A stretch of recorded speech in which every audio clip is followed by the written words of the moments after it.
Welcome to the treasure room.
Ten, 9, 8, 7, 6, 5, 4, 3, 2, 1, 0. Prepare for vault door opening.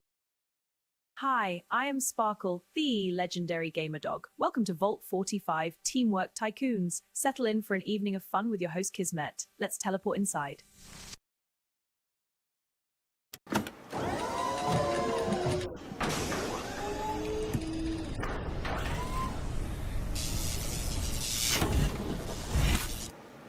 Beautiful little Sparkle dog. Hello and welcome everybody. Sparkle, open us up today. We're going to get into it. We're going to have some fun playing some games. Put one in the chat if you can see and hear me. Right over here. I got to press some buttons over there to make that work. Let's go. Wow, everybody. Man, I've been really pushing myself. Holy mackerel. I was so tired. I went to sleep. Now annoying this is, everybody, when you have bad sleep problems. Let's see if we get you guys in here. There we are. Basically, I go like this. This my wife goes like this. Boom, asleep. Me, I'm like, can't sleep. I said, that's it. I'm going to get up and I'm going to go for a walk. So I went and walked for a couple miles, everybody. So I walked for like a mile there and a mile back. Getting strong, everybody. Again, try to get this fault van going.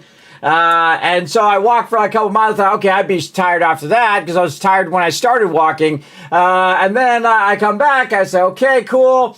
Got to go to sleep. Nope. And then about 30 minutes later, I finally don't fall asleep. I passed out. Then I woke up 3 hours later. And I was like, oh, come on. I was hoping to sleep and then just wake up for the stream. But nope. But I did eventually manage to go back to sleep, and then here I am. Rocking these 12, 16, 20-hour streams up in here, everybody. To wear the old man out. But man, feeling stronger, though, everybody. Feeling stronger. I'm walking stronger. I'm streaming longer. So much more awesome stuff going on here in the stream. And man, have we been having an incredibly amazing playthrough in the 7 Days to Die. Bam, I got it ready right over here. I did test the server. We're having some sort of, I think it was internet problem there. Actually, the server is fine now. I went and tested it. I got on there and I thought, I'll just run the lines and see if it let me run the lines now. It let me run the lines. So it seems to be working fine. So we'll see how it's going. But really been pushing myself to get up and get more done in a day. Pushing myself to get stronger every day. All that kind of stuff. So yeah, it's been a massively long journey, everybody, and ain't over yet, which is good because if it's over, I'm dead. So it's not over until it's all done, if you know what I mean. And I did see Paul there at the top of the stream at like 9 o'clock, bro. You early, bro. You early. I saw you there. It still does tell me around 9 that you were in the chat. So I appreciate you, Paul. We also got Foggy in there saying hello. What up, Foggy? We got Boss Man as well. Hello, Boss Man. Thanks for hanging out in the stream. Call me Ollie with a tip of the hat there, rocking that fedora. I like it. Mr. coming in, showing that love. What does the O/ mean? I forget my old school anagrams. What does, I'm going to look it up, / mean? Oh, I'm not the only one. Let's see.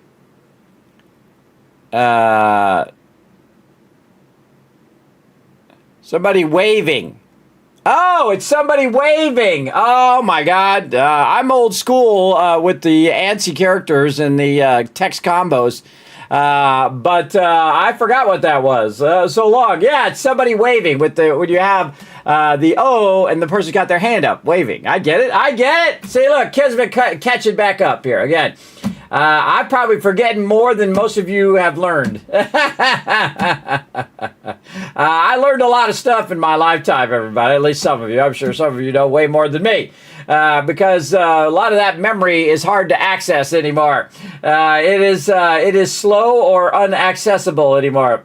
Hey, Rotisserie G, what up? Thanks for coming in and hanging out. What up, Fabian? You are first and awesome at the same time. I know, isn't that great, Fabian? Wiz coming in with 1. Let me know everything is working. We got Boss Man, we got Foggy, we got PETA. I love talking to you guys in the chat. You really do spice up my day, everybody. You really do make my day better every time I come in here and stream. I tell you. Because I'm a little tired. I'm not going to lie. I'm a little tired, but I just got up just about 30 minutes ago. So getting that motivation to get up and play some games.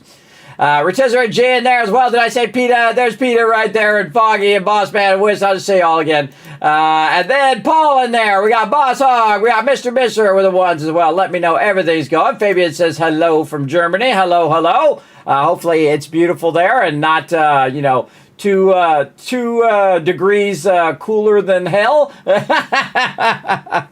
like it is normal as well. I just got a network timeout. I just got a network timeout while I was talking to you guys. Oh boy, here we go. I hope that's not going to foreshadow the night there. Well, we'll come back to that, and hopefully that doesn't happen all night long, because that would suck. Arno's Red coming in, showing love. What up, Arno's Red? Appreciate you. Again, nice you're feeling good. Yes, feeling pretty good now. I rested up a bit, ready to get to it.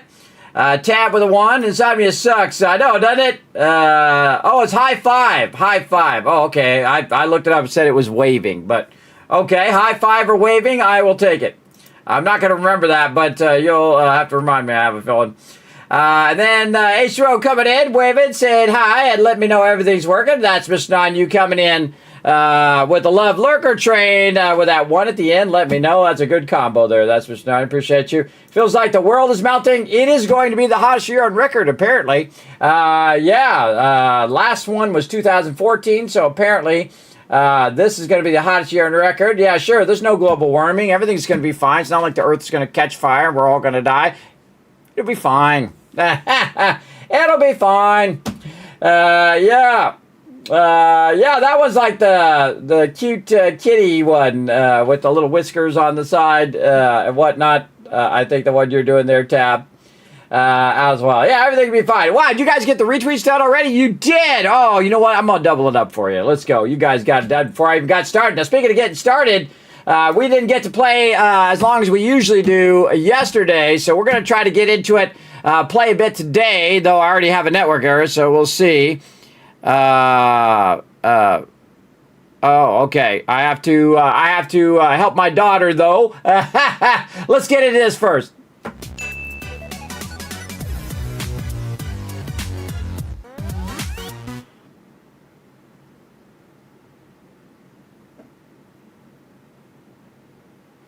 Hold on, everybody.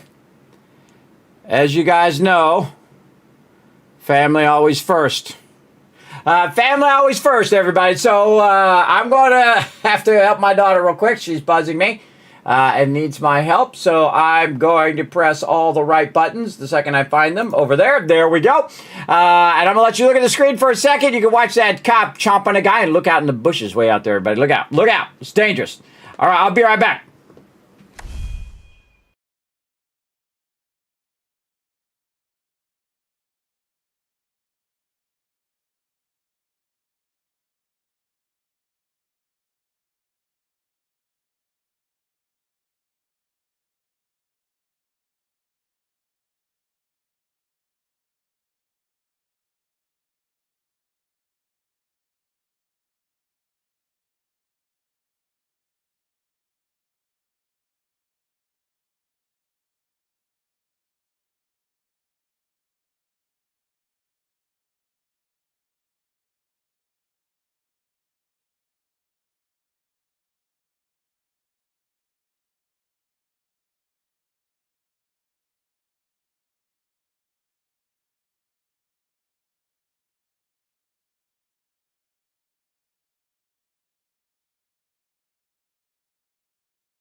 All right, I'm back, everybody. Helping out the family, always a number one. All right, let's go ahead and give this a try, see how it goes.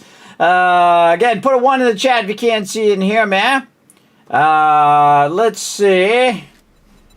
Let me see if I can connect back into the server and see what happens. I hope it's not going to be a network timeout all night long, because that would suck.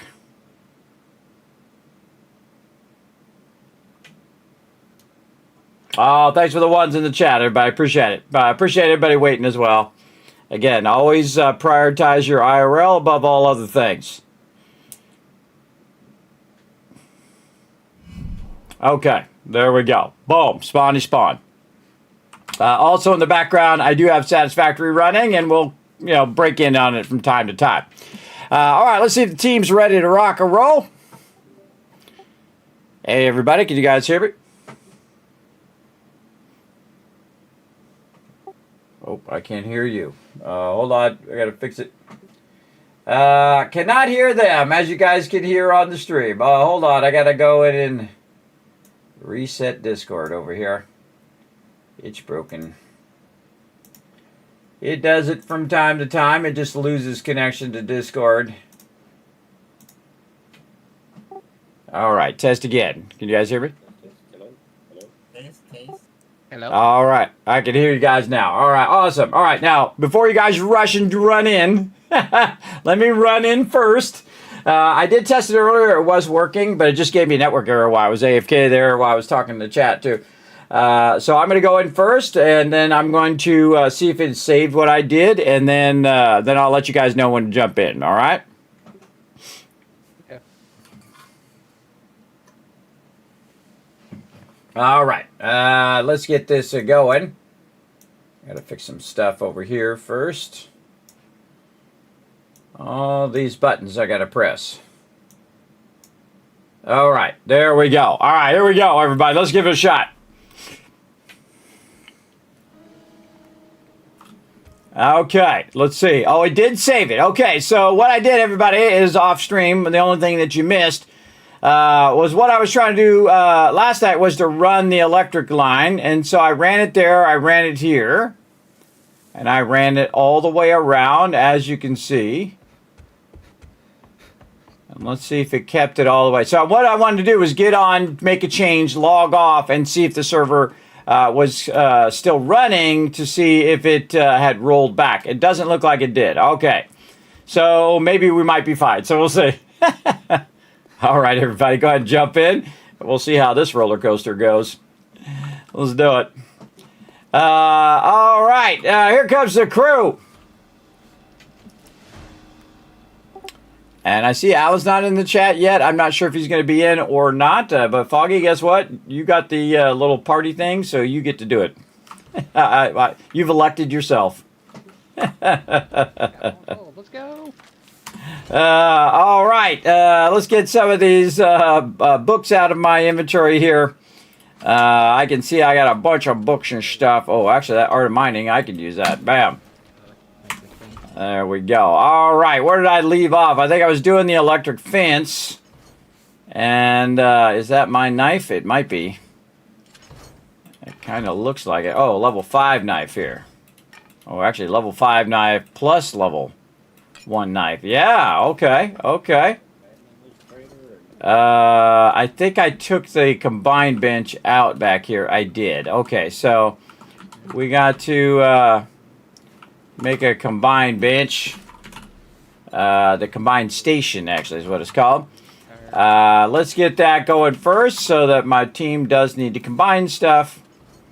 We're good to go. All right, that'll take 27 seconds. Okay, now while that's working, last thing we were doing, everybody, is we tore down the wall around the trader. And of course, I was doing it, made a few mistakes, but we did fix it. It does look awesome now. Seems to be working good. So we're building a massive defensive kill box all the way around the outside here. We had it going last time, but then we started having problems. I feel like if you mess around with a trader, everybody, you're going to start to have issues. Again, we're kind of pioneering, solving those technical problems. So we'll see how it goes. You might not be able to get to mess around with the trader.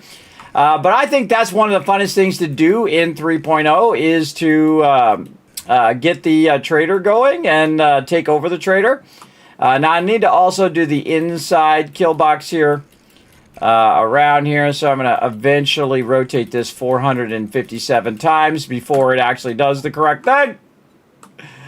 Oh, it's so irritating every time I have to rotate it 100 times. All right, there we go. All right, so there's the inside and the outside blocks there.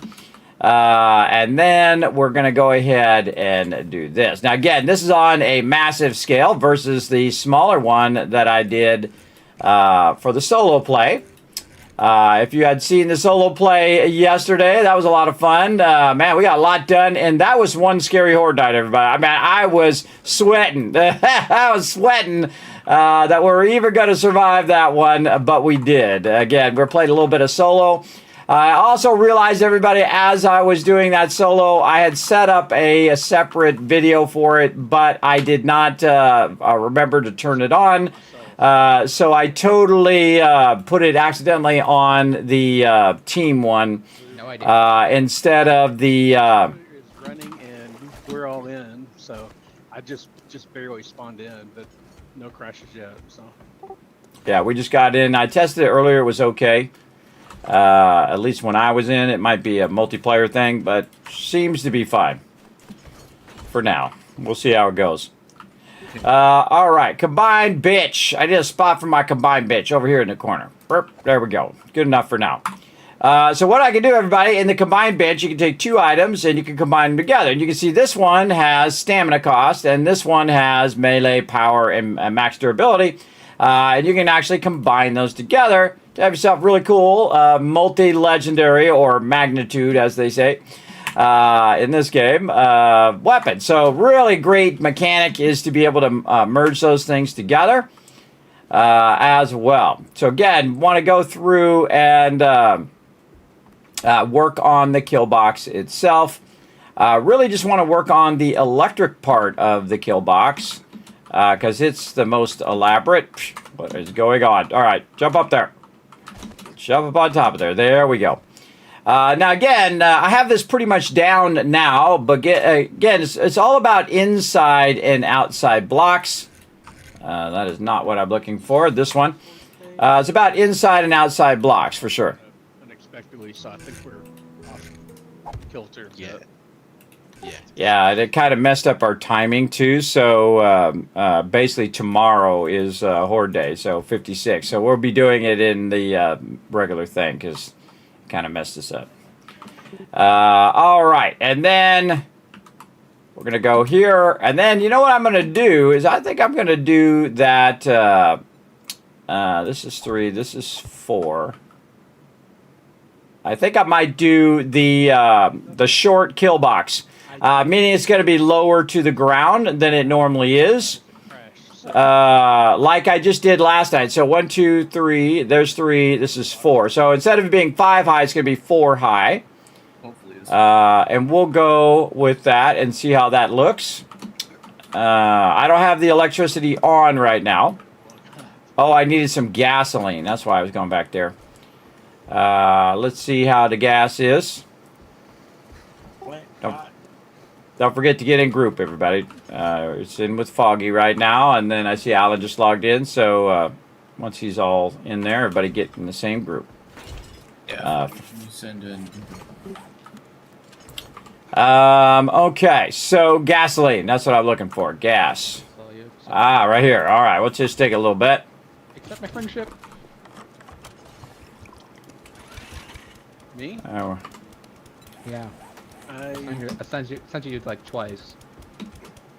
Well, when I logged in through break, I got pushed into the party. So you would have had to send it after I got in. Yeah, I went to look, and all I saw was I got kicked from a party. That's what you get for that thing and that stuff that you did that time and that one long ago.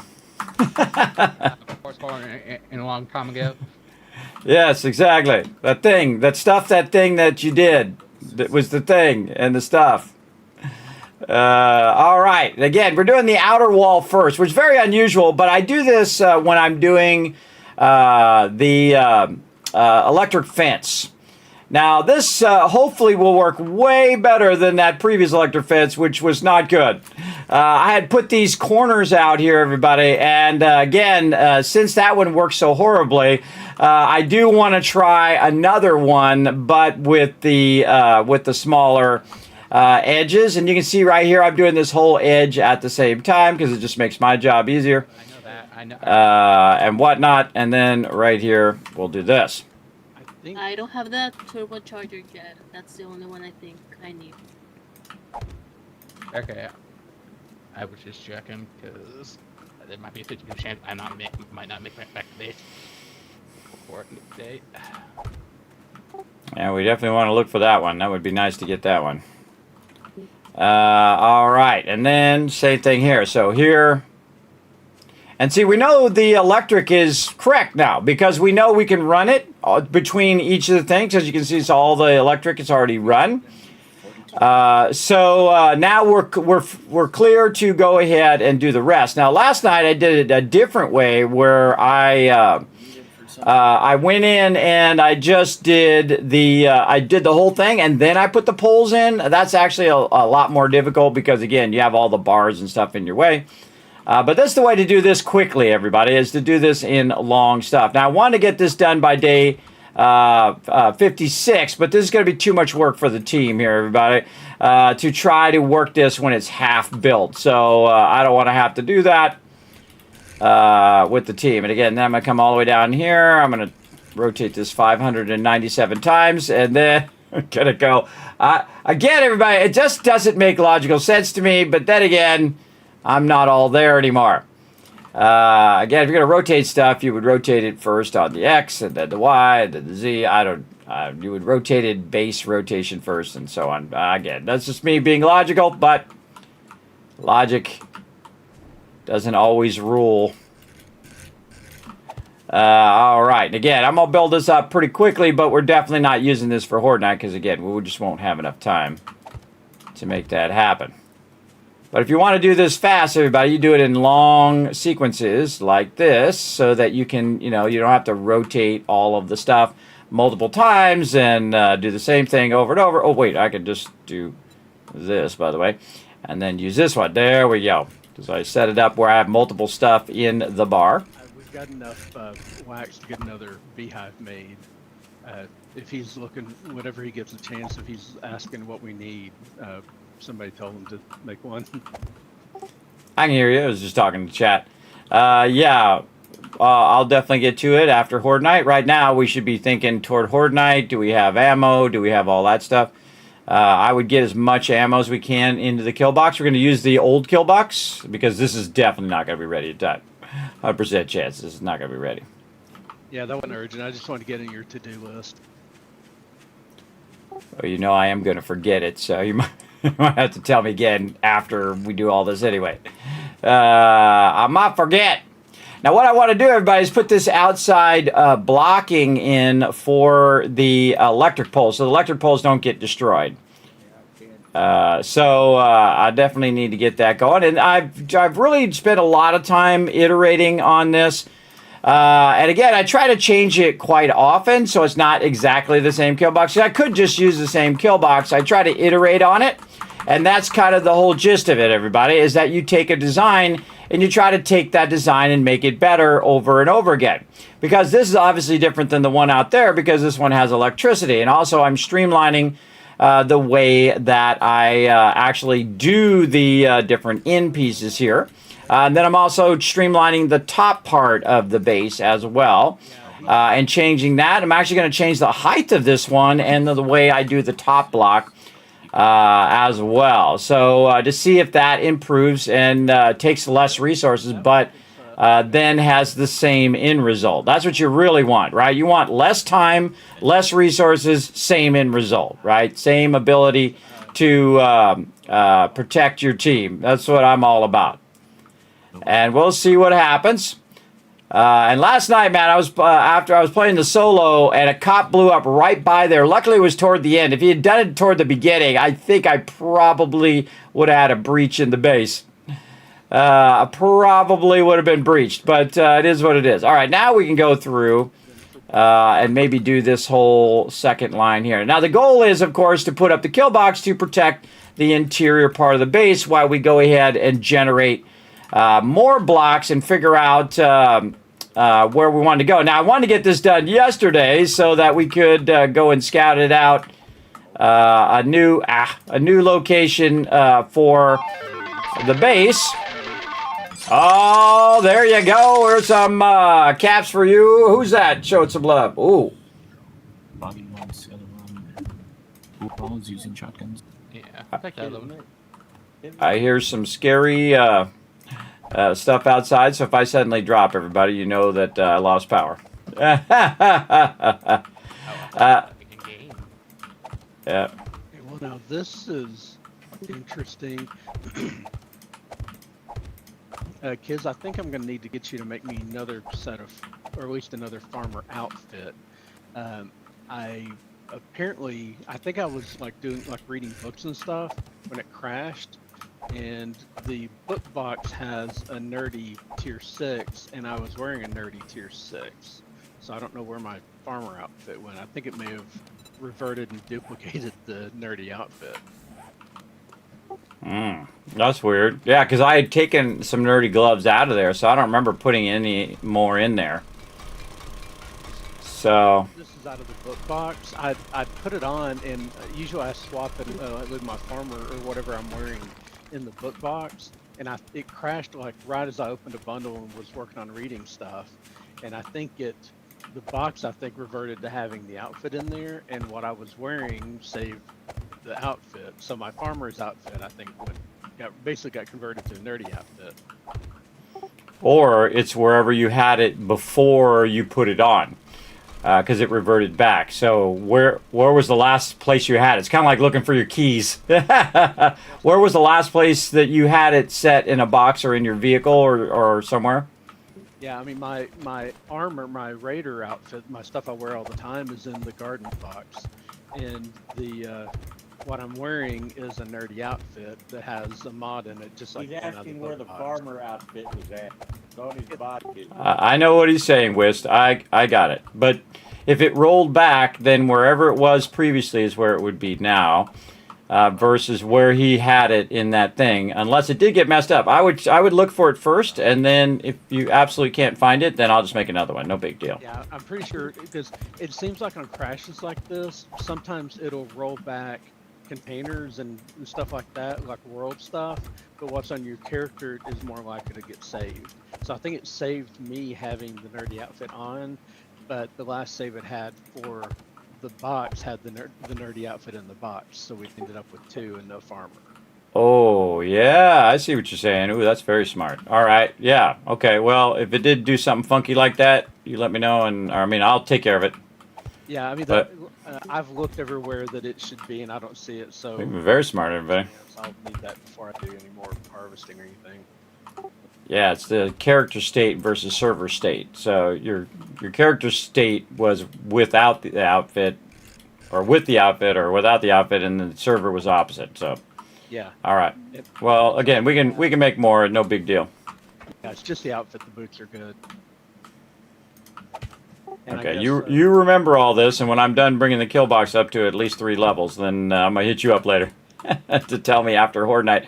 I want to at least get this running for the now. All right. I guess I'll just stick this other nerdy outfit in there I'll put it in the books and bundles box. Oh wow, it's 3 I'll stick it blocks in with the up. other one.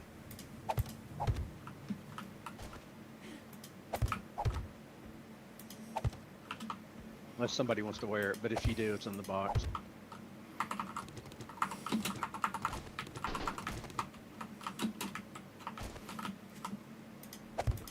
If there's anybody that's like out and working on stuff, they could take that with them even if they're... Yeah, I was going to see if I could do what I did the other day, everybody, where I put the block there and it brought whatever it is that's blocking that.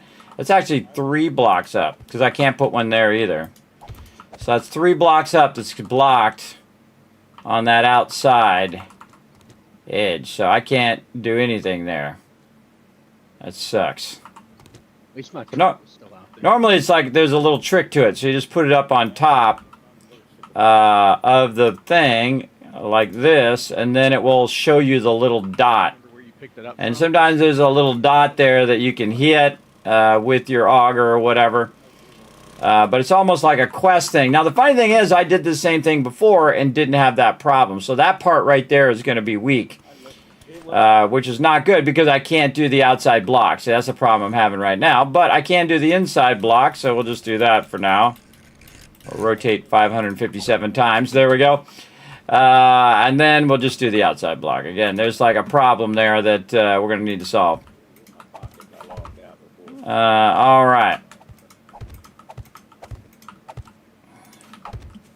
Looks like because of the crashes, Dropbox 6 actually has almost 1,500 concrete cubes in it.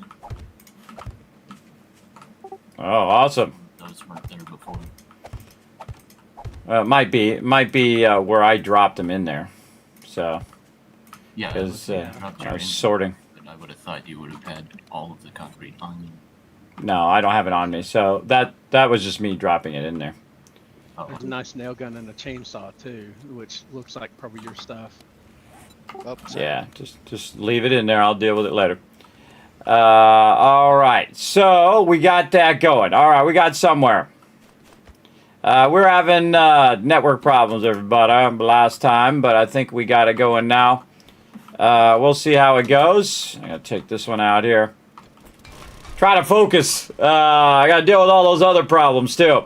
I got to also check in on my forges and all that stuff. I'm just trying to get this 3 up so the zombies are not just running in the base the whole time. And once you have it at least 3 up, you should be fine. Now, one of the smart things to do is to just do a certain side like this, and then just do it up to the level that you want to do it. Oh, wait, no, I wanted to do this different. I was going to do an L shape there, then an L shape the other way. Again, I love to do variations on the kill box. Which is pretty fun. All right, and then this one here. And again, this is why people tune into my stream, everybody. For those who are new, they tune in to watch me build. So I do love building some stuff like that. All right, and then here in the corner. I got 10 boxes of 9mm. And then 10 boxes like this. of 9mm in the kill. Right over there. Okay, so we got that started there, and then we want to pick up, okay, or not, there it is. Do this, and then do this. So you want to get this started right before you get too far in. Yeah. And then I can just do the whole rest of the thing afterward.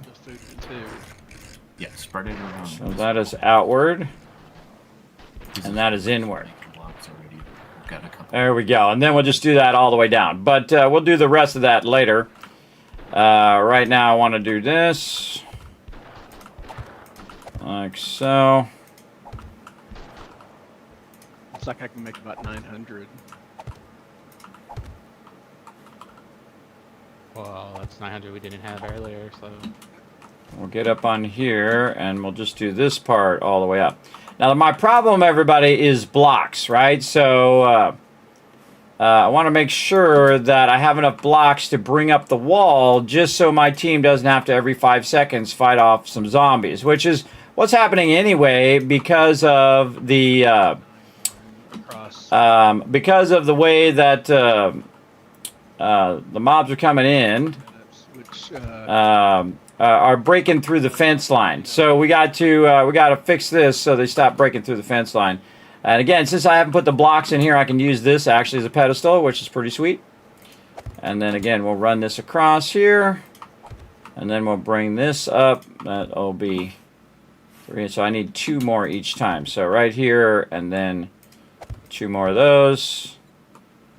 And that's just to get these in, and then I'll go along and put in the top row later. And then this here. because again, I only have so many blocks. So if I run out of blocks, it's going to have a hole in the fence. So I suggest to typically do this one layer at a time. That's what I typically do with the other kill box over there as well. And let's try to speed this up just a little bit. Problem with speeding up is that's when you make more mistakes. It happens. But you just fix your mistakes and move on, everybody. That's how you get it done right there. And then this one, and then this one.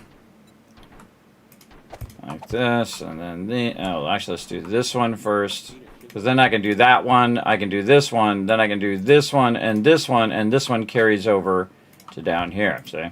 This is no small undertaking, everybody. This is a giant undertaking. And see, I love to challenge my team, and they're doing a phenomenal job. Probably the greatest playthrough of 7 Days to Die ever, that I've seen anyway.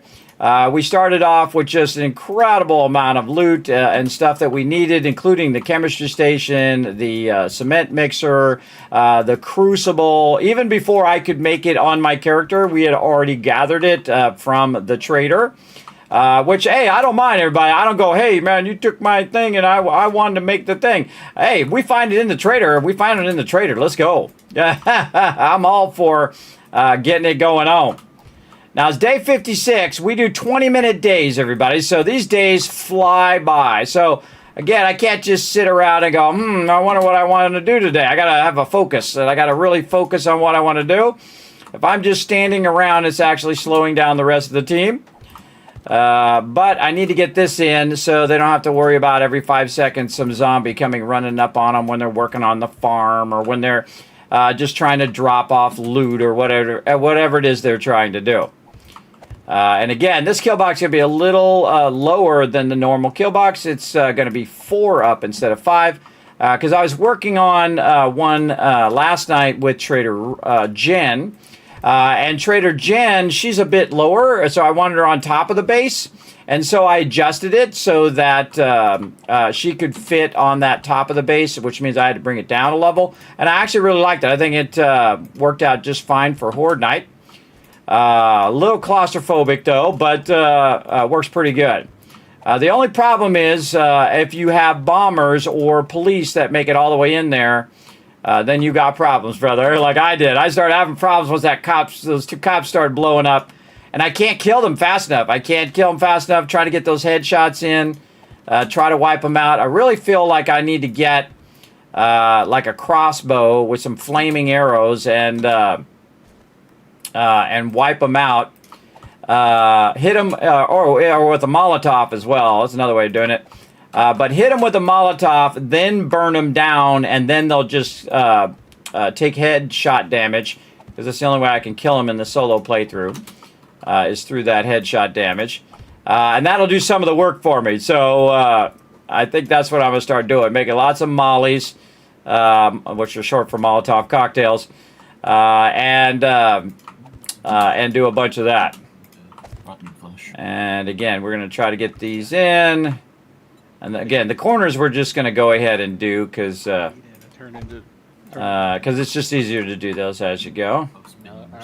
And then here. And then like this, and then kind of what fermenting is. That there. And this and this. And I thought fermenting was cook slowly. No, it's kind of like a safe rotting. Yeah. Okay, so it's like this slow way to ferment. Like rotting is composting. Yeah. Things would be for wine, like with red wine. Well, it could also be like silage. Well, composters ferment too. It's just a different kind of bacteria and stuff. Yeah. Trying to get a different result, but it's a similar process.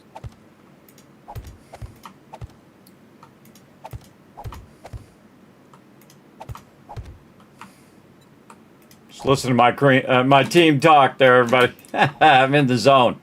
I get in the zone, man. I'm trying to get this done so I can move on and help the team with their whatever Thorberg said earlier. I told you I'd forget. He'll tell me in a minute once I get this in. All right, there it is. Okay, I got it 3 up around the thing, so we don't have to have the zombies running straight on us. The electric fence is not live yet, though, so you can go in and out of the base for now. I suggest if you're going in and out of the base, to just drive your vehicle in and out of the base, so that when I do put that electric fence on, you're not going to get electrified every 5 seconds. And I'll put ladders and stuff there later. All right, Thurberg, what are the issues again? Tell me what you need. First thing I need is the new farmer's outfit. And then also, we have the stuff to make another beehive if you want to get that going. All right, well, I'll get on that. All right, now I made a bunch of armor crafting kits, so I'm good there because I was going to eventually get around to making stuff for everybody. But as you can see, trying to get the kill box up and running. Good enough. All right, there we go. Farmer outfit. We'll start with that. How's my box doing? Ooh, look at all them blocks. All right, farmer outfit, go. Now, see, the thing is, everybody, if something gets messed up, I don't go, oh, my God, I can't believe it's messed up, or something got broken, or blah, blah, blah, blah, blah. I just say, okay, what do we need to do to solve the problem? Problem solved. It's so much easier to do that, everybody. Don't worry about it. We'll just fix it. Boom. There we go. See, those are the people you want to work with in life, everybody. Not the people who whine and complain and tell you how wrong you are and how much you made a mistake and just want to beat you down. The people you want to work with are say, oh, okay, well, what do we need to do to solve the problem? Okay, just make another one? Okay, there you go. I'm that guy. I'm that guy. I just solve the problem. I move on. I don't say, oh, well, you did this and this was your fault or that fault. Yeah, blaming people never works out. Everybody just creates animosity between a whole bunch of people. All right, Thurberg in the swap box. What was the other thing was the apiary, right? Apiary. Apiary and all the goodies to go with it. All right. I'll get another one going. Yeah. Oh, yeah, we got another group of it. That will get us even more honey brisket, which we're doing pretty well on now. All right, there we go. Apiary over here, and we'll put that in there. And then we need the smokers. The first thing you want to make, because if you don't make the smoker and you put it in there, then the bees attack you every single time. So I typically make the smoker first. And we'll go ahead and cut in on this too, so we're doing it twice. Now again, these are my 2 benches here that I'm typically doing stuff with. So that's 2 minutes there, it's 2 minutes there. Okay, so brood box up here. We need, every time I just always need more of whatever it is. Then this, then more, we're gonna have some problem with nails. I gotta make some more nails. Wow, look at all that glue. Holy mackerel. You see how much glue is in there? There's like 300 glue in there. They're on top of it. All right, brood box. Remember, everybody, we're only day 56. I mean, this is really incredibly good for day 56. In fact, it'd be even better right now had we not have network issues, but hopefully we're all good today. The other thing is honey something. Honey extractor. There it is. Again, I always need one more thing. Right here, mechanical parts. Okay, I'll get it. And then... which one did I do it? In that one, and then this one, honey extractor. All right, there we go. Grab all that stuff out of there. Get my concrete blocks going again. I don't know. 250 there, and then whatever else down here. I don't even want to worry about it. Okay, now I got all that done. I got the kill box back. The server's working. Kill box back up. We got the team together. We got everybody grouped and whatnot. And now I got to go to my forges. All right. It's really annoying because like it'll show the. So forges time. Let's max these forges out. Let's get some clay in there too. Mods in it, or take the mods out. And then over here, max. Looks like I'd already done this before too. I can see it's already pretty close to full. I'd probably done it last time. Yeah, I'd already queued a bunch of this. So there we go. And then put that back in there. And then we'll go over here and do the stone. We'll check our stone forges. We're going to run the cement out. We're going to max our... Oh, a little too much. If you click it too much, it ends up down there. Take that out of there. Then maxing this and this and queuing the cement and taking that cement out. Yes, okay. And then this one here, we'll just take it out first. There we go. And then run this. Shift that. There we go. Okay, all of that good. All of this good, all of this good. Okay, then over here is where we got our steel. Oh, look at that steel looking good. Still looking good. All right, now we need some sand. And we do not have enough sand. Okay, how are we doing? What are we doing in here? Oh, making sand. How convenient. Hey, look at me go. Holy mackerel, I'm making a lot of sand. I apparently was on the ball, everybody. Apparently on the ball last time. All right, nice. Okay, we'll come back to that. All right, let's see how we're doing here. All right, we got to wait for our smoker right here. Okay. And then we're going to do this. Now, we don't have to have the other two straight away. But I'm literally just going to put this right in front of that one. Hopefully have enough vertical clearance and no mobs get in here. And then, yeah, you can get rid of that. If it's a legendary thing and somebody might want to use the legendary part of it, even though I think Augur's better, but still. Oh, we got a bunch of dogs coming in at the south side base. Look, there's a legendary that I was going to combine with the legendary I have and make it better, which I'm guessing nobody would really care. If I can get to where I could two-tap the stunts when I'm out, that would be nice.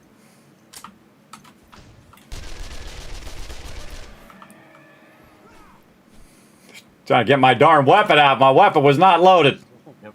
I was making sure I one-tapped him with a shotgun. There we go. Got my stuff loaded. There we go. All right, back to work. Okay, and no G in right now, so we're gonna have to get all this going. All right. I try to, help out on the weapon forges as well. We need some clay, so let's get our clay going. And what you want to do is look at how much clay is in there, right? If you have a lot of lead and a little bit of clay, you most likely want to take the lead out and just fill up the clay because that's what's really slowing you down. So you really want to double up on that, and the same thing here. There's a lot of lead in there. I can't run out that many bullet tips because there's not enough clay. So we're just going to double up on our clay here for a bit until that kind of catches up a little bit, and then we'll be able to run just a massive amount out. And we're already running a massive amount out anyway. So there you go. Same thing over here. So it's already got 86 minutes of running. So you can see I actually put it in there to remind myself. That's why I put the clay in that bottom right corner. And then this one here, this here. Oh, wow, that's that there, this here. So again, just doubling up on that. This is going to run for 2 hours. So it's not, if I put brass in there, but it's not going to run any faster. So you got to kind of think, okay, if that's going to be running for 80 minutes, it's better if I put clay in there, because when that gets to the end of its 80 minutes, I can then queue up a bunch more bullet tips for another 80 minutes or 120 minutes. Or if you can let it run for the max amount of time, then it's the less time that you have to micromanage it, right? You don't want to have to micromanage that every 5 seconds. You really want to have that cooking as quickly as you can. All right, and then we'll put these in here. Now, these things here make it just go faster, the brood box. I got really tired of looking in 2 boxes to figure out if we needed more. Yeah, that's fine. I usually keep enough on me to make plots, and I ran out, so. Thurbic, I put that apiary down for you. You want to put some plants and stuff in there. Okay, everyone. 1 minute. Oh, we gotta get out of here. To kill box, let's go. I forgot. Thanks for you guys letting me know. Yeah. You're welcome. All right, everybody in the kill box. If you're not in the kill box, you're gonna slow the team down. Oh my God, I don't have any steel. I don't have any of that stuff. God, I put it in. Yeah, grab some steel and bring it over, just in case. All right, let me in the box, everybody. We didn't grab any ammo, I see. We don't have any ammo. Oh my God, we did not prep. We are very unprepped here. I've got 7.62 on me. There should be 9s in there, Kismet. Yeah, well, I mean for me, but I don't see that much 7.62. I don't see any other ammo in there, unless you guys already grabbed it all. I've got a bunch of 7.62. Come on, in the kill box, everybody. What are we doing? Missing jumps and landing on spikes. Nice. All right, come on. We got to pull the blocks. Let's go. Don't be the last one. still's in the box.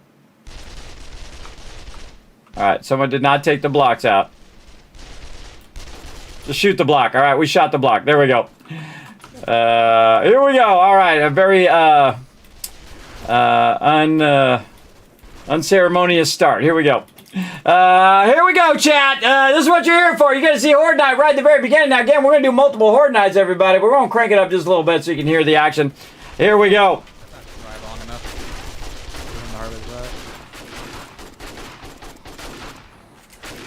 If I only have 3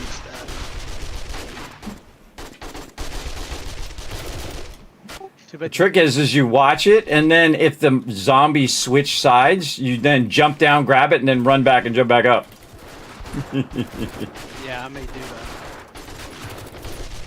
that. But it's risky at best. Or you can jump down now. We can try to keep them off you. If you really want to try it. We got vaporized.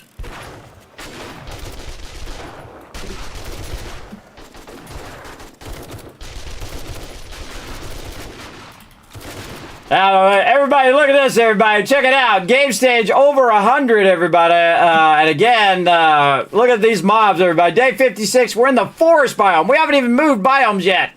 And look at this. We're getting radiated mobs. We're getting charged mobs. Some of the toughest mobs in the game, including some spitter mobs, which are actually from the Wasteland.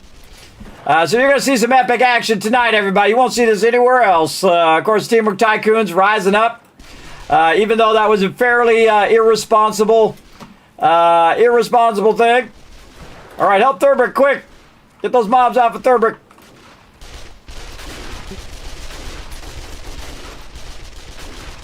Alright, cover Thurbrick. Where did it go? He got vaporized. Yeah, he's gone. He's gone. Run back in. Well, I got 1 dire wolf and 2 regular dogs, so. Don't worry about picking it up, just jump.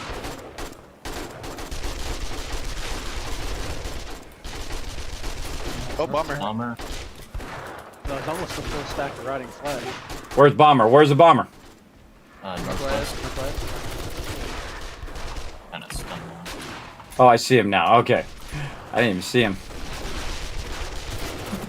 I was solo playing, everybody. I don't know if you guys watched that after the stream yesterday, but holy moly, the cops kept hitting this one corner of my base, and it was really scary because I just could not down them fast enough. My weapons are just not good enough, even with AP ammo.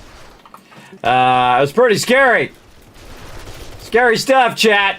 Hail Mary set up. Yeah, that's what I was thinking when I was getting blown up. Luckily, the cop blew up my little electric fence at the end and not the beginning. If he had done it at the beginning, I would have been in trouble. Would have been sketchy at best. Side on, but you can actually see. I don't remember seeing that before.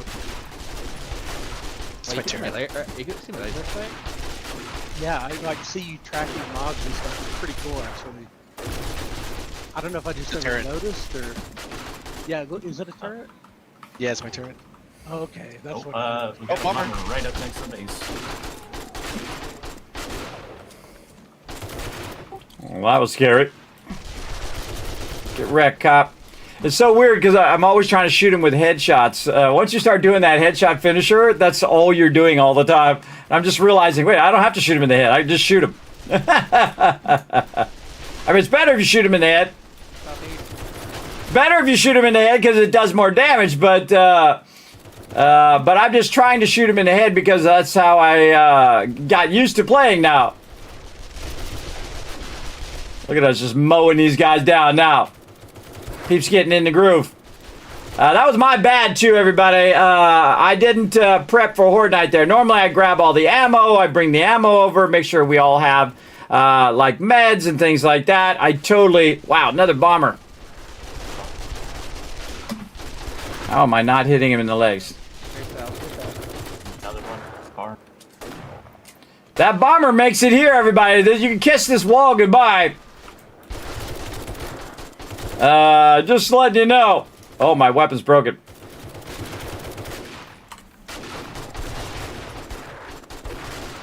Another one south, east.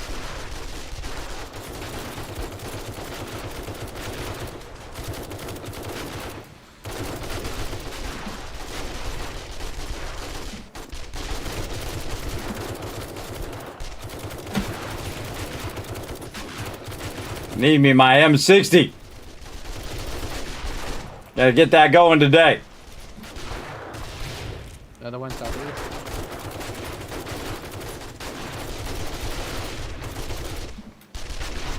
Whoa, some stuff got blown up.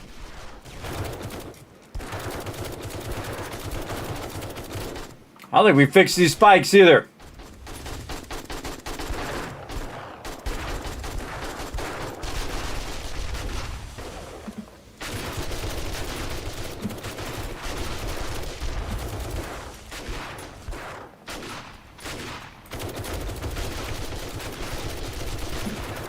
Where you going? Smoking them.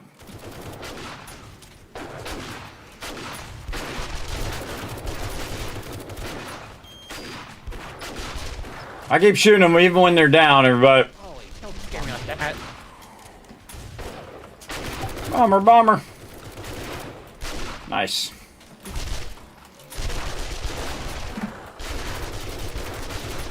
So I prioritize mobs, everybody. Bomber, cop, and then spitters, and then everything down from there. And of course, charge mobs, radiated mobs, and then ferals, and then regular mobs. And most of the time, I don't even bother shooting the regular mobs. I'm just shooting the tougher mobs just to slow them down. And my team will wipe them out.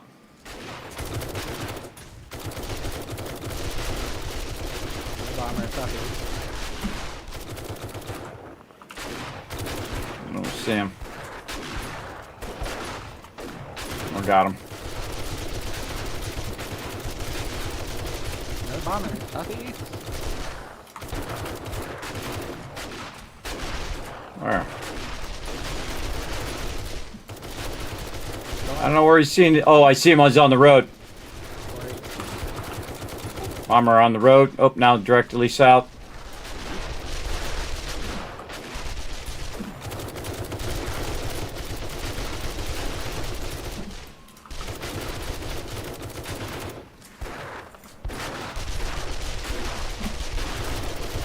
Are we gonna jump up? Yeah, but Oh yeah, wait. Let's see if we got any meds. I gotta get me some painkillers. Use that first. Get that bomber and then wait for me. Wait for me. We're gonna go east side. Here we go. Out in the street. And my gun's not loaded. Awesome.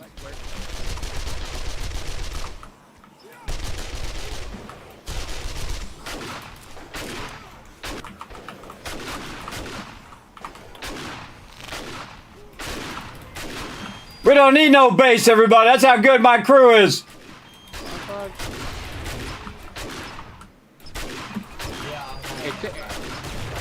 It's day 57. Why are you using a wooden club?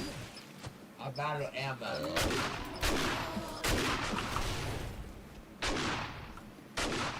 I understand the concept, but still, it's day 57. Why are you using a wooden club? Yeah, you could get a better weapon. You definitely want to hit somebody up for a melee weapon. I understand what you're saying. I'm just curious of the weapon choice. All right, there we go. Whew. All right. Somewhere like dogs or... Find you. Where are y'all going? All right, we made that look easy. Nice job, everybody. All right, make sure to put your ammo back in the box if you have extra ammo left over. So we have it for next horde night, and we definitely need to get way more ammo going in there as well. All right, I don't have any food or water or any of that. All right. Need more gunpowder next. So if I don't know if Rotisserie's going to be on, but Peter might want to get some going. I think she said she could. Yeah, Peter's got meds, so her stuff's gonna run faster. So she's the choice. See, when you go in the medical line, it makes the workbenches run faster, so you can get that faster out of there. Okay, so we got that done. We're not gonna break, by the way. We'll go like another. We're gonna have weird breaks today. We'll go like another hour, like we normally do, like every 2.5 hours or so. So we're going to put that stuff in the Dropbox. I'll sort all that stuff. And then we'll go for like another hour. I'm going to set a timer. Hey Siri, set a timer for 1 hour called break. You guys remind me if I forget. All right, now back to work. Talking to myself.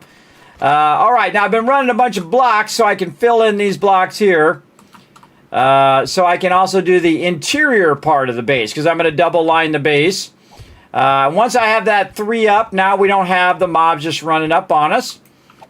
We need to have switches where we can turn the doors on and off. And then switches also on the electricity for whatever reason that we might need. We need hatches. We need all sorts of things.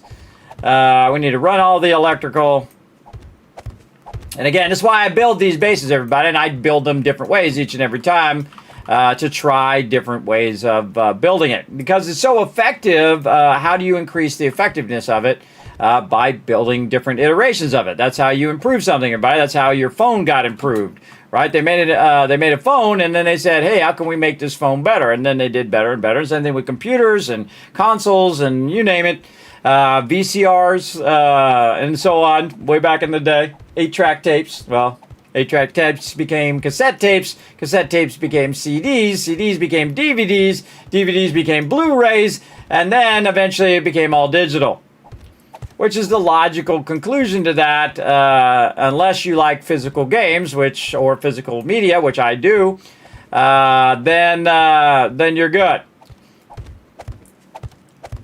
But I prefer to just let people choose, right? Don't take away people's freedom of choice like Sony's doing right now.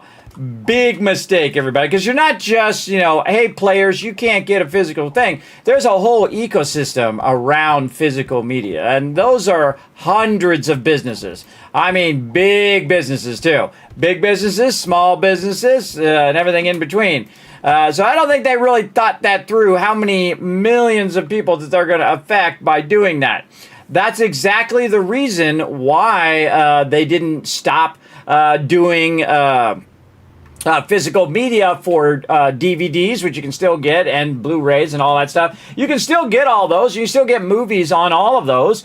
And that's a big market. It's a big first-hand and second-hand market. So if you take that market away and then try to monopolize only a single way of getting that thing, because then they can charge you higher prices. Everybody, they ain't fooling nobody. They ain't fooling nobody with the, we want to make it easier on the peep. No, you don't. You want to make more profit. Come on. Who you fooling with that crap? You're not fooling a single person with that crap, saying that you're doing it for the customer. You got to be pretty naive if you think they're doing it for the customer. They're doing it so they can be like Nintendo and charge you $70 for a game that's 10 years old. That's exactly why Sony's doing that. There ain't no in between. But at least Nintendo, by the way, still gives you the physical disc. So I just think it's very short-sighted. They didn't really think that through of how that was going to affect the people who like physical games. I always think choice is better. Choice is always better. If you take away a person's choice, they're going to get pissed. And guess who that is? That's Preston from Fallout.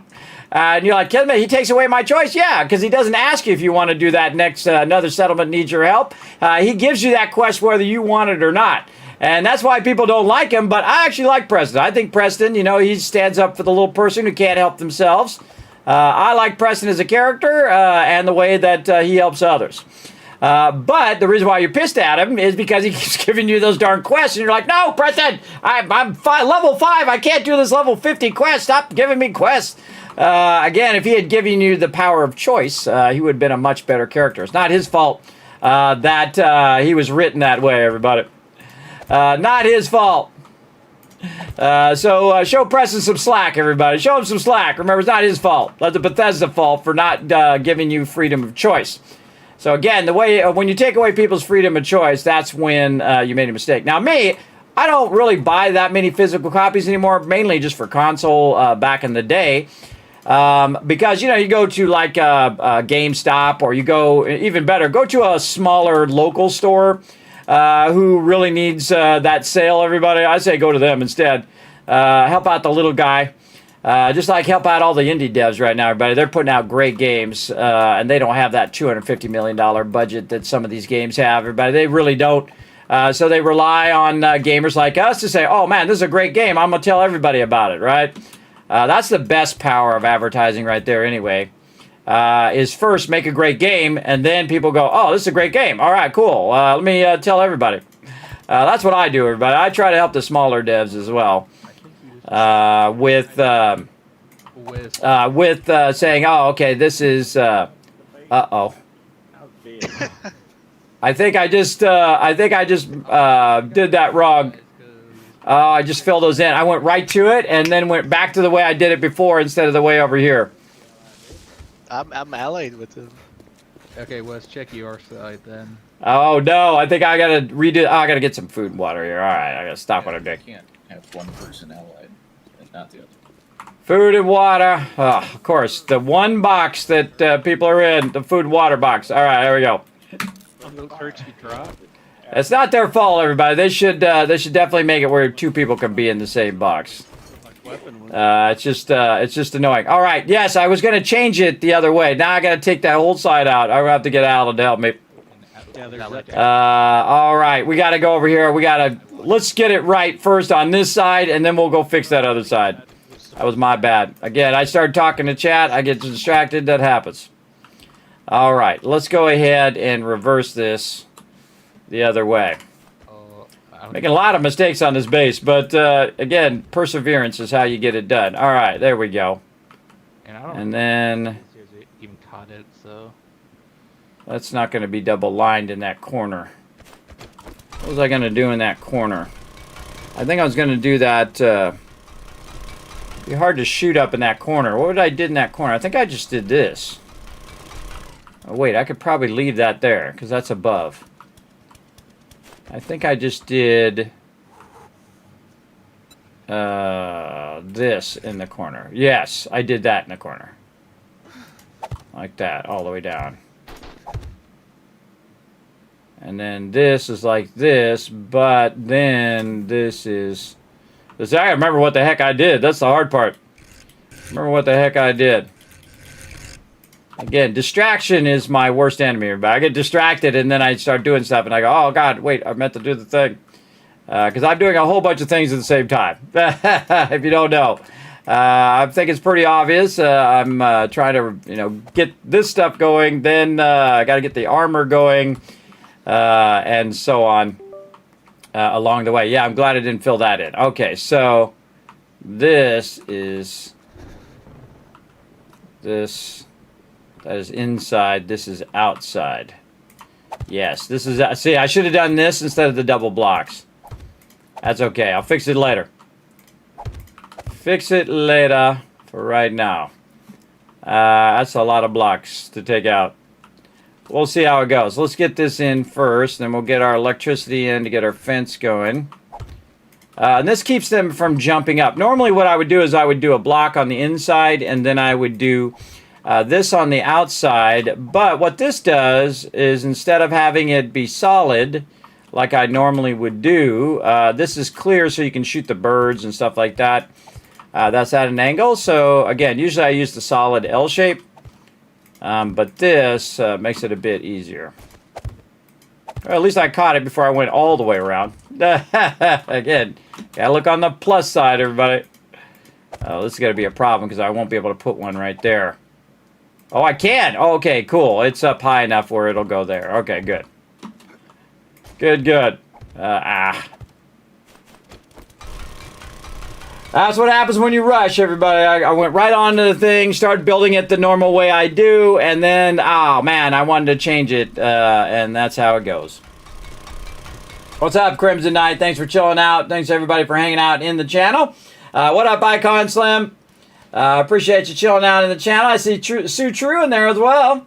And again, thanks for all the ones.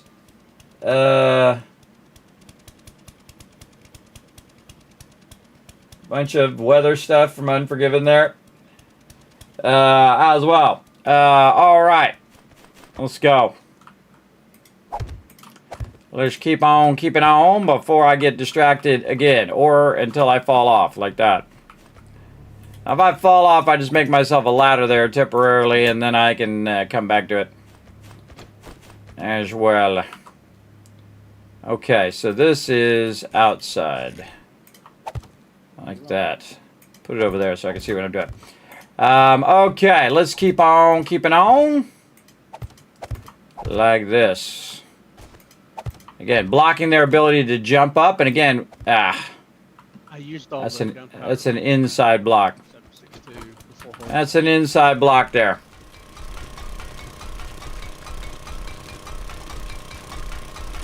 Oh, I got a level 6 auger. Look how fast it's going. Okay, well, that won't be too bad to take that back out. A little bit in the ammo. I hate wasting resources, though. Yes, that's an inside block. I need to put this on the outside of those blocks. There, yes. They were climbing over last time, too. They were climbing over the door, getting in the base, which is not good. You don't want that to happen. Oh, and his thing is going to be in the way again. So I got to take that, and we got this. There we go. I'm going to move this on the inside, and then maybe we'll just have a single row on the inside, and then we'll put our kind of permanent thing there so we can jump up there. Of course, my weapon is never loaded for some reason. There we go. All right. See how I like that. Yeah, that's pretty good. This way it's up high enough to where his plants can still grow. And he doesn't have to pull his plants up there. Again, trying to make it easier. All right, let's pull this up, and then this goes all along here. The real tricky part of this is I'm actually doing the outside of the base and not the inside, the outside blocks, so I can do the electric fence first, and then power the electric fence, so the electric fence will protect the base. So all I had to do was do this instead, everybody. Then I got all the way to here, and I was like, oh, man, that sucks. Hey, Alan, you around the base? I'm not too far away. Alright, I'm going to need some help. I put a bunch of wrong blocks down. Are they in your way to continue placing more blocks? Yeah, they're in my way. I got to take them out. They're the wrong blocks. I mean, for both of us, this would take, you know, a couple minutes, so. When you get a minute, no rush. I'm going to work at it. Alright. You want me to come help? Yeah, if you want to come help, that'd be great. I'm in the northeast corner of the base right now. I'll show you what I did.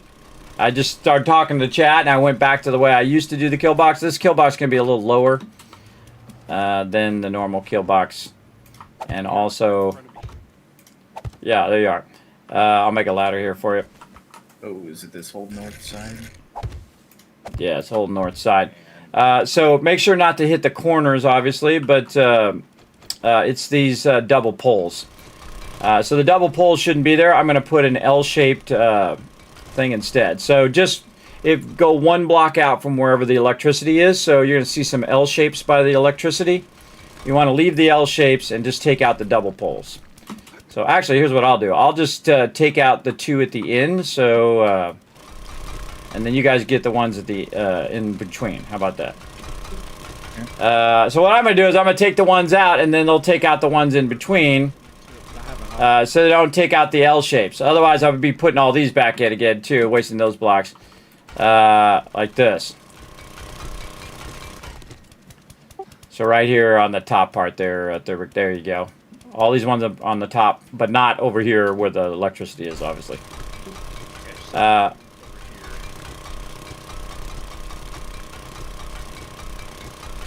I'm just going to take out the blocks that are by the L-shaped ones here so that it'll be easier to know which ones are what. All right. The team's going to help out, everybody. Again, that's why my team is so awesome. Come on, let's see some GGs in the chat. They didn't say, Kismet, I'm busy. Kismet, I'm doing something else. They say, Kismet, I'll come and help. See, that's what I do for them. That's what they do for me. See, and if they make a mistake, everybody, I'm not going to beat them up on it. I'll say, okay, what do you need? How do you want to fix it? Right? That's it. Those are the people you want to play with. Those are the people you want to hang out with. The peeps that always have your back, and they are the rarest people in the world. So appreciate your awesome peeps, everybody. Show some love for my crew.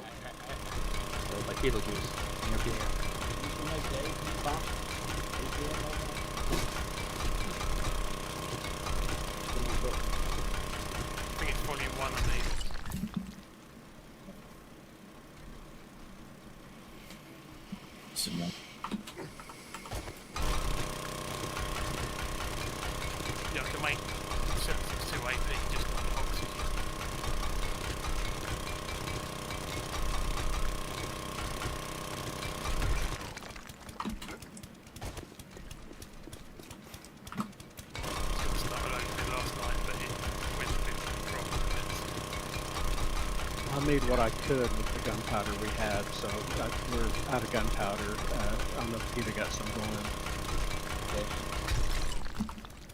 I did make a load in the bench. I think he's all the way up. Oh, it's a G. I didn't check the benches, and with the crashes, I don't know what stuck. I'll have to check in a second. I think I had about 14 stacks going in the 2 benches. Yeah, I would recheck all that, because who knows what happened.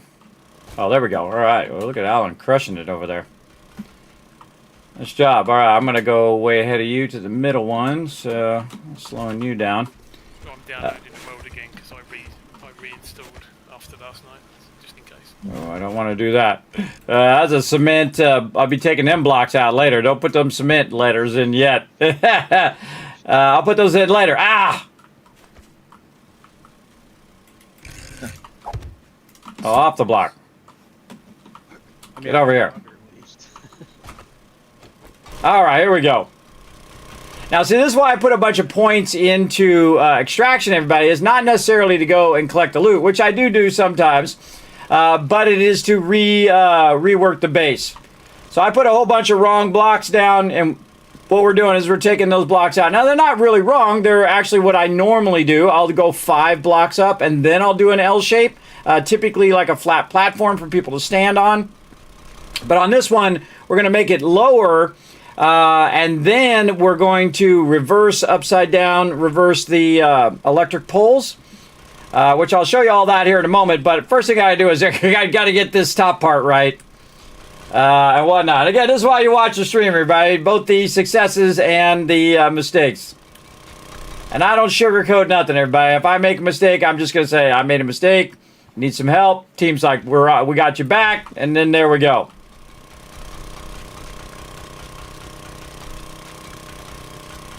I think that's more impressive than anything. You got peeps backing you up.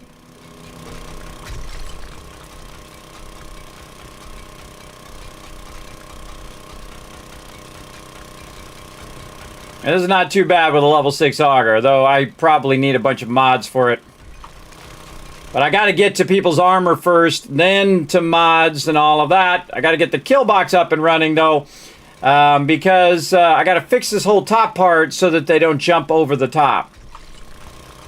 So we're going to get this done. And see, he's working toward me. You can see he's going like twice as fast as me because he's got all of his buffs.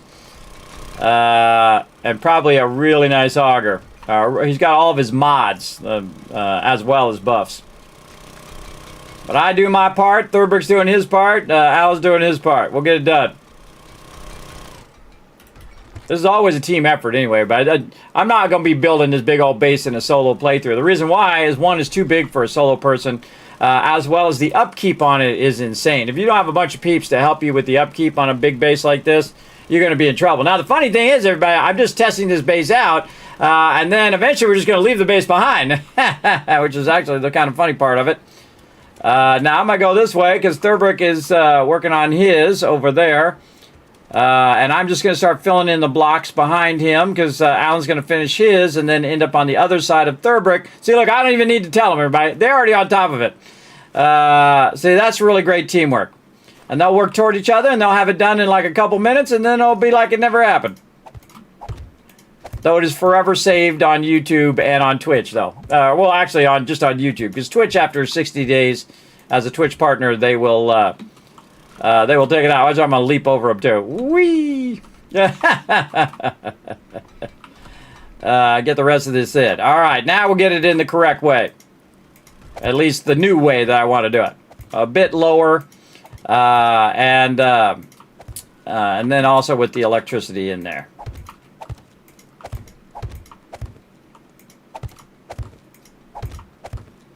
All right, much better, much better.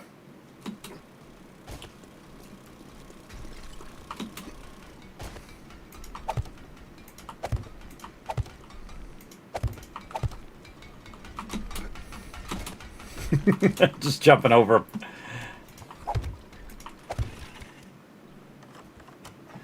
GG's, nice job, guys. Appreciate the help. If you'll excuse me, there's a chicken out front. Get him! All right, see how nice that is, everybody? Again, now they can walk across it. I really like the L-shaped. I just was doing that last night, and I was like, oh, man, that'd be really good for the crew as well. A lot of times in my solo playthroughs, everybody, I'll build much bigger bases than I need to in my solo playthrough, and then experiment with different variations. And again, once you've kind of mastered something, I could just build the same exact kill box every time. But the trick is to improve upon it, right? Use less resources, make the thing better than you made it before. That's the true iteration of the kill box and how it's kind of evolved over time. And I've built a whole bunch of them, but for that very reason. Oh, this one here has got to be fixed. For that very reason of iterating on it, making it better time and time again.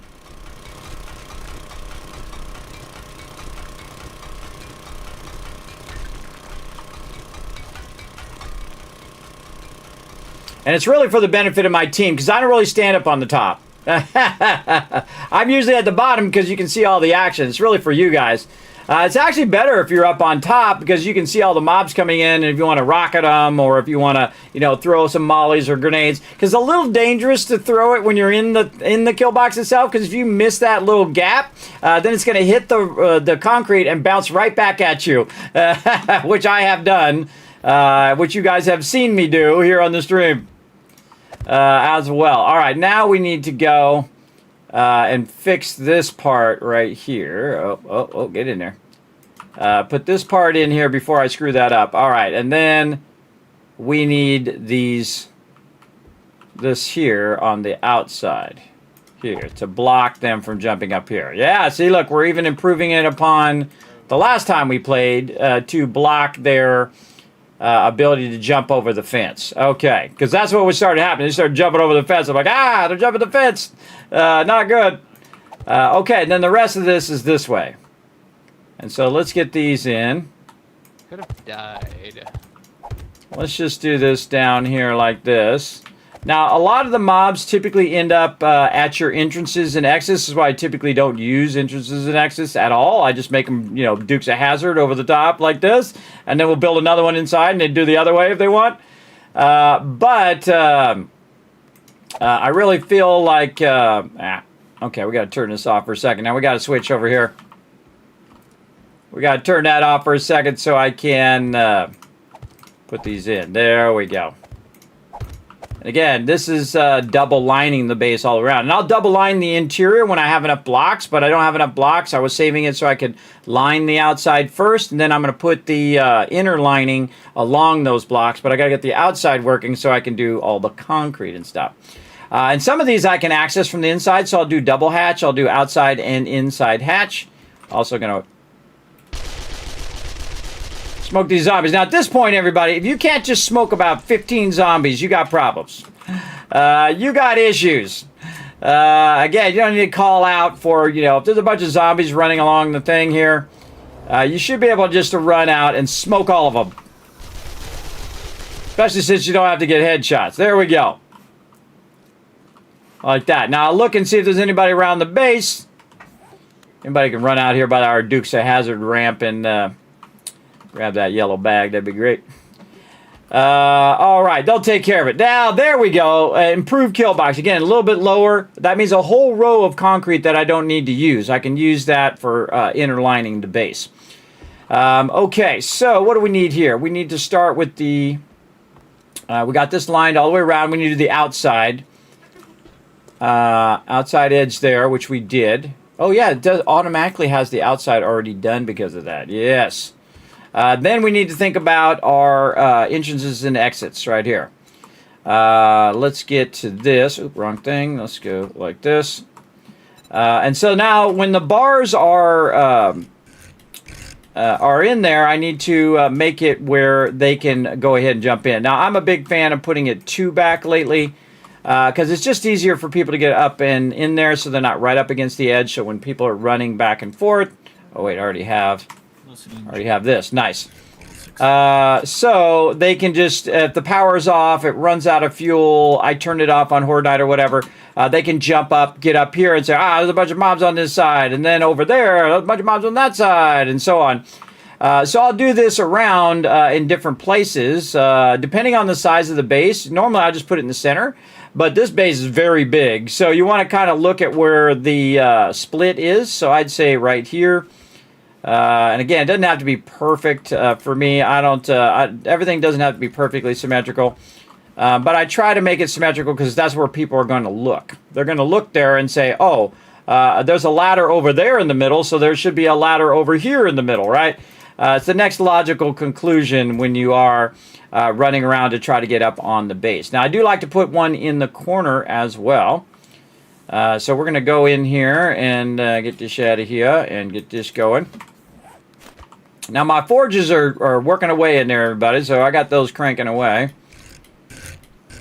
And then this, what I like to do on this one, again, I've been testing this particular part too, where the whole point I did that bigger area is to eliminate that middle line, but you can see that middle line's pretty big now because of the outside edge. So you have to either go left or right, which is actually probably a good thing because people love to stand in the corner, and for good reason, because if you're standing in the corner, you can shoot that way and you can shoot this way pretty well.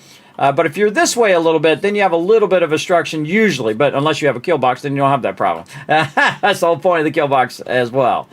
But there we go. We're going to run this all the way up like that, and then we're going to reverse the top part of that as well up there to cover all that up, and then that'll all be double lined. And then at the bottom here, we're actually going to use this one because one of the things I learned, if they do break this outer part, it's usually like a dog or some mob that is crouching. And if they are doing that, you definitely, if they break that side over there, then you want to be able to shoot them. But this actually blocks my ability to shoot them here. So you got to move to the side and shoot them through that way, or move to the side, shoot them this way. Again, keeps people out of the corner, which is an unintentional bonus to that, but not necessarily the reason why I did that in the first place. But again, they're going to hit this thing, and you're like, well, why don't you put bars in the corner? Well, the reason why I don't put bars in the corner is otherwise sometimes it'll get through those bars and it will hit the inner pole there and take that pole out. Now, of course, if a bomber comes up and gets close to that and blows up, boom, you can kiss that goodbye because it's going to penetrate through the blocks and it's going to hit that pole. Or a cop, like you saw if you were watching last night, my solo playthrough, is going to penetrate right through there and blow it up as well. You caught some bluegills. Well, look at you go. Holy cow, did you save the server? We did, Voxroll. Again, I think it was just a network issue, everybody. I think it was just the internet doing something funky. They didn't even get back to me, but I did log in and take a look. They might have gotten back to me since then. I got on and I tested the server. I went around and tried to put the thing in to see if it would give me a network error, and it was fine. It's more like a network timeout that it does.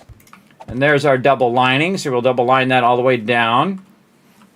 And there we go. Now, you always want to start from a certain part and then work your way around. See, I got ahead of myself there. That's why I messed that up. Start with the part. That's why I put it in the corner in the first place. And then work your way from there. See, you can see where I have the ladder. So I want to do the same thing with all the other ladders. But you don't want it to be too close because people are going to be right here and there'll be a ladder behind them. And they'll be running in the ladder, which is not good. So you want to think about the use case of that particular ladder. So I'm going to go ahead and just back this up a little bit like that. I think we're going to do a little iteration like that. And I like to aim it toward the front of the base if I got the... Oh, look at that. Someone wants to come up and test the Kismet kill box. Watch this. Boom, melee to the head. Yep. And then get wrecked. Come on. Again, if you can't take these mobs on by now, everybody, you got problems.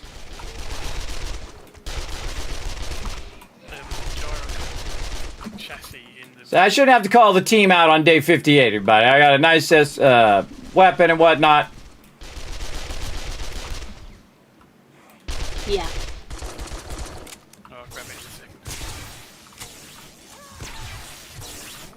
Pete over there smacking him. All right. Now, one of the things you don't want to do, everybody, you don't want to run to the door when zombies are coming in, because the door is just going to auto-open and then it lets the zombies in.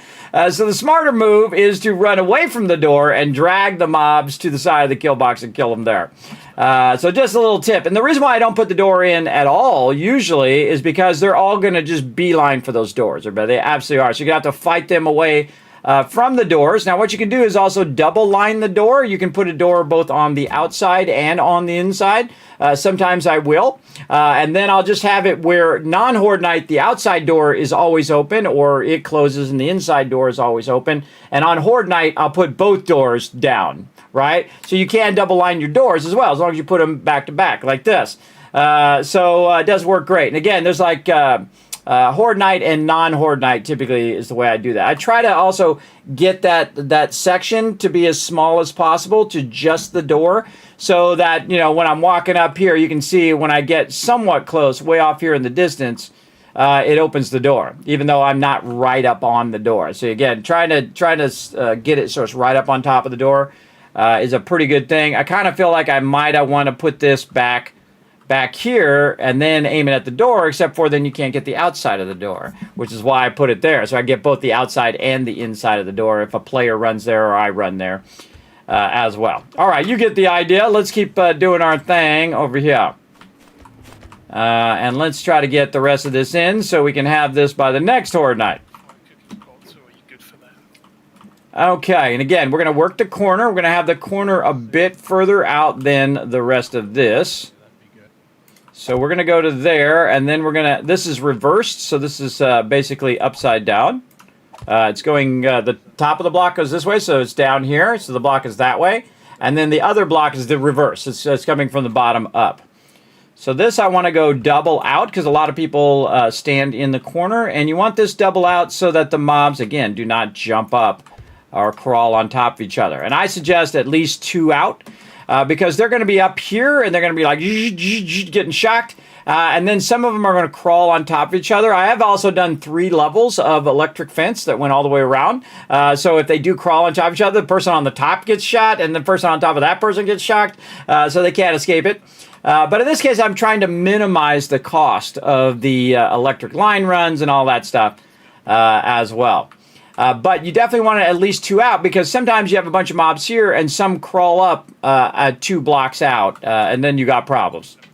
Then you got big problems, because they'll crawl up on top where all your peeps are. Also makes it a little bit easier to stand out here and shoot back, because normally I have like an L-shaped solid block here, so you can stand on that solid block so they can't hit you from underneath, usually. But we're going to try it with these and see how it goes. All right, there we go. I say we go ahead and do all these other ones, because those are going to be much easier to do. We're going to do all these ones first, and then we'll come back and we'll work on all the other ones here. I bet I can whip some up. See, this is so much easier to do when you're not trying to dodge spikes the whole time.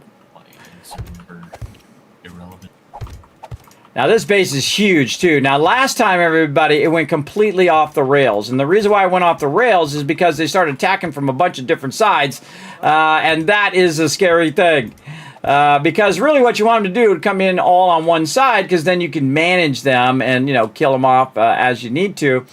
But when you can't manage them and they're coming from everywhere and they're all spread out, which I absolutely love. But they made it... It used to be where they would all come in like a straight line. Especially when you're solo playing, they'll sometimes do that. But when you're team playing, they're coming from everywhere. But they're just there's a giant swarm of them coming in, and it's awesome because it's super fun. Super fun to play that as well. And again, you see I have an entrance in the back here. I'm about to put entrances on all sides. So if somebody falls off, they know where to run and get back in as well. And again, this is going to go much faster now. I hope you don't mind me speeding up a little bit.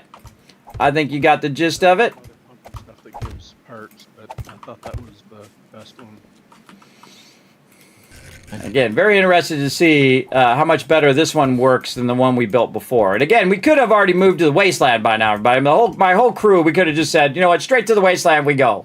But again, we are doing a nomadic playthrough. We're going to play through all the zones in 3.0. Whenever it goes a whole nother point, everybody, we do a full playthrough instead of just skipping biomes. That had some kind of a... And then I try to make each base uniquely different. I try to be ahead of my solo playthrough with the team as well. I think it's happened. Or reverse that. I try to be ahead of my team play than in my solo play. Pumpkin cheesecake, it straight up says grants you a 5% discount. There we go. It's the only pumpkin thing that says anything. I've got 10 of them going, and if anybody wants to find me more eggs, I can make some more. Actually, for that matter, if you see eggs for sale, they're probably cheap at this point.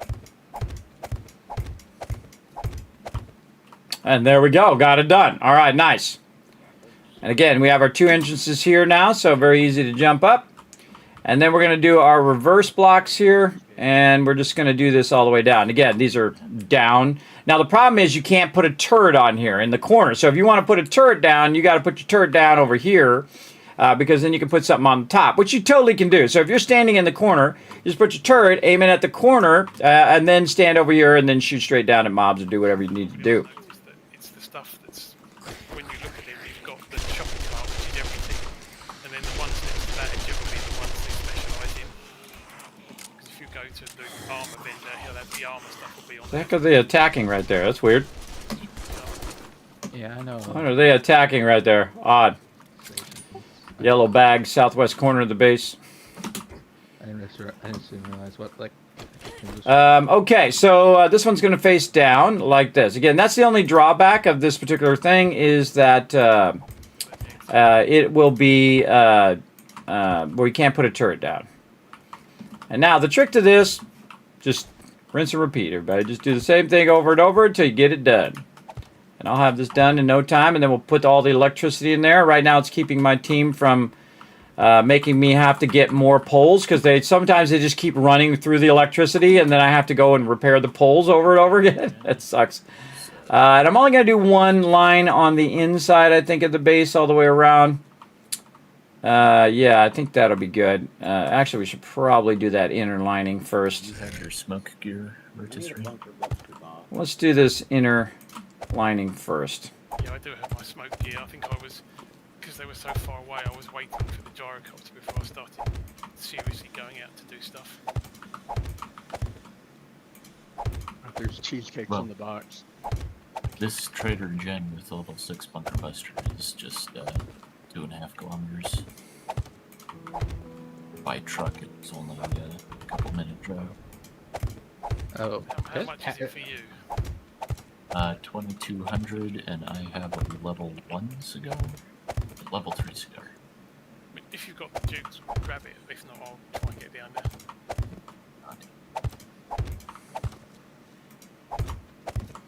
My map's reset as well because I reinstalled it. So. Before I screw this up again, everybody, let's do this part. None of it's explored anymore, or it's just catching up.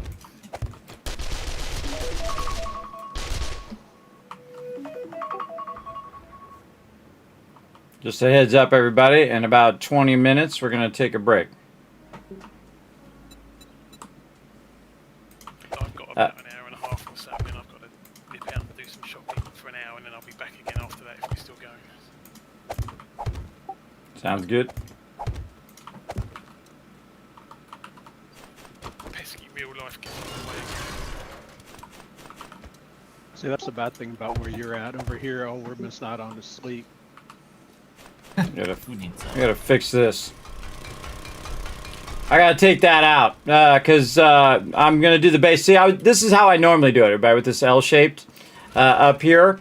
But I think I'm gonna do it lower and see how it goes. Normally I don't do it lower because those bombers make it in there, man. They're gonna blow that up. But if I take this out, I can make this lower, and then otherwise this will be in the way of the team running along here, which is not good. Sometimes I change my mind. Iterate, everybody. Iterate. Try to make it better each and every time. I got full, so we start to parse a couple parts left over there. There we go. Okay, so yeah, this one here, I also should have done it the other way. What about it? Oh, Kismet's basically done all fine.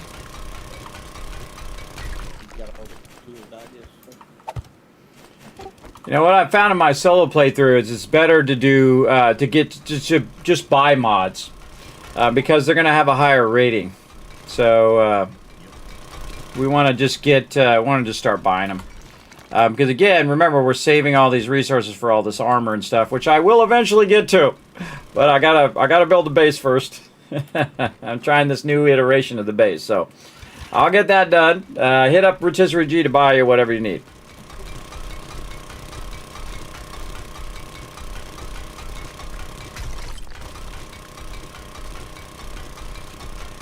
I'll get to it. I got a long list of to-dos, everybody. But the base has to come first. Again, I can do the armor, but or mods and all that other stuff. But I got to get the base in because the base is the largest task. One of the things that I've learned in my life, everybody, always start with the hardest thing first. I always do that. Always, if you have a bunch of to-do stuff, everybody, you're going to have the most energy when you first start off on something. You want to do that hardest thing first. And then the coolest thing, good mental thing as well, everybody, is the fact that you know that everything after the thing that you just finished is easier.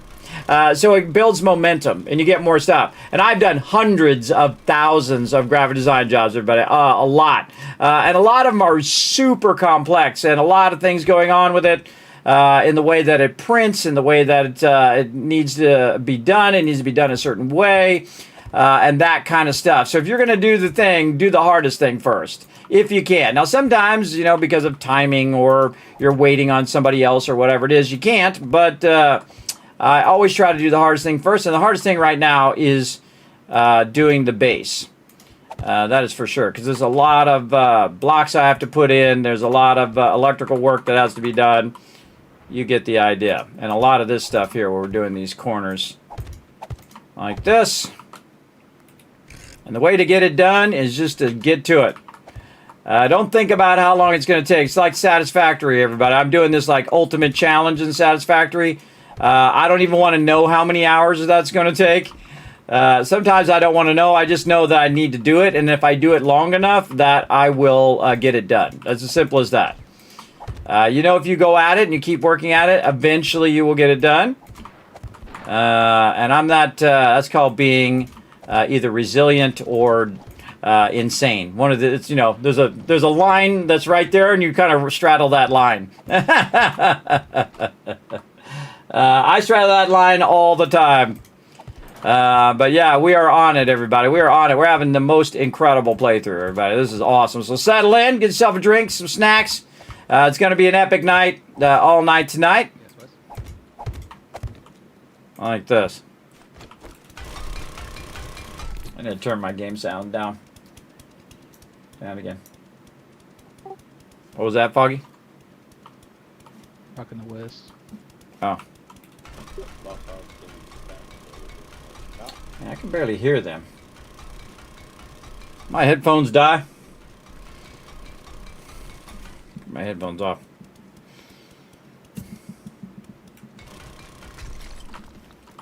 I can barely hear them. It's like they're whispering or something. Is it me, or do some of those people sound low? Hello? No. There they go. I bet you can. You hear yourself in your head. And all those other voices. I think it's just because it's dampening their voice, everybody. It was my headphones. One of my my headphones wasn't working. Yeah, and I don't click hitchhikers. Apparently not, because I didn't stay on. But I'm defeated.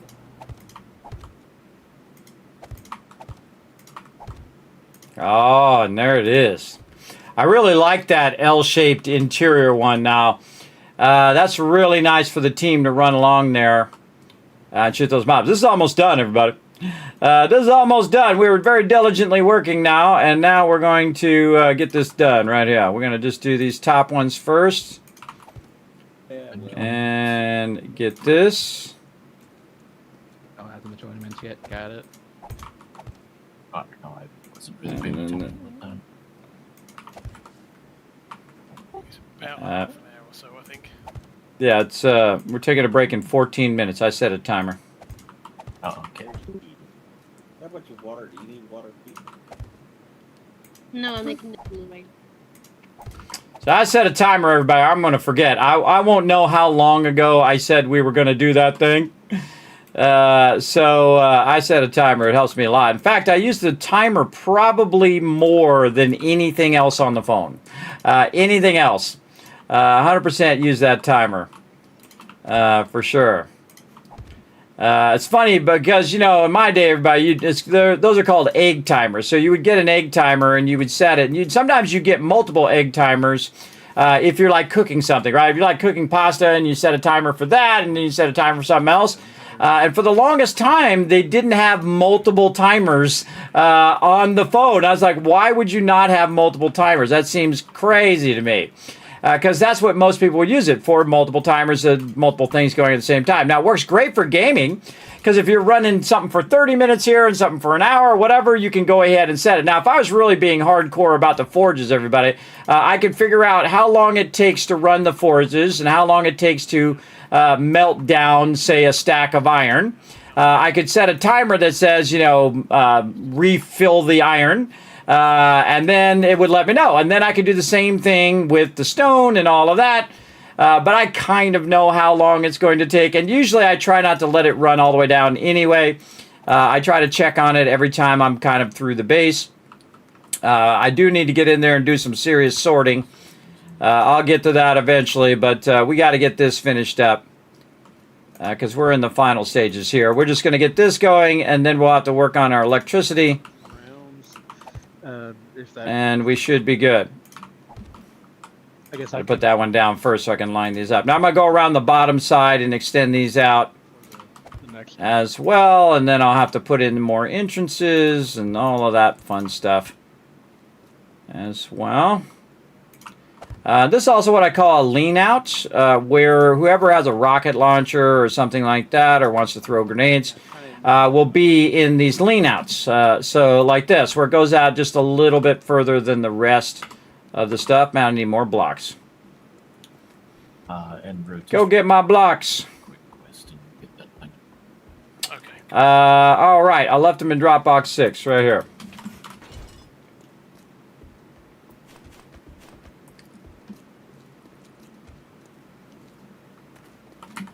Okay, and then we'll pick that back up. Again, see how that's further out from the rest of them like we've done there? And we're just going to go around and do that all the way around. And then the actual kill box itself is done. And then we'll do, or the exterior of the kill box is done, just to be specific. 762 AP going. That should do me. Yeah, and a lot of the team likes to stand in the corner too. So I try to accommodate them there. Well, luckily, the boxes of gunpowder only take 10 minutes a box, so it's not too bad. It's just getting them going, waiting for them to do. Well, and you've queued up 1800 now, but there's still a good amount of time before the next one. I mean, I think I only used 1,000-ish last time, so yeah, Chicken out here. But I was, well, maybe 1,500, but you know, 2,000 is probably more than I'll need. Killing chicken's not my job, everybody. My job is to get this working before Horde Night. It's just waiting for that to finish.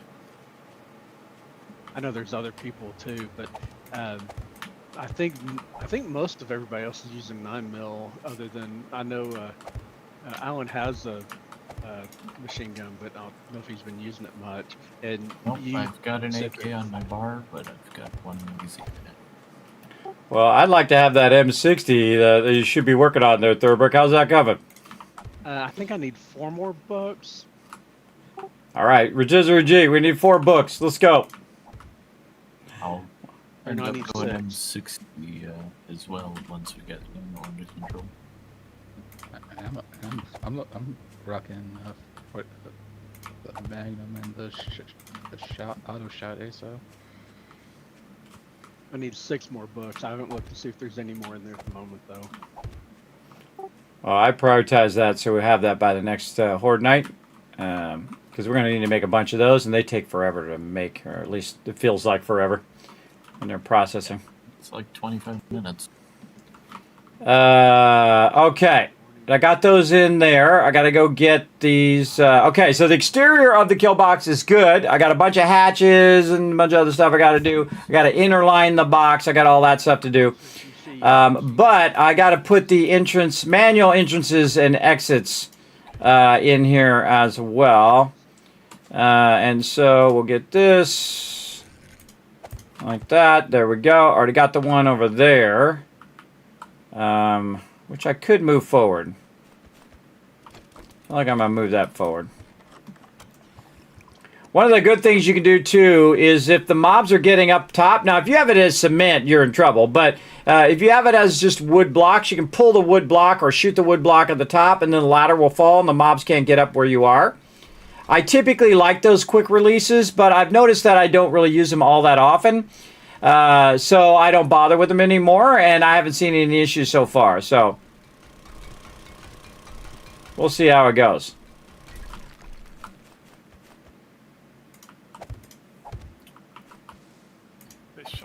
There we go. Yeah, there we go. All right, nice. And then we got to do the corners. So we did that corner. We need to do this corner a little further out like this, and then we'll do it this way. The double jump there. Again, you want to have a lot of entrances that they can do along the way, because you don't know where they're going to be on Horde Night, and then things go horribly bad, and then it's not good. And Thurber's been doing a great job on the farm here, where he's only doing ones that are 2 high instead of 3 high. If he puts the 3 high ones out here, then I can't put this here. And this doesn't disturb the rest of his stuff, his blueberry seeds, if he just does it like that, because people can just jump up. And you want to leave that 2 gap so the mobs are not jumping up there. You don't want that happening. You got mobs jumping up there, you got problems. That's not good. Especially on the outside that they're jumping up there. This one I think I'm going to make a little wider. I don't know why. My instincts say make it a little wider. There we go. Then, let's see. Probably middle of this one. And it doesn't really matter where it is, just as long as it that they have enough entrances to get in and out of the base. In case things go bad. And there's like some sort of emergency. They got to get up on the side. If there's a bunch of mobs, breach the outside of the base and get in. They're going to need to get up there, up out of the way, and then just fight them off as they come up the bridge. By the way, if you missed me playing Assassin's Creed, everybody, I was playing some Assassin's Creed Black Flag. And what had happened is I got up on top, right? And then I'm like, wait a minute. I'm on the high ground, and they would come up the ladder, and I would just kick them off the ladder, and they'd fall and die. It was very, very fun. I assassinated the whole entire place like 15 times. I don't know, I had like 500 assassinations. But I just kept killing peeps and throwing them in the baskets or throwing them in the wells. It was really fun. I was barely doing any of the storyline, but I was just kind of showing you how how the game plays. Pretty fun. What up, Toby? Thanks for coming in and hanging out. There you go. Thanks for coming in and hanging out in the chat. All right, we've already got our stuff here. We've got our corner ones in. All right, we got that all done. Sweet. Okay. Now we need to double line the the parts here so that we probably want to do the bottom first before I forget. Let's do that. Let's just do it in rows. So we're going to do the bottom. And again, notice how I put the bar here. And that's because if they breach that outside, then we can shoot them from the inside, everybody. But if they don't breach that outside, then I don't have to worry about it. But it's like a fail-safe that I learned that you definitely want to have that. There goes that chicken again. And again, I don't want to put there, though, because I'm going to have a thing there where I can repair that. Did 20% damage to my truck. We definitely want to double line all of this. That's that weird block that I can't seem to fix. Screamer.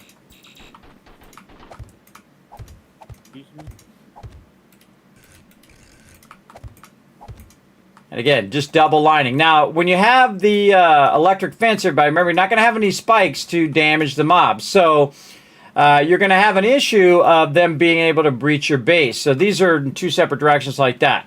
Now, because there's an outside block and an inside block, you can't put the spikes there. You can't put spikes there or they'll be up in the air on top of the outside blocks here. Or in this case, they'll be really far up in the air because I have it stacked pretty high. So what I do to counter that without spikes is I double line it. And that double line, if I were to upgrade this all the way to steel, this would be 20,000 in there. Let's make one. I already have one for the corner right there. How convenient. And then simple rotation. The simple rotation hasn't been rotating lately. That's a bug that they need to fix. You know, you do what you got to do. I was wondering why he came the basement. And we're getting it done, everybody. We're getting it done. Again, I only got so much time in there as well to get this stuff done before I have to do some Horde Night action. I put that magazine bundle in the magazine box. Another great thing about it, too, is that the spikes are not going to kill the mobs, so we have to kill the mobs. And sometimes the spikes will take your kills, meaning you don't get credit for that particular kill. So much better to get credit for every kill. This way you have more loot, hopefully. And the loot's kind of random as well, whether you're going to get enough loot or not as well. Oh, you're by the tomatoes. Well, I'm not from Tennessee, so I'm from California. But my wife and my kids are like 6th or 7th generation. I think it's 5 or 6th generation. Born and raised in Tennessee. Everybody, long time on her side. My side, nope. My side, I'm from California, and my parents are from the New York and from the Midwest. So there you go. It's like, oh yeah, put the thing under it, and it's like, click, click, click. Oh, I'm now 99 of 100. That's annoying. Okay, so we got the bottom line in. No. And then let's just go ahead and do the second row. We might as well just get all this done. Let's just go. You're going to be busy making sniper rifles for a little bit then. Yeah, and double lining this upper part. If you want to, I don't know how you're doing on benches, but you can use my cooking bench if you need one. See, this is a great way to do this without steel. So if you use steel, steel's worth 10,000. But if you double line it with concrete, it's worth 10,000 because they have to break 2 blocks. Now, right here is going to be a problem because there's like an invisible broken block there that I can't fix. Well, I mean, so we'll see how this goes. We've already got like 200 or something in the food box, so we'll have to especially watch that spot. It's not urgent. Yeah, I kind of find it weird that they have workbenches rather than cooking things, to be honest. It's always weird. I guess it's like a blender or something making it instead of actually cooking it on a fire. Yeah, well, I think we went running by. I think it is weird because technically you're crushing up yucca juice. So. I thought you were making snow piles here. Are we where we can do gear for everybody? I can make it, but I hadn't. Hey, Kismet, how are we doing on armor kits and stuff? Can we start making like snow gear and stuff? I wouldn't. I'd just make one if you need to go out there, just for the people who need to go out there. But I would not get too crazy on it for now. Okay, well, if anybody needs snow gear, I can make it. If anyone needs desert gear, I can make it. I'll take a snow gear. I need both. Yeah, I need to use a desert gear. That's my next one to do. Yeah, because I need all of them, don't you, your T3? Pretty much, yeah. I've got the smoke one, which I did, but the other three I definitely need. Yeah, after I'm done with the kill box here, I'm going to go back to armor. So, again, try not to burn up all the materials. Don't just go make a bunch of mods or make a bunch of stuff, because that'll make us fall behind. All right, it's break time, speaking of things to do. Break time, everybody. So find a safe place or run back to the base, whatever you got to do. I'm going to give you 5 minutes to log out, and then I'm going to restart the server. So let's go. All right. So I'm going to give them 5 minutes to log out. And the second they log out, then I'm going to log out. Because, you know, I give them a warning ahead of time, and then they're still not ready to log out. It's kind of like after Horde Night, everybody. Typically, we go to Horde Night and then take a break. But because we had started close to Horde Night, I don't want to make my team go for like 4 hours and then take a break. So, yeah, we'll get this. I'll just keep working on this while they're finding a safe spot. Even though I did warn them 3 times that we were going to take a break. All right. Oh, I got the second line done. Nice. All right. So now we can just do the last part here. Yeah. Nice. Now we're making some big strides. Get this base done in no time. Again, want all this double lined. That's what I'm doing right now. Double lining the interior of the base. I built the exterior first because, again... All right, Rotisserie G Thurber, come on. Running the timer. Find a safe spot.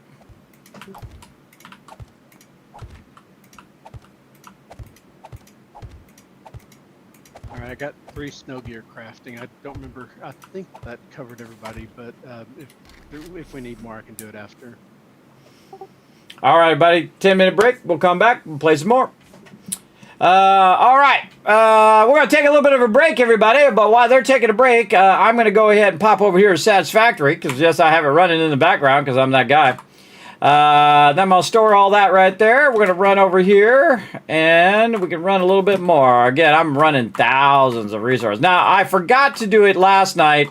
But I was going to run around and grab a bunch more biofuel to let some of this run. Because I may be pretty far along. Because I do have a lot of this made already, and I might be more than enough. But the funny thing is, in the next stage, I also need more of a bunch of this. So, but we'll try to automate it so I'm not manually doing it. And I've never seen Satisfactory before, everybody. I am doing the ultimate challenge. This is where you need 100 times the resources and 2 times the resources in each of the scale. So it's 2, then 4, then 6, then 8, then 16, 32. It starts to double all the way down. Makes me want a double now from In-N-Out Burger, and so on. And so it'll just keep doubling, and then also it takes 5 times the amount of power to power all of the machines. So it's like the most insane way to play. Normally, you need 50. I need 5,000, right? I need 5,000 as well to keep it running. So what I'm going to do is go ahead and let this iron run while I'm taking a break, and that'll run for like 30 minutes. And then, see, now I'm multitasking. Not only am my team taking a break, I'm going to restart the server. I'm going to do all of that stuff and restart my client as well. Let me restart the server while I'm thinking about it. And then I'll go to my client here to my 7 Days to Die, and then I'll quit out of that just to kind of clear the memory while we're in there. And then we'll let that run. And then I'll go ahead and just relaunch some 7 days. And I do a lot of this stuff typically off stream, but you get the idea. There we go. And then I don't log into the server until it's actually time, because this way it gives time for the server to restart and all that kind of fun stuff. All right, now it's some fun for you guys. We're going to go ahead and put in the words on stream for you guys right here. There we go. We're going to start this up, take a little break. Back in just a bit.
I'm back, everybody. Come on, let's crush this puzzle right here, everybody. We got every word in this puzzle. I'm going to give you 5,000 caps for working together in the chat. Here we go. What do we got? I can't think of any words. Taco. Ah, Blood Vein got it before me. I feel like some tacos right now, right? Too bad there's no S. I could do a plural. Boca. Boca-ton. What?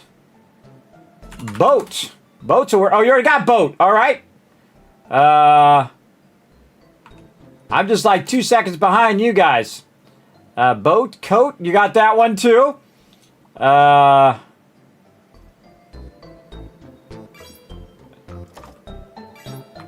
Tar with 2 A's. T-A-R-A. There we go. Oh, big one, Rotisserie G. Look at your big brain. Carb. No carb? Short for carb. Yeah, I put carb in there. Sometimes I think I just typed it wrong.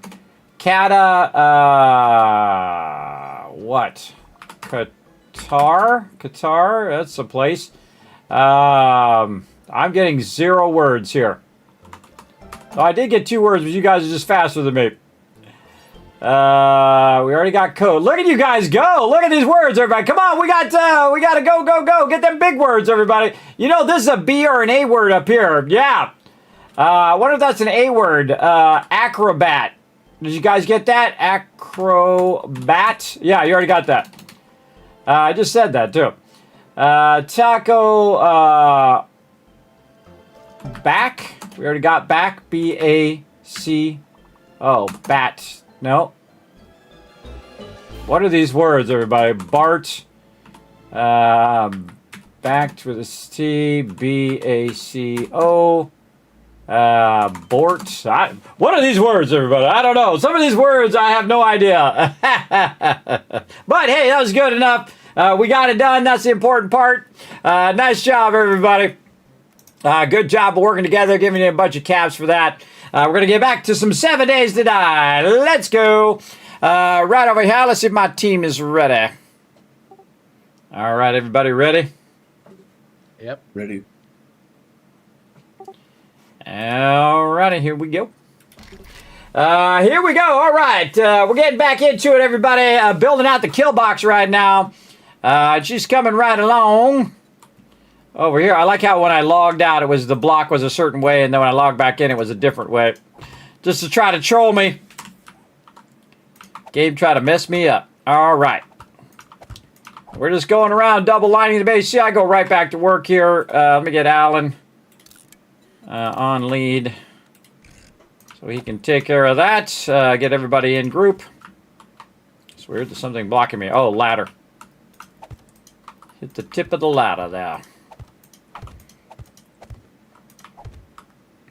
And again, just double lining the base so it'll be nice and strong. Apparently, we're going to put an extra one there, which I didn't want to. This part really slows me down when I misclick, but I just added into the overall timing of everything that I'm doing. That I'm going to make a mistake or two along the way, and then just keep rocking. You see that I don't give up, everybody. I'm very resilient in that way. I'm relentless in that way. I'll just keep going until I get it done. I will get it all done. Now we're getting on a roll. Let's go. So this one's a bit of a gap there, so you have to be careful on that one.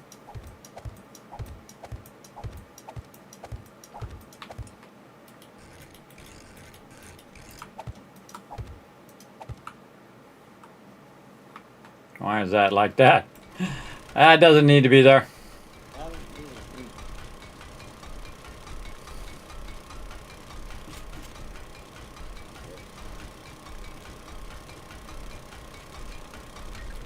My tree farm behind you, but Yeah, I see. I almost run into it with a motorcycle earlier. hey, you gotta go around the tree if they're in a dip. I thought you were supposed to run over. No, we had to dig down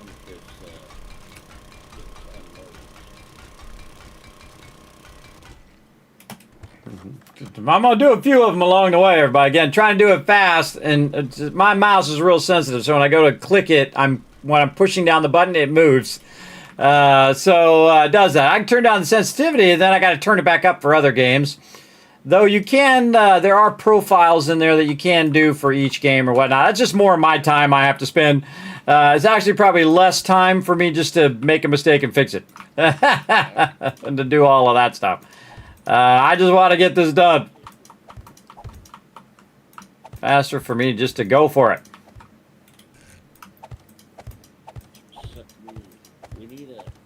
I'm getting to the age where I'm getting real tired of fixing technical stuff. It's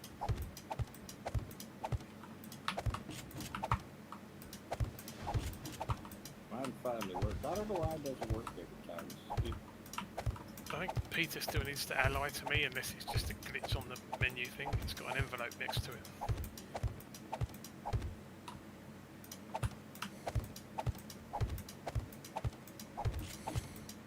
Oh, there we go, it's gone. Maybe you didn't. All right, there we go. GG's. Okay, I got to fix these corners though. Right here, because I put these corners in, and I got to make sure that they're not going to fall down in there. Just kind of walking along the fence line. Got all the entrances in. Check these corners that those are covered. This is really good. Main entrance. Put in the. Is anybody working on the? Oh, well, I should put the entrances over here. Ah, actually, that's a good idea. Put the entrances over here where you have this kind of. See, look, I'm improving upon it already. Where you have these kind of lean outs. Oh, but it's a reverse lean out. Okay, hold on. We got to put. Yeah. We got to put one underneath. Firewalls and stuff like that, but I'm wondering how bad of an idea that would be right now. Well, I found I went out there, like just dipped. Like that, and then you could attach this here like that. Yeah, there we go. So basically, I put one underneath just to hold it. It was literally just like this, and then like this, and there we go. Those are out a bit wider than being right where the thing is too. But they don't line up to the interior ones, but that's okay. Most people are just going to jump down anyway. Because I have this down by one block, it's easier to jump down from it as well, and you don't break your leg. If I have it up real high and people jump off, they're going to be breaking their legs left and right. Let's go around and see if I, again, got this all nice and secured in the corner. Yeah, looks good there. All this is looking good. I think we just need some electric boxes and we'll be good to go. Yeah. Yeah. Okay, this is all good. All right, that's a done main part of the kill box. Okay. Now we need hatches, and we need a whole bunch of them. Now I always start with the junky hatches. We're gonna make 20 of them. I don't know exactly how many I need. Doesn't matter, because I can always make more. Now what I want to do is not do that. What I want to do is make it where I can rerun these if they get messed up. And so what I'm going to do is actually put them on the outside so I can click on this and then walk to this one over here and then click on this one. I'll have a hatch down here where I can access it. The only ones that are an issue are the ones in the corner, and that's why I kind of made that larger corner on a previous build, but it turned out not good because they would just keep hitting that corner and not hit the electric fence. So I definitely don't want them just hitting the corner. I want them after that electric fence as much as they can. So what I'm going to do is on the long side ones, I'm going to have the arrow pointing toward me like that. So when I click it, it rotated in there. And I know you get more from the... And I don't have a chainsaw, so I got to use my auger. I think you get, well, yeah, I guess if you count pipe and zip. So when I put it in there, it rotated and the arrow was not facing toward me. Tier 1s, I think you get 3 from the tier 1. I like how that's the moment I ran out of gas. Right before I hit the last block, I run out of gas. What was that? We're making more. That's what I would call as well. We're making more in here, though, so we'll grab some of this. In fact, we'll grab a little extra. There we go. Did you scrap it? Always the way it goes. Okay, we'll see if we can get this fixed. That's what I was. There we go. That thing was, Now, I have the arrow pointing this way. my tactical was better for But help. now it rotated the arrow. There we go. Okay, this way. Well, once I God, how do you tell which way is the back on this thing now? trigger mod and the tactical That little metal plate is the back. burst, I did a triple shot. Okay, yeah, there it is. For something and it, Okay, there we go. It's opening that way. Okay, now we want to do the same thing with all the hatches. in this version.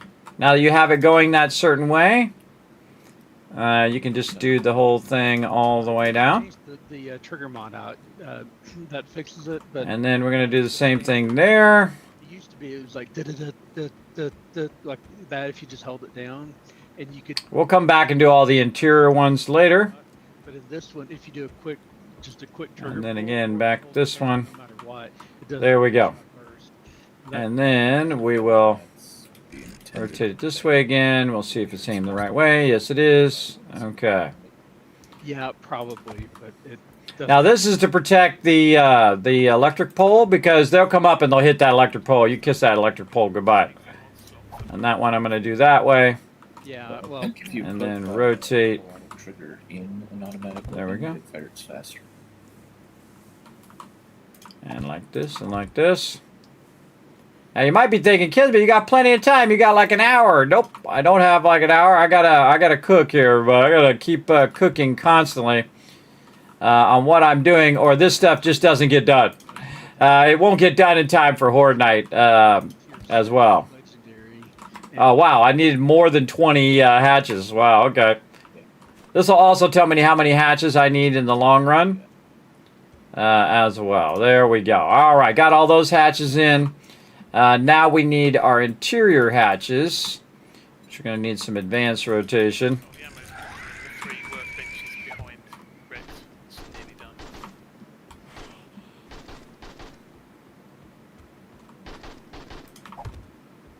He's got it handled.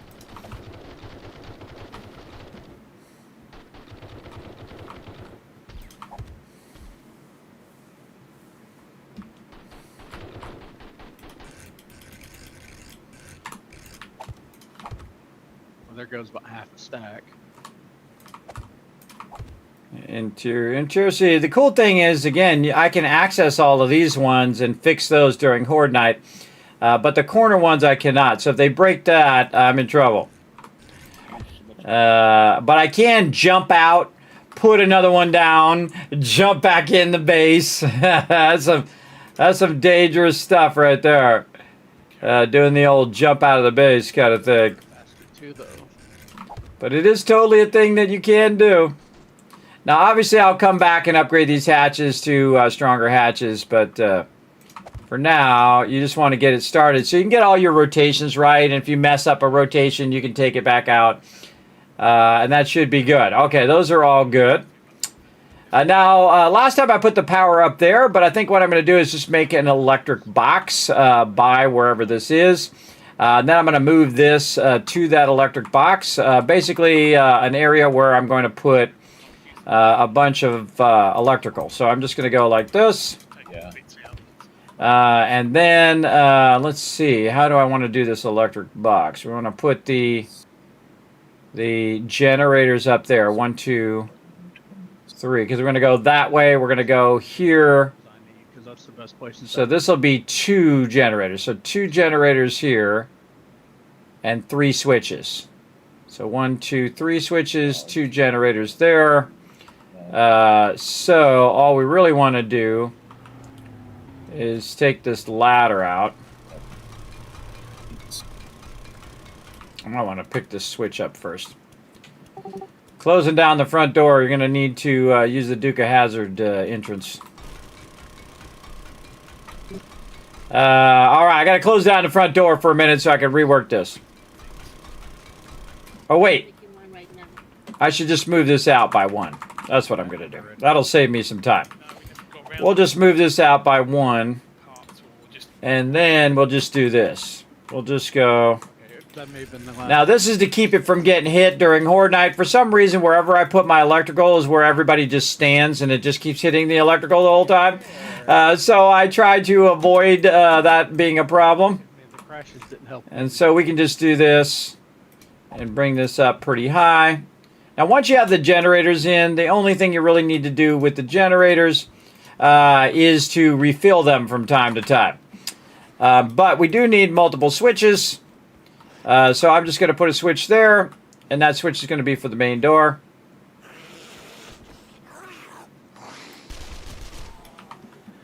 There's a tier 5 right over there. in the mods box. Alan, is that? Now this one already has its own thing. So actually, I want to do this one up high, because the one up high is always going to be on. Or actually, no, the one down low should be on in case it gets destroyed. Yes, the one down low should always be on, and the one up high is the one that should be taken care of. So, oh wait, no, not that, down here. We're going to need the generator. Generator bank to the switch. Good down the ladder, guy. There we go. And then to the switch here. And then back up from the switch to the motion sensor. There we go. And that allowed me to turn the door off during Horde Night. Now, if that gets knocked out during Horde Night, well, that's fine, because it's just going to lock the door down anyway. So it's the same end result. But we need 2 more switches there and a few more generators. So we got to get on that. Let's go. I'll get to the sorting. Just keep throwing it in there until it's packed in there. If you need me to do a little quick sorting, I can. Oh, we're just saying that because Wisp was inside looking in the drop boxes. Oh. Yeah, I wasn't sorting yet. I'll just consolidate it down for a second so you guys have some room. Holy mackerel, look at all these engines and stuff in here. Nice job. I guess the boxes are kind of full. Yeah, they are, but again, they're not like full. I mean, when they're full, you can't consolidate them. That's when they're truly full. Like right now, I just consolidate a whole box already. Already consolidated. In fact, it's just easier just to walk over here and put those bad boys right in there. And then engines, we got way too many engines. In fact, we should start scrapping the heck out of those suckers. So I got an overflow of engines. I'm not going to do that right now, though. I got time. So now they got some room. They got a whole box, and they got another box. And again, sometimes I get, hey, Kismet, the boxes are full. There you go. I'm busy. I'm doing some advanced base building. Right here. Generator. I got to get the base has to come first, everybody. I gotta do all that first.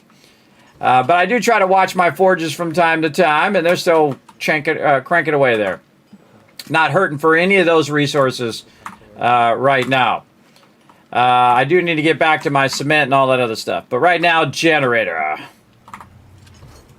Over here. You got a truck full of stuff. And then here. So we're going to get a generator going. Found one of those right there. I need 1, 2, 3, 4 generators. Somebody's making something in here. That's going to take too long. I could make generators by the time I get in there. Someone's using my box. Somebody's using my benches over here. You can just let that run for now, but in the future, just use the other benches because I'm using that for base production. Yeah, the other benches are in use.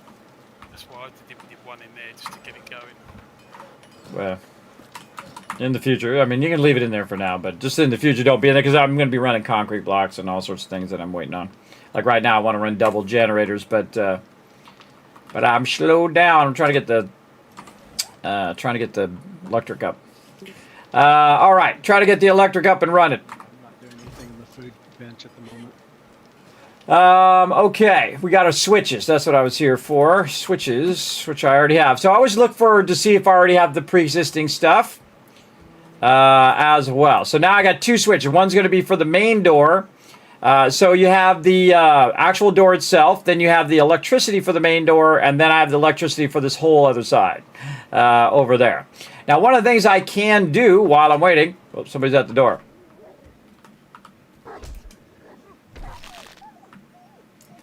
Hey, Thurbrick, there's a dog at the front door if you want to get that. Or a wolf, actually. So what I can do is I can pre-run some of these, everybody. So while I am waiting on that, I can go ahead and take this, and I can run it to this, which is going to go here. Oh, tires and stuff. I have a level 5 grave digger, so if anybody else wants. So I can pre-run that while I'm waiting on the generator. So this here as well. And now you know why I put the hatches like the way I put them, so I can do it there. But I can also just open this up, and I can use that pole down there. This is more for repair during Horde Night, and then this is for running it. You don't want to have this up during Horde Night. Mob might come over here, a cop might shoot across here and hit this. Very dangerous. And even just a wood thing will help it a lot. So there we go. So we got that going. Again, we're going to need 3 more slots up there. So let's get up here and bring this up. Or we're going to need 2 more slots, because I already have a generator up here for this thing. So we're going to need 2 slots there. 1, 2. Very nice. Okay, and then we're going to need a pole like so, just to protect the top of it from getting hit. I'll jump off of here and So many things. rotate. Oh, I got it. There we go. And that's just, again, makes an electric box. So we can run that power. And then we're going to see if we got any generators. Hey, there we go. We got 2. And I should probably make 2 more. Yeah, 1 more. There we go. Then we need those engines. And so we're going to burn up a ton of these engines now. Get a bunch of those bad boys. And now we're going to use those for our power. Usually use engines for making vehicles at this stage, but we're so far along now that we good to go. So there we go. And, oh man, I keep missing it. Stupid mouse. Work with me, mouse. There we go. Then what we're going to do is go to the generators. And we're going to fill them up with engines so they can run. Then we're going to refuel. Or not, because apparently I took my fuel and put it in a drop box somewhere, along with probably some of my other stuff as well. It happens. And then it crashed. Let's grab that. There we go. Right in the middle of the field that got delayed.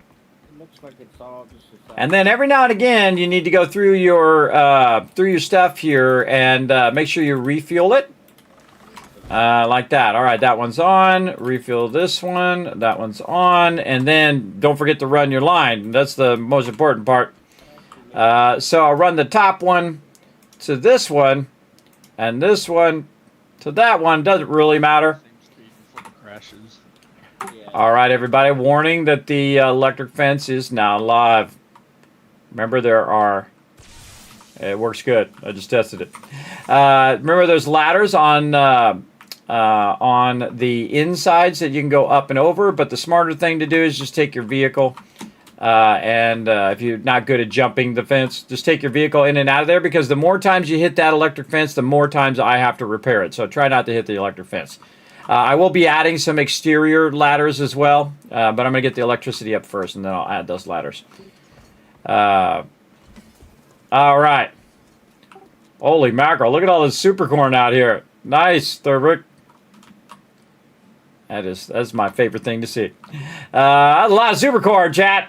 That's a lot. Okay, I got to put the electric box over here. I was just about to come harvest all that. Because this is where the thing is.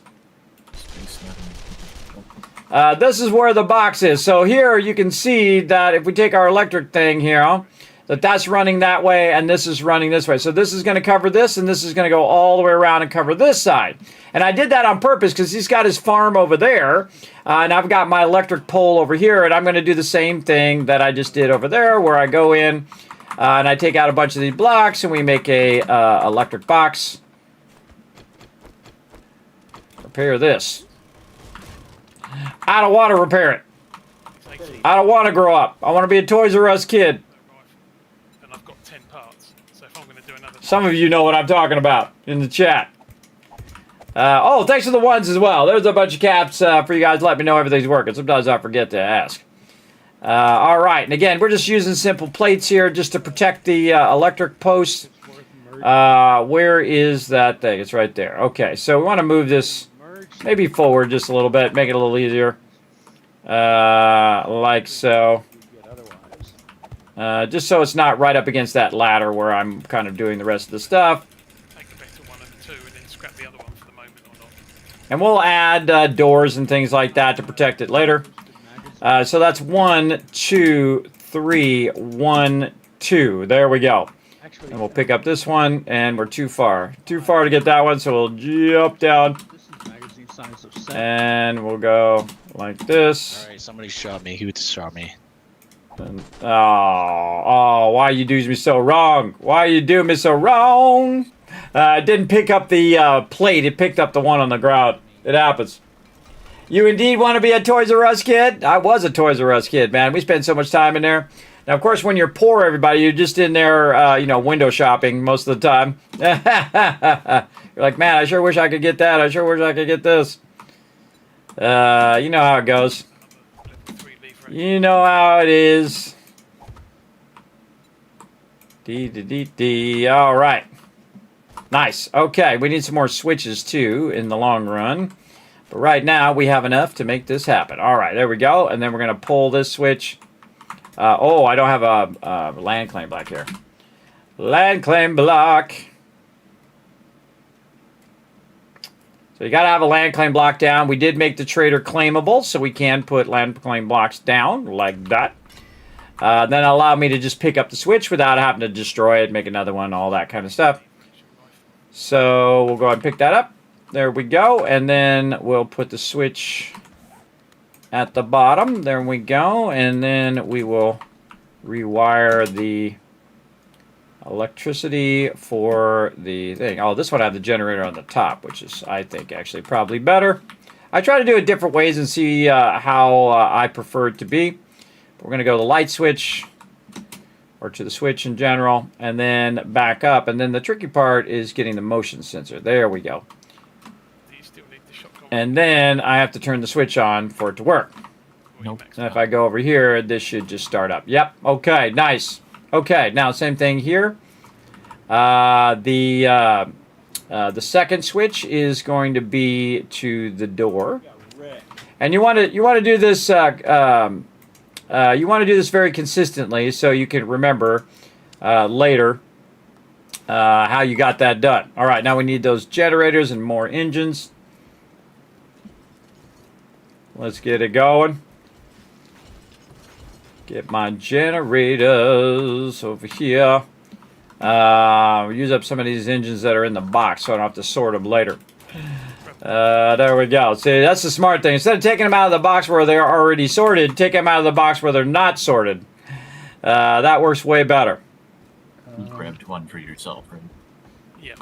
And then generate right there. I made 3. I couldn't remember if it was 2 or 3. Okay, and then this here. Yeah. Refuel. Turn it on. Yeah, I've got one as well. I just need the radiation gear now. Oh, that was a pretty good guess on those engines. And then turn on, and then this one to there.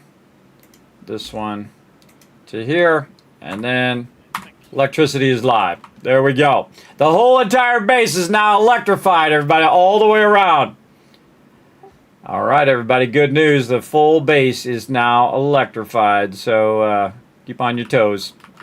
All right, now what we want to do is... Yep, I still got a little bit of finishing work to do, and then we'll get on it. Actually, I'm probably going to do the sorting first and then get on gear. All right. So we're going to put some hatches here. So I put this lining edge here to do the hatches. Or what I could do is I could just do doors. Now, the problem with doors is the fact that they typically only work vertically. So if you put a door in there, you might have a problem. But on the outside edge here, I can just put a door. But if I go to do a door here and I say, oh, well, I'll just put the door on top of the other door like this, it doesn't always work. It can, if this door gets destroyed, that one's going to fall down because it's not actually holding on to that edge. But if I put a hatch there, like I'm going to do here at the top, the hatch will work that way as well.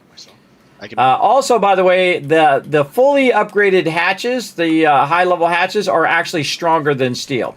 If you made your whole base out of those, you would have the strongest base in the game. Which one of these days I might just get around to it. So I'm going to do that, and then I can open this if I do need to get in there. But really what I'm going to do is just do 2 doors, because that's easy. I can access all of it from the 2 doors, right? Very easy to do. And again, eventually I'll upgrade all those doors and all that stuff too. Right now, just try to get the electricity in so we'll be ready for Horde Night. And once we're ready, then we good. Make another hatch. And then, of course, 2 doors. Right over here, and a door here, and then like this. Now this time I'm just going to put the door on top of the other door. See how it fell down? So you got to have something for it to attach to, right? Otherwise it's just going to fall down off the door. That's what I was trying to say earlier. They just got to do a little bit of like this. And then also it's going to hold that hatch up there as well. Wood doors are cheap, everybody, so I don't mind burning a door or 2 for you guys. And then rotate around, and then now so you can hold it there. And then hatches. I'm gonna aim. Just found 11. I just found 11 parts. So parts. Now, see, I really wanted to get this done last time, everybody, but I didn't have enough time to do that. So we're gonna get it done right now. Put in our final touches here. And then we're going to need our plate here. There. Okay, there we go. Okay. All right, Kismet kill box is fully up and running. We're doing Horde Night in here, so I suggest somebody go over to the kill box and take all of the resources out of there. Remember, the electric fence is live, so keep that in mind. I'm going to add some exterior entrances as well.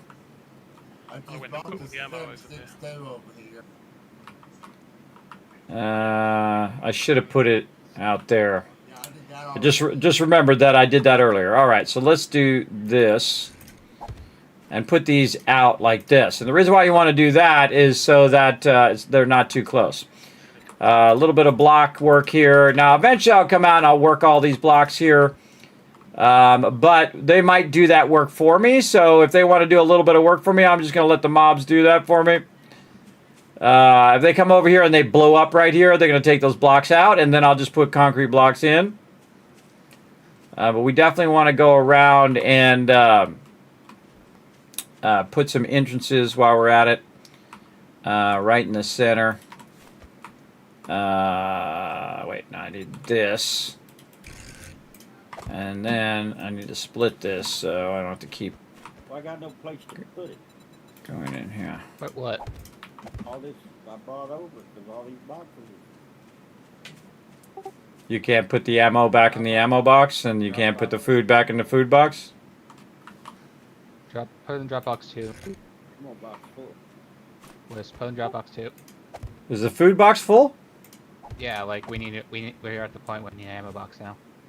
Oh, wow, okay. I'm going to make a separate ammo box here after I get these ladders in. All right. They need entrances on all sides, everybody. All sides. Oh, there's a spot right there that could use a block for now. And again, I usually put them in the center. This way they have a place to run to. And then like this. And there we go. You can also put them on the corners, but on the front and the back I put a lot more, but on the sides. Now the whole thing is, everybody, you shouldn't be falling off on Horde Night in the first place. You should be good enough to know not to fall off, but we've all done it. It does happen from time to time. It does happen in the long run. Also, we got to look and see when Horde Night is. Oh, wow, okay, I have 2 days, I have 1 day left. To get all this other stuff done. All right. Now we're ready to do all this other stuff that I typically have to do. All right. Again, I love building, though. I do like to take the time to get the kill box up and running. All right, let's get this going. Let's start with all of our forges first. Whoa, 400. Sweet. All right, that's a lot of steel there. And we're going to do that times 3 because we've been letting this run and backlog all this time. It's going to make a tremendous amount of that. All right, then we're going to put all that back, but we're going to take some clay out because we're going to need that when we get over here. Then stone. Over here, cement we're going to run out. We're going to fill up our stone. Oops, someone looked like somebody already did. That's weird. Somebody went in and worked my forges, I think. It's kind of weird that it's not further along. It looks like somebody refilled my forges and whatnot. I like to let it run and run and run. Then over here, he's got this running. That's running good. Over there and over there. Let's see. Hey, Rotisserie G, I would let the lead forges run double clay because you got so much in there. You got 16,000 lead in there. That clay is never going to catch up. Okay. So I'd run a double clay until it gets past like 10,000. Then you can run all that lead out for like 2 hours. All right. Do you have a vehicle's save or not schematic? All right. Okay, so we got the forges up and running. Let me check on my mixers here.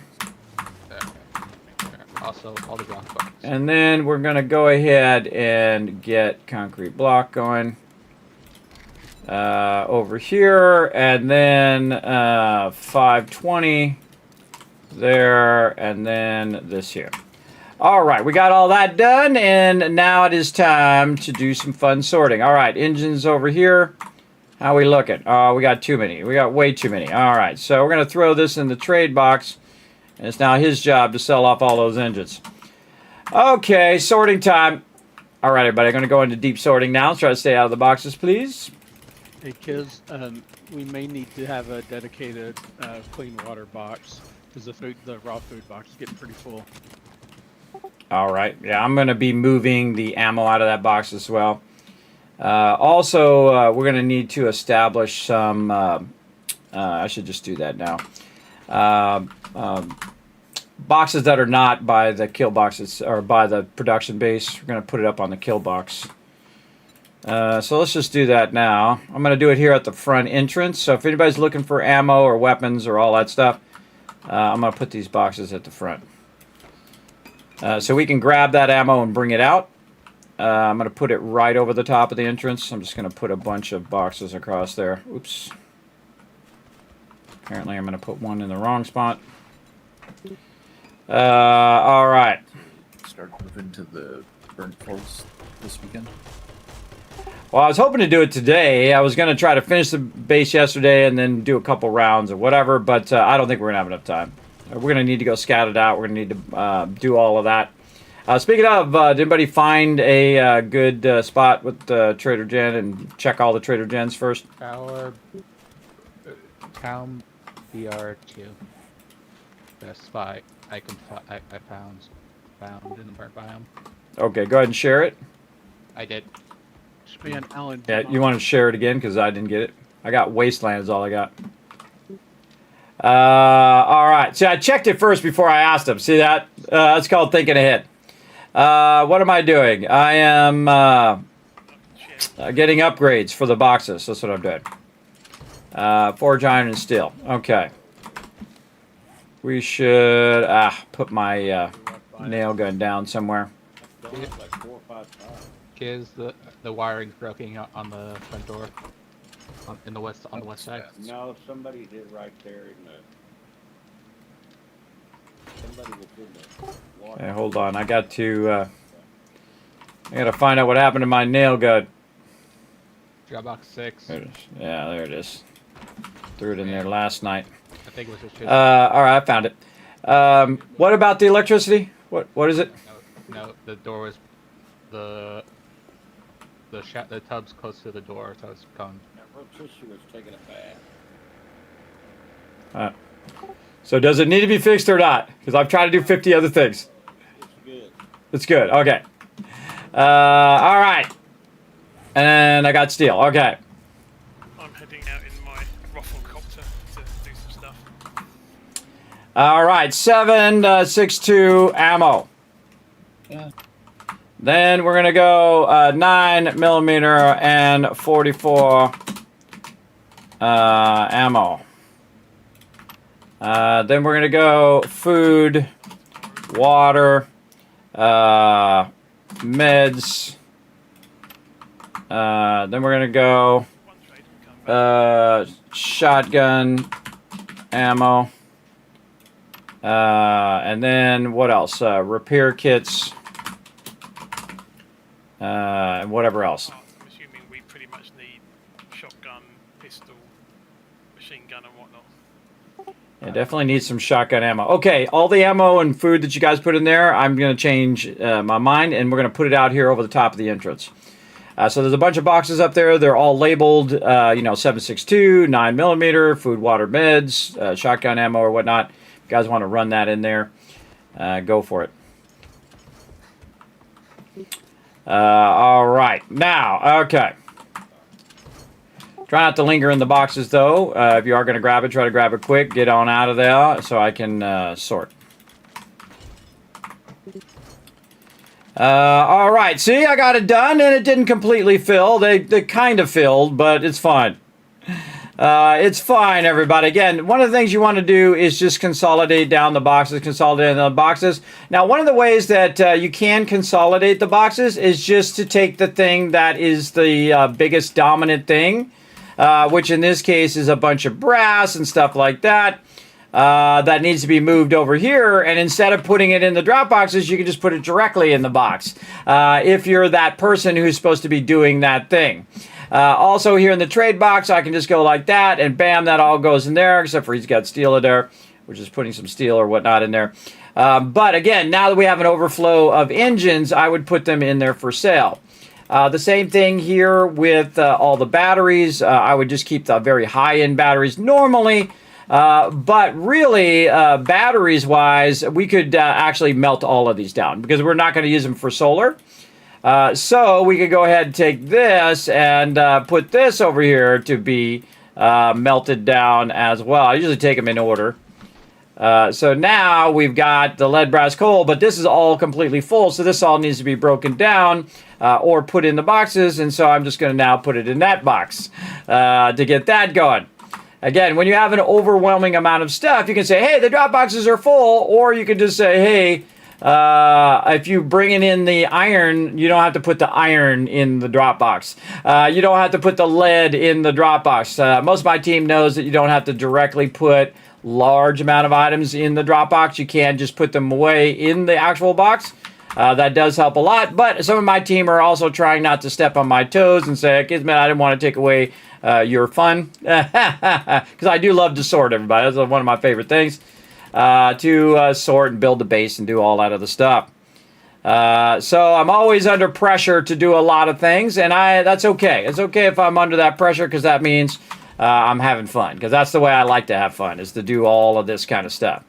For sure, for sure. And we still got it done, and we are now ready to think. Because the sorting was not a high priority. It was just not a high priority at this particular point. And that's because that my team can continue on whether I sorted the boxes right now or not. But if I didn't get the base up and running, come Horde Night, we can either go in that old base or we could have our new base, which is much better. And there you go. And a lot of this stuff is really easy to do, too, because it's a bunch of magazines, it's a bunch of books, and whatnot. And most of my team have all their magazines and all of their books by now. But I'm sure they're still missing a few here and there that they need for completing their set as well. So there we go. Now we're going to just consolidate some more now that we took out the bulk of the big stuff out of there. And then we'll just put some of that in there. We'll get more of these. We'll double press that. And again, this is getting out of control now. He's doing a great job, though. Doing a great job, but that's totally way too many of those. And again, those all need to be sold or scrapped at some point. Again, you can have too much stuff. I know it doesn't seem right that you could have too much stuff, but you absolutely can have too much stuff. And then we have a lot of ammo. Now, my job is to take the ammo and put it in these boxes here as well. And I think our ammo box is getting full, they said. I can't get into it. They're currently blocking me. But I want to take all of the ammo I can and get it over there to the kill box because that is the highest priority. There's also a turret there. Another level 5 thing there. So again, you take out all the ammo, you put it up here. And that's why I put all these boxes up here so the team could also help with that sorting as well as the people who are making that thing, right? So if you're doing the food, water, or you're doing the ammo or whatever you're doing, then now it shifts to putting it over here. If that box is full, you want to put it over here on this side instead of waiting for me to do it as well. And again, my team specifically does that so that they don't take away from my fun and I don't take away from their fun. And this will be repair kits and other ammo. So any ammo that's not some of those, we'll put that in here like arrows and stuff like that. All right, very good. Now, it's going to be a crazy night, everybody. I can tell you already. We're coming up on Horde Day pretty quick. And by the way, the longer you let this go, the actual easier it is to sort. So you don't have to sort it 15 times. And does anybody need a Raider outfit right now? Does anybody need some biker boots? Probably not. In fact, these level 5s should have been scrapped before they had brought it back to the box, if they can. Now, again, if it's too much for them to do while they're running around, while they're grabbing loot, then they can just leave it and I'll take care of it. But, again, the thing you want to do is consolidate like this. Consolidate all of this down like this. And there we go. And you want to keep doing that until you have it way consolidated down. Otherwise, you're just going to be sorting the same stuff over and over. Over and over and over again. And you can really super stack a lot of this stuff down like that. Thing is, I've got everything planted, and I've got quite a bit of... And there we go. 2 drop boxes empty. Now we got problems because we're running out of space. Running out of space. So now's when I need more boxes because we got to get this going. But what I'm going to do instead is I'm going to start to scrap these like this. And then up here, scrap, scrap, scrap. Now I got to stop my concrete for that. And then put this up here. I don't want to get in the way of what they're doing. But now, and then also when you're running around doing like brass radiators and stuff, you could be scrapping them in your inventory while you're running around as well. Because it's just going to take too much time for Rotisserie G to stand there and do every single one of these manually. At this time, you just don't want to be doing that. It's just too much for one person to be doing, to be manually putting that into the forges. You want to break that down so it's a stack, and then you can just throw the stack in there and walk away. For sure, for sure. Hey, Thurbert, your big head is in my way. That's fine, I'll just scrap it for parts. There you go. You're going to stand there staring at the box, bro. Go outside or something. You can see it from both sides. Try to sort. Try to sort. See how his big head was in the way, everybody? It's like he's standing right in my way. See, I'm also sliding back and forth, too. So when they're standing right there next to the box, it's difficult. All right, if anybody's making food, water, any type of ammo, medical stuff, you want to put it in those boxes that are by the main entrance. Again, you want to stock those up right now for Horde Night. That's the way to get it done. All right, this ain't even doing anything over here. All right, well, then we're going to utilize it over here. These workbenches aren't doing it. They should be doing a bunch of ammo right now, but since they're not, I'm taking them over. There's a gun going there. Ammo going in there. Oh, good reminder. Everybody put your bedrolls down, spread them out. Don't just put them in the main base.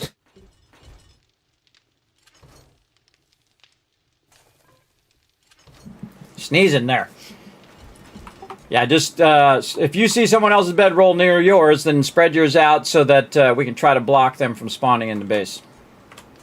Stupid console thing. Get out of there. Okay, so we got that going. I got to get back to my concrete later and all of that. This is just out of control. Way too many of these. Again, now I need like 50 workbenches to scrap all this stuff out. It's getting excessive amount of those things. But again, better have too much than not enough.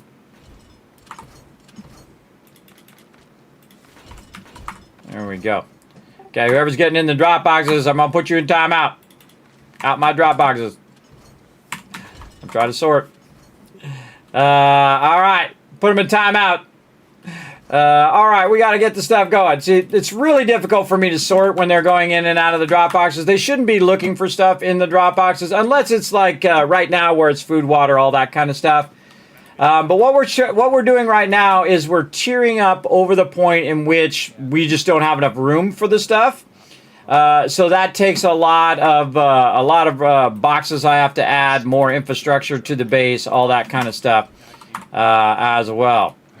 And there we go. Now I'm just going to put the stuff in there, and then eventually we'll move it over there when we get it going. But right now we just want to get the basics going. And this can be scrapped. Anything that's a level 5 can just be scrapped. We're not going to do the motors because that's just too many of those.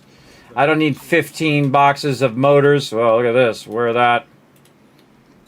Where this? There we go. Scrap that. That we need. These we don't need. Those can be scrapped. Lumberjack gloves. That's trash. Again, a lot of this stuff doesn't even need to being brought back to the base. Yeah, I saw a mod. It's a level 6, sure. Maybe we'll hit something that's a level 6 that somebody needs. But most of it does not need to be brought back. It's pretty amazing. And then we're going to take this ammo out of here. 45. And then we're going to do this. Like this. And then we're actually going to add a... Oh, I don't have a chainsaw. Let's see if we have an extra axe. There we go. And put some gas in there for now. Just use me an axe. I get a chainsaw later, but no big deal. I'm just putting one box in. It's not like a big thing. Let's see. This here, and then storage box.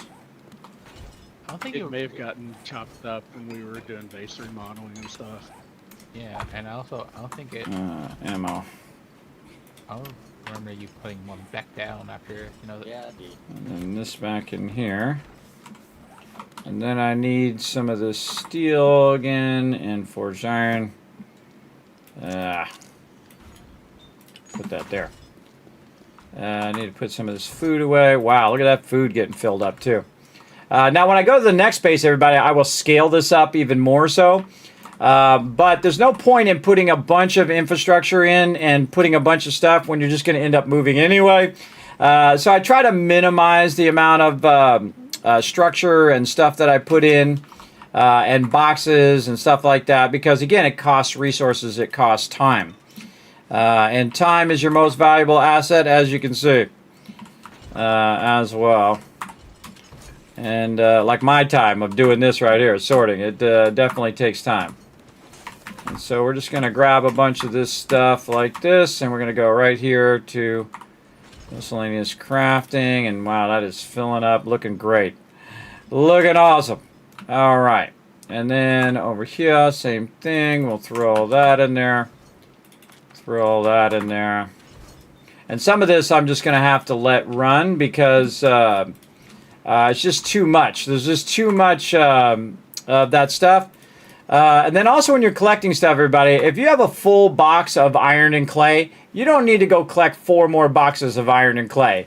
When you hit a saturation point of something, if you have a full box, and especially you got your stone stacked, you don't need to collect more stone. You don't need to keep collecting that same thing over and over. If you have a full box of miscellaneous crafting where you have tons and tons of oil, you don't need to collect more oil.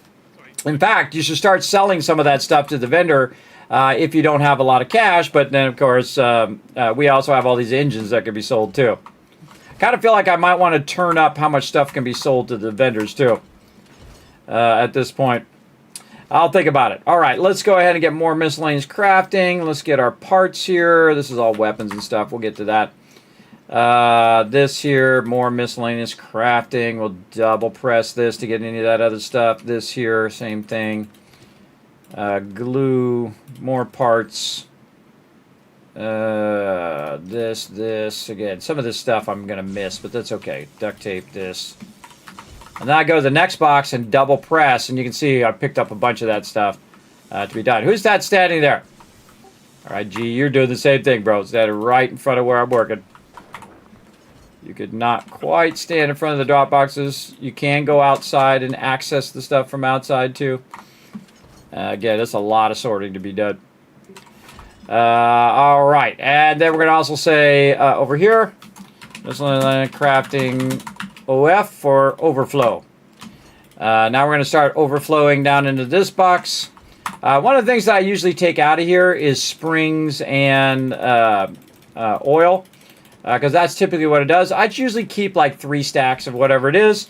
So if I have more than 3 stacks, or I got a lot of flashlights I get rid of too, then I'll just move it to the other box like this. And then when that stuff, if it just happens to empty out and there's not enough stuff in that box, I'll just move the stuff back into miscellaneous crafting. So most of the time, my team does not need to go into the overflow boxes.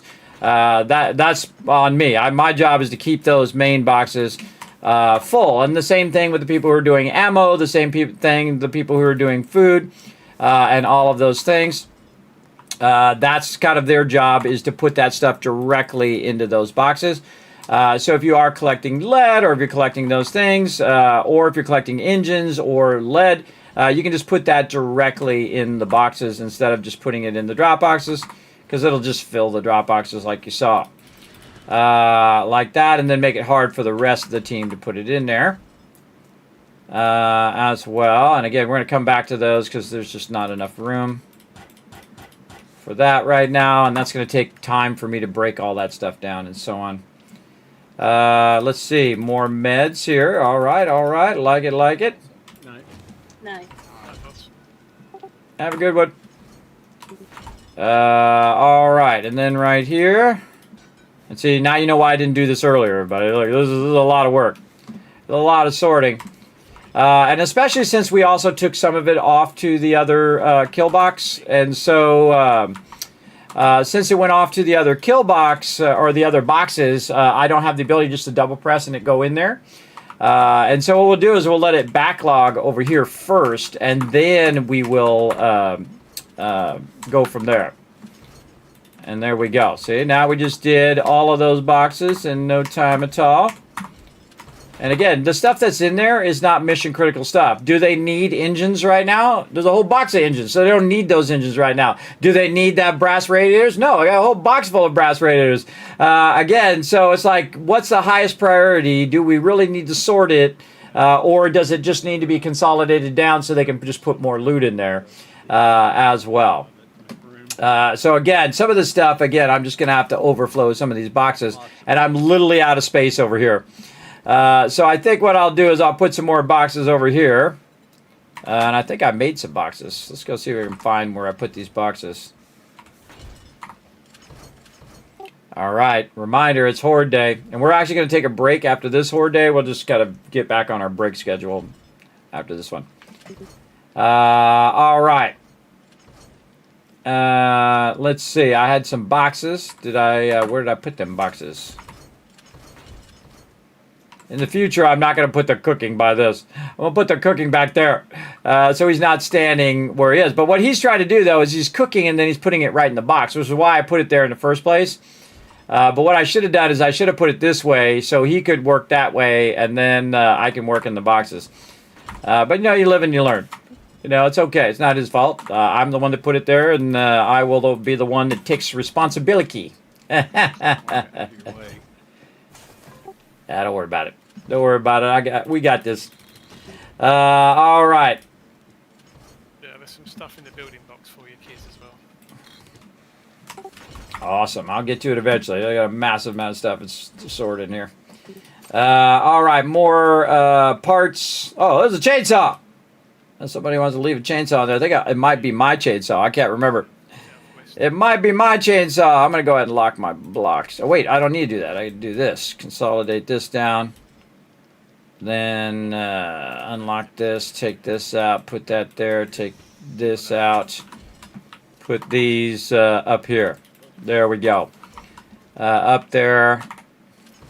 I jumped. I just didn't time it right. That was ladders going as well. I was trying to get up here quickly. That I didn't think about the. And then, wow, look at all these pots and stuff. See how they have different levels, everybody? So, like a level 5 one's like minus 70%. This one's minus 30%. So you definitely want to look for these and buy these or get those as drops. I found that also in my solo playthrough that I basically go in and say, yeah, that's what I want to do there. All right, now we'll take all of these and we'll double press this in case I missed a few. Yeah, there we go. And we'll take all of that out of there and this, because again, this just needs to be scrapped. Maybe I'll put it down here. Yeah, maybe down there. Let's see if we can get a few more in here in the thing here. Scrap, scrap. Scrappity, scrappity. Then we got to make more wood storages because I don't know what I did with them. Put this down here. There we go. Put this down like that. Scrap, overflow. Scrap this, overflow. This will be copy. And then I'll edit this one and just paste. In about now. Yeah, I'll be back again. I've got to be shopping quick. And then this is too many of these, everybody. Once I have a full box of those, I don't need any more of those. Those too many. It's going to overwhelm PETA over here as well. She doesn't need 15 boxes of engines. Again, the best thing to do is either sell them or to scrap them. So you're getting that going. All right, and we're going to consolidate this down into that last one. I see a bunch of mods and more parts and things. Boxes there. Mods here. Parts. And again, it'd be good to get this all in one round, but sometimes it's a little difficult to do that because you got so much stuff. So much stuff. And eventually mods will make their way into their own box as well. What I've done is put my sniper rifle in the trade box for someone who wants to use that. Just remember to give it back afterwards, please. There's a tempered blade and a serrated blade already in the Dropbox mod, or not the Dropbox, but the mods box. I just found it in the Dropboxes, so I know you were looking for that earlier. All right. Okay, I'm going to head out for about an hour or so. My sniper rifle's there if someone wants to use it. As long as they put it back after the whole night, that'll be cool. And I'll be back in an hour or so. All right, take it easy, Matt. Okay. And eventually I need to separate a bunch of this other stuff too. But we'll get to that later. And there we go. Down to one box. Down to a single box. All right. More stuff that we don't need.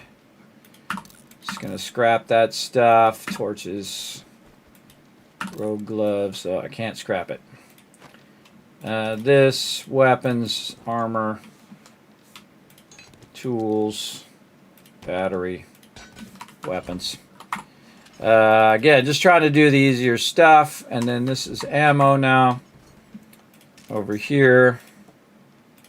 Yes, I consider dynamite ammo. Then garden. And you can see this stuff takes hours, everybody. Again, I'm doing it fairly fast because I've done it like a bazillion times. But this stuff takes a long time if you don't, or you're not diligent. Wow, look how many of those in there. And again, when you get a full thing of jars, everybody, you don't need more jars. Then you use that forge for something else. Let's go over here to cans. And parts over here. And then mods, somebody in the box. Miscellaneous crafting a bit. I'll get this stuff done, everybody. I'll get it done. I'll get this armor done. I'll get all this building done. I'll get this organization done. I'll get the kill box done. I'll get it all done, but, you know, it takes time. Time and effort. Time and effort is what it all takes. Let's just scrap one of those so we can put that in there. There we go. And then we have some nice of these in there, and then some dirt, some of this, some of this. That's all building box stuff. This is more ammo stuff. Ammo, lots and lots of ammo. Try and keep some made. Building box stuff. I ran out of coffee, but I just planted a bunch. At this point, I just start grabbing it all. Just to do it. Now that's when you just grab everything and you don't like grab it very specifically for where you're going to sort it. It does take longer. But at this point, I'm getting there like so. And there's no room for brass up here. Yeah, there is. Oh, but not enough. Not enough room. All right, scrap another lead battery. There we go. And we got more batteries over here. We got a little bit of space there. Okay. Again, I'll deal with them later. I can't deal with them and then also do all these other things at the same time.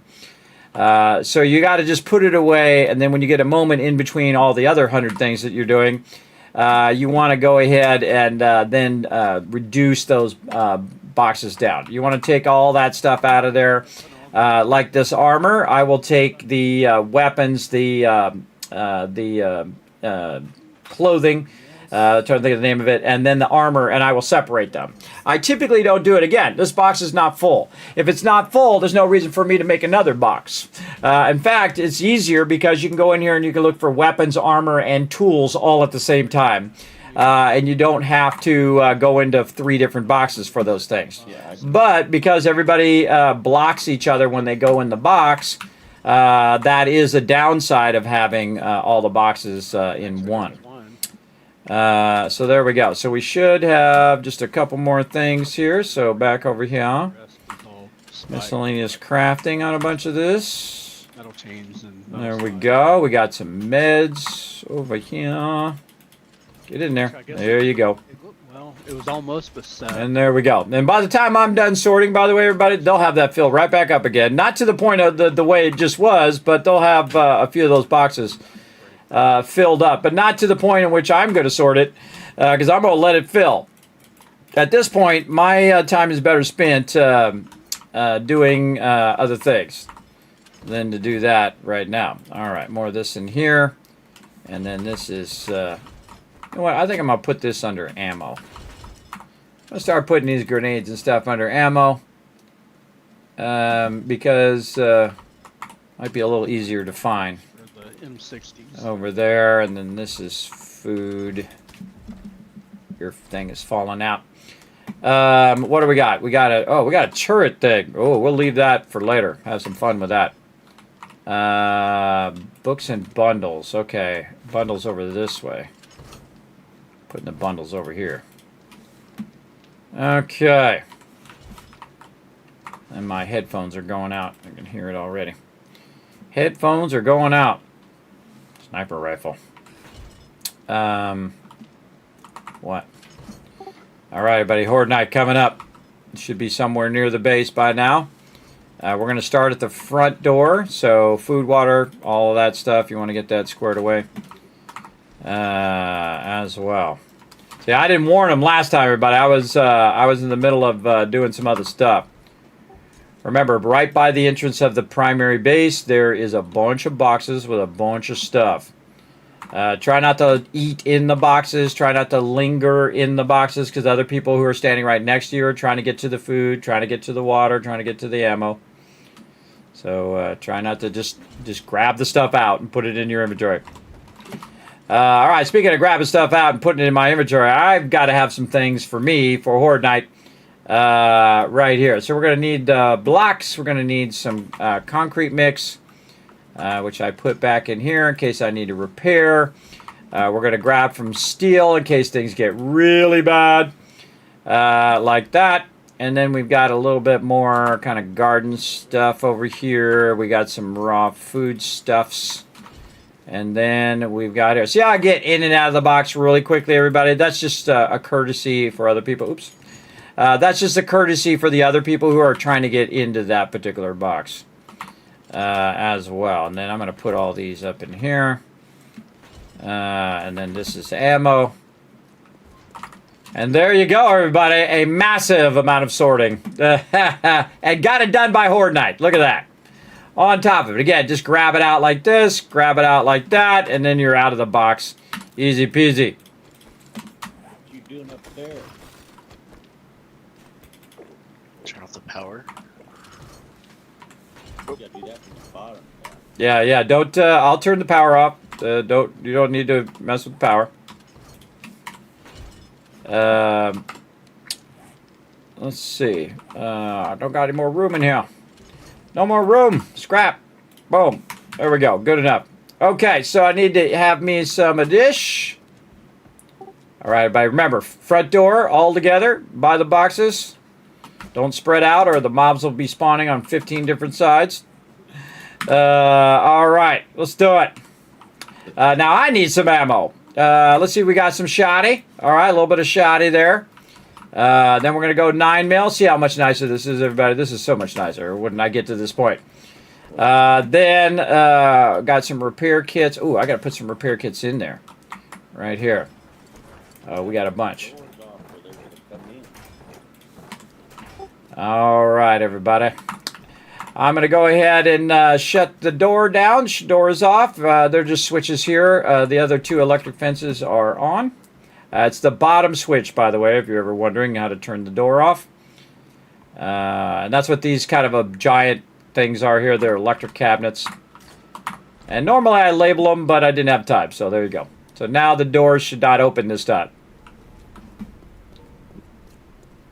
Okay. Northwest. Yes. Northwest. Now, there is a spot, by the way, in the southeast corner that I couldn't double line, so we're fighting them in the southeast. Watch out. Oh, there's a bunch over here on the north corner, too. Gonna smack them. Or not. I'm gonna shoot him with a shotgun instead. There we go.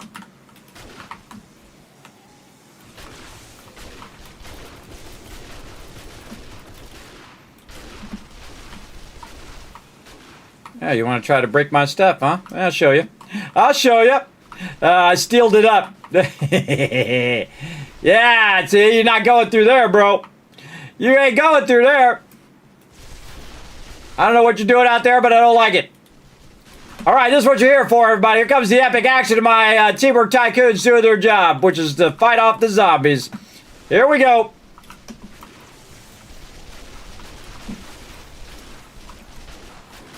God, I need that M60. This is way too high level for just my little weapons that I got.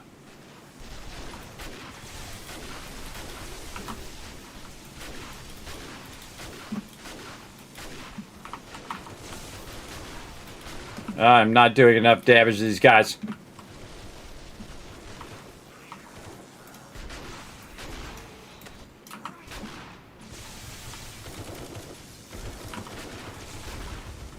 See how he went away? See how he moves away? Because he knows he can't break that corner. Holy mackerel, look at him swarming. All right, got that guy. Where are you going?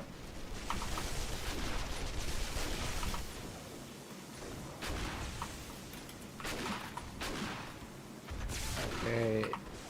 Northwest side, they're starting digging. They're digging in the corner.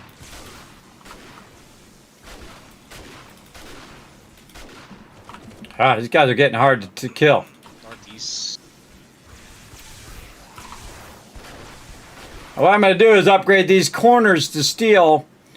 Because they like to hit the corners. So, again, I'm going to go ahead and do that. And then that. And you'll see them break off. See them break off from the corner? And that's what I'm trying to do. I'm trying to... Oh, my God. My God, they're on two sides. They're on the north side. They're on the east side toward the back door. Oh, now it's on like Donkey Kong. Here we go. Again, we're going to upgrade those bad boys right there. Yep, main back door. I need some love.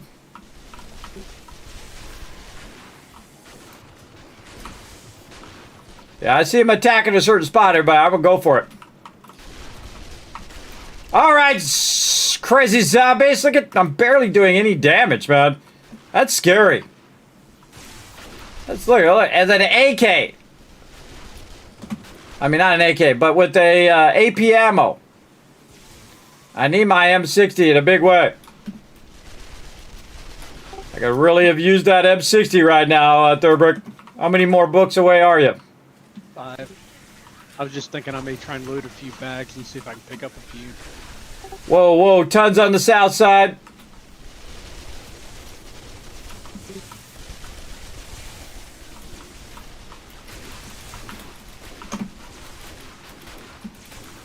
Bomber.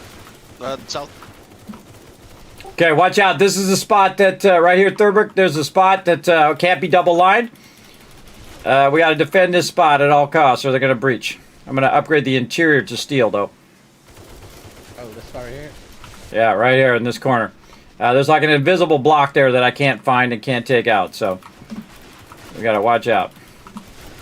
All right, see, that's what I was going to see. If they attacked it, then I was going to upgrade it to steel. And again, they're attacking these corners to try to get in. And I'm going to fix that problem. God, I'm always loading this weapon. What the heck?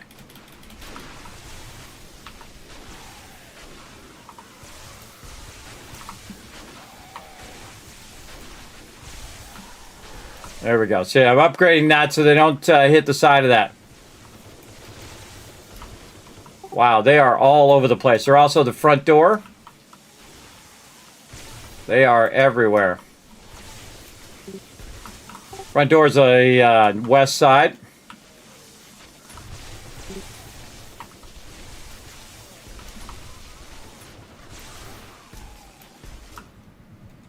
Palmer South.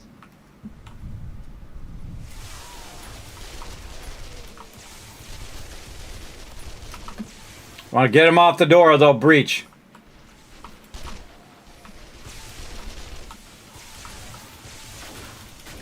This weapon sucks for this.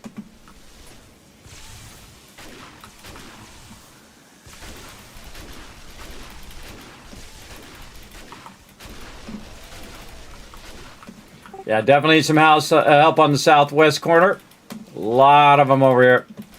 My shotgun feels like it's like doing 0 damage. I don't know what's going on with my weapons. Might be time to swap to slugs. Yeah, I think so. Going to it. Trying to save them, but oh well. After that K60, it's just slugs or nothing. That's weird. I was using my SMG with AP ammo, and it feels like that's doing no damage too. Need me that M60 in a big way. Well, it's probably because they're all rad and charge. They have extra health.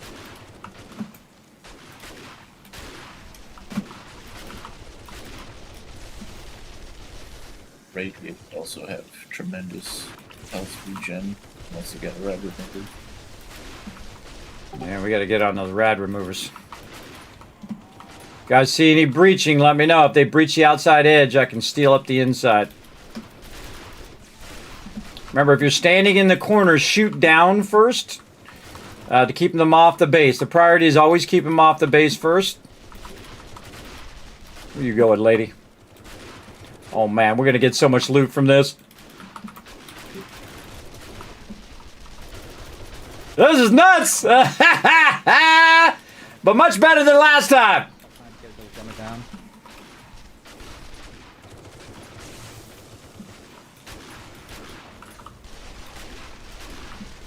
I'm trying to keep them off this thing because I haven't steeled up all of these corners yet, too. Oh, is it time? All right, I'm going to turn the front door on. We're going to go out the front door. Everybody go toward the front door. I'm going to open it. We're going to run out. Don't stay in the base. Here we go. You might get shocked all the way out. Watch out for the electric fence like I just did. Oh, okay, the fire's coming.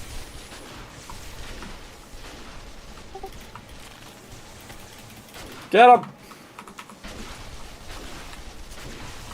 Oh, they actually outer breached on that spot right there, too. All right, together, stay together, everybody. Stay together, look after each other. Oh, I need some help. I'm going to die. Thank you. I just can't kill him fast enough. Just shoddy, it just... Bomber, look out! Alan, that's you, go get him! Bomber next to the back. Die! Mobs are tough, man, they won't die. I got a level 5 shotgun, everybody, using slugs, and it takes like 5 shots to kill them. Hey, I don't look like I'm going for distance. I changed my outfit this time around. All right, that was pretty scary. All right, they actually did breach in a couple spots there, too. That's pretty scary. And they went straight for these things, too. Okay. The south corner has this giant hole that needs to be plugged in. Yeah, I'm going to get it here. If somebody wants to pick up this bag out of here so I can put these blocks down here. And the northwest corner as well. We got a truck mod schematic. I got it. Thank you. There you go. Remember, the front door is open, everybody. You know what I'm going to do? I'm going to also turn off the front door electricity for a minute. All right, there we go. Front door electricity is off, so you can run in and out of the front door. Again, I need somebody to come over here. Oh, somebody already got it. Awesome. Yeah, they actually broke the corners of this. Wow. That is scary. That's some scary stuff. So they broke the corners, man. So normally what I do is I steal those up so they don't go for those corners. But it doesn't matter anyway. If they did break through there, they'd have to break through multiple blocks to get in the inside. Normally that's what I do. I steal those up. To keep them from attacking those, and then they'll attack the regular part of the base. Again, you're trying to guide them into the electricity fence. But I didn't have enough time. I had to go sort. And I'm out of gas again. Oh, I was trying to get in as a passenger. I jumped in, and then it like jumped up and hurt me, so I jumped out. And then All right. I guess, What is going on up here? Why do I not have some gas in there? I don't know. I'm going to put it down here and lock it down there in the corner. Vehicle down here. More ammo up there. Sort that ammo up like that. All right, there we go. Yeah, this weapon also takes a really long time to load.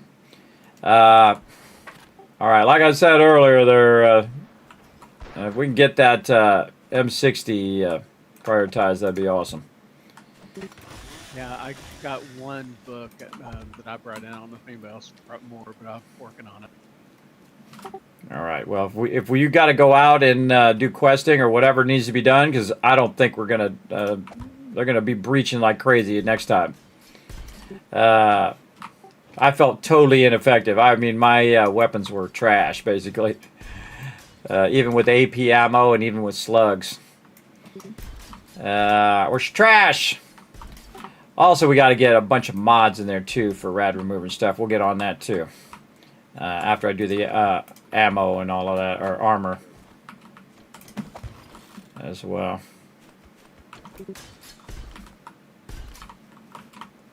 Grading those corners. Now, see, they're actually doing a little bit of the work for me, everybody. When they take out the blocks, these bottom blocks here, these dirt blocks, then they're doing some of the work. I don't have to go take that out. But the fence did hold.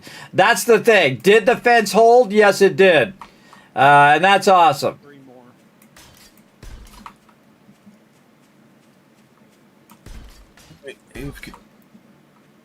And that's what I designed it to do, exactly what it did. Everybody, see how the mobs were everywhere? That normally doesn't happen when you have a smaller kill box. It's easier to kind of focus those mobs as they're running in. Whoa, they actually... we're going to breach right there, too. It's easier to focus the mobs. Now, at this point, you really want to steal the whole thing, though we're not going to. I'm just going to steal the certain parts. Look at that. They actually breached that. They actually breached that inner base. Inner part of the base. Let's put this back up. Protect that. Now I need some more steel to do those outsides, and then they'll go for these. Now these are double lined, and if they do break the outside, I can say, oh, they broke the outside, well, I'll just steel up the inside. This way I only have to do it in patches, where instead of just, this is way too much steel to do the whole base in steel. That's too much work for my crew. All right, remember everybody, running the timer. We're taking a break. Allow going out. Not me. Yeah, if you're slower than Thurberg, you got problems. All right. I forgot. I blacked out for a minute. I forgot what we normally do. Yeah, all right. Well, 10-minute break. We'll be back. All right. That was fun, everybody. As you saw, we had lots of fun there. I'll have the team take a break. I'm going to go ahead and try to work in a little bit more Satisfactory again. Just kind of working on it in the background when I get a chance. That was pretty sketchy, everybody. Pretty sketchy. I didn't have enough time to run the rest of that steel in there. I was trying to get the other things going, like my forges and doing the sorting, and then trying to get to this armor as well. Now, normally somebody else would be doing like the armor or whatnot, but we didn't have anybody working on it, so I took it on. And again, you don't want to be the everything person, so you don't want to be the person doing the armor and then the weapons and then the thing and then the thing, because then it takes away from other people's fun. But if there's nobody to do it, then I'll do it. And plus, I've got a spreadsheet over here, helps me do a little easier and all of that to get that going on. So we'll go ahead and do a little Satisfactory here, like so. And then we'll get this running for another 30 minutes right over here, like this. All right, there we go. And again, I don't mind filling in wherever I need to fill in. All right, now before I forget, let's go ahead and restart the server. So we have a nice stable server there. We're going to restart our client right here. And again, you probably don't have to do it, especially if you're playing solo. You probably don't have to reset your stuff too often, but I like to reset it just to make sure. Just like that. All right, M60 turrets are going to be insane. Yes, we will get to those eventually. But right now, again, I'm trying this design out, and it worked. It worked very well, as a matter of fact, especially since the mobs were coming from 15 different sides. And again, it's hard to take them out. Because before, when you have a smaller area and we have the spikes, then they're taking a lot of damage in the spikes. But since we don't have the spikes for them to take a lot of damage, trying to kill them with just one of electric fence is very difficult, because you got to shoot them a whole bunch of times and they're not going down. So what I really need is like 4 M60s with a lot of ammo. And we'll get to that. We'll get to that at some point. All right, we'll go ahead and take a break. Right over here, we're going to go ahead and do some words on stream right over here for you guys to have some fun. And we'll come back in just a bit after we get this working. There we go. Back in just a bit.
All right, I'm back, everybody. The old man had to rest. old man getting old, rocking these 12-hour streams every day. All right, let's get into this puzzle, and we're going to get back to some 7 Days to Die. Let's go. What? Bile. There we go. Oh, I got the first one, too, so we know everything is a B word and later after that. I mean, there's no letters before B, but still. What else? Oh, man, what? So bad at these games. Live, L-I-V-E. Did I do live? Somebody already did live. Somebody already did live. All right, there we go.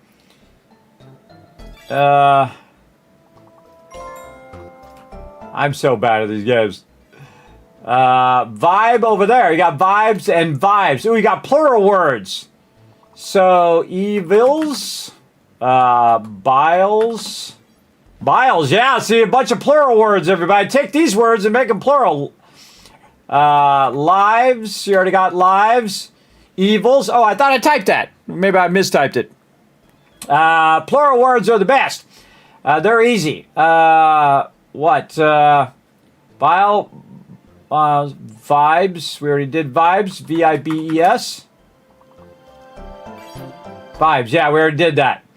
What else? Lives. Actually, what that is. Lies. Lives. Isles. I-S-L-E-S. I-S-L-E. Oh, it's there only one S. Duh. What else? Evils. Biles. We got that. Oh my God. We need to know what these words are. Well, we know that's after E. It's either an E or an I word. ISEL. I don't know. SILE. SBIS. I don't know. I don't know, but that's a bunch of BS. Man, I don't know what those words are. There's some pretty obscure words in this game. At least the ones for me.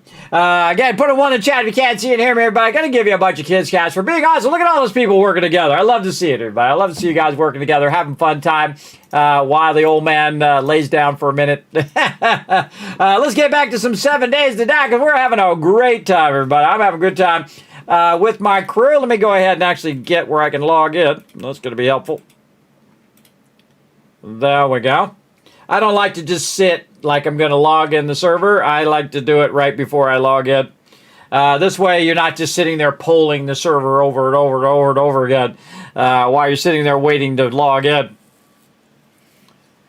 Because that'll give you a network timeout too, which happened to me earlier. So we're going to get it going on. How we doing back here in Subnautica? Satisfactory. It's still running. Still going back down. Oh, let's go. Oh, there it is. Configuring my splat maps.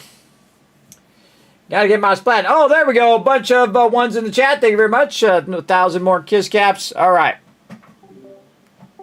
All right, heading back in, everybody. Let's do it. These horde dice are getting crazy. We need that M60. And a whole lot of ammo, too. We need a lot of ammo. All right. First thing I'm going to do is have some honey because I am infected over here. Let's see. What else I got going on? Concussion. Need some painkillers. Thought I took some painkillers before I went out there, but apparently they wore off. All right, back to it, everybody. Now they're going to throw a bunch of loot in the boxes. I'll do that sorting later. Right now, we need to keep all of our forges popping off. So we're going to go ahead and do a little bit of dish and a little bit of dish.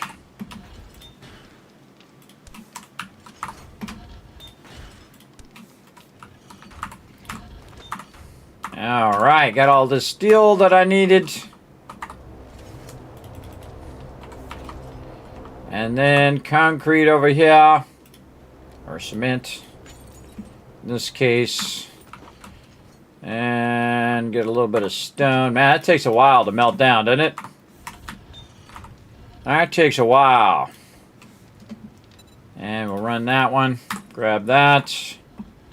This one. Grab that.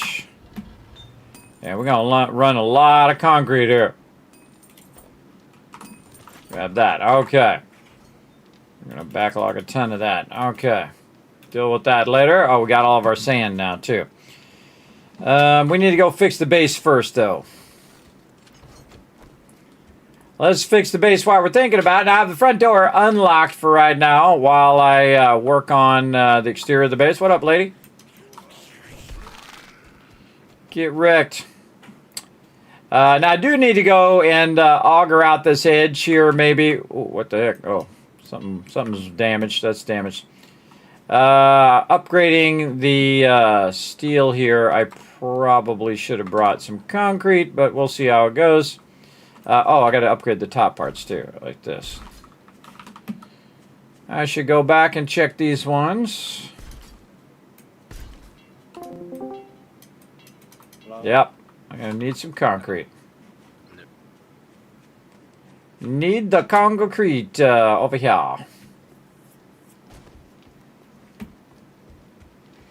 All right. Oh, I got to put Alan in charge here.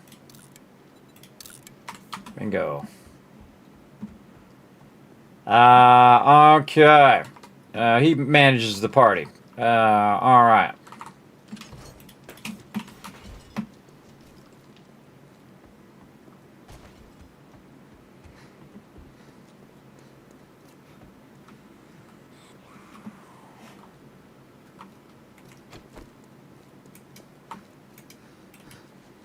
I got time for you, lady. I got things to do. Okay, again, I'm not going to do the whole thing, just around wherever we have the things, because they were going straight for these last time. Could have been repairing the things too, the electric posts. See if I remember to do that before Horde Night. But what you want to do is you want to steal these up first. And the reason why you want to steal them up first is so that they don't attack those. And you're like, well, that doesn't make any sense. Well, they'll go for the weakest point in your base. So they're not going to attack the corners if the corners are the strongest point. Right? As much. Now, they'll attack it a little bit, especially if you're standing right there. They'll attack those corners. But if you're not standing in the corners, then what they're going to do is try to run through the easy part of the base to get into the interior. And again, we don't want them breaching where our electric poles are.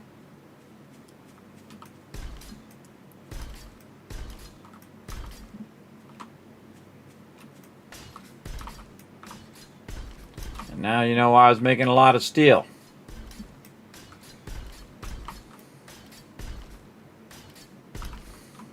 There we go. Again, just to give it a coat here to protect it from them getting into those. And we didn't lose any part of our electric fence, so that's a good thing.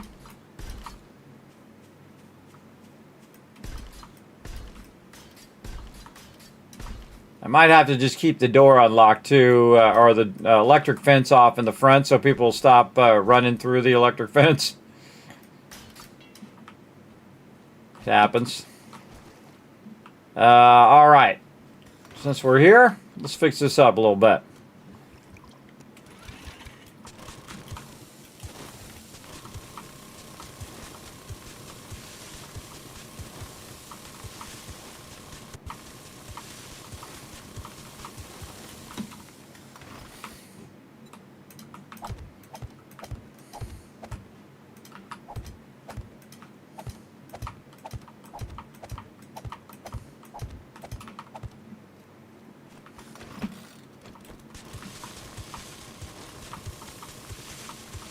Let's get to it.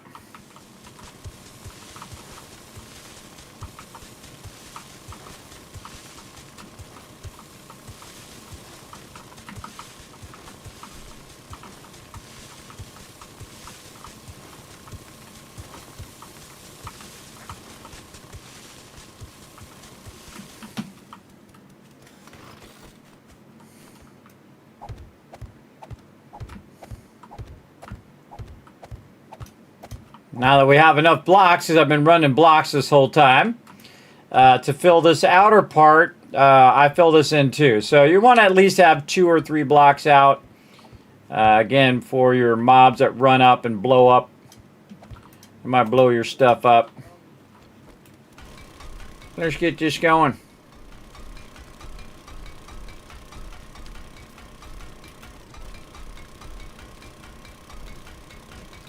Want to heal yourself, Foggy? Look out. Or run away.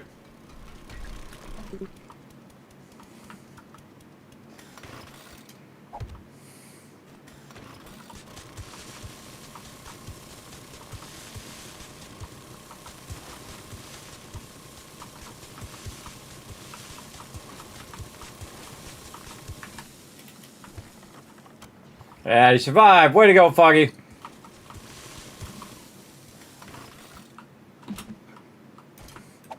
A lot of people, when they get fighting everybody, they forget to use their healing and whatnot.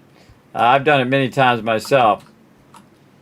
Or they get so involved in fighting that they don't realize they can just back up for a minute, kind of regroup yourself, get yourself healed up, and then go back into the fight.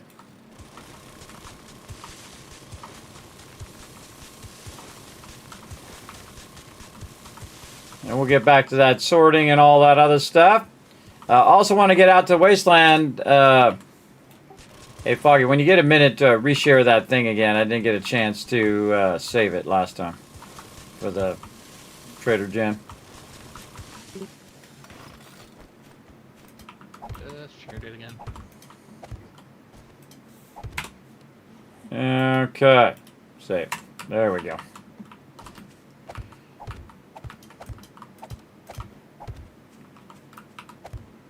See, and after I get this done, then I got to go on to making blocks for the next base. which I'm doing that also, but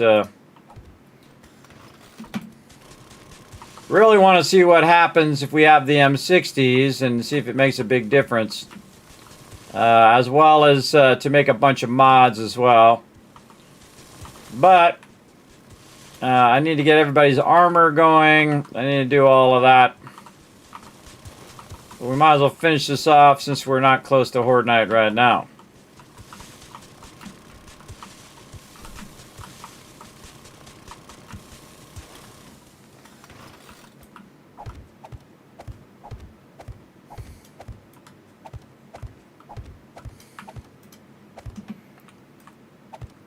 And we finish this up and we'll be ready for Horde Night. I don't have to do it later.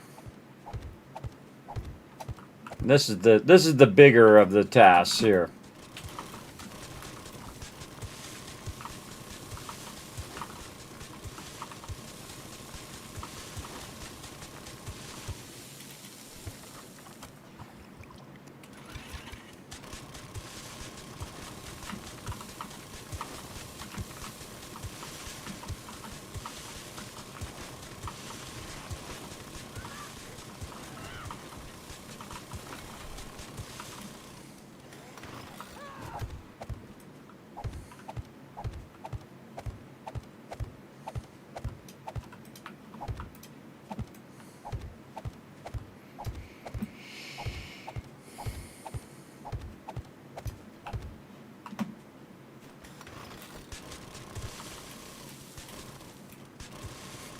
What was that?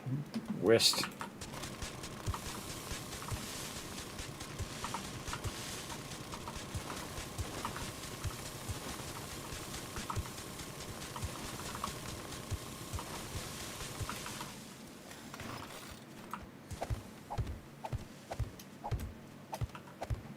Yeah, Whist, if you're trying to help dig out, you don't want to dig right in front of where I'm at, because then you're doing what I'm doing. But if you want to run to the other side and work toward me and I'll work toward you, that'd be awesome. So if he's doing it right in front of me, then I'm doing that. You don't want to do that. But if someone's working on something, you don't want to go, like somebody's working on the farming, you don't want to run up and do the farming right where they are. If you want to do the farming together, then you would work on one side, they would work on the other, and you work toward each other. As opposed to working right where they're working. Because it's less efficient. So if he goes to that side and he works toward me and I work toward him, then we're going to get it done faster than me kind of leapfrogging him and him leapfrogging me. It makes it harder, actually, on both of us.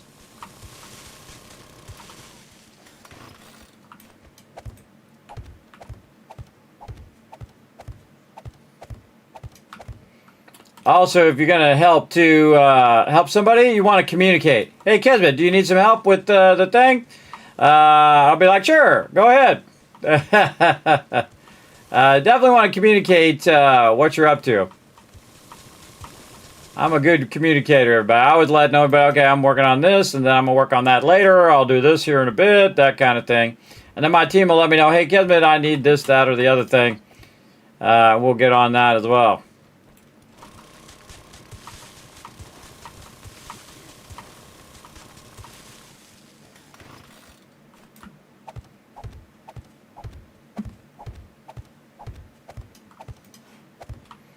There we go. Oh, this side needs to go out one more. Yeah.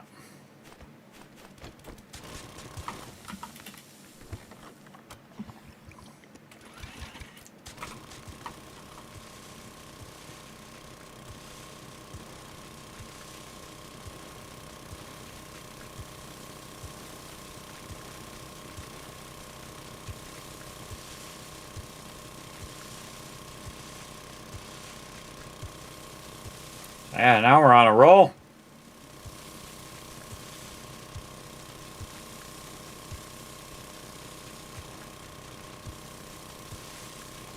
I do want to try to get out of the base here at some point and go look at that location to see if that's a good one, good trader gen. Now look at how far I've been from the base, everybody. That's it. That's it. As far as I've been, I'm mostly in the base working on getting stuff going. I love building bases. It's very fun. Now, a lot of times we will take over locations as well. This particular location is from scratch as well. So this is a totally from scratch exterior and whatnot. Instead of just utilizing what's already there, we tore a bunch of stuff down. Sometimes we do totally from scratch where we don't even use the trader or whatnot. That's pretty awesome as well. And so we're just going ahead and getting this all in here. And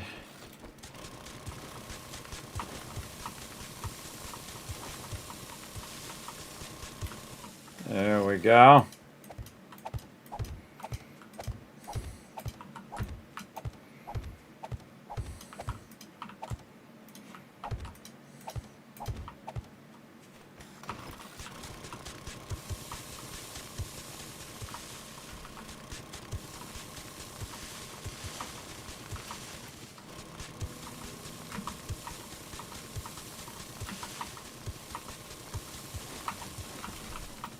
Now, I had a bunch more blocks there, but I would have just done this whole second row here all at the same time. But I try to conserve blocks, conserve resources when you're first putting it together so that you can get the most important parts built. Like in this case, it would be the 3 levels of the base. And in this case, I also put the electricity in first. So you would want to do that first and then work from there.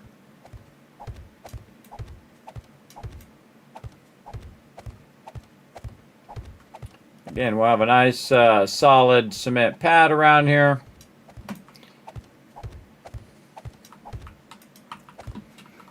Like how sometimes it skips. And right over here. And there we go. This baby's almost done. Again, I'm not going to make it any more elaborate than this. Right there. And again, just wanted to test this design out. We had another design previously, but that worked out awesome. Okay. Kind of crazy, though, because mobs are all... And again, the more people spread out, the more mobs come from different directions. So the more we stay together, typically the more they will come in. So it shows you the difference between using the smaller base and the larger base. You use a smaller base, they're all going to come toward where we already are. But if you use the larger base, then you got problems. You got problems. What kind of glasses are these? I don't know, the regular kind. I normally don't put frames around them, but these are inspired by the fashionable glasses from Fallout with the white frame. I thought, oh, it's a white frame, like the fashionable glasses. So I got the white frame on them, but they're close-up glasses. When you're my age, when you're 45, you needed glasses for close-up, you need glasses for far away, and glasses for in-between. That's when you know you're getting older, everybody. You got 3 different glasses. These glasses are for when I'm at the screen. They have the blue light and all that stuff that helps you with eye strain. It really helps me. Some people says it doesn't help them, but it does help me for sure, because I'm obviously sitting here 12, 20 hours a day, either working off stream or streaming here as well. But yeah, they're prescription glasses for sitting at the computer. I have my monitor at arm's length, about that far away from me, which is where you should have your monitor. Anyway, you shouldn't be like this. It should be right up on it as well. Okay, we got that done. That's GG's. Okay. That's all done. All right, let's turn the front door back on. All right, heads up, everybody. Turn the front door back on. And the kill box is complete. I think that's as much as I'm going to do on it for now, just to save us some resources for the next base. But we'll probably go another Horde night here, and then I don't know if you guys are crazy enough for another one, but we'll go one more maybe, and then we'll decide that. All right. Now I got to put this ammo back because it's not Horde night right now. Reload all my weapons and reload my stuff while I'm running. And put this 9mm back in here. And let's put this... Be up for another one. Yeah, we'll do this Horde Night coming up, which is day 70, and then we'll see if people want to do it after that. Okay, well, wasn't going to switch to Satisfactory, but since it is going to switch, I'm going to do some iron rods and then skip out of there. I was gonna say, it looks like Wist is out.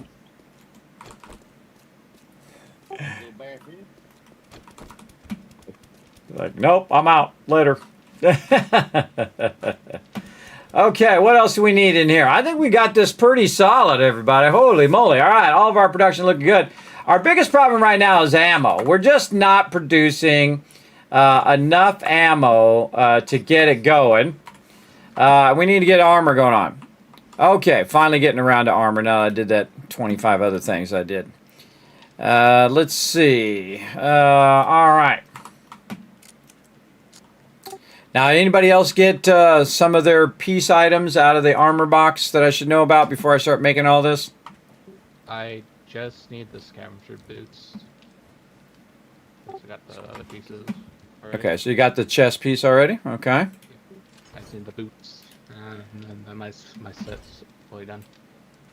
I don't know if you're intending to do my Raiders set, but I'd rather hold off on that until we've got lockers. Okay. Yeah. Well, at the next base, I'm going to be building everybody their own drop boxes, and I think I might also do the request board next to the drop boxes, which is kind of cool. I got the chest piece, and I told you about that last time, but I don't know if you marked it down. So I just need gloves and boots now. Yeah, I have Raiders gloves, Raiders boots for you. I'm looking at the spreadsheet right now. Then Alan has his minor chest, and then his full Raiders set. Wish still needs his assassin boots and assassin chest. Is that right, Wish? I think he went to the bathroom, but I have my full miner set. Oh, you have your chest piece. Yeah. Awesome. That I didn't mark. Ollie, how about you? Did you get your rogue boots and chest? Let's see. I need the chest and the boots. Okay. Oh, there's actually a level 6 Raider outfit in the box for you, Alan. And I'm looking in here and see if we got any drops of this stuff. Yeah, I mean, with that chest piece, I don't really have anywhere to put it right now. I'm just going to put it in a swap box for now so I know somebody's... Because I go to scrap some of the stuff. Okay, so there's no other things in here that people are looking for. Scavenger boots. No, nomad boots. No, okay. So what I do is I check the box first before I make it, obviously, duh. Yeah, so then I don't have to make it. Like this one right here, I don't have to make this chest outfit. It's actually what this is called. This is called outfit. Outfit. Here's somebody.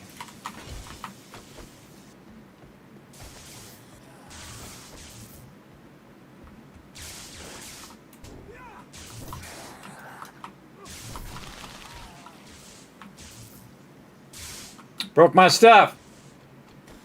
Probably don't have it on me. Nope. Wrecked the front entrance there. That was the other thing I was going to do. Fix that. I have a lot to do, everybody. A lot to do. Gotta go fix that front door entrance.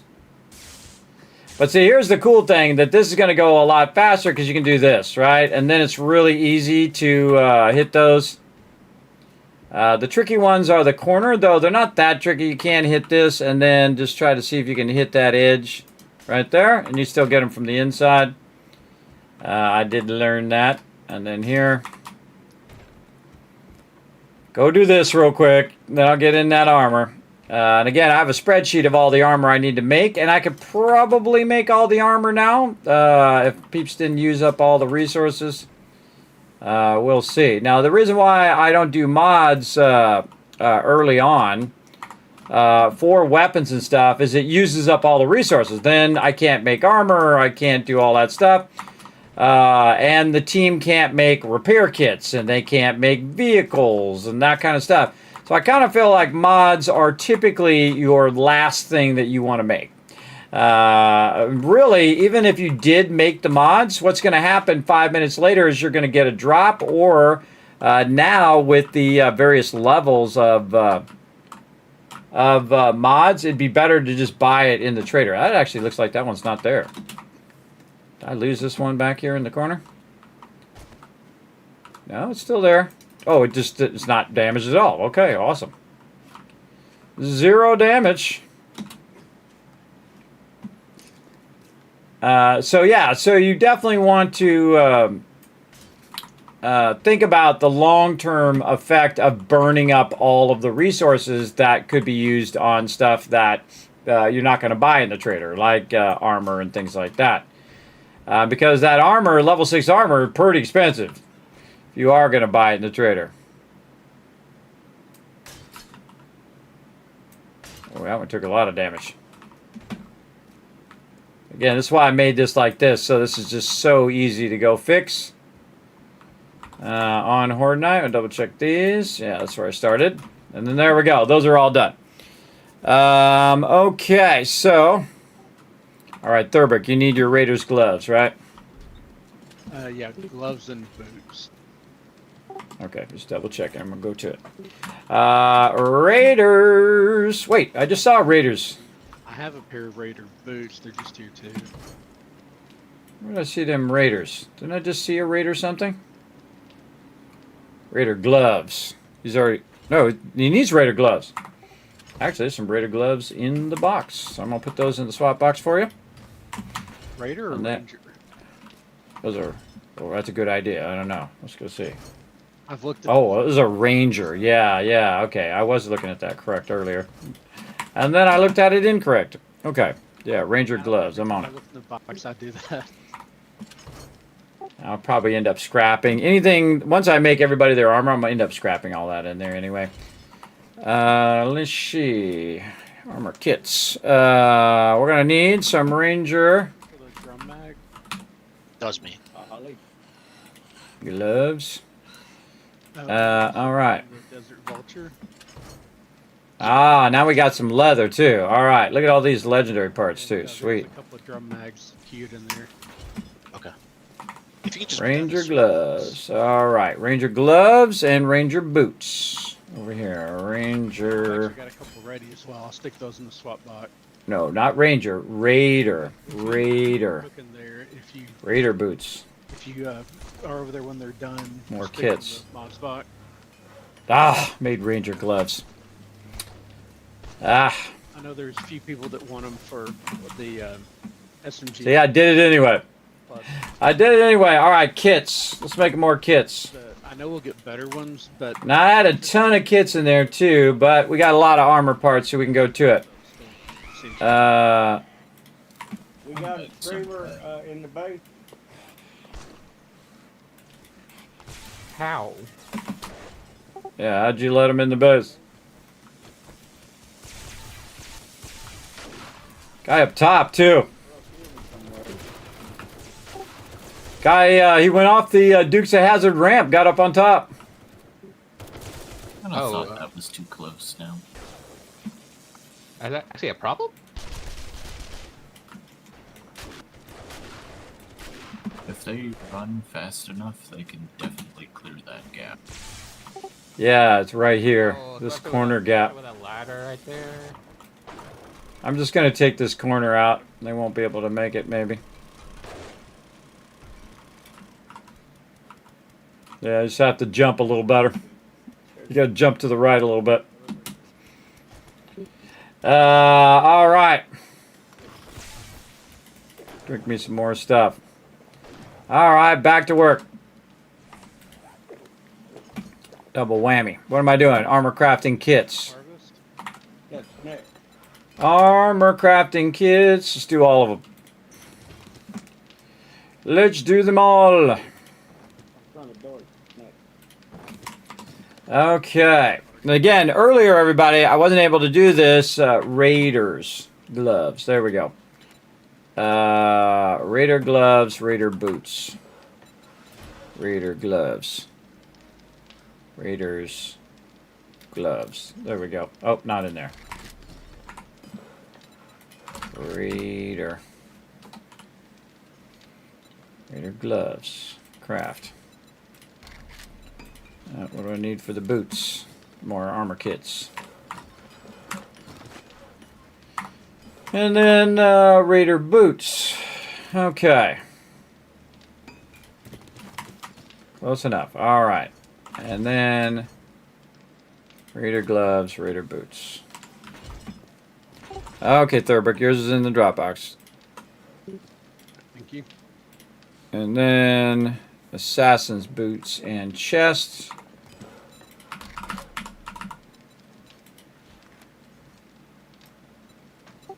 Just double check. Double checking again, Wist. You need your assassin boots and chest, right? Yes, and I can still get up there from this ramp. But... Well, you can, but can the mobs get up there is the real question.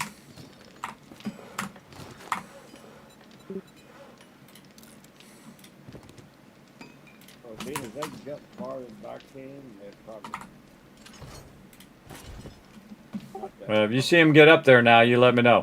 But that's not my ramp, by the way. That's Alan's ramp. By the way, we could probably just take the ramp down now, because we can go in and out of the door with no problem. But I used that ramp about 2 times. yes, it's not that big a deal. And again, by now, everybody, you see a screamer and you see 10 mobs, you should be able to smoke most of them. Unless they're like feral mobs. If they're just regular mobs, you don't have to call the team out every single time. But if they are like feral or whatever, then let everybody know. All right. Because sometimes what people do is they keep calling people out and they're like 3 mobs. And people are like in the middle of something. They're doing something.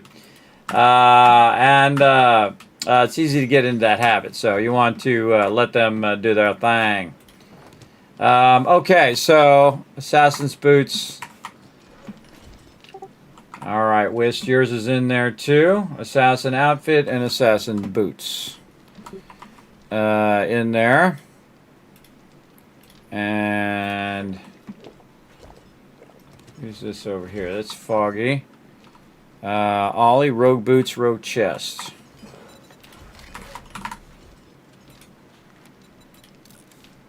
I'm always missing something because it uses different types of materials.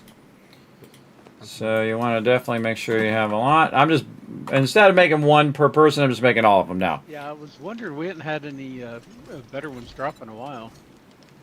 All right, Ollie, just to confirm, rogue boots, rogue chest, right? Yes. Boots. And chest. Okay. All right, yours is going in the box. Don't take other people's stuff, by the way, everybody. Make sure you know which one is yours. All right. Enforcer outfit, biker boots. Enforcer. All right, PETA, enforcer outfit, biker boots, right? Yes. Enforcer outfit. Biker boots. Need something else. More leather. So this is the problem we had before too, is we didn't have that much leather. There's a lot of resources right here, everybody. A lot of resources. Biker boots. I told you I'd get it done, everybody. Again, maybe not everybody else's time frame, like right now. But I get it done. You know I'm going to get it done. If I go at it, I get it done. All right, Peter, yours is in there too. I don't mess around. I get it done. And I just put it in a random order. Whoever spoke up first is the order I put it in. All right, Foggy, just to check, scavenger boots, right? Yep, I just need a scavenger boots. Alrighty. Gotta get everybody's armor finished up. Scavenger boots. Boom. Alright, Boss Hog's not in right now, but I'm going to go ahead and make his scavenger boots as well. What do we need? More kits. Okay, maybe not. Maybe not. We're going to need more kits there. All right. Scavenger boots are in there. Yes. Next time you stick stuff in the swap box, take a closer look. In the swap box? I saw there was some... oh! It's about time, Slacker. All right. Thank you, bro. Appreciate it. And I appreciate you putting that Gatlin thing in there, too. All right. I like the SMG. The SMG is great, but it ain't no M60 is all I'm saying. I can make more.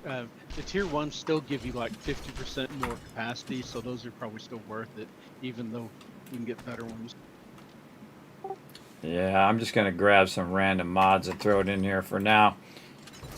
I can't wait to get like max level mods and all these things. I saw a drum magazine that was a level 6 drum magazine in my solo play. Oh my god, it is so much ammo. So again, it's really the drops in the trader that's really going to gear everybody to the maximum degree, I think. Yeah. How do you build a base at the trader? Are you running custom world? All you got to do, because 3.0 is the sandbox master, you just go ahead, start a brand new game in 3.0. You go right up there. You say trader protection, claimable. Boom, you're off and running. Don't need no mods. This is the base game, everybody. This is all basic settings except for these sandbox options right here. So you can claim the trader. You can also have the trader open 24 hours, which we do. We can also see the entity health bars. We got no death penalty. We got 200% XP because we do have 10 to 20 people in the channel from time to time. No encumbrance. We turn that off. And we have 20-minute days, which we normally do anyway. We also had turned on repair degradation. And my favorite thing, when you're hanging out with Trader Rick, let's listen to his dialogue. There's stuff now. You don't have to listen to him at all, because guess what you can do? You go right here in the sandbox options, you say training dialogue, no, so you don't have to listen to Trader Rick ever again. You don't have to listen to him. Now, it might tick him off and he might run away. That's what he did in my solo playthrough. I'm the very first person to kill Trader Rick. Non-modded. All right, let's see if we got some more stuff to make some more kits here. I think we do. I might even make some armor for myself. I know, crazy idea. Crazy idea. Let's come back to that later. What do we need? Now, I need to make sure I don't make too many things. 3. One for me, one for kids, and there's one more in the assassin boots. That uses them. Raider outfits there for him. So, assassin boots for Rotisserie G. Assassin boots. Track. Yeah. So, I need 6, 12 armor kits. I'm not harvesting those because I have 6, 12, 18. 18 there. And then what do I need? I think I have 2 pieces. Okay, then I need my nerdy helmet and nerdy boots, so I need 12 more. I've got about 1,000. Not that. I don't need 12 of those. 12 more of these. Oh, I can do 7. About 2,500 or something. Oh my god, why am I constantly out of stuff? I'm constantly out of, look, see, I'm burning up all these sewing kits and all the duct tape now. Oh man, see, armor is like, I think armor is the hardest thing, everybody, because it does just burn so much resources. Again, try to be real careful not to overdo it here. 5 more armor kits, and that should be everybody for now. And then I got 3 more things to do for Alan, but he says he doesn't need his right now. So we'll get that going. So assassin boots. Right over here for Rotisserie G, and we'll mark that off. And then scavenger boots for, or did I already put the scavenger boots in there? Did I do those yet? Let's double check. No. Okay, so assassin boots, which I'll just put in the trade box in the bottom right corner for him. And we'll mark those off. And then scavenger boots and chest. Scavenger boots. Scavenger chest. Okay, then of course the last person in the list is me. Nerdy goggles. And I forgot what the other thing was. Let's double check. I think it's boots. Well, I'm going to go check Nerdy out boots. that Yeah. special thing that Alan found last week. And I'm probably going to try and pop over to the wasteland and see what I can find. Wasteland is opposite direction. How we doing on gyros, Peter? I need wheels. You need wheels. Wheels, okay. Okay, I got everybody's stuff done except for the rest of your Raider outfit, Alan. We ran out of kits, so I got one, which is the outfit. But when we get more stuff, I'll make that, and I'll just keep it in the swap box for now, and then deal with it after that. Okay. That is heavy armor as well, so it works just fine. I only swapped to the Raider when we're doing heavy questing, late game hardmates. Okay, I noticed that I don't have the rad remover mod yet. Did we find the schematic for that?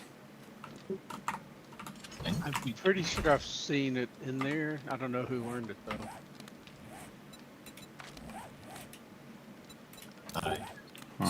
Box.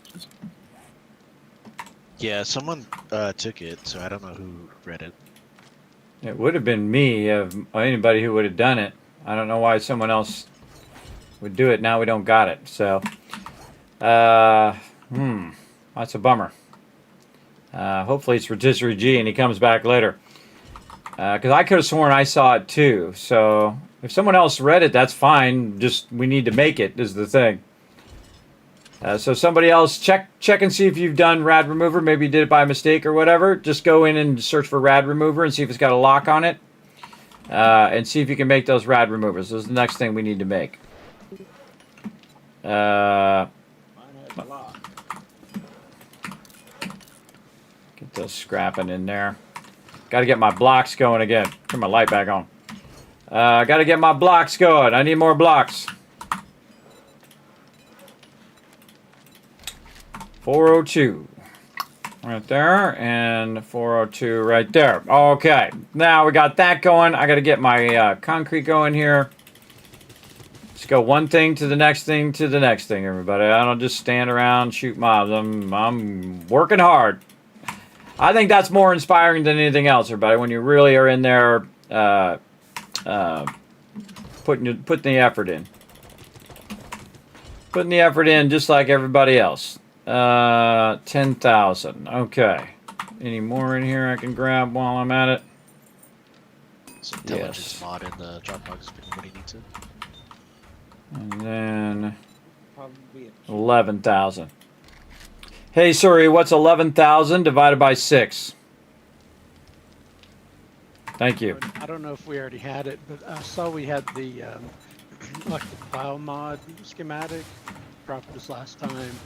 Peter, if you get a chance, if you could make a few of those, it would probably help your repairs as well. I've already got one on my truck. And You do? last time, yeah. And I remember. one on his truck too. Remember to try out that 300% damage. Is it 300% more damage to the item, or is it 300% more damage to your truck? I thought of that the other day. It seems like it's both. Oh. See, I want the truck when you hit a wood fence with a big truck and it has a plow in the front. That wood fence is going to get annihilated. I think they should definitely fix that. There is a setting to reduce the damage to vehicles. Yeah, we might want to turn that on and have the other thing turn the damage to vehicles to 0 and then turn the thing. What I'd really like to do is make it where you can't run into other people, where you have like a pass through. 1, people can't block you. 2, you can't bump into each other with vehicles and damage each other with vehicles. Because that what used to be where the motorcycle would hit the truck and the truck would go flying, which is totally wrong. That's not how that would work, everybody. A motorcycle hitting a truck is going to go boom and get wrecked. But a truck hitting a motorcycle is going to knock that motorcycle into outer space. Absolutely. Depending on how hard they hit them. All right, now the rest of this stuff we can just scrap. Okay, now. Still up front. Now we're going to go into mods. Now, we don't have the rad remover, so we got to find the rad remover. All right, since we don't have Rotisserie G here, who's going to run around and look for the rad remover schematic since we don't got it? Definitely going to need that. Out questing at the moment, because I don't believe in mining to do. Thank you. See, normally this is why I learn those schematics, is so that I can, when it's time to make those schematics, I'll have it. So I don't have it, and that sucks. Ooh, there's a level 6 legendary. Grabbing that out of there. Putting that in there. And wiring, that's actually me, but we'll deal with that in a second. Why is that in there? Get that out of there. Tech planets, wiring. And that's good. All the rest of that's good. Okay. Then books over here. How are we doing on our books? We got Shotgun Messiah. We got 2 of those. We got 2 of these. Anytime we have 2 of something, I tell everybody to just go ahead and learn it. This way, everybody's getting all their skills up at the same time. But if say somebody needs volume 2 of all of their stuff they're working on, then at least there'll be a volume 2 for the person that's doing that as their primary set. If it's a secondary set, then you don't want to be doing that, because then it takes away from the person who's doing it as a primary. Something very much I carried over from playing MMOs.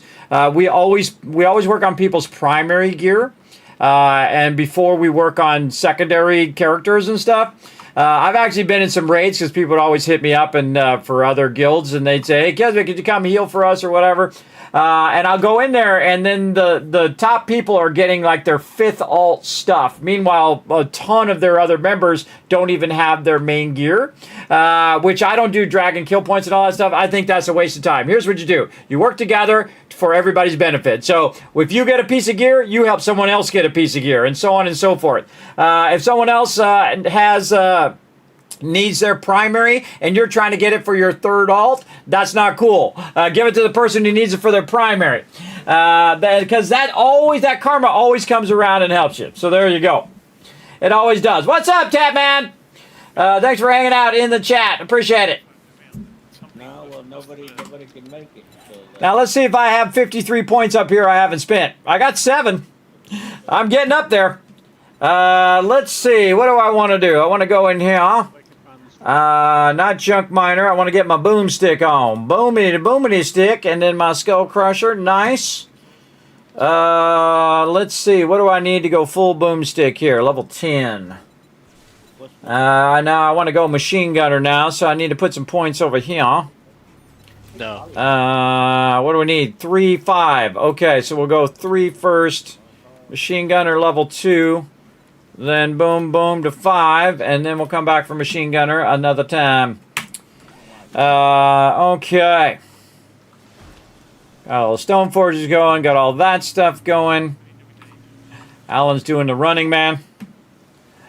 Oh, it's G. What up, G? Did you take the rad remover? Is that what you guys talking about? Yeah, I learned it a while back, but I'm pretty sure that I'm not the only person who can do it, because I would have picked it up because it would have been a spare schematic. Oh, I don't think it was a spare, because I don't have it. Normally, I would be the #1 person to learn it. But that's okay. Don't worry about it. Just make a whole bunch of them. Make like 10 to get started. Because that's the #1 one we need for Horde Night. Again, I'm just trying to preserve our resources because we're going so fast and we're doing so amazing. Just trying to preserve those resources so we can prioritize the most important stuff. So again, just do 10 of them and throw them in the box so at least everybody has 1 rad remover. All right. Taking it is you have to make a bunch. Yeah, see, that's what you get. Normally, I sort of grab it after everyone else has because I'm not really around that much. It's normally when it's left over. You know what's funny, everybody? I just I grabbed a chainsaw out of the box earlier. There was a level 6 chainsaw in here, and I was looking through the mods of all my stuff, and someone put a rad remover in the chainsaw. So take it out of the chainsaw and put it in my M60. That's a weird place to put a rad remover. I guess if you're running around chopping people up with a chainsaw. So we've had a bunch of the actual mods drop. I wonder if that's what you saw instead of the schematics. Because I don't know. I know I've got at least one of them myself. Yeah, no, I thought I saw the schematic, but then again, you know, my memory is not that great, so. All right, and we have Ironbreaker in there too, so we could be doing that. And we need the blades. Blade. Now you can see everybody, I want to get everybody geared up first, and then now we need tempered blades. And see, this is just going to drain this box, which is what it should do. This stuff doesn't do us any good sitting in that box, everybody. You want to burn this stuff up as much as you can, because now people need to get geared big time. Big time. So while he's doing that over there, I'm going to make like, let's say like 6 of these bad boys. Right over there. I'm going to stop this and cue that up. Now, if you notice I always queued up after. That's because if I get sidetracked, at least it's doing some blocks instead of waiting for those. All right, I'm going to make a bunch of tempered blade mods as well. I need to get over here and see what my prime sets are. By the way, everybody, if you don't know, on the Overseer's spreadsheet, I went and revamped the whole thing. On the main info for 7 Days to Die, there is what the team considers to be the best combos for like the auger, the chainsaw, the auto shotgun, you know, what mods they say is the best. But if you got some suggestions, let me know. So auger, which I'm going to work on right now, is the Ironbreaker mod, which is this one.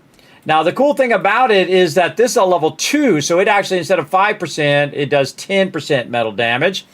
Then we have the Bunker Buster, which is one of my favorite ones because it does stone, but it's only a level 1. But if I had a level 6, it'd be awesome. So eventually we want to get a bunch of Dukes, which is what we're going to be doing with our Supercorn, and we're going to get tons of cash. Then we'll take that cash and we'll start buying every single level 6 mod out of the thing, or level 5 mods too would be good enough. Level 6, level 5, all the mods, start buying them, and then again, instead of having, again, 10%, it might be 50% more damage to metal damage. Now, obviously, you would want to give that to the person who's doing it the most. Like in this case, it'd be Alan. So you would give the level 6 one to Alan, and then Alan probably has like a level 3 that he could pass down to me, and then I take the level 2 and I pass that down to someone else. Little hand-me-down mods, everybody. And that's what we would do. Now, the other thing that is on here is the Gravedigger, of course, which does dirt damage. And then I really like the Tempered Blade mod, which is what I'm making right now over here. And again, it's just a level 1. I can't make any other ones other than level 1s. You have to actually buy them in there. And then now my auger is complete. And I feel like repairing it, even though it's going to take a little bit of damage. Now, I did see a level 6 sledgehammer. Now, if you have legendary versions of that thing, you can combine those. Oh, I don't need to go out here. I put the combine bench in here. Where'd I put it? Over here in the corner. So I can take this nice level 6 and combine it with my level 1. And you can see the level 6 is block damage, stamina damage, and this one has melee and power attack damage. And when you put them all together by taking out the result, now you got a 4-star steel sledgehammer, everybody. Pretty sweet. That's pretty sweet. I can't wait to do that on everything. Auto shotguns, you know, again, anything that's like a legendary level 6, we'll be just buying all that. And what that does is it keeps continuing the game, right? You have more to do because you want to get the best weapons. You want to get a 6-star auger. You want to get a 6-star, you know, M60. You want to get all the mods to level 6. I think it was a brilliant change and a great addition to the game. And that's why 3.0 is one of my favorite of all time. And again, the same thing with all the other mods. You want to get that for all your vehicles and all of your, eventually the Apiary doesn't have it yet, but the Apiary and the Dew Collector and all of that. And of course, you'd want to have all level 6 stuff in your campfires and all level 6 stuff in here as well. And I think, oh, wait, I think he said look in my box earlier, by the way. Oh, Kismet moment. I didn't even recognize it until just that moment. Everybody, look, see, it jogged my memory though. Or level 6 advanced bellows, right there, which is awesome. See how my team's already on it, everybody. So this is 30% faster with the level 1, but this is 80% faster melting this down, everybody. So I'm gonna take this out, put it right back in, take that out, put it right back down, and now that's gonna melt even faster. Look at that clay. Actually, is maxed. That clay is maxed. We got to double up. Now, I typically let that clay run until it maxes out, and then I just go double iron. Because I love it when that happens, because you just know now you're just going to go crazy with this. And it's like, where do I want to put that first, right? It's going to be right here, because I need to make a lot of steel. So now that's going to melt down like crazy. Yeah, level 6 bellows, man. That is so sweet. I love it. So sweet. And then the cool thing about this, everybody, is that you can go in and say you wouldn't need iron for right now. Well, you use your level 6 bellows to melt it down, and hopefully eventually level 6 anvil to run it out. And then when you get enough of that thing, you can just take it out of that one and put it in the stone one, and then take it out of the stone one and put it in your lead and your other ones as well. So again, you want to do the one that's the highest priority. Right now it's steel, because I need some steel for Horde Night, and then when I have enough, then we'll switch over. And then over here, and now I have some extra bellows for future things as well. I just saw it just now. I just recognized it. I was like, well, that was a Kismet moment, because I was just talking about all the mods and the mod upgrades and all that stuff, and then I realized you put some in there. Because I remember you saying that earlier. I remember saying it, but then I... Advanced bellows are basically the equivalent of the solar cells now for us. They're the ones that cost a lot, but we get the 80 or 90% speed out of them. Well, we want to buy all level 6, pretty much everything. Except for, obscure ones that we don't really need. Yeah, I would just, if we don't have enough cash or anything like that for those level 6 mods, you just let us know, and we're going to go grind that cash. But man, I've seen a lot of super corn over here, so I don't think it's going to be a problem here in a minute. And we're going to also go to the wasteland, kill a bunch of mobs over there, so we can quadruple our farm. That'd be another thing to do.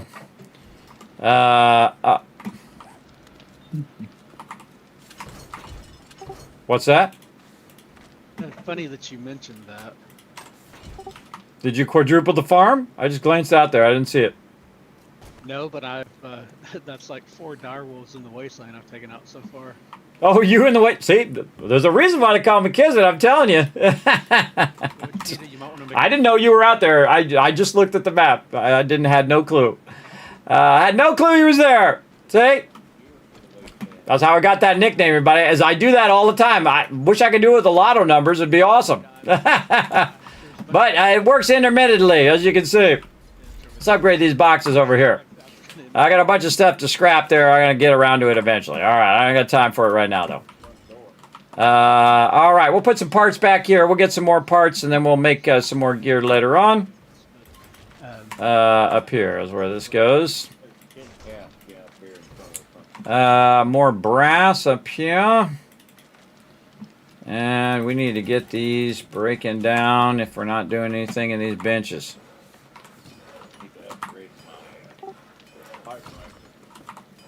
All right, I want to see a serious amount of rad removers in these benches, rotisserie G, and then also at least use 2 of them to stack as much 7.62 as you can. Because now I'm switching over to 7.62, and I know Alan's going to be switching. And you also got Thurbrick and other peeps, so I just make as many boxes of 7.62 as you can. Also, kids, I just picked up a red. Oh, awesome. Well, we'll just put a bunch of extras, because I know people are going to put them across all their weapons. Also, putting in... Oh, schematic. Awesome. Cool. Well, we'll have it as backup. Okay. Yeah, check the mod spots, kids. I'm already in there. Yeah, okay, rad removers for everybody. Grab a rad remover for your primary weapon, everybody, because that's going to help us on Horde Night. Because my weapons were doing diddly squat. And that's because I didn't have a rad remover, and my SMG just wasn't up to the task. My shotgun, once I went to the heavier ammo, started working a little better, but I can tell you that if it was just me fighting that many mobs, I just could not kill them fast enough, because the shotgun does not fire fast enough. It does not. Speaking of shotguns, can we do level 6 shotguns? Yes. I can do crippling mod. I made 2 level 6s. I have one and a foggy gripped one.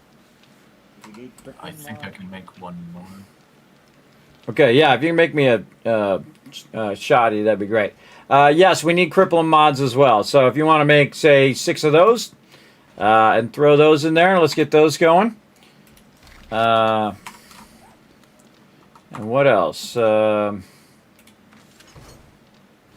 think that's good for those. And I put a bunch of tempered blade mods in there as well, everybody. So if you need those for your tools. Oh, I forgot to get it for my chainsaw. That was the other thing I was going to do. Chainsaw. Okay. Time to get modded out here. Oh, we need the axe mod. What is it? Blade of some sort. Seems like we'd be fine to go ahead and do those now. Fine to do what? The mods that don't have tiers to them, don't have levels. Yeah, we're doing all mods now. So right now I'm just working on the top ones, like rad remover, cripplum mods, tempered blade mods for chainsaws and augers. And then one in the books and one in this box. And then drum magazines you already got going. So I need I got one on both my weapons. Awesome. What is the name of that thing? Wood splitter mod. There we go. Make a couple, just in case someone can't find a better one. Wood splitter mod. All right. Literally 2. Couple what?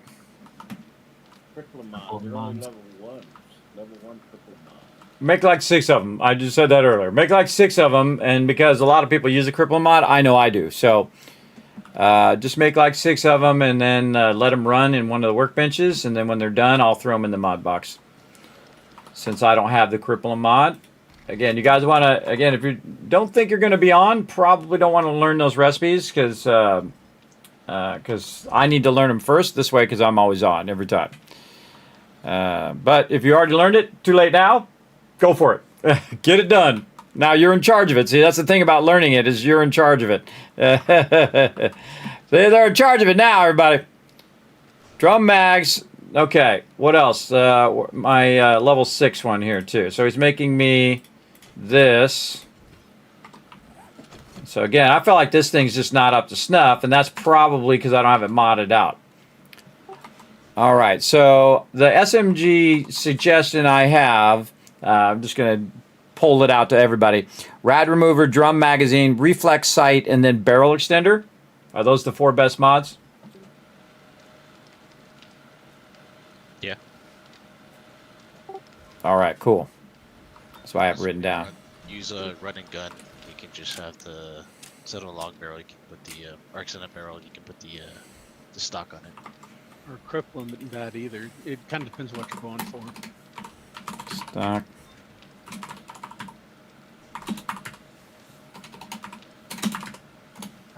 What's best on a weapon often comes down more to preference. Yeah, well, it'll help people have like a base to start with, and then they can customize it however they want. Because sometimes it's hard to remember which mods go to what, so it's kind of helping with that.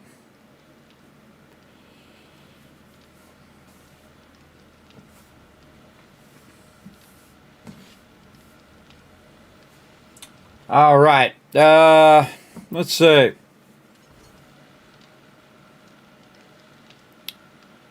What am I trying to think of? Wood splitter mod. Duh. Wood splitter mod. Wood splitter mod. All right, track that. Already had a track. Okay, and I need to look and see if there are any first. No, I'm going to take the gas out of here, too. The swap box, was that for someone specific? I think there's supposed to be one for Ollie and one for Foggy or something. Ollie said put two. What in there? I'm not sure who the other was for, but if it was Foggy, he's already gone. I could always make another next week. All right, heads up, everybody. I'm taking all the gas and vehicle stuff and moving into the ammo box, which is next to where it used to be. Just a heads up. All right. Okay, so the other one was for Foggy. I think so. No, he said he was using the Desert Vulture and another gun. What are you asking for? What was it? Well, so either way, there was a drum mag in the swap box. Oh yeah, that was from Thurbrick earlier. He put a bunch of them in there. Okay, well I'm gonna nab that on my M60. Actually, I can use it. Yeah, we can make more too. We're gonna use up all this. We're gonna need a lot of duct tape, Pete. Up. Go to town on as much duct tape as we can, because we're about to. Don't use duct tape either. We don't have any more glue either. We're out of glue and duct tape. Oh, don't take all of it out. Hold down the right mouse button. Put half of it. Take half of it out when you go to do it, please. So other people can grab some. If you have some glue, that'd be awesome. Yeah, there we go. So I hold down the right mouse button whenever I take anything out. This way, if anybody else has built something, that they can. While I'm building stuff as well. Wood splitter mod. Now, again, we're going to just make a few of them like this. And then, since I'm in charge of those, since I'm managing the base, but I'm like the best person to make the mods. And the reason why I don't make the mods in the beginning is because, again, look how much resources they're going to burn. But by this point is typically when we have a lot of resources and we're ready to burn the resources. The number one problem is glue and duct tape. And so you've got to let that build up. If you're using up all the glue and you're using up all the duct tape and you're making a bunch of mods, then again, you can't make armor. You can't make repair kits. You can't make the workbenches. You can't make vehicles, right? So if you're burning all that up on your mods early on, you're not going to get all those other things. You're just not going to have enough resources, especially for this many people. And again, normally we have 10 or even more peeps on. And that's a massive sum of resource. So you have to think about your resource conservation, saving it for the most important thing. But once you hit a tipping point like we are right now, now is the time to get all this fired up. And then I'm putting this in order in which I have it in my spreadsheet. If you want to see the spreadsheet, everybody, I put the link in the chat.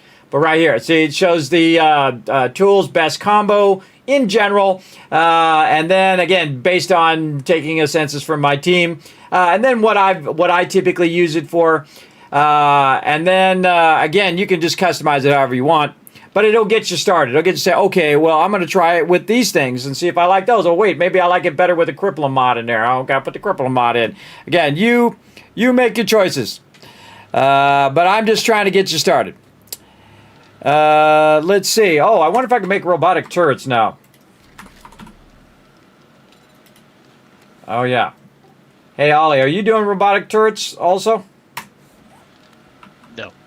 No. I gave that to you to do. Okay. I got a lot to do. I just realized that I could get to level 6. I just got that, I think, earlier today. So I'll make one of those for you, too. All right. I'll use mine later, but we out of cloth. How we doing on cotton out there, Thurbrick? That's 500 cotton in my pocket.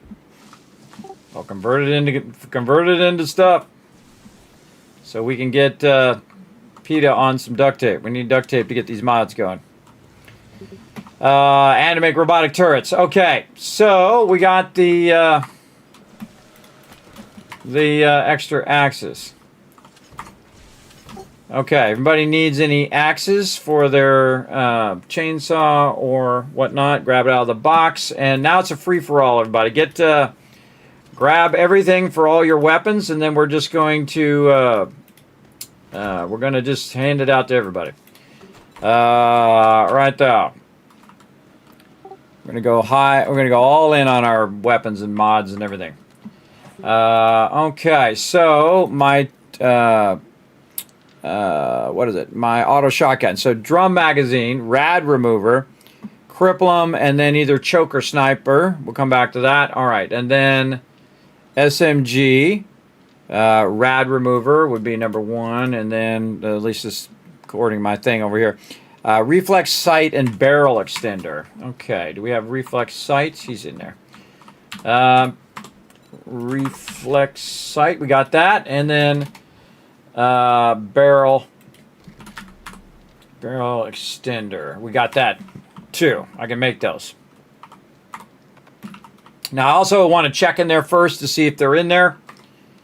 And see, as I'm gearing my stuff up, I'm also going to gear everybody else's stuff up as well. I should probably work on my hammer a little bit, the burning mod.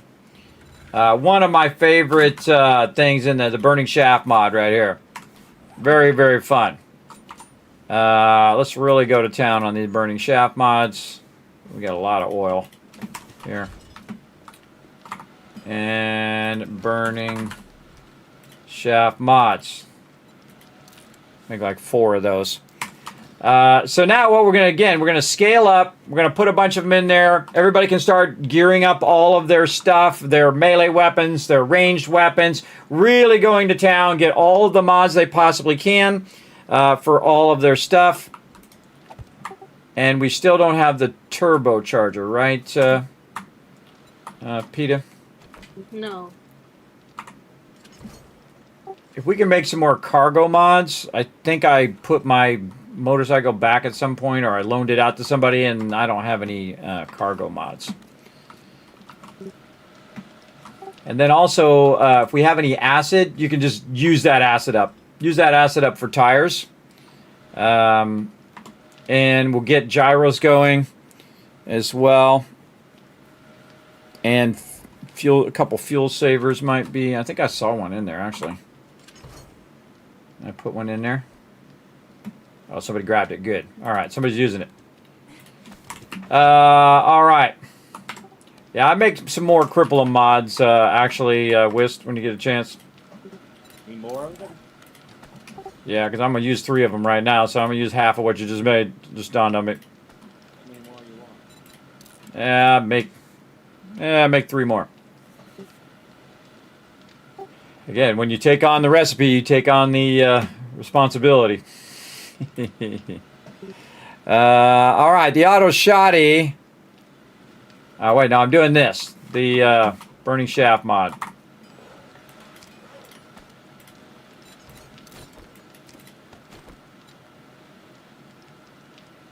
Yeah, see, I love that because then, see, it also acts as a light, which is really cool.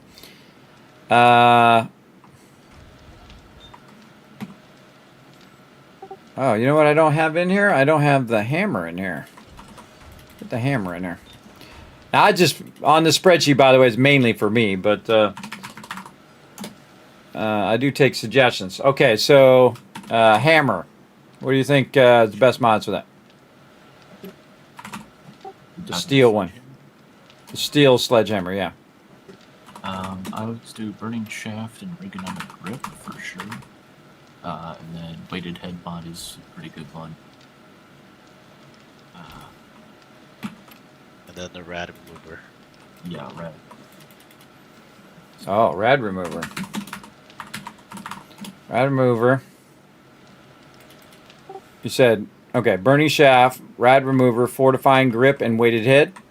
Nope, not fortifying grip, ergonomic grip. Ergonomic grip, okay. Yep, Thought I heard that wrong. Reduces how much stamina it takes to swing. Right. Actually quite a lot for a sledge. Oh, right here.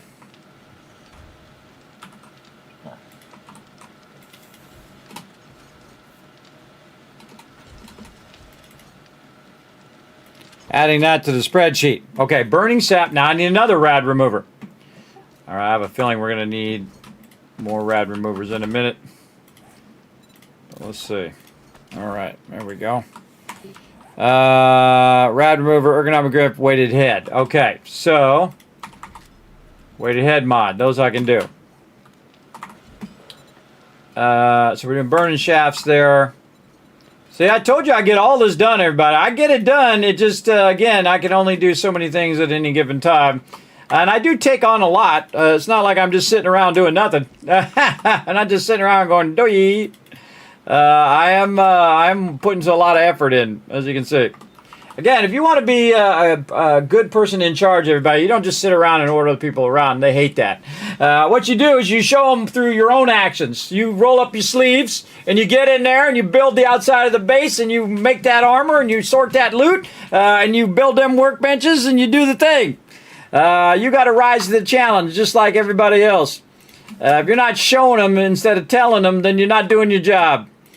Get in there and make it happen. Oh, there's them cargo mods. Awesome. Right there. Nice. We probably should make even more cargo mods. Maybe like 4 more cargo mods, PETA. And I moved it to the ammo, gas. Oh, and I forgot to put vehicle mods up there. Vehicle mods. So I'm putting the gas and vehicles and vehicle mods with the ammo now. And just putting all other... Maybe I should put all other mods. All other mods. Because if you're reading it from left to right, it'd be vehicle mods and then all other mods. All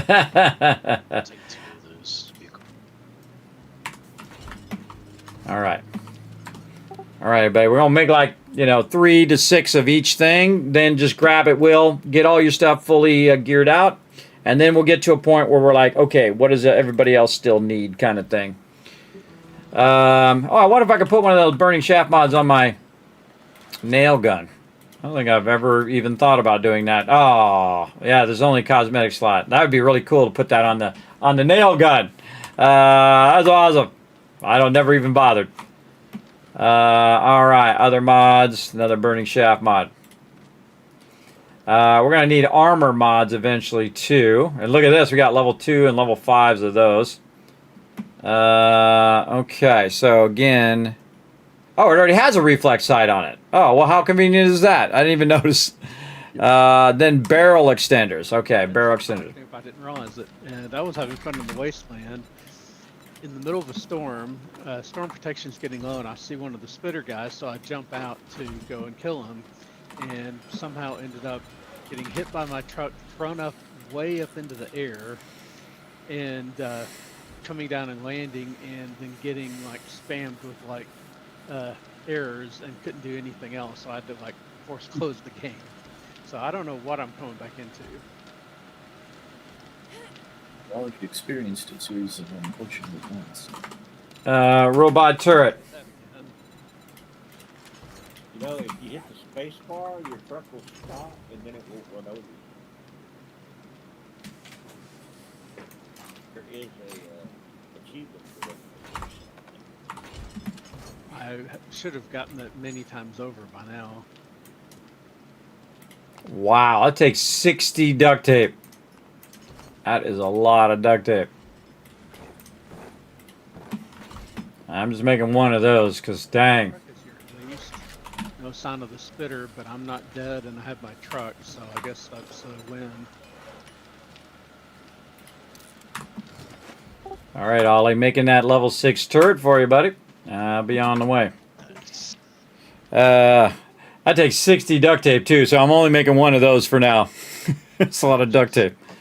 That's a lot of duct tape, but it'll help him out because he's rocking the turret. I love rocking the dual turret too, but right now I'm doing other stuff, so we'll get around to it. Right now, better for him, and then he's probably already got one, so if he's got his turrets all the way up, he can do dual turrets, or just use the one turret. Right there. Okay. What are we doing? Weighted head mod was on something. What was it? What Weighted head mod was on the hammer. Hammer. That's where I got. That's why I was making those. All right. No penalty to reload. And ergonomic grip. All right. Do I have ergonomic grip? Ergo. Ergonomic grip right here. Do we already have one? Is the question. Do we have? See, if I go in there, there's like 15 of them in there. I don't need to make them. All right. Ergonomic grips. That's going to take a really long time. All right, that's going to take a while too. Ergonomic grip. We'll go ahead and make 4 of those. Okay, where are we doing barrel extender? Is I could use it on the SMG or I can use a Cripple'em. I would prefer the Cripple'em. But people want to use the barrel extender. I don't think I'm using the barrel extender anymore on my stuff. Sometimes I will use it on the shotgun, but I don't think I also got the choke and the silencer. It decreases aiming speed, but I don't really care. Yeah, you can't use it on the shotgun anymore. I could have sworn I could have used that on the shotgun, or maybe it's an earlier shotgun. It's the choke or silencer. What's the 4th thing you use on the auto shotgun, Alan? The drum, rad remover, Cripple'em, and then the 4th thing. Well, that depends on what you want to do. You could do a barrel extender. You could do a duck bill, a muzzle brake, or not a muzzle brake. Silencer, especially if you've got the perk for it, the right book. Yeah, you could put a silencer if you're only sneaky. Yeah, I have silencer choke in here, but the barrel extender doesn't work anymore. Because I know I've done that in the past, because it won't let me put it in there. What was the other thing? What was the other thing other than choke and silencer and barrel mod? It probably conflicts with the choke mod. You can... Well, the barrel extender, you can see on the stream, you can't put it on at all. Yeah. Right now, I have a foregrip mod on my auto shotty and a full auto mod, and the full auto mod actually increases how fast it fires. Oh, that was the other thing. Yeah, full auto. I'm gonna put that on there too. I'd probably go full auto also. So you don't want to mess around. Full auto mod. All right, let's see if I got that. Let's see if there's one in there. Yeah, I'm gonna try that out. See, the great thing is, everybody, is that you can try stuff out and see how it goes. Semi burst mod, but not full auto. See, now every time I make something for myself, everybody, I make a few extras so that the team has some as well. You don't want to make 25 of them because not that many people are going to use that many, everybody. But you make like 3 of them, and then you throw them in there, and you see if people are using them. And then if people aren't using them, then they will stay in the box. You don't have to make any more. But if you see there's no more rad removers or there's no more Cripple'em mods, then it's your job, if you're in charge of those mods, to make more. Right? And I usually keep 2 or 3 of the mod in the box at any given time so that the peeps can grab those mods and use them for their stuff. So they can upgrade all their things. So full auto. So let's see if I got the full. I do have the full auto. I just tracked that. And so crossbows, I don't think use feathers. That's that. How much longer? That's got 4 minutes there. This has got 4 minutes there. So we'll go 1, 2 here, and you know what? We'll just make a bunch of them. None of the exploding. There we go. Use feathers. Okay. And then extenders in there for the crew. Another one of these. Chainsaw. Chainsaw.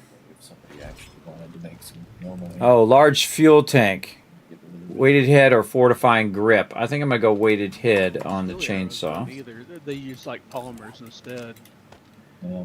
And then probably ought to be pretty soon. and then the large fuel tank is the one that I use on this one. Can I make a large fuel tank? I cannot. Just really dropped off, what, 10 stacks of what? Anybody able to make the large tank mod? I just brought back a schematic for that. Okay, it's in the Dropbox somewhere. Cool. Learn that rad remover too. Thank you. I don't see it, but we'll just sort all the books and then I'll make it easier. And all the mods. Oh, look! Burst mod. Oh, I thought it was going to be a full auto mod. Usually the funny thing is when you make one, everybody, that's the second that you get one. There's a drop. Lots of mods here. Very nice. So, see, we're finding some, too. Oh, look at all these iron breakers there, too. Now, see, these are level 4 fortifying grip.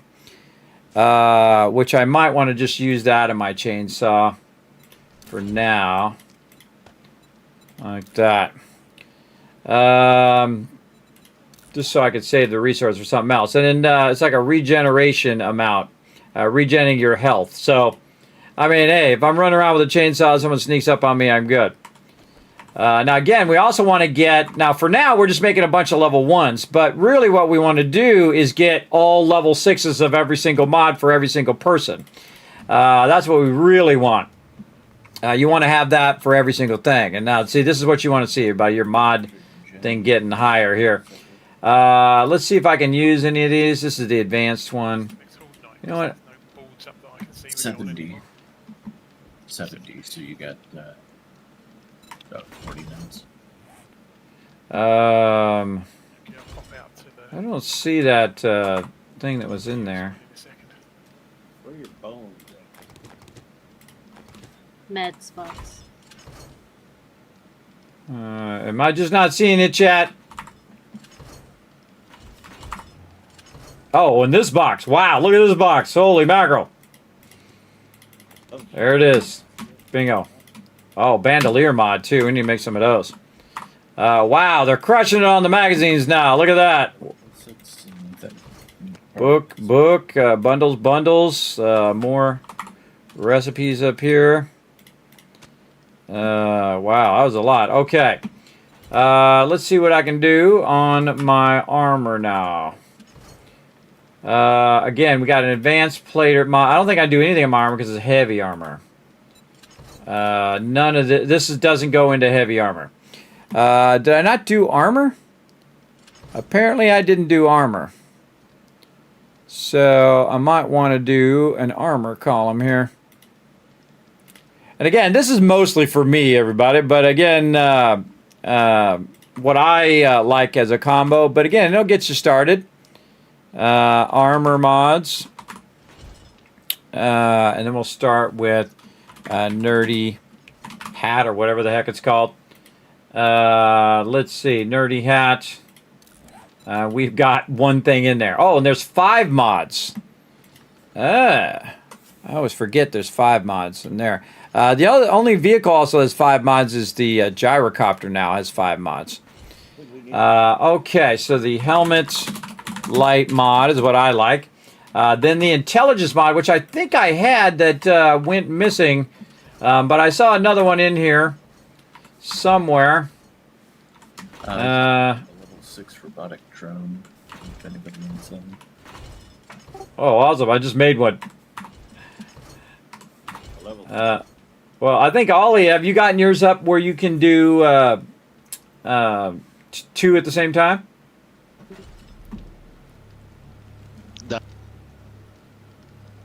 Well, I go into that now because now you're going to have 2 level 6 things. By the way, everybody check your points. Don't be like me and have 25 points you haven't spent. Alright, I need to save some points now. I know. Alright, there we go. And I put that robotic turret in there, and then he just said he found another one, so you're styling there as well. Ergonomic grip. Turret drone is what I found. Oh, sorry. I heard turret in my head. My bad. Ergonomic grip on the hammer. Yes, on the hammer. So, right here. Boom. Geared out. And then these mods in here. So I can't use that because you can't use it on heavy armor. Yeah, this can't be on heavy armor as well. Where did that intelligence mod go? That's a good question. I saw one in there. Oh, that auto shotty is Kismet. See what? Level 6. Yeah, I'm gonna come get it here in a moment. I was looking for this intelligence mod that was in here. Anybody know where it went to? I put it somewhere. I did. I put it in the mods box. No wonder it was hard to find. Never mind. I put it away instead of putting it on my character. All right, there we go. Then also I saw a strength mod in there. So I'm definitely going into strength. Again, it just saves you like 3 points, everybody. It really does. Where'd you go, strength mod? I know I saw it somewhere. Gotta sort these boxes at some point. Get all the books out. Get all the mods. Ooh, look at that. Serrated blade. Whisk. There's a level 5 serrated blade in the box as well. And whoever's doing Huntsman, which I think is me. You, yeah. You want to definitely get that going as well. Oh, there's a motorcycle in that box. Let me move it over here. I have a tier 5 serrated blade mod on my knuckles already. That's what you're saying. Okay, awesome. Oh, did somebody put another combined station down? There's one in the back corner, by the way, in case you were wondering. I made one a while ago, back there. Yeah, I've almost been by the door since last time. Well, that's weird, because I just took it out last time. Maybe, I don't know, maybe I put it there? Did somebody else put it there? I don't remember. Weird, because I took the other one out, and then I was like, oh, I got to put that back in. Totally forgot. All right, put that in there. Hello, welcome. Thanks for coming and hanging out. We're going to need more mods, everybody.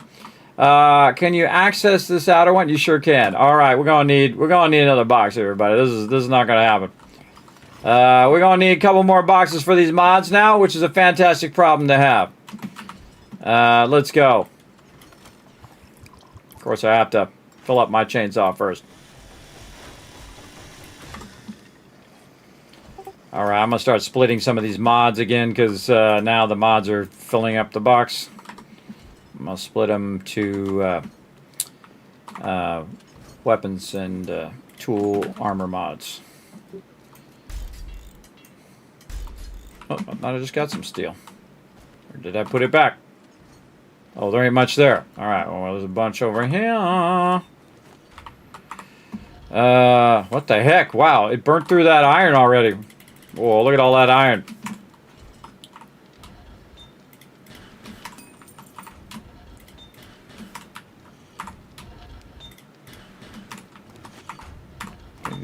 Iron and steel.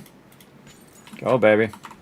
See, now I backlogged an absolute ton of iron because it had maxed out the clay, and now it's doing like 700 steel in each of those. Again, that's called working great together, everybody. That's the team working together. Not just me. Everybody's working together. Look at that box, everybody. That's what you want to see. You want to see that box getting super sexy right there. So this is going to be armor and tools mods.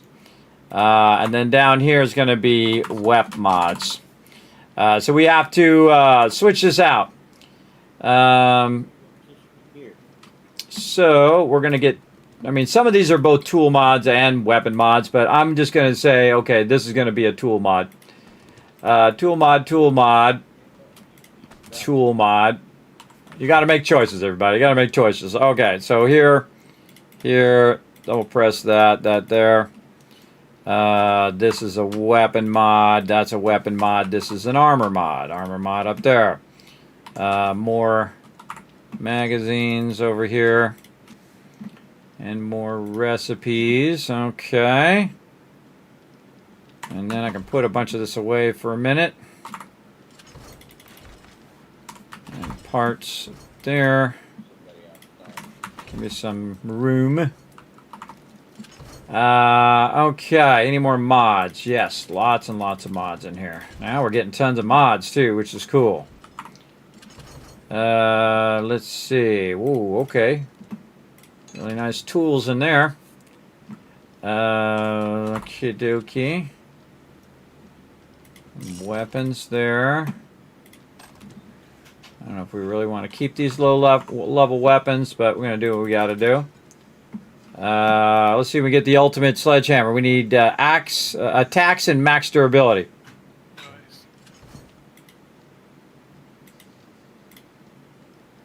There's max ability. There's attacks.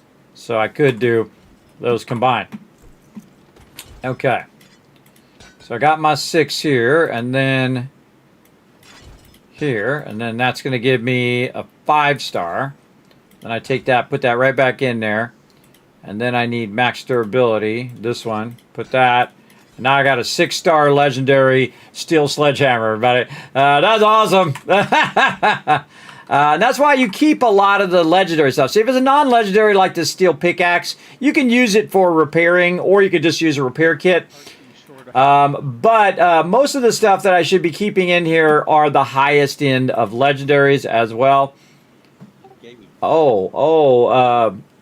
Ollie, there are legendary robotic turrets in here, so you can take your level 6 and combine them with these legendary in here, like magazine size and rounds per minute. You can get all the legendaries with these 3 that are in the box. Just use these 3 and you combine it with that level 6, and you have a level 6 6-star or 5-star legendary.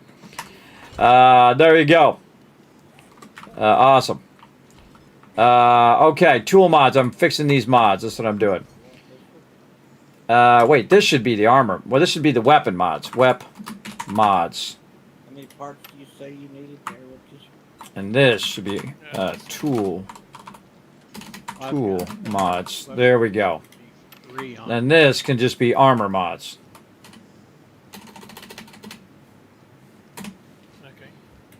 All right, there we go. Now we got to redo all of this. All right. Now the reason why you want this one to be weapon mods is it's already got all the stuff in there, so I don't have to take it out. So it'll just be all of that. Then armor mods here. Now the reason why you want to do this at this point is so that you can. Now these dies are also mods that are. Put the steel away.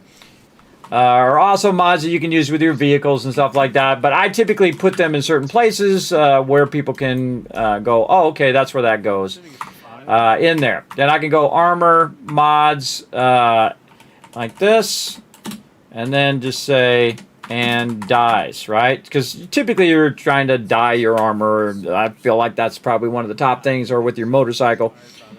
You might want to put that in there. And then, of course, helmet lights are going to go in your helmet lights, but now I got to take out all of this stuff, which is actually tool mods down here. So we're going to put that in tool mods like that. Okay. And then normally you want to put tools with the tool mods and so on, but I'm not doing that. I'm going to put all that stuff in there. And then weapon mods here. And then here, I was going to put the auto shooting thing on there. What did I do with those auto thingies here? I can't wait. And then The next biome. I need that loot bonus to strict legendary items. Alright, where'd that shotgun go? Oh, in the box, okay. What level treasure hunters mod have you got at the moment? Me? Yeah, if you were using it for looting. I don't have any. I don't really do a lot of looting. Okay. Oh, that's a legendary. Hold on. I should have merged those. Speaking of, you take the level 5 shotty, which the magazine size and the rounds minutes, and then you take the level 6, and now you got a level 6 legendary shotgun. Awesome. Again, everybody, this is what we want for everybody, not just me. Everybody's going to have all this epic legendary stuff. So we're going to really help everybody to do their thing. And again, tool mods there, armor mods. And now, see, we want to start making all that stuff since we have the resources for making it. For sure. What else do we want to do? Tools and weapons, armor. This can get scrapped. This can get scrapped. That's not a legendary. Just keeping the legendary. See, there's a legendary 6 machete. So you could take this one and combine it with this one, this one, this one, and that one. I don't know how many of these it would take. And you could have like a 6 or 7 star legendary item there. And the same thing here. You take this level 6 sledgehammer and all these other level 3s and 4s. Got anything to stick in the box or something? By the way, everybody, also all this stuff in the box is available for you guys to combine legendaries. I'm not saving any non-legendaries unless it's like an auger or a chainsaw. Unless also if it's a level 6, I'll keep it. But you can combine all this stuff together. Like I just combined a steel sledgehammer with a couple other steel sledgehammers, and now I have like a 6-star steel sledgehammer. So feel free to combine all you want. All right. Armor. Clothing. And then I'm taking all this out of here too. So you don't necessarily have to add more boxes, everybody. You just need to be more efficient with the boxes that you're using. Bro, out here in the wasteland, that's kind of weird. Okay, I moved all the thermal gear as well into armor clothing. I'm going to move the smoke gear and all that other stuff. It's armor clothing, armor mods, all that stuff in one, and dyes in the very left corner by the cooking. All right, then this is tools and weps in here. Use for a sniper rifle. It's about 20 minutes. You can use the food vent. Wow, compound crossbow in there. 112 range damage. Wow, that's pretty nice. This is a legendary crossbow. I'll be happy to unload it when I get back too. Okay. Now, when you mod out your stuff, everybody, make sure you go through and you reload it, and you also have to put the gas back in your stuff whenever you change all your mods. Okay, let's run down the thing. We got all these mods. Modify. Yes, that one's done. Here, done. Okay, this one, done. Oh, we didn't try out the auto shotty. Okay. Looks like all the plants are ready. Oh, yeah, that's much better. Okay, yeah, that's probably about right. I probably will do it after this next part, not maybe. I started it in the top one of Kiz's benches, so I can change it if I need to. You've got 20 minutes right now to harvest and replant. How are we doing on shotgun ammo? Can I get some more shotgun ammo? Can anybody craft that? I can do shotgun ammo. You can do bulk craft? Yeah, I can bulk craft. Well, let me double check. I think so. Yeah, if you could make some of the high-end stuff. I got 22 bullets left, and I don't see any other shotgun ammo. Yeah, I can do slugs, but I can't bulk craft. I'm missing one book. Okay. Maybe check the box, see if we got it. 6.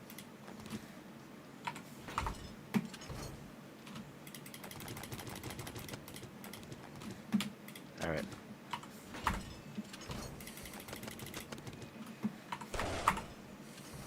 Bunch of books in there.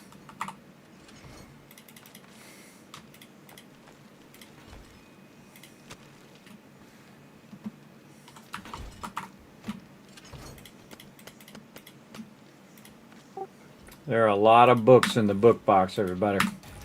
Remember, if it's got a 2 on it, just learn it. But if it's, just leave 1 in there for anybody who is doing that as their primary thing. What else we got? We got some crafting bundles. Who else needs to work on something with crafting bundles? Garden's ready there, Thurbert. Yeah, I'm coming back to do it. I would say that's nobody else needs to max something out, like sledgehammers, clubs, spears, handguns, anything? I don't know if we've got much left. Yeah, I'm trying to think of what else would be. Knuckles? Are you done with Knuckles? I am. I started to say I think so, but somebody found me a legendary tier 6, so kind of doesn't matter. There's no and reason I'm to the only one. make 'em, So. yeah. What about you, Rotisserie G, with your spear? You got spears maxed out? Yeah, I'm maxed out on spears. And rifles, all that. Yep, spears and rifles are both maxed. Okay. Wow. What day is it? Okay, day 69, which is a perfect day. Perfect day to. We got all the books done. All right. Awesome. Okay, so again, if everybody's got all the books done, I'm gonna say free for all on the magazines now. So keep that in mind. So if there's anything that you specifically need magazines wise, now's the time to speak up. Oh, there's a load of AP shotgun ammo in the drop boxes, I think. Oh, there is. Yeah, 1 and 2 have got a few stacks. Okay, I will. 1,000 more. So hopefully that'll hold us. Yeah, I'm gonna sort these boxes here before Horde Day drops. Okay, so everybody free for all on the magazines. Just learn everything. Make sure you got the level 6 thing on before you go wild on those. Oh, I still need some explosives ones, but that's about it. Oh, well, you should better go in there and learn it quick before everybody learns. Don't learn explosive ones, everybody. And then there's crafting bundles in the book box and the books and bundles. Do that, Rotisserie G. Nobody use those bundles over there. Let him use those crafting bundles. All right. All right. See, I knew somebody was going to say something. I didn't think of explosives, but yeah. That's a good one. That's it? I was expecting at least 2,000 or 3,000. Had the whole thing with the getting flipped in the air and all that, so it kind of slowed me down a bit. That's a standard Kismet driving experience. That's a standard, everybody. That's a standard deal. All right, everybody. I swapped all this stuff around. I moved a lot of this stuff around as well, including a lot of the armor mods and all of that stuff. So now they're in separate boxes. So you've got weapon mods, you've got armor mods, kind of separate.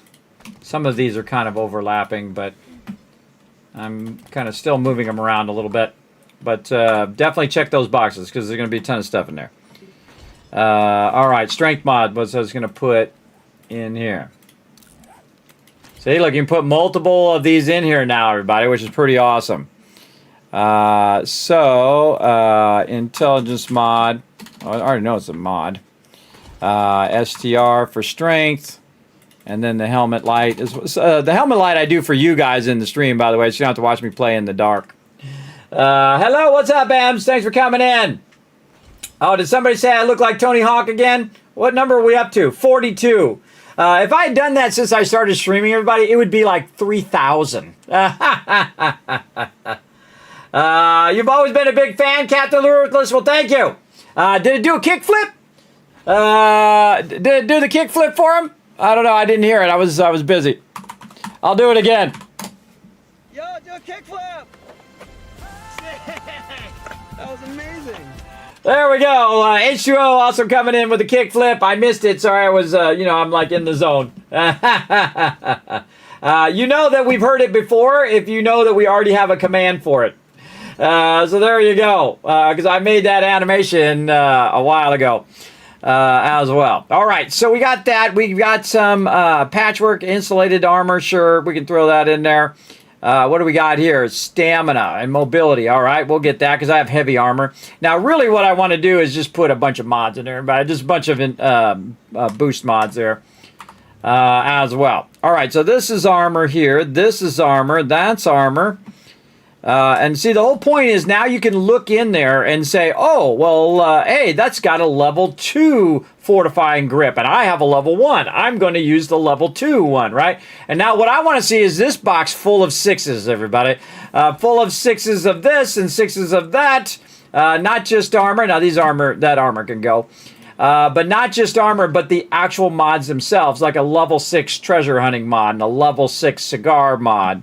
And all of that. That's what you want to see. Now, some of these mods here, these are non-numbered. So those are just, you add them like the water filter. You can drink anything. It filters the water before you drink it, which is great. Okay, and then again, if you're in charge of that mod, like if we run out of Cripplum mods or Rad Remover mod, then it's your job to go in and say, okay, I got to add that mod. And I'm going to put all the braces over here in the tool mods, because I find typically that's where you use all the braces. But then again, if they're looking for it for their weapon, they can also look in there and see if it's in there as well. And again, I try to keep it organized so you can see, okay, oh, that's this, and I got 3 of those, and I can grab 2 of those for whatever I need. That kind of thing. All right. And again, I use myself as an example, everybody. So I go through and I say, okay, what do I need on each thing? And then try to get that going. Cripplum mod is what I got in there. Cripplum mod. What was the last thing that I needed? Cripplum mod is the last one. Reflex sight. Rad remover. Oh, drum magazine. Drum magazine. Do we have any more drum? We need more drum magazines. Thurbrick, if you can make some more of those. And again, the whole point is that while I'm trying to do my stuff, I'm discovering which ones I need to do for the team. Oh, and we got gyros. Oh, and I see we got gyros too. Hey, Richizra G, I need some more red dye. If you don't mind. Find some of that. I claim red dye. Red dye is me. Everybody else can have all the other colors. Red dye is me. Very few things do I claim, everybody. Normally, I just give it to the team first. As you see, I just make all the stuff for the team, give it to them because they need it more than me. But pretty awesome to start getting a bunch of legendary weapons and combining those together and getting multiple tiers of those things.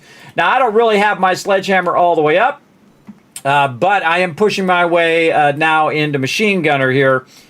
So when I go to use this M60 now that I just took all this time to mod out, and that M60 is good. This one is good. And I was trying to remember what the heck this was, so I got sidetracked again. Drum magazine, that's what I need. Okay, so he's working on that. Auger done. And chainsaw good enough. Okay, all those are good.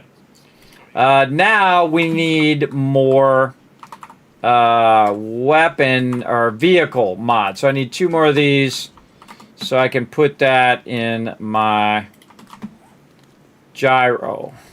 Now the gyrocopter does take a bit to learn the gyro, but it does eventually do a good job.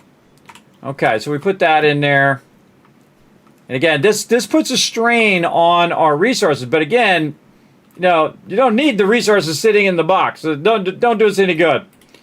It does us 0 good in there. All right, everybody, good time to grab some gyros. There's a bunch of gyros in the box. I grab one for me. Gonna gas mine up. Already did. We're gonna need some more fuel savers if we can do those. A few of those, PETA. For everybody, I think I need, actually, I need 2 for myself. So 1 for my motorcycle, 1 for my gyro. And I imagine everybody else does. Make like, oh wait, you probably use the acid on the gyros, right? I'm gonna see first how many I can spare. Okay. Anybody who doesn't want a gyro? There's a question. Okay, I assume everybody does. Okay, well, we're all going to go together at some point with the gyros. Though I do love just getting in the back of someone's truck and riding on the tailgate like I did when I was young, when there was no rules. We beta tested all that stuff. You don't want to ride on the tailgate, everybody. I've seen so many people fall off. Not a good idea. I rode on the tailgate, everybody. I sat on the tailgate and you're driving 30 miles an hour. Yeah, because when you're young, you don't think of these dumb things. We beta tested all that stuff for you. You're welcome. Mr. saying hydrate. Good idea. My headset, like for some reason, the spare battery hasn't been charging or something and keeps dying on me. So if anybody said anything to me in the last 10 minutes or so, I missed it. Oh, you missed all the best stuff, man. We just did a whole thing and all the stuff and all of that. We do need more drum mags. Not break time right now until after Horde Night. I'm going to refund your points back to you.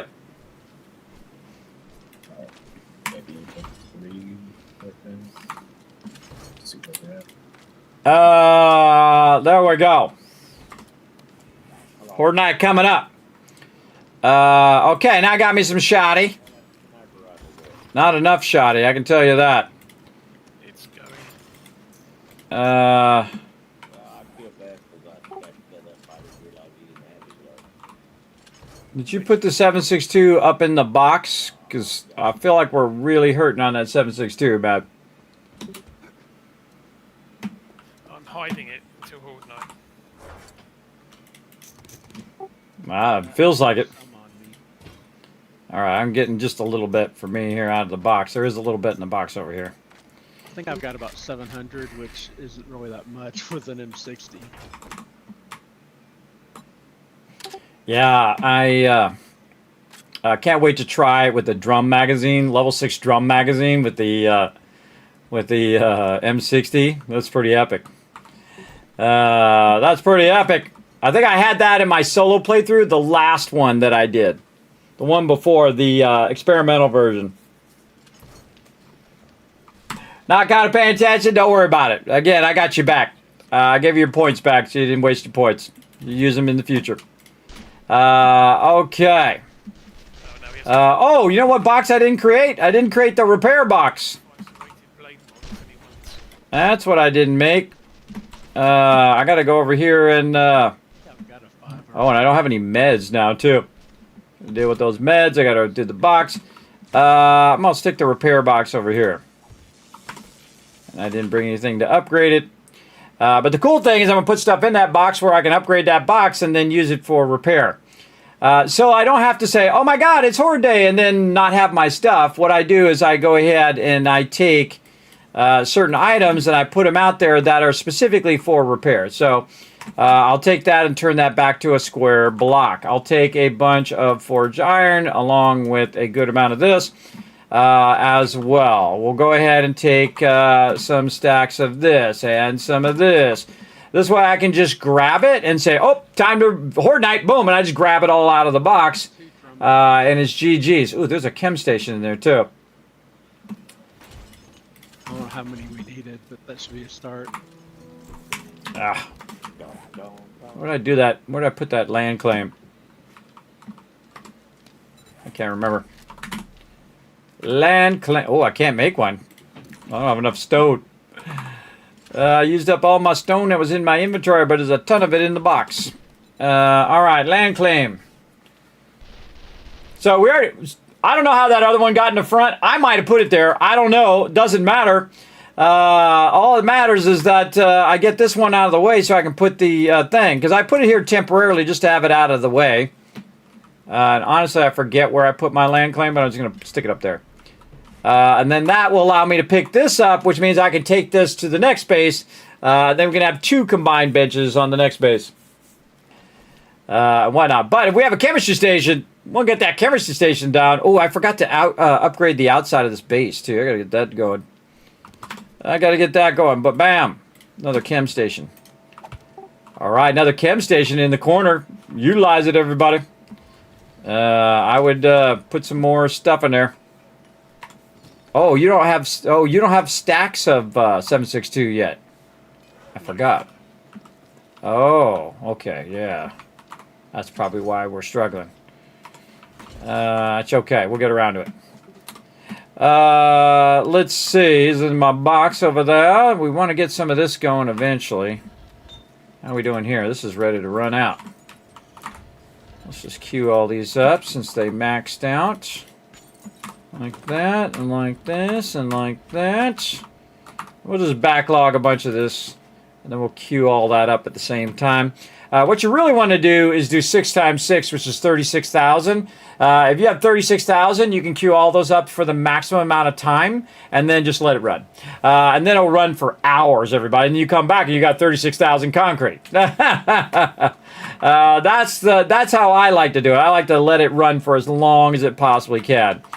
Over here, iron. You got to be diligent when you're running dual iron. You got to come back, otherwise it's going to sit there and do nothing. But it's actually still running out the steel. But we're its damage is 27.5%. Magazine size 43%. Effective range 22%. If we've got the cash, just go ahead and buy it. Yeah, that's pretty good to boost. Yeah, and if nobody else wants it, I'll just combine it into my legendary one, and I'll get whatever those perks are. Or Alan can, with this. You got a legendary, Alan? I've got legendary for guns per minute. But I mean, you have a legendary one, right? Yeah. Yeah, okay. But just get it and put it in there, and then whoever can combine it with theirs. Mine's low priority. But again, start combining those weapons, everybody. All right, put that in there. And then, okay, so we're getting this. We're getting this. Steel is the other thing that we need. Hopefully I'm not putting this stuff back in the box. I kind of feel like I just did. This. All right. Put this out here in this box. So what we're doing is we're prepping for Horde Day, and I'm going to go over here and Horde repair box. The, contact grenades. And these, this. These blocks, this here. What else? I need the electric tool in there. Again, this way I can just grab it. We have it on my Horde night when things go crazy. And go from there. So I need... I got 3 of those in there. And I'll save a few of those so I can put them in different boxes. I don't have to run all the way back. The point is you don't have to run back in the base because you don't want to be in the base. Messing around. Speaking of, I haven't upgraded the outside of the base, which I should have done a while ago, but I've been busy. Been busy. This, and this. Ought to get it started.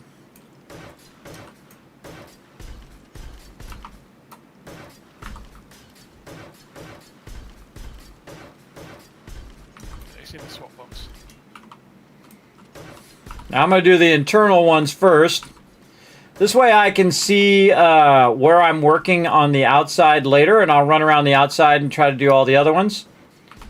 But this will get me started on where I'm supposed to be. That's the high one there. Upgrade that. And then... now we're getting to it. You could probably get away with cobblestone, everybody, but we on it.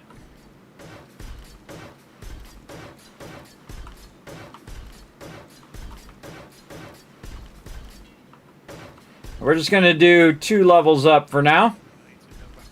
There's also a set of level 6 steel knuckles that have got melee and power attack boosts. Oh, I didn't know you could do those. Cool. Guess it's a wood block. So we're fortifying the trader. And the reason why I'm fortifying the trader, everybody, is while the team is fighting, the mobs are going to be shooting toward the trader. And the trader's going to be taking some hits. So we want to have the trader be able to take a few hits. Oh, somebody fast. Run out there, get that airdrop. You never know, might be something good.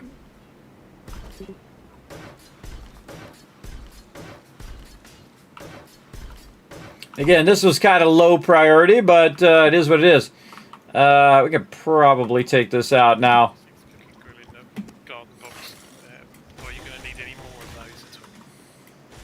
We have 3 campfires. I think that's only the second one, so maybe 1 more.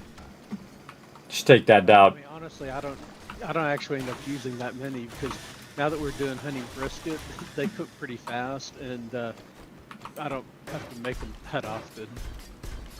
Okay.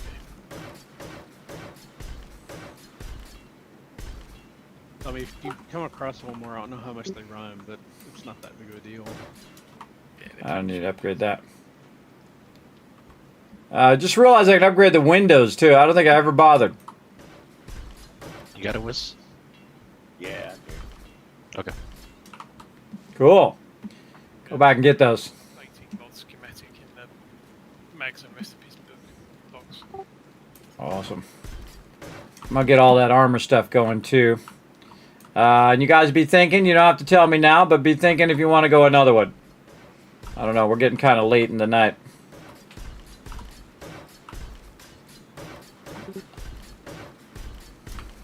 Didn't get to Trader Jen, but that's okay. We're having too much fun, everybody. Too much fun. But we will scale up at some point. Like, I don't want that to get wrecked, and I don't want any of this to get wrecked. I'll just do that corner. Now, see, since I'm using the base as a giant kill box, as you can see, and it's really to accommodate the farming. Normally, I would make that kill box way smaller. It's just so we can keep our farming going, and we can keep scaling up our farming as well. And that's really what we're working on.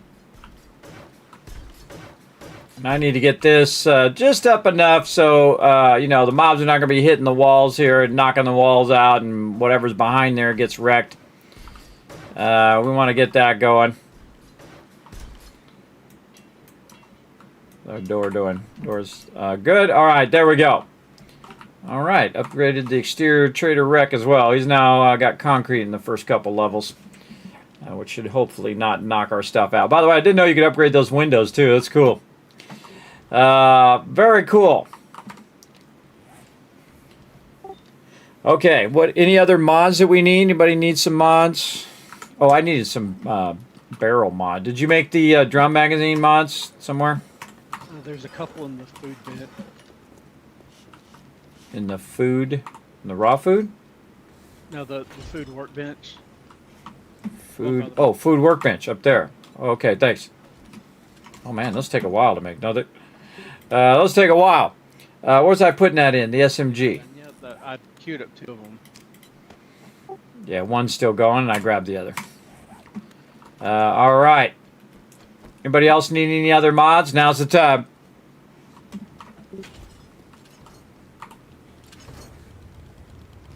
Also, I checked the armor box and get your thermo gear up. Or in any kind of head mods that you need. How we doing on cash, G? Do we need to do some quest runs and really work on our cash, or how are we doing? Yeah, we're not too bad. With the supercorn and whatnot starting to kick in, we should be okay. Probably worth doing some quest runs for the loot, though, maybe. Well, I'm going to have a lot more supercorn now. I'm trying to get all this planted, but I probably have several more stacks for you. All right, yeah, that's looking awesome, man. And thank you for not putting the supercorn really close to the edge of the kill box. Yeah, I'm leaving the front 4 all the way around as shorter stuff. Yeah, well, I guess 3. There's one row of yucca that gets a little tall. Yeah, if you just want to make it where people can't not block it. What do you need for more plots here? Well, I actually have another 71 plots on me. I just haven't had time to put them down yet. Oh, okay. I just need undead flesh, which I'll go see about getting more, like after. Yeah, because we could make this whole side a farm here and have that running while we're building our other base. That would be awesome. Oh, everybody out. Let's go. Close up the door if you're the last person out. We're meeting on the west side. Again, try not to spread out, everybody. We're right here by the thing. If you spread out, then they're going to be all over the place. I'm on it. Don't worry, I know my job. I'll get on it. All right. Front door locked down. Going for the back door.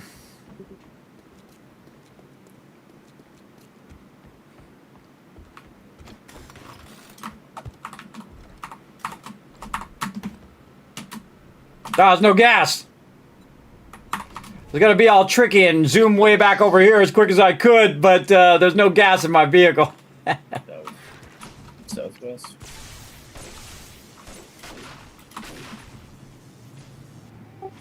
Get him. Ah, ha, ha! M60 suckers, fully modded. Let's go. God, I love the M60. It is so sweet.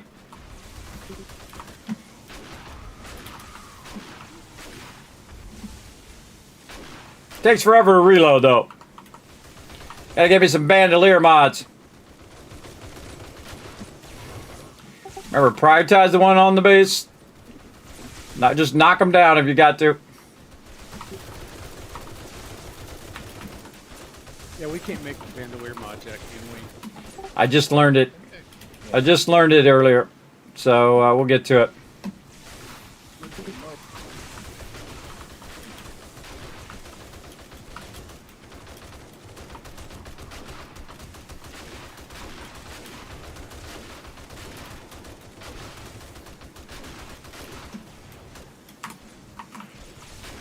Very heavy front door. Clear them out of there.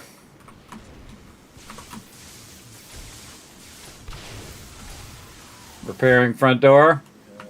There we go. Nice. Electricals are sparking on the left side of the door. I'm on it. Prepared. Aha! Get fried, mobs. Oh, they're switching somewhere. East. Hope we got more 7.62 because I just burned all of mine. Oh yeah! Oh yeah, tons of sexy 7.62. Oh, they're all over the place. They're on the southeast. They're in the back, east corner. Oh boy.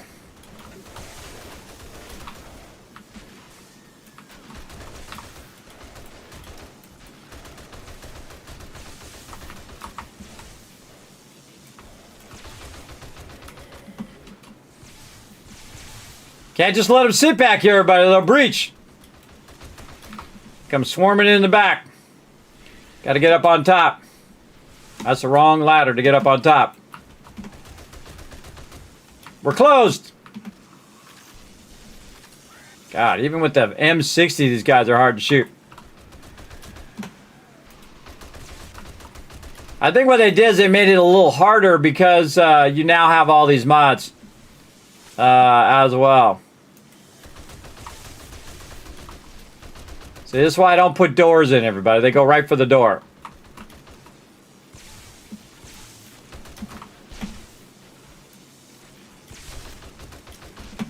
Hit him in the head.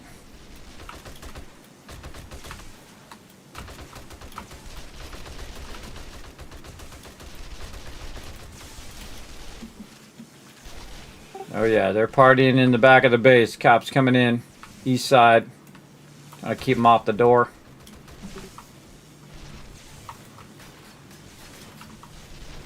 I don't fully repair it, and there's a reason, everybody, so nobody picks that up.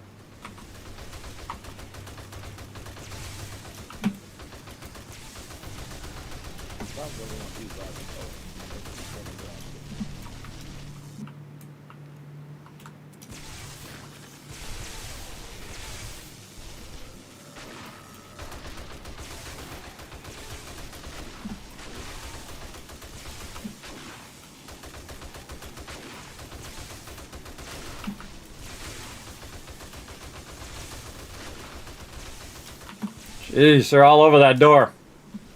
They're all over this back door on the east side. Need to be cleared.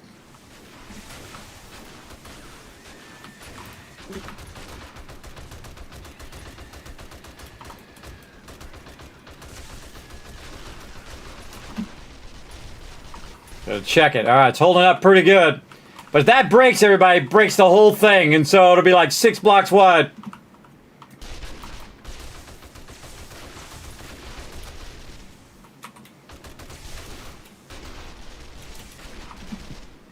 Holy moly, this is awesome! Bomber, northeast corner. Northeast corner coming in.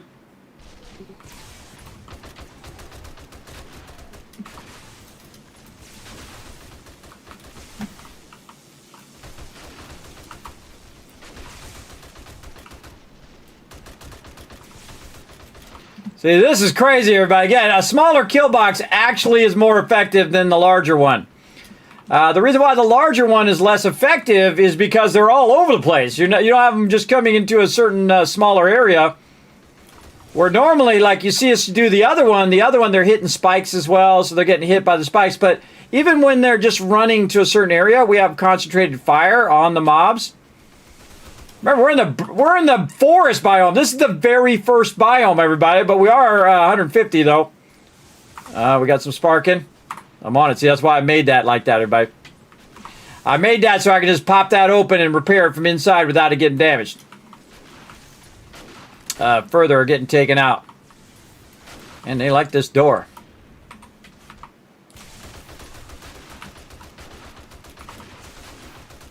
See, look how it. See, this is how you get in trouble right here. They're just swarming.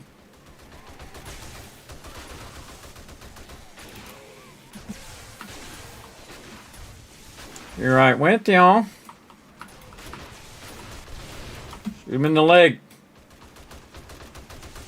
Charge guy. Jeez, look at all these charge mobs. Can't get that one. He's already got. Oh, Thurberg, there's a dyer by the back door. Oh, I tried to just shoot him very lightly. All right, they're rotating a little bit north. Let's see, one lady over here, a dude.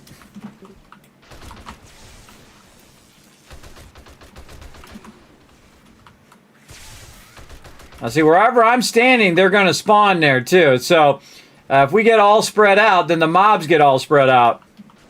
And that's what I'm testing, everybody. This is what this base is all about. This is what this base is testing. Larger bases versus smaller bases. Do I have the kill box really big like this, where you have lots of space to enclose the farm? Or do you just put the farm separate and then have your horde base? Now, you can do it in a whole bunch of different ways. You can try to combine it all, or what you can do is you can just have separate bases for separate things. Like right now, if you had a farm way out there 30 blocks out, they're not going to bother that farm. They don't care about your stuff, everybody. They only care about if you survive. They're after you because they're hungry.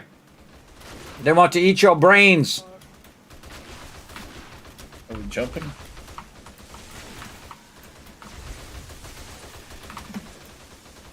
All right, this is so many mobs. All right, let me crank the sound back up again, everybody. Here we go. Let's get into it. Almost out of ammo. Oh, we're jumping. Yeah, we're more than jumping. We're going out the back door. Get ready, everybody. 3, 2.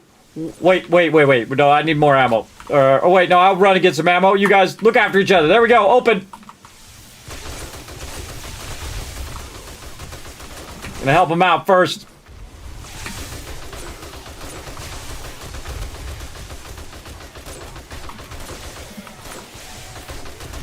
Anybody comes after me is gonna get shot.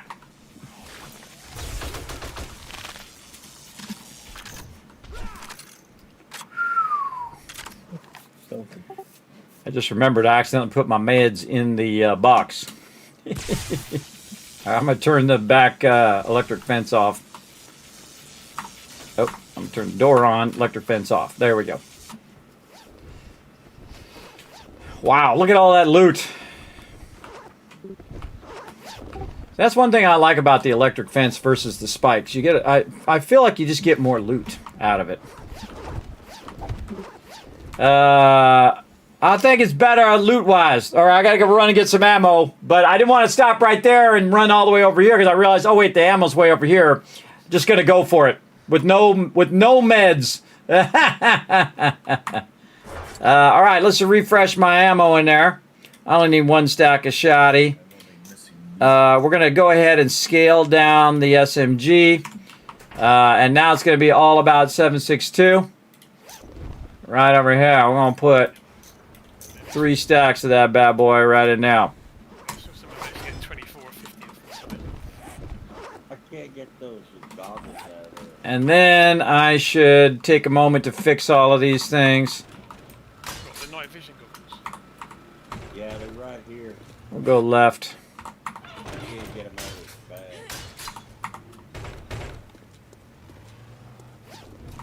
Some loot bags on the west side, and then one near the I can throw a motorcycle down if you want.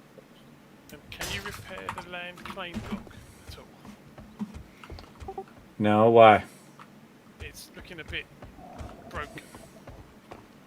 Where's the land? Which land claim block? The one on the east side. On the east side. Oh, in the back? Oh, I think I put that temporarily there. No, that's stuff, Alan. Right here, Alan.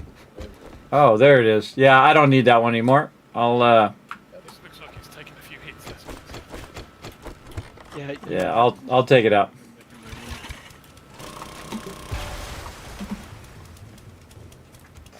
Take it out. But I didn't even do my food or water or nothing, everybody. I really got to cut earlier for Horde Day, and I usually prep earlier, but I'm trying to get a bunch of stuff done. Whew. All right. See, that's making me nervous, everybody. The base is way big. When you're trying to protect a base of this side, you got people attacking that side, this side, that side, over there. And it only takes you missing one of those people, one of the groups of peeps before they breach on that side. Then they'll breach on that side and start running in behind you while you're fighting all the mobs on this side. So typically, that's why I would have made this kill box way smaller and just put it around Trader Wreck. And then we could have still had the fields out here. The only problem is during Horde Night on the fields is that you got a problem of bombers blowing up in your fields, which you don't really want to happen. I'm gonna go out here just to make this go a little faster. Like so. It's easier for me to do the corners.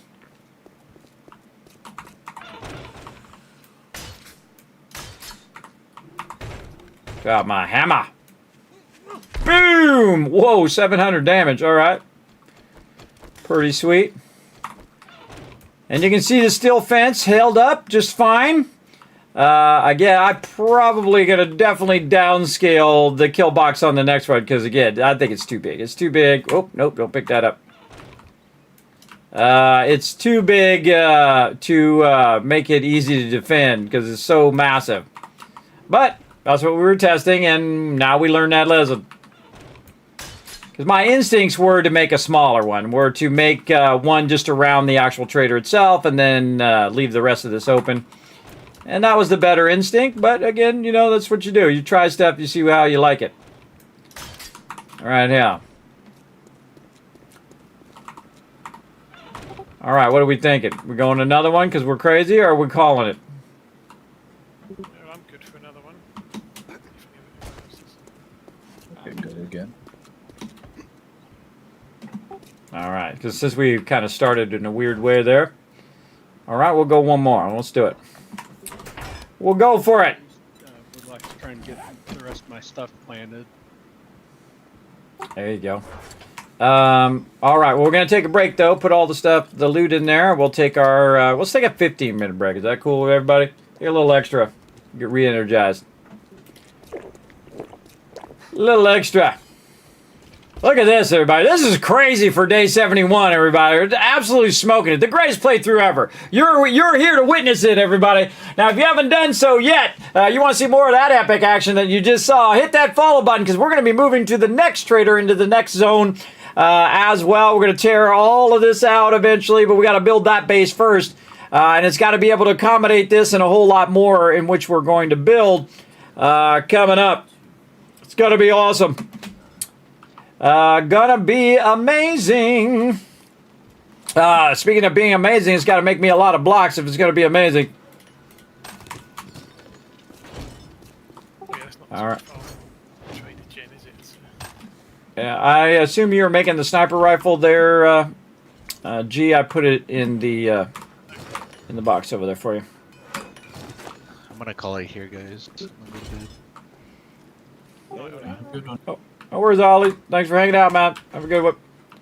Yeah, I guess it is. It's in the swap box. Ammo. I mean, you've already got one, right? Yeah, I'm good. In West, you got one? Yeah. Ammo. Vehicle mods. All right, fuel saver. There's some fuel saver mods in there that PETA did, everybody. If you guys want to gear up your vehicles. Actually, probably should make some more because I'm about to use 2 of them.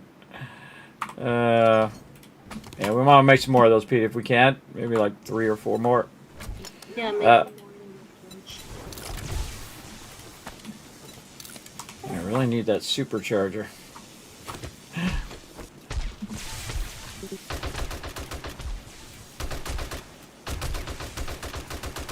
Didn't these guys get the memo? The Horde's over. They got the memo from my M60. I just sent them the memo. There you go. Message received, everybody. Again, let's see some GGs for my crew, everybody. That was nuts, man.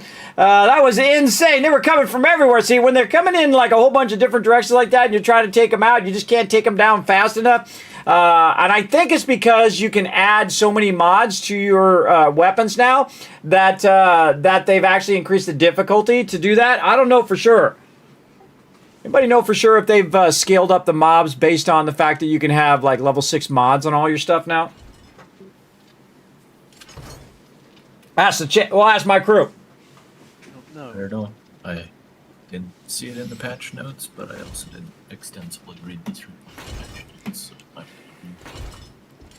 Kind of feel like the mobs are tougher. I don't know, because especially when I was playing my solo, man, I could not shoot them fast enough, which is crazy. Because normally I can annihilate them, even in the burnt biome. Normally I wipe them out. All right, let's get a little sorting on while they're. Some of the mods are weaker now. Like if you look at level 1 and level 2 mods, those are weaker than they were before. Why not put this stuff back in that box? I don't think I did. I don't think I put that stuff back in the box. All right. Before I forget, put this back in the box. Before I get into sorting. I certainly did not. Okay. Yeah, same here, Kiz. You're it. All right. 15 minutes, everybody. We'll come back. We'll give them a little longer break, everybody, since we're going to go one more round, which peeps need to rest up. All right, I got a dip. All right, then we'll check a little bit on Satisfactory back here. Let's see how it's doing. How are we looking? Boy, okay.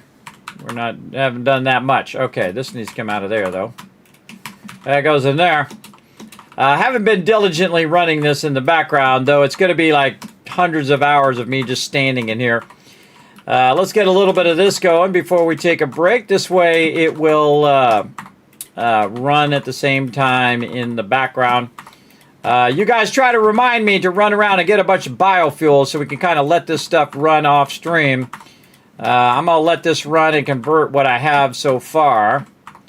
I might have to do like a couple rounds of biofuel. We'll try to sneak that in at the end. Now, I'll probably be off on Monday night because I have a whole bunch of stuff to do. I mean, I won't be streaming Monday night. I've stopped saying I have it off because I don't ever have any days off because I'm always working on something. Now, it's not like I'm working 20-hour days every day, everybody, because I'm old. I can't do that. I have done that in the past, though. And when I was young, in my 20s, I worked like 30 years worth of work in my 20s, everybody. Now, that's probably an underestimate. I worked all the time and I absolutely loved it. I love doing graphic design. I love doing it my whole life. But I've done everything I can do. It's kind of like when you play a game and you've 100%ed that game, time to move on to a new game, right? And that's how it goes. So now I'm doing this where I bring you guys lots of love here on the stream. So here we go, everybody. I want you guys to work together in the chat like you just saw some epic action in there. Let's go. Let's get this all fired up. And there we go. Back in just a bit.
Press the wrong button. Oh, what did I do with my glasses? Looks weird without my glasses, doesn't it? All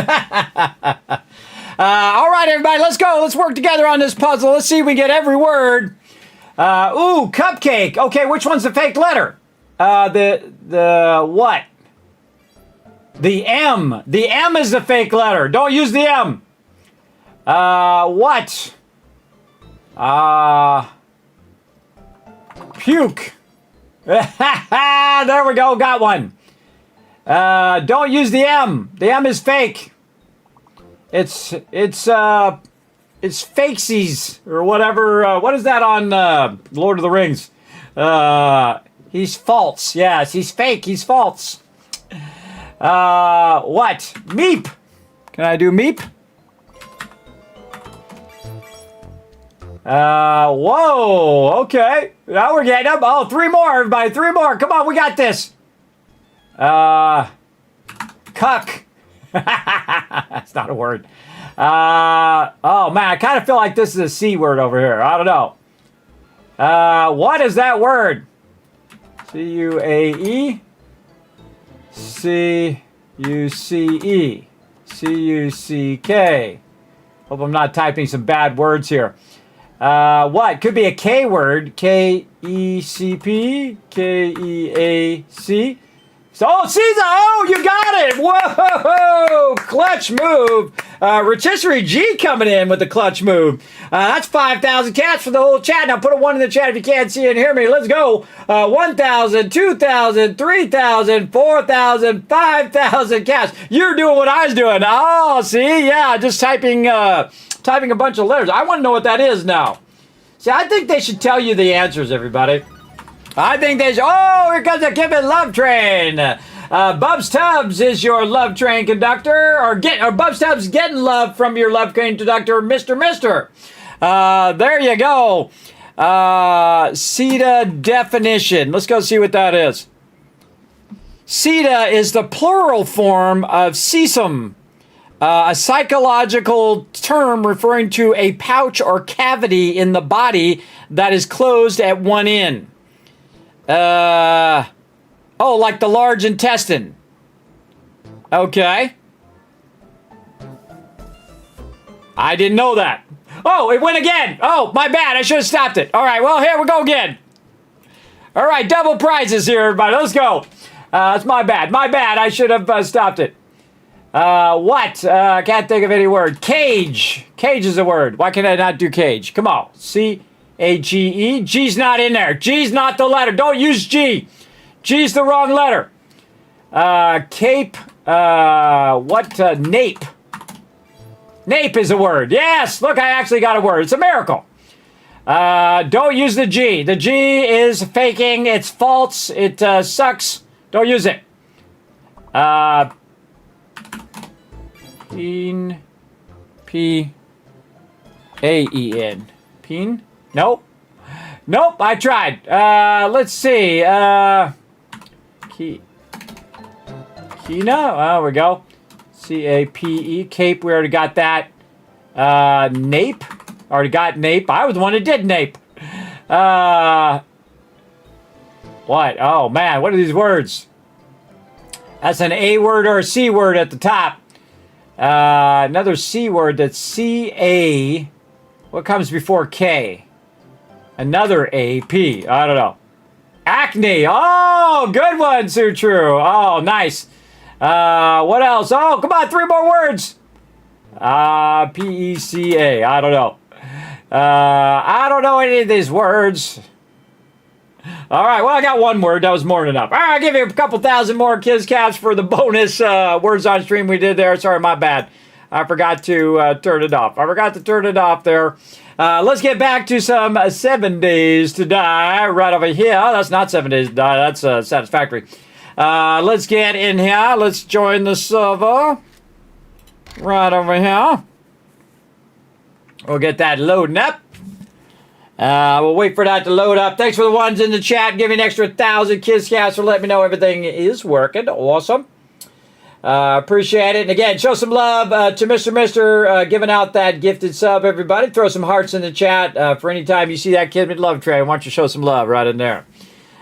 Big time. That's what we do here in the stream. We bring that love. Got to get my splat maps on. That's actually a really cool shot. Very square city, though. Look how perfectly square that city is. All right. Oh, I forgot to say I'm back. All right, we're jumping in. I forgot something. All right. Alan's already the leader. I don't have to deal with it. All right, awesome. How we doing here? Probably need some more stone.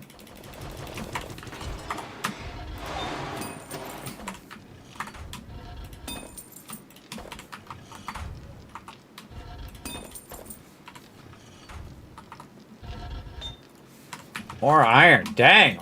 Cruising through this iron, man. Forged steel. Man, so much forged steel. Wow, that's like three and a half hours of forged steel queued right there, everybody. Again, that's why I think you should backlog that, and you just let that run for a really, really long time. That's awesome. That is a tremendous amount of steel. We're going to be able to make a bunch of stuff from that. Make sure to get the steel out of there too, and then keep backlogging it down here. And then we got our stone. Okay, yeah, we got to get our concrete going too. How are we doing in here? We cleared that? Yeah, we already cleared that. And this concrete is taking a while. Oh, I know why this is going so fast. It just dawned on me. It's because we have those level 6 bellows in there. I should probably switch those bellows into my concrete now. Yeah, you know what? That's what we're going to do. Hold on. We're going to stop this. Hopefully not. Oh, it exceeded the iron. My bad. But too bad. That's 1,500. 224 minutes. Nice. Okay, let's stop that again. Hold on. We got to put the other one back in. Okay, so we're going to swap these. Put this one back in. Ah. There we go. Be-doop. What's that noise? Was there a screamer inside the house here? I heard her going and it's like, how did she get in? I was standing here at the campfires and she comes up and starts hitting me. Yeah, somebody must have let her in the door because there's no way for them to get in the door. Or she spawned in the door.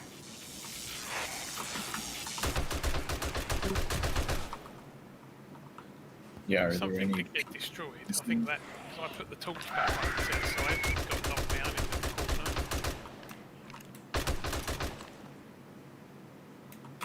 If there's any of the plywood blocks missing, like you got a spawn point.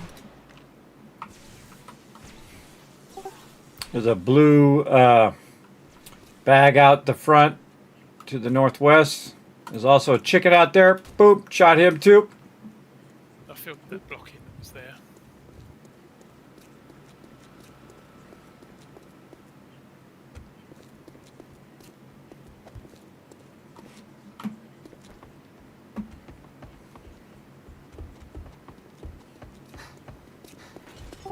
So that's why I don't like doors. Don't like doors. They sneak them their way in. Or big bases are also tough because again they spawn way in the corner and they run at us. Also very tough, everybody. So we've got to do some shenanigans here. So we want to stop this for a minute, and then we got this running. We swap that out. So we want to swap this, but we're going to lose some of this. But that's just the way it's going to have to go. There we go. Is there a chicken harvest or did it get obliterated? Northwest out on the road. There's a blue loot bag out there.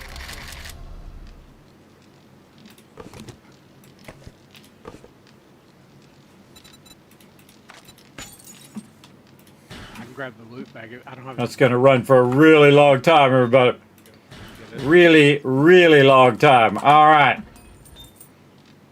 Now, see, what you do is you smelt it down like that, you max it out, and then you run it for 224 minutes. I don't have to mess with that for a while now.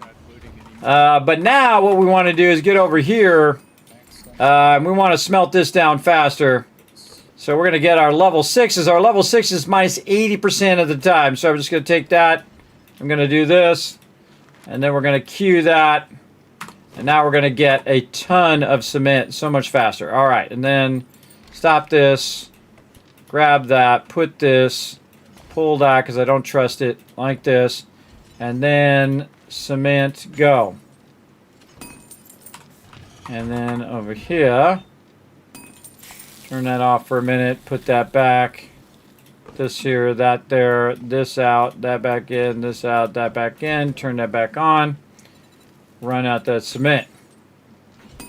Oh yeah, that's going to go real fast. Oh, nice.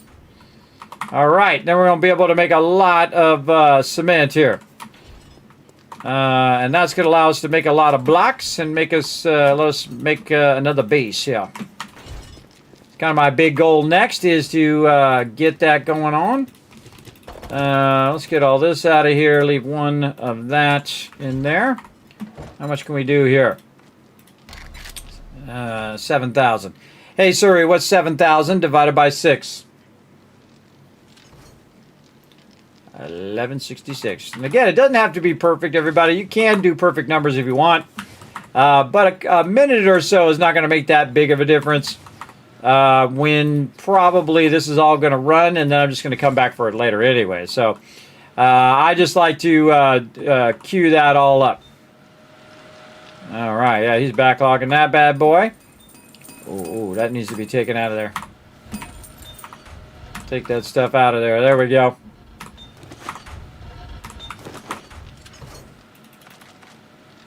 There we go. Looks like we got some of that melted down. Nice. This back in here. So there was a Trader Bob near BR3. Well. Taking another look at if there's Trader Jen in BR3 and that Trader Bob. No, I haven't got BR from. Oh, there we go. Yeah, I'm gonna save it. Yeah. Okay. If there's a Trader Jen in BR3. Let's go back to working on mods. Let's see. Cripplum. Any other mods that I need? I think. Oops. I think we got it. Are you doing bandolier mods? Oh, that's what I was trying to think of. Yeah, bandoliers. Bandoliers. Let's do it.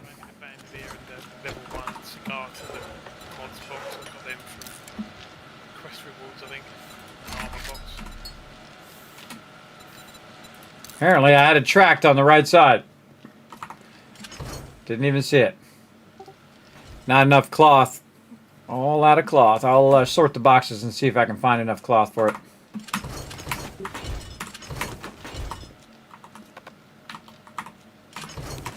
Somebody with a big head might get out of my way, too. I don't know who that is. I'm just saying. You mean somebody that might be able to give you a whole bunch of cloth? Could be. Could be that guy.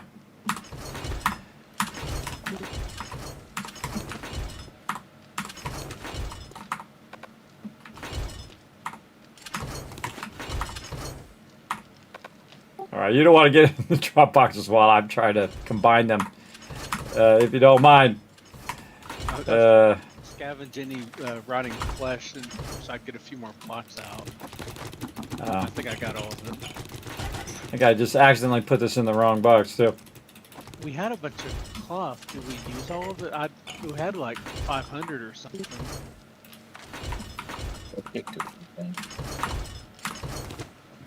500 is not really a lot. 500, just you can burn that up in duct tape in no time.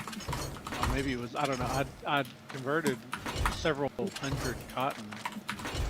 Maybe we used it all. Yeah, no, you need thousands of cotton planted. Yeah, well, I mean, I've been scaling up how much I'm planting. It's just, you know, I've been putting a lot of it back into seed too. Yeah, if we're looking okay on cash, now would be the time to go full on cotton. I'm still putting down lots of super corn too, but that second field over there is all cotton, and there's a little bit on the first one too. Wow, look at all these level 6 armors in here. I put all the armor at the end. 1-for-1 cloths. 7 cloths. Duct tape. This stuff can be scrapped. Level 6 pistol there, nice. Tools and weapons. I've got another 400 cotton that I was holding on to make snow gear, but if you need it before then, we can use it for cloth.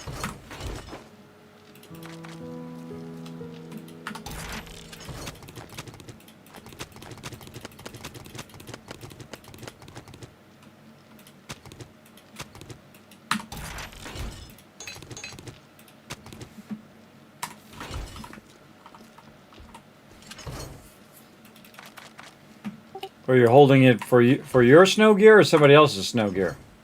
For like, I've already got mine for anybody else that needed it. And I mean, I've got more cotton planted too, so as long as nobody needs it soon, I'll have plenty more coming. Yeah, I'd probably just put it in there. Anybody going into machine gunner? Yes, but you might want to do it first. I've already got them all. Okay. Is there any specific ones that you need, Alan?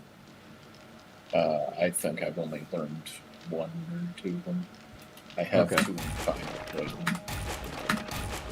I'm just going to go for it then. There's 3 of them in the box right now in the book box. You want to work on those? Those 3 I already have that are in the book box. Got to go heavy machine gunner, everybody. Very few books do I go into. Typically, at this point, I would go heavy into automatic weapon handbook. And that's because your kill boosts your run speed, but also it does all of these other things. 10% more damage, full automatic mode does 1% more damage per hit, less degradation, etc., etc. So all I need is level number 6 now. And I'll just let that happen naturally if I happen to see it in there. But now what we want to do is do some sorting. Maybe not even worth it. Yeah, they will extend 1 bullet. It's 10%, which on this tier 6 sniper rifle, yeah, it takes me from 12 to 13. I don't know if I'd rather have that or a cripple 'em. There's only 5% cripple chance on the tier 1 cripple 'em. Yeah, the soul mud with the level 1 mods are pretty much junk now. Some of them are still decent at level 1. Yeah, I mean, the drum mag isn't bad. I Jeez. think it's like 50% more. Look at all this loot. You know, that, I guess if you got 60 on an M60, that takes you to 90, which is still pretty decent.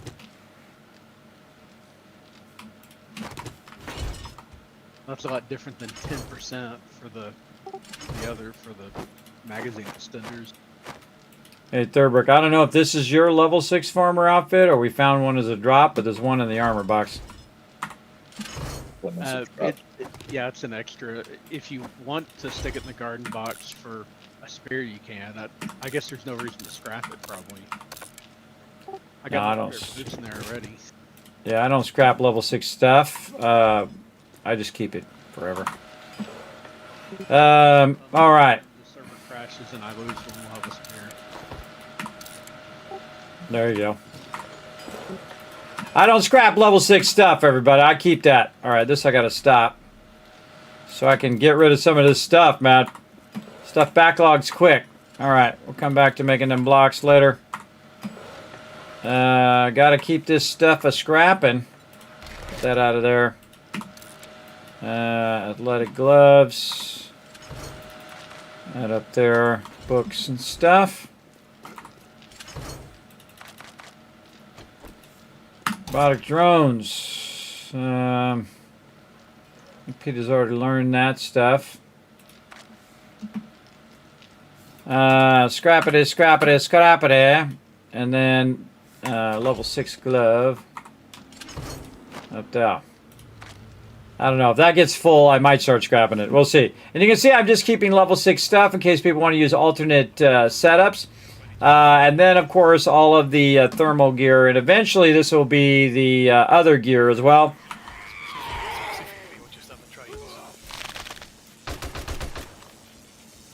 Yeah, I wouldn't say anything necessary on that specific.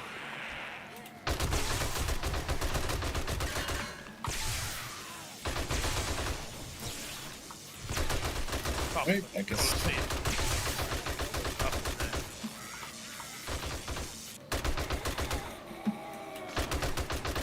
You're likely to find that before at least the desert. God, I love that M60.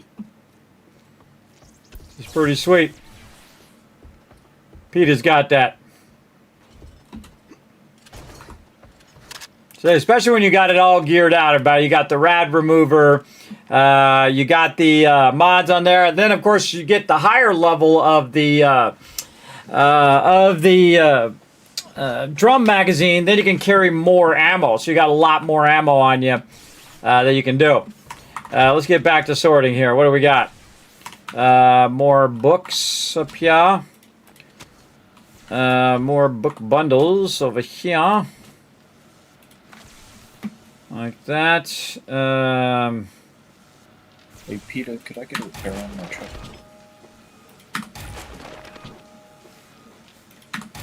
Thank you. What did you do, Peter, when we get to the wasteland? We start building out our big city in the wasteland. You should make like a repair garage. Take over a repair garage so people can just drive in so they and get their car repaired. Yeah, Peter's... I'm at 73, but if you want to fix me up before I head back out, it wouldn't hurt. Peter's on it. She's crushing it.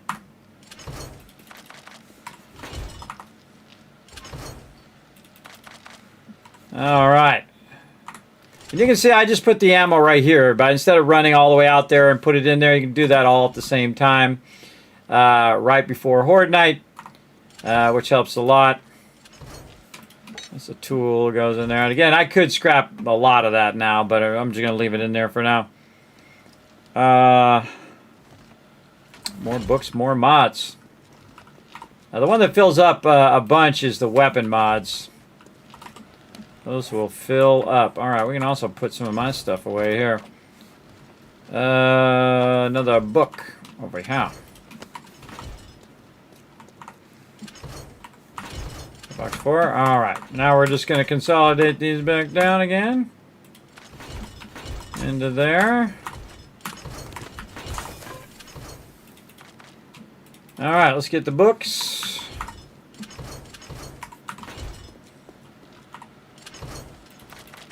This stuff takes a minute. Oh, another tech planet.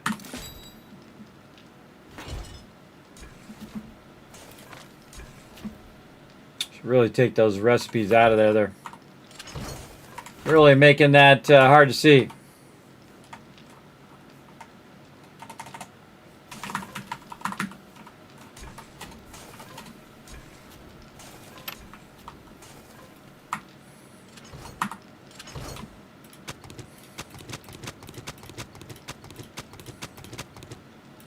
So it doesn't put all the recipes together. So what it's doing is it's just being visual clutter now for that over there. I could really just sell all of those too, but I'm just going to put just the mags in here. And again, I move this stuff around based on, you know, I'm like, I don't like it like that. See, now it's just magazines, and it's easy to look for what you're looking for there. I might do that in the future too. Just put these recipes in another box. Okay. What we got on 5? Okay, more batteries. How are we looking? Oh boy. Let's take some level 3s. Scrap some of those.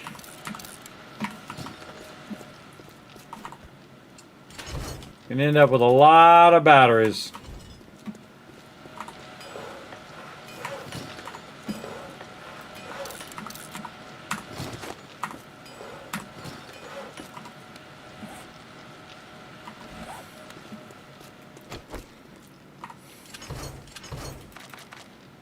Yeah, now we're talking.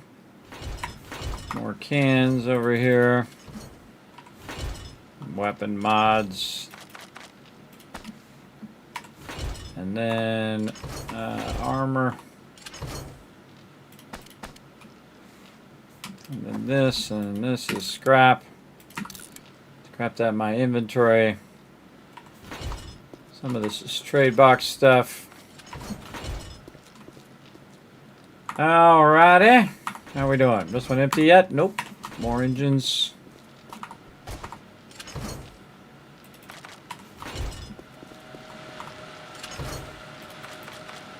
Putting that in the overflow.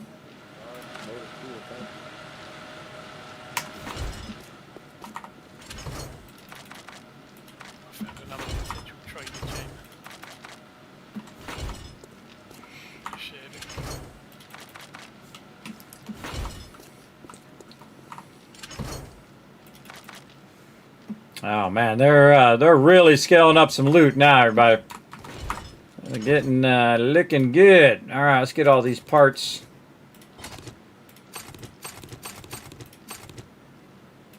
Mods. A bit of ammo.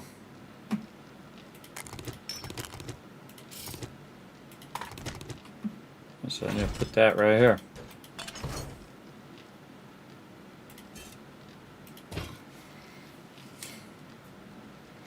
Put those blocks back in the building block. Gyros now. Welcome to the party. Said that earlier.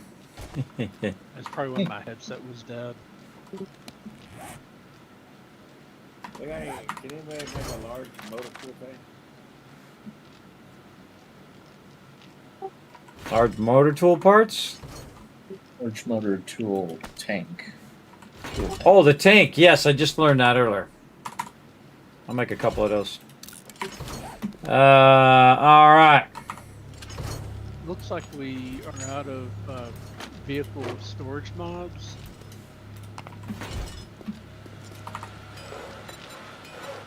Motor tool tanks. 1, 2.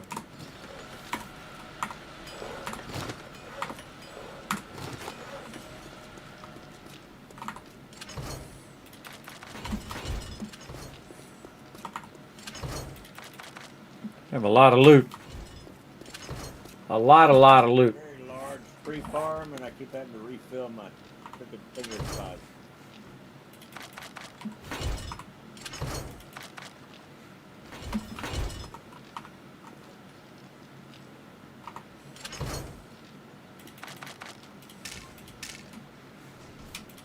Flaming arrows. Yeah. All right. Now we're getting down to it. If you want one, I need 18 parts. Last I knew we were short some, but I'm not sure where we're at now. Throw But those if in you're there. seeing out there legendary on the 60s, that might be good. Yeah, I mean, if you find some with stats and everything, probably still worth buying. Oh yeah, it's more about getting the books and whatnot. That's all. Wow, look at those machetes, everybody. A lot of machetes up in there.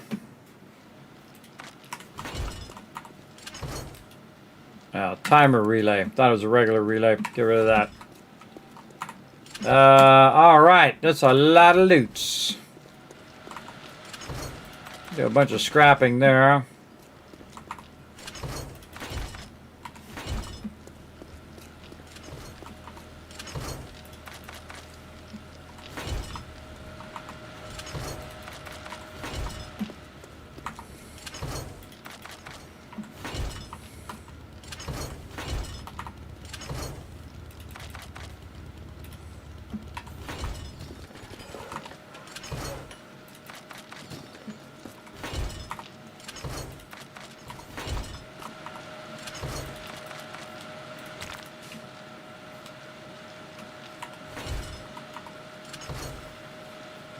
Storage mods in the box.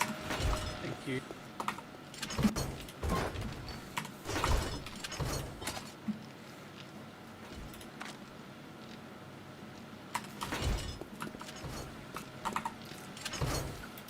Oh, rotisserie, I need Brawling Book 3 if you have to run across it. Book 3 was that, sorry? Bar Brawling. Okay.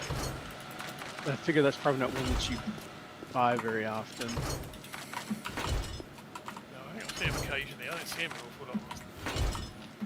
And Hunter's Journal 5.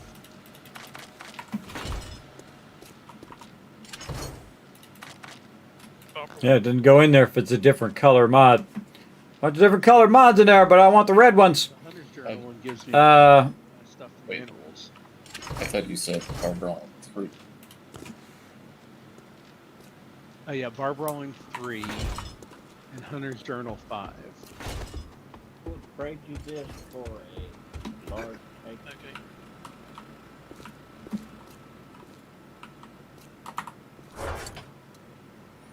Just bandages. All right, I was gonna see if we had any more of these first aid kits.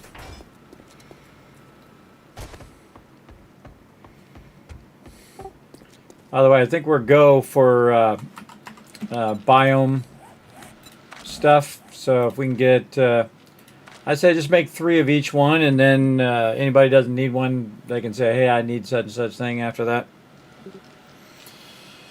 I would do that. Oh, let's go and see how many points I got, everybody. I'm sure it's going to be a bunch. Oh, not that bad. I've done worse.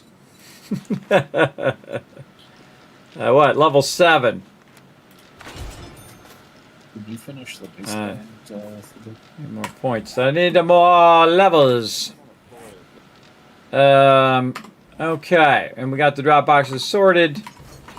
Okay, I kind of finally caught up on all my stuff. That was a lot to do in a day, right? We built the whole outer part of the kill box. We finished that in. We put in our electric fence. We put in all of our power control. Our boxes up here for our loot. We did all of everybody's armor. What else did I do? God, I don't even know. We did mods for everybody's ammos and weapons and all of that stuff. And whatnot. And then these mods, that's what I was doing. And then tool mods there.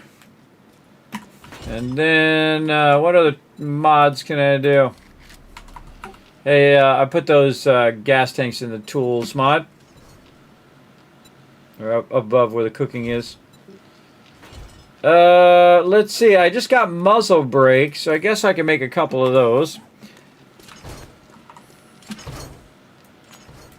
Then you want to have a couple of each things for peeps to use.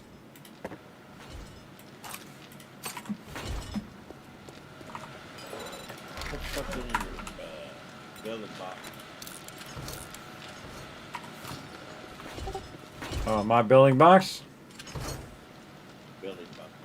Oh, red dye, thank you. Put it on my vehicle. Thank you, thank you. All right, awesome. Okay, muzzle brakes with the other thing. Choke. Shotgun choke, there we go. I should probably look and see if we have any of these. 1 shotgun choke. I don't see any muzzle brakes.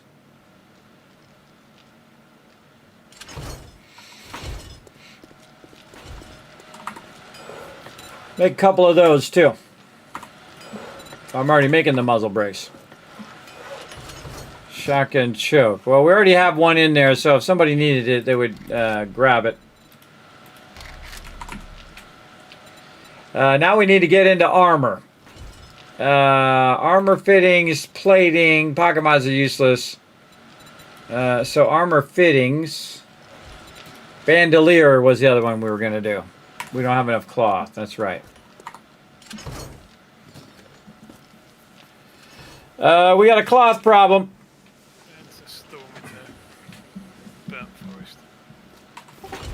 Yeah, we got a serious cloth problem. We don't have enough cloth for the bandolier mods. We burned it all up. So, if anybody's... in the armor box and used it, I made some... Where is it? I had some cloth crafting in a workbench. I don't know if you found... Yeah, here's 215. I'll stick it in miscellaneous crafting. Alright, awesome. Yeah, we don't need a tremendous... we're going to definitely want to probably 3 times our cloth production now. Well, I have a lot of cotton planting. It's more that I've been putting it back into seed, but I'll start getting more into cloth now. Yeah, if you want to scale it up into seed, go for it. How's your farming plots? Have you used up all your farming plots, or what do we need to do? I've got everything put down. I'm trying to get back out to the wasteland to go get more, to make more. All right, sounds good. All right, I'll just make you this bandolier mod, and then when you bring some more in, we'll go. Oh, you got one. Okay. Yeah, there was a bandolier in the mods box, so I grabbed it. I don't know who else needed one, but I'm good. Okay, well then I have one. Okay. I have a little bit of extra. I made 3 snow gear pieces, and I've got a little bit of cotton left after that, so I don't know. I can make cloth from that if you want. You can make what? Sorry? I have 55 cotton left after I made 3 snow gear that I can turn into cloth if you want me to. Yeah, we might be okay. I think I might make 2 of them. I'll make one for myself, and then if somebody else needs it, we'll make another one, and then we'll go from there. I'm going to need a bunch anyway, cloth, because I'm going to go do armor mods now. And really, we don't have that many armor mods. You don't really need pocket mods. I'm trying to think of what other kind of armor mod, other than like stat mods for your helmet, of course. The the muffled connectors and what's the other one? The 2. You want the advanced muffled connect. Yeah, and the armor fittings. Yeah. Advanced muffled connectors and advanced armor fittings are about the only other thing you can put on like the heavy armor. Yeah. There's also like for the boots, the sneak one. I forget what it's called, and I think it's one of the perk books that you have to get it from. I don't know if there's a better one. Stealth boots, man. Yeah. All right. If I'm running Raider gear, I need all the help I can get. Yeah, so again, if you're running heavy gear, really all you can do is advanced armor and advanced muffled connectors, right? Because we don't need pocket mods because we already have the thing. Can't use those armor. I'm trying to think of if there's anything else. Fittings. Gloves especially, because I don't think there's any specialty pieces for gloves. So it's basically an insulated piece and the fittings and the muffled connectors. And I think that's about all you can do. All right, well, do what we got to do. Okay. The boots, chest, and well, the boots and the chest you can do, like the bandolier and the boots. There's impact bracing and the sneak mod. And Insulated armor is the other one. Insulated armor. I mean, I can't make it, but that's another thing we put on there. Insulated. Over here. Insulated.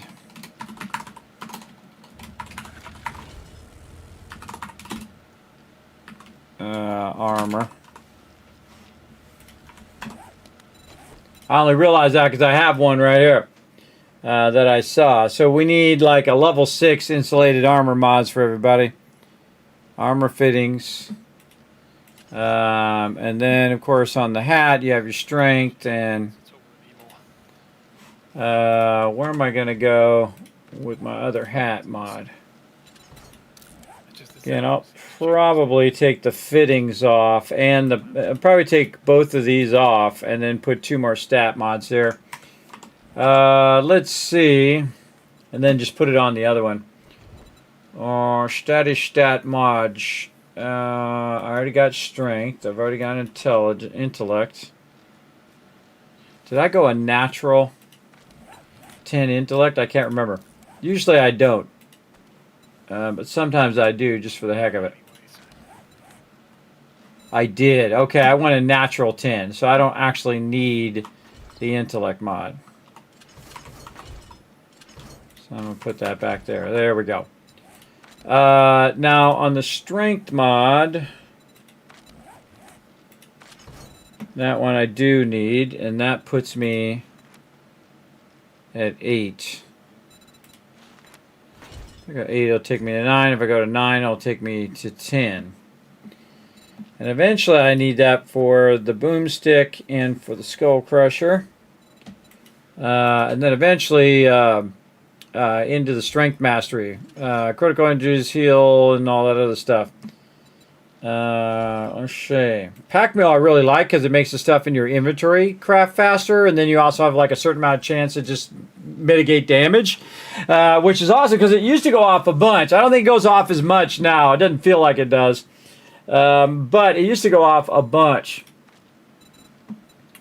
Trying to think of what else I could use. Maybe a fortitude mod right now. Oh, I shared a Carl and Bob as well. I don't know if they're relevant so much anymore though. Hmm. Not as much now that we. So. It's still good for like hunting, but I don't know. I go fortitude mod maybe. It's right next to the trader gen as well that I'm at the moment. So. I'm not doing anything in perception, so probably the other one would be agility, just so I can get the parkour. It's such a bummer that that parkour is so far down, everybody. I feel the parkour should be right here in the general perks. There's snow and waste. I am using the SMG, so I do want to get my gunslinger up. That's a good question. That's a good question. Let's just say agility in the long run. Okay. And then advanced muffler connections, advanced armor fittings, and then insulated armor. And then on the chest piece, you also have the bandolier. So you've got that. So I was trying to remember what the other thing was, and it was insulated armor. Bandolier. Bandolier, okay. And then we're going to put this in here.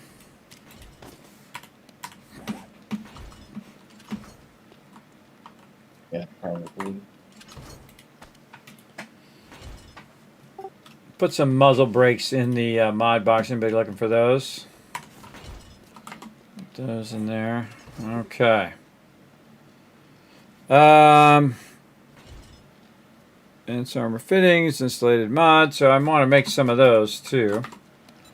Again, while I'm doing mine, I also make stuff for other peeps. Oh, nice. So this can go here. So for my. I should have saved those points. Fortifying grip. What structural brace would that? What else would be good on that? I have weighted head and serrated blade and fortifying grip. I'm trying to remember what I used last time. Is fortifying grip the one that gives you melee stamina reduction and stuff? That's the ergonomic grip. Fortifying grip is if you're below half health, it'll start healing you. Yeah, regeneration, which is actually, in fact, if you see a good fortifying grip, I wouldn't mind upgrading that one. This is just the tier 1. But, okay. What was I doing? I was doing that, and then I was getting this going. Yeah. So we need more insulated stuff. We need armor fittings mod.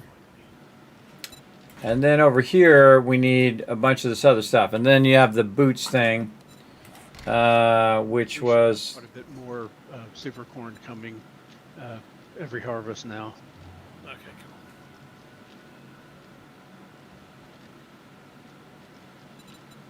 cool. Do I not have it unlocked?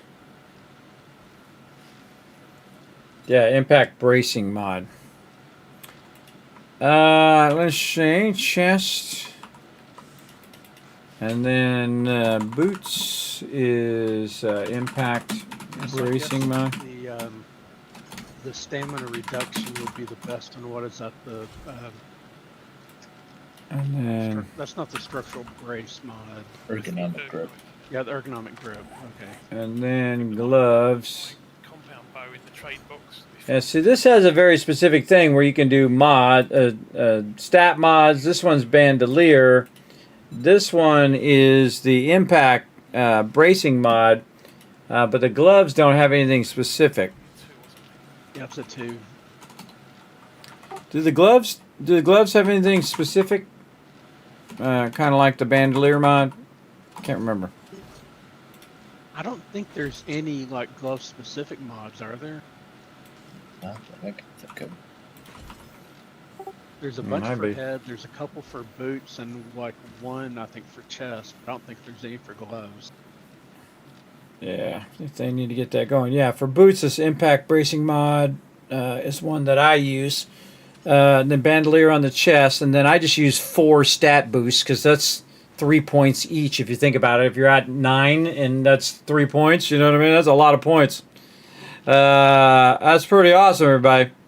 That's 12 points that you're getting worth. That you don't have to use it on that. You can use it on. You could use those 12 points elsewhere. Okay, thank you. Oh, I put 3 in there. Helmet light. Writing this stuff down, everybody. Writing it down over here so I can get it going. Okay, so I don't have the impact bracing mod. Reduce melee stamina. You should still be able to put the structural brace on it as well. Yeah, we don't have any at the moment though. But Yeah, stealth boots mods is the other one. Noise and stamina penalties of medium and heavy boots. Actually, that's not bad.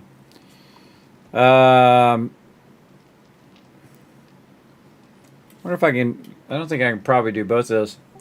Can you do the stealth boots mods and the impact bracing mod? yeah, at least last I knew you could. Okay, yeah, I might go with that. Stealth. If you could make some structural brace mods, would be good too. All right, I thought I made some. They might be in the tools box, by the way. Ergonomic fortifying grip. Is there tools mods? Yeah, it's tool mods. Yeah. Okay, yeah. I think there was one in there. I think I just saw yeah, that's better. it. All right. I Yeah. use a lot of those for my. A lot of the tools mods actually work well on my knuckles, so I haven't looked in there. Yeah, I was talking about that earlier on stream. That it kind of does both things. So you got to make a choice. Advanced muscular. All right, so I have. Yeah, I have the advanced armor fittings, but not the advanced muffled connectors, and I don't have the boot mods, the impact bracing mod, and the stealth mods.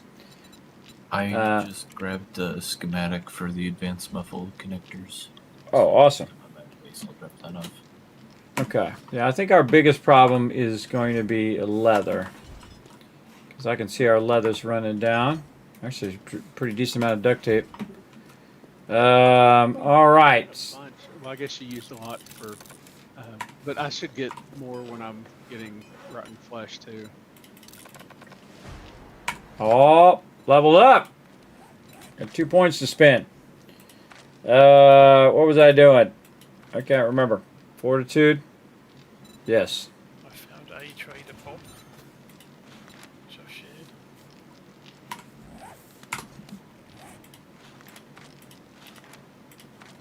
Oh. Got a bunch of stuff. Oh, you found the bob. The bob spot. You guys see my map. It's pretty pitiful. It's like this tiny little spot. Pretty sad map movement there, everybody. Don't worry, we'll get out there in the wasteland. It's having a bit of a fit sometimes. Every so often when I open the map, it Speaking of, talk to Trader Rec. You got any special jobs? There we go. Let's see where my Trader Jen is. Apparently, we're way the hell where I can't find her. Oh, show on map. Holy mackerel, where the hell am I? Holy moly. I'm not even close to her. At the bottom, what is going on with the map? Maybe I'm close to her, I'm just the other way, north. unlock the trader either though. Holy hell, where the... Did I get the furthest trader away or what? Oh, there's some airdrops. Oh, there it is. Okay. She is to the west. All right, she's directly to the west. That's pretty far. I could just do this, by the way. Wow, okay. She is very far.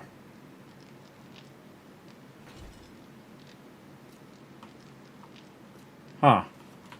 How do I have Trader Rec? Oh, I got Trader Rec doing it, but it should show me the quest.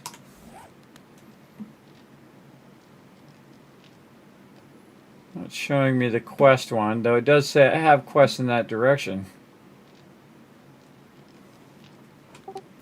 Yeah, I got Trader Jen way the heck off in the middle. Oh yeah, I think this is the one right here. Yeah, I found 4 Trader Gens and I did share them all earlier. Yeah, 5.2k away. Well, we can fly over there. Hey, you found Sputnik. I was looking for it. Yeah. I want to actually take a look at that. I think that's new. Not that far from base. Oh, is it new? I'm gonna go look at my new POIs. Let's see. It's actually a POI. It has a name, yeah. So it's I don't think I had skulls though, so maybe a remnant. Yeah, I have a list of all the new remnants too. What was it called? I think like satellite crash or something like that.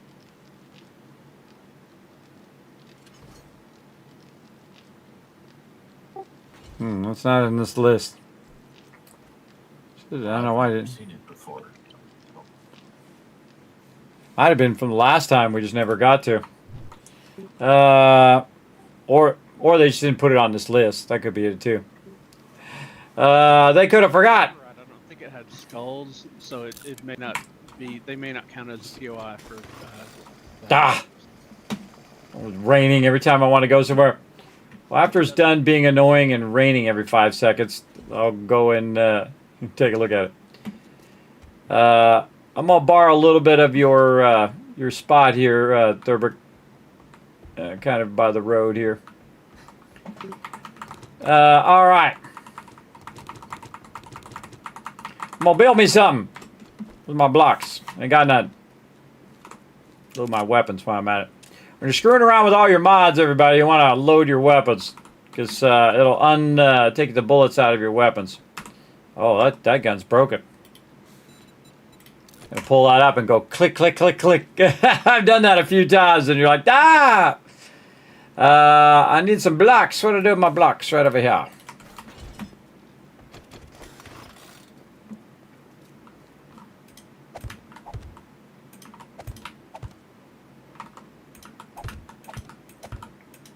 Got a little bit into his little farm area here, but he's doing that all over there, everybody. He's got lots of room.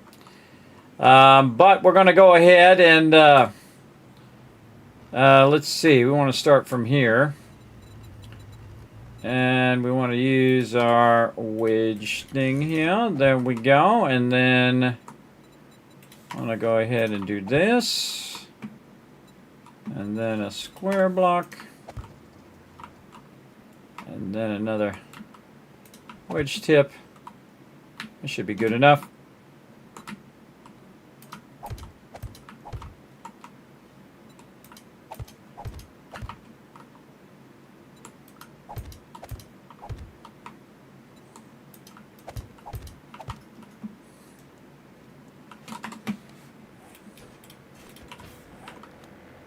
Ah!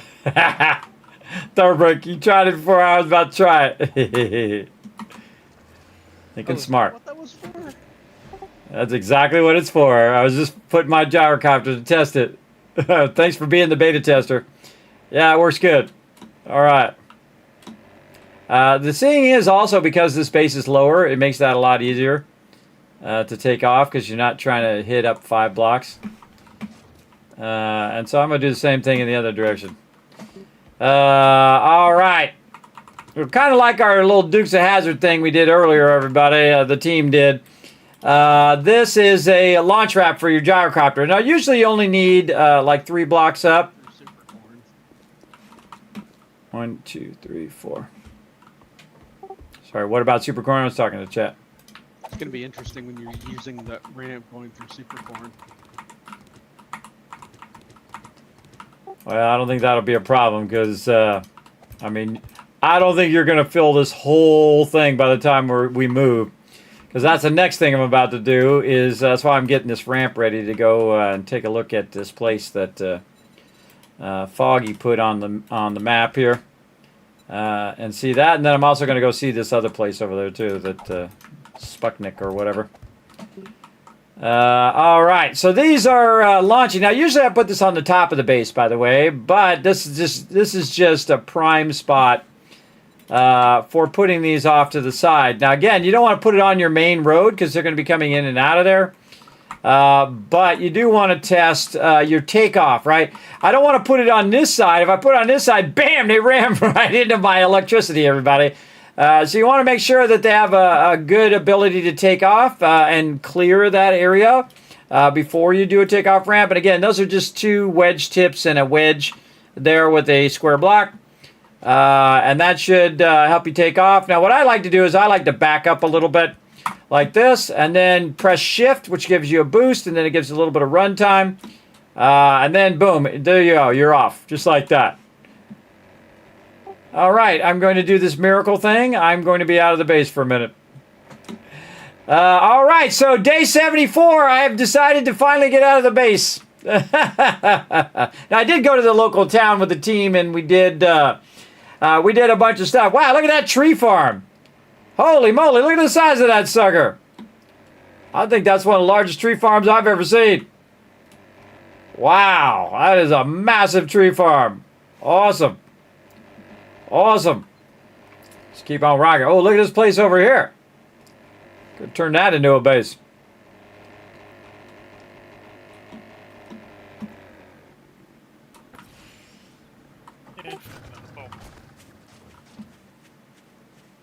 Oh, cool. You know what that reminds me of? Fallout, when you discover a certain thing by Overland Station. I'm not going to say what it is, but...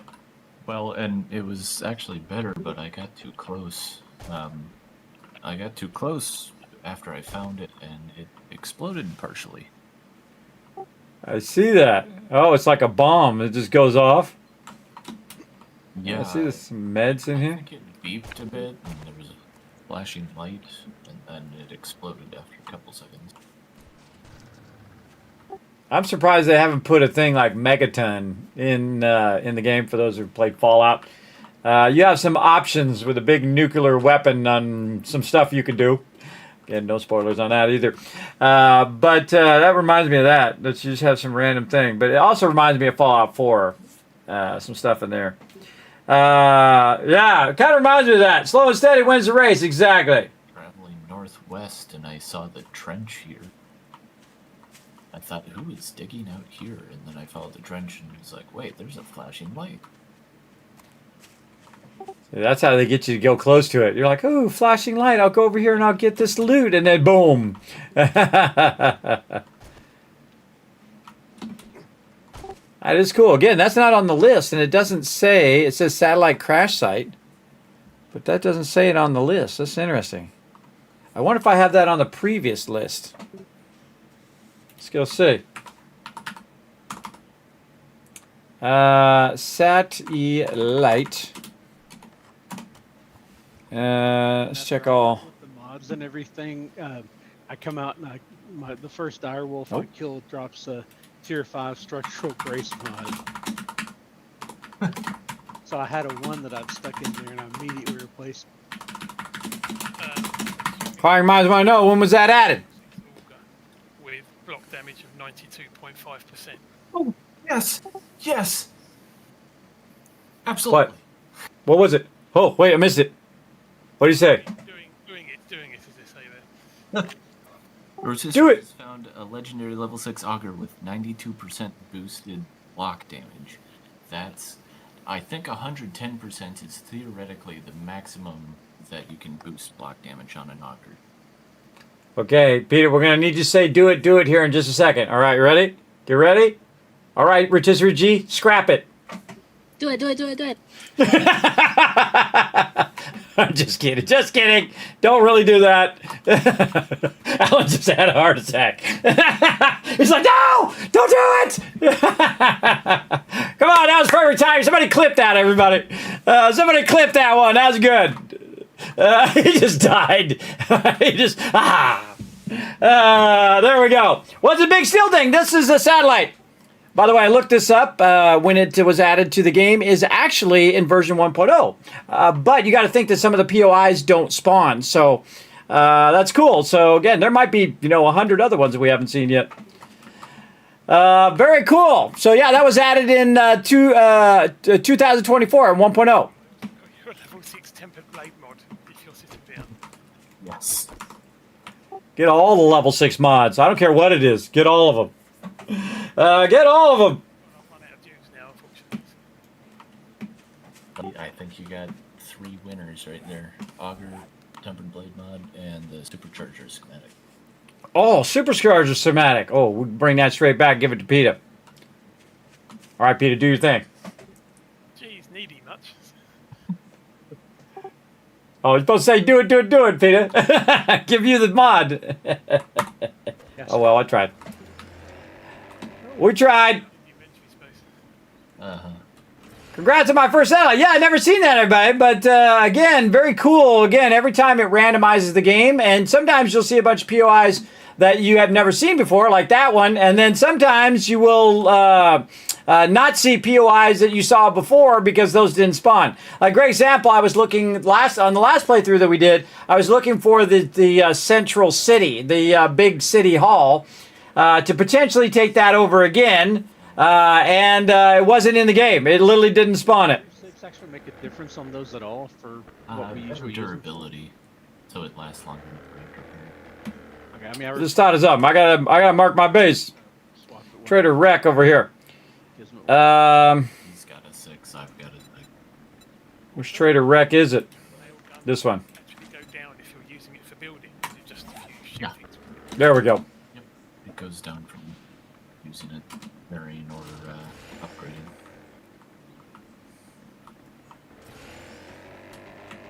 Can't see squat. I don't know why it's always got to rain when I want to get out of the base. Like a jinxed or something.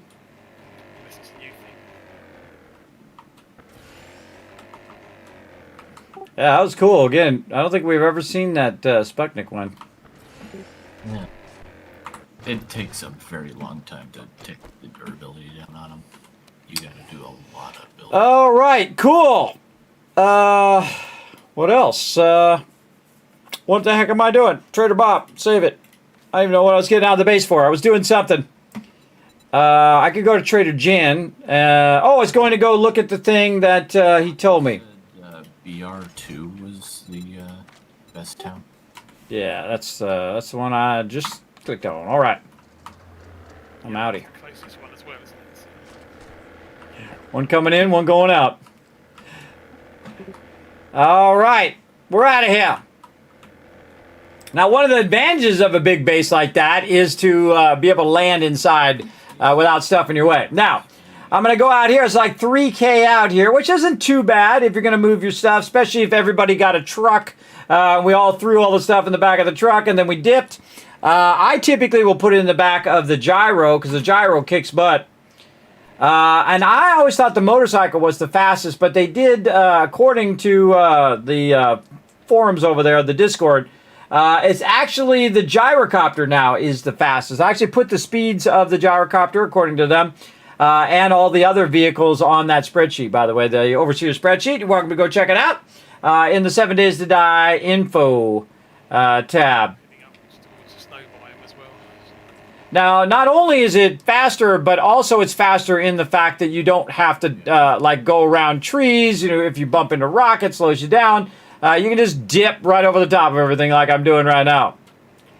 Yep, it's just the radiation gear I don't have now. There's some in the swap block. Did you guys see the Trader Jen I got in my solo one, which is literally right next to the forest biome? I don't think I've ever seen that, where she's just right next to it. I mean, I'm 15 steps away from the forest biome. That's crazy. That was very close to the forest, and then was like 500 meters from Trader Joel in the wasteland. Oh, that's a lucky one. And I bet all of her quests were like a kilometre away though, because she's at the wrong end of the map. Yeah. Well.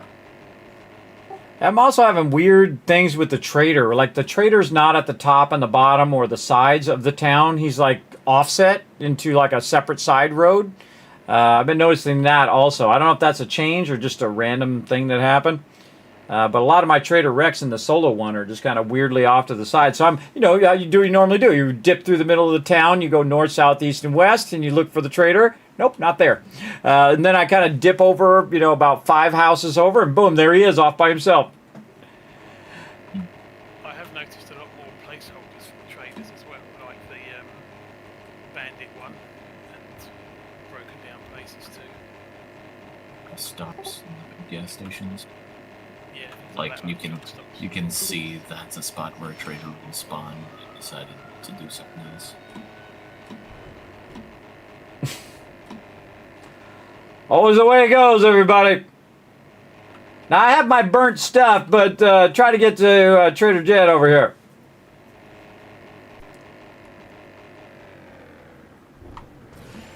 All right, we're at Trader Jed. See, I can't get out of the base without some storm going off, it raining, all that kind of stuff.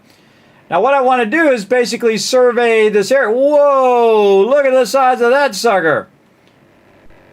That's a big boy base right there. Now again, we got to scale up so we're getting more loot. Now again, my team, we could go straight to the wasteland.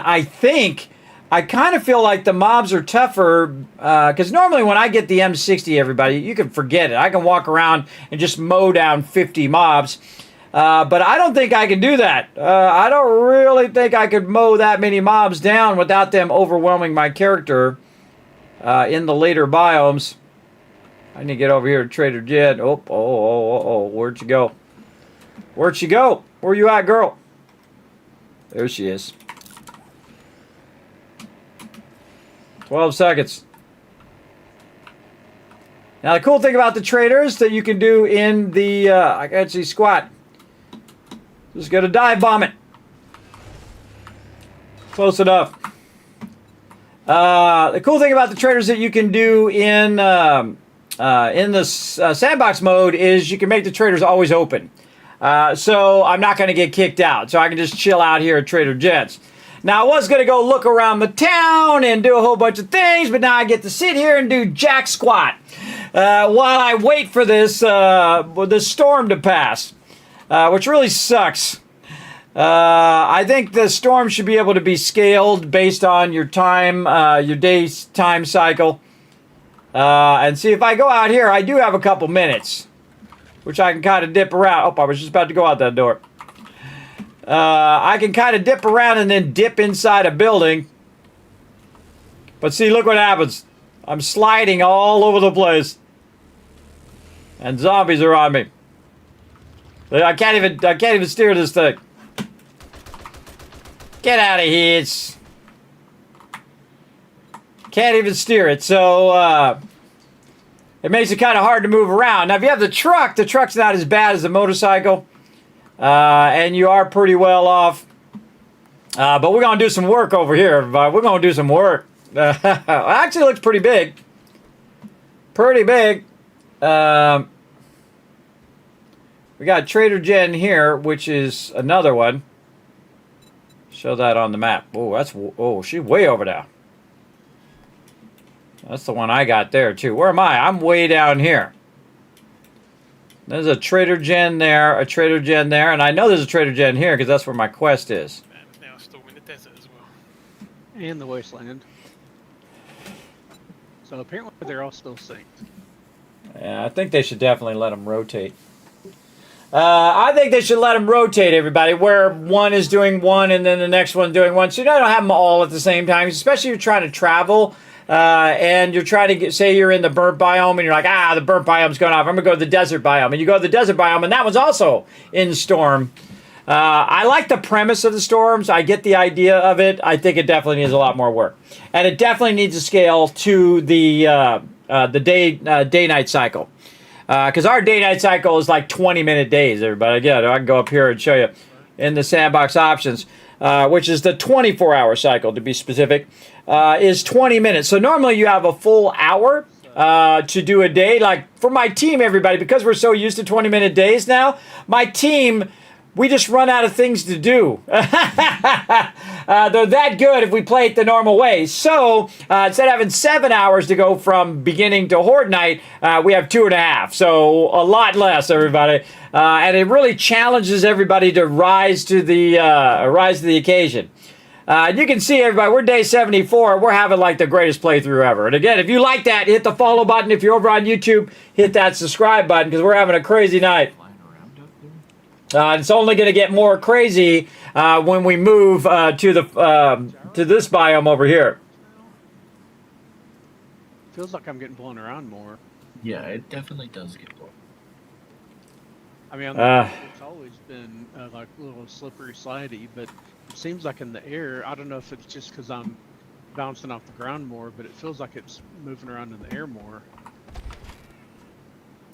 I do think it gets damaged quicker because I'm pretty sure I've lost about 25% durability from just leaving it outside in a storm while I was in a trader.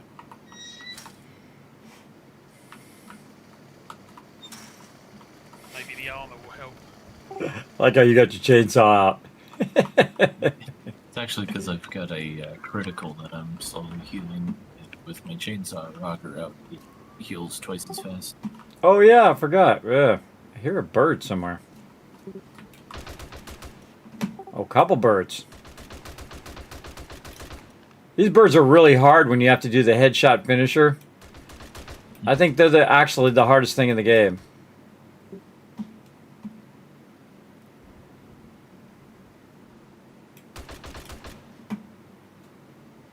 You know what this game needs? Flamethrower. That's what it needs. That's what it needs, everybody. Flamethrower. Everybody be just using the flamethrower. Get me a flamethrower. Flamethrower those birds. I'd just be lighting all these birds on fire. All right. I'm trying to survey these towns, but I can't because I got to sit here and do this instead. And I found a trader here.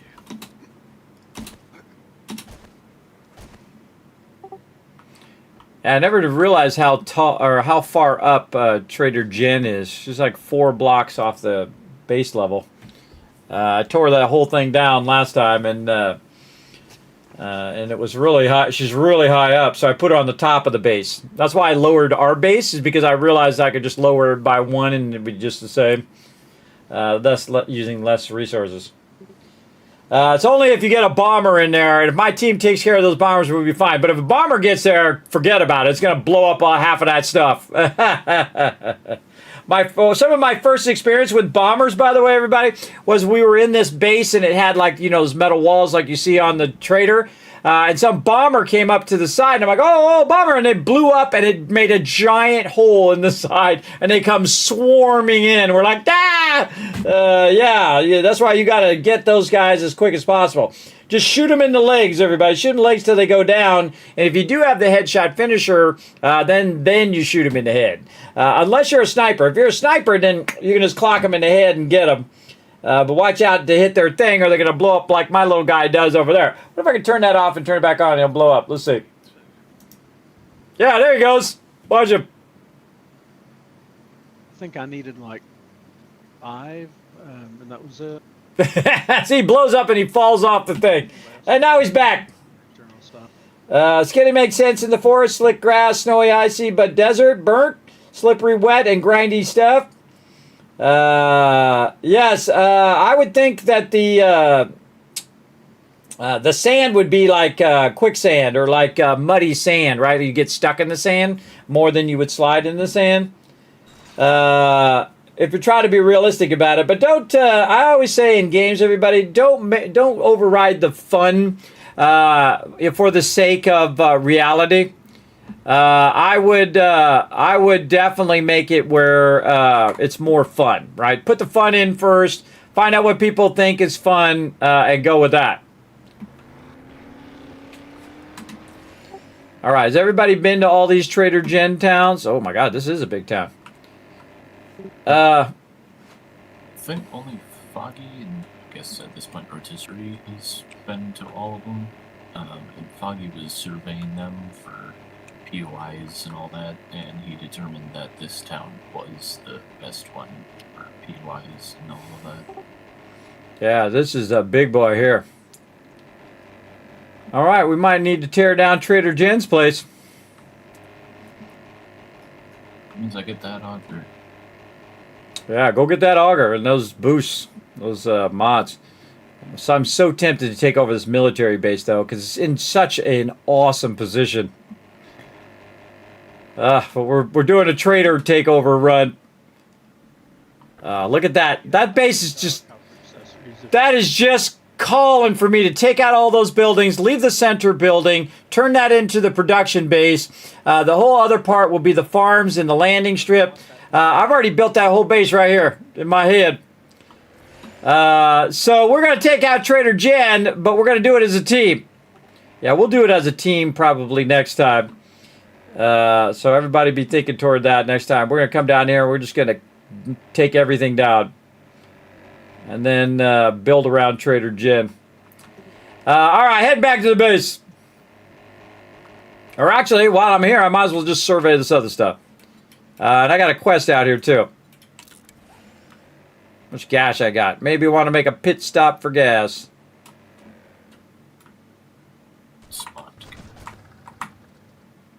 Hey, let's go.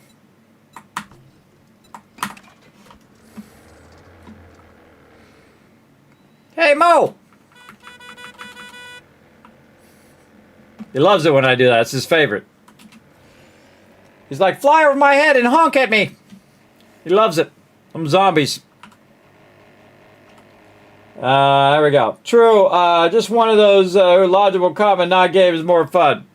Yeah, again, they got to find a balance between, you know, realism and enjoyable. Great example is Star Citizen, everybody. I got this big old massive ship. I call it the party boat, right? And I got it for the guild because I thought it was going to come out like 10 years ago. So I got this big ship. I said, oh, I'll support them. This is before I got sick. And I'll go all in. I get the big ship so everybody can play together. And I get this ship. And first, I didn't get the ship for like 6 years or 8 years or however long it was. And I got the 890 jump. Big old shipper, but not the biggest of biggest ships. I'm not going to spend no 10 grand, everybody. That's ridiculous. But that's a pretty big ship, and it was like, I don't know, 500, 600, 800 bucks. I don't know, it was some crazy amount.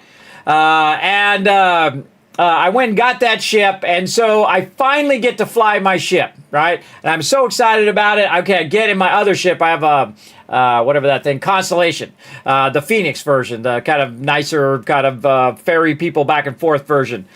So I get that one, and I fly that over, because I got to fly it over to get to my 890 jump at some port, right?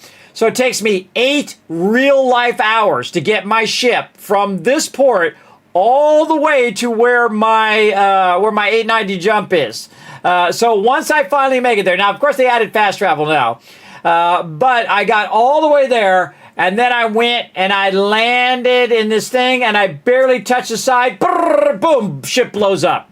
And so guess where I was? Whoa, all the way back again. And then I had to fly all the way the hell out there again. And I had to do it multiple times to finally end up on that side. And then I get my 890 jump. Then I go and I take a tour and I do all that. You can go look at my video and all that stuff on YouTube of all that stuff. And then I try to take off of my 890 jump and I tip the edge and brrr, boom, ship blows up. So that was how much I flew it. I flew it this much. Nip, that much. But I don't care, everybody. Again, it does as long as it takes, as long as it takes. Just make it great, right? Don't push it out because some corporate overlord says, "Hey, we got to get this out, even if it's a piece of trash." Push it out on the public. Don't do that. Don't do that. Make it great because you only get release once. Make it great and then run it out.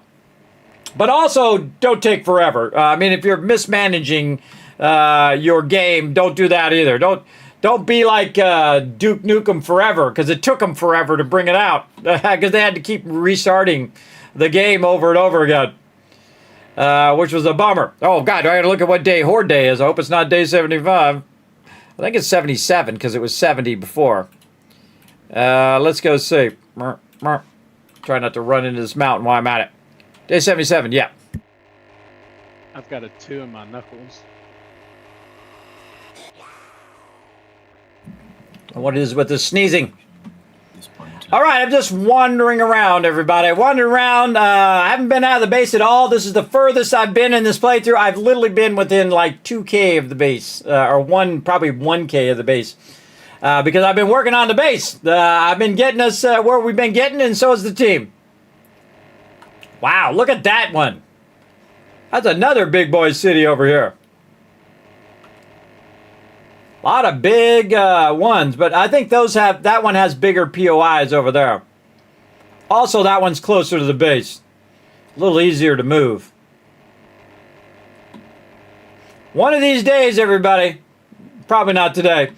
I'm going to take this gyrocopter. I'm going to go back and forth and do the whole entire map. I've never done complete map completion, but also we play with large maps, everybody. It's not like I'm playing a 6K map here. This is a 12K map. This is twice as big as normal. It is massive. It's absolutely massive. Instead of just having one trader, you have 4 traders, 4 of the same traders, which actually equals 20 traders total. Unless your trader wreck gets killed like mine. My solo one, or he went on vacation. Which means he ain't coming back. It's like Forrest Gump. It's when you go on vacation, and what's vacation? It's when you leave and you don't come back. All right. Oh, look at this one, though. Right next to the desert biome, though. Oh, man. We can move our base there and then dip over the desert biome. How far away is Trader Wreck? Let's go see. From where we started. Over here. He is 4K. That's not that bad. But yeah, wow, that's a big city for a burnt city. Sometimes you find really small ones. It's like a tiny little town. You're out of dukes. Yeah, no, I'm out of dukes. Yeah, I mean, this is another good one here, too. It's all straight, too. Straight off the trader, man. See, just go right off the trader. So you can see on this side is the high school or whatever it is. And then the traders on that side, that's how they normally are. Mine is like weird. The traders are off to the side, which is odd. Very odd. All right, so we got to go talk to this trader too. So we'll dip over there, and then there's a trader Jen somewhere else. Oh, back there.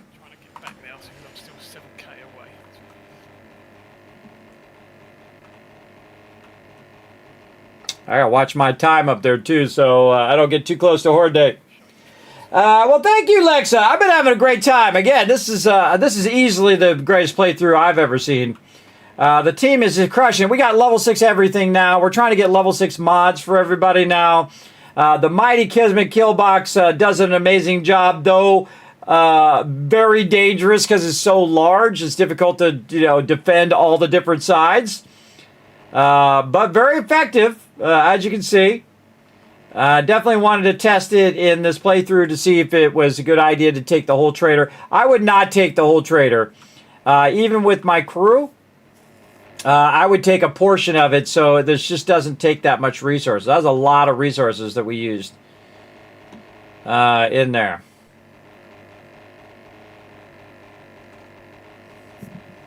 Yeah, look at this place.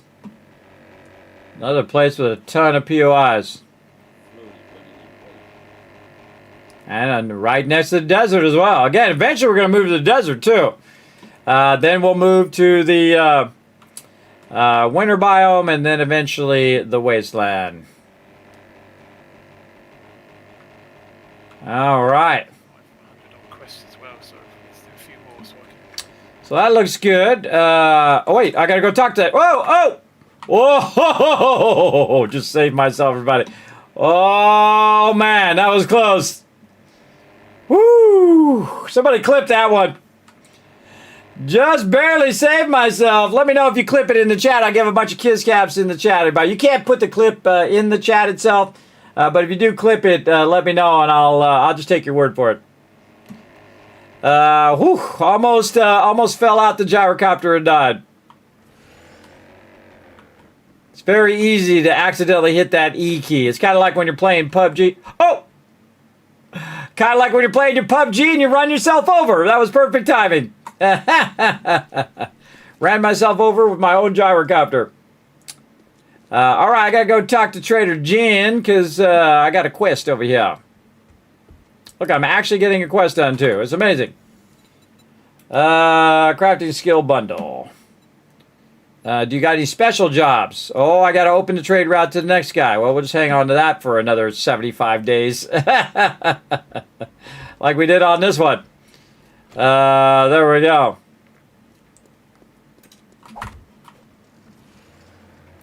And away we go. Okay, where's this other Trader Jen? Down here somewhere. These Trader Jens are pretty close, too, to each other. So once we did take over a certain location, it'd be pretty easy for them to just do a trader run here. Yeah, I like all of these towns over here. These are pretty significant towns. They're pretty big. Gonna have a lot of fun doing some of these POIs over here. Do some questing. We're going to do some questing in every zone. So some of the peeps are going to have like level 5 stuff there. But we'll do some of the different types of questing. I might turn mine down just to level 2s and level 3s just to do a little questing in there.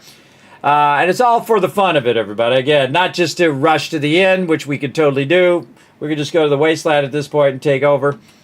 But it's all in the journey, everybody. Not just getting to the end of the game as quick as possible. Though, we're pretty close. We're pretty close. But I feel like the mobs are tougher because you have those level 5 and level 6 mods and those tougher mods. You definitely need to get your weapons and your armor modded. You definitely need to get your other stuff modded up. Augers and chainsaws and things like that.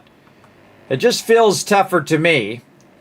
Because normally I can get an M60 or an AK and I can go around and myrtleize everybody. But not now. Again, once you get past game stage around 100, 150, seems to scale up a bit. And I got to lay into those mobs where I got to hit them like, 5 or 6 times with an M60. That's crazy.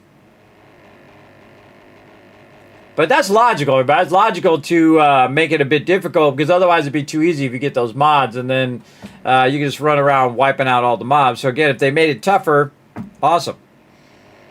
I don't mind it to be more challenging. I'm a big fan of taking on the tougher challenge. Oh, speaking of taking on a tough challenge, I got no gas.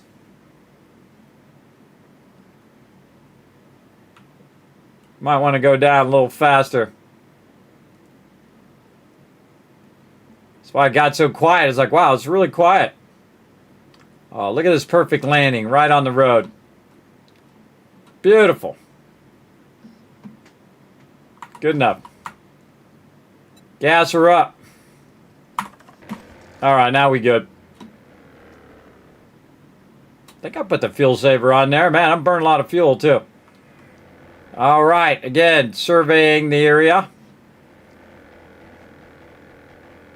Oh man, there's a bunch of big POIs in this one.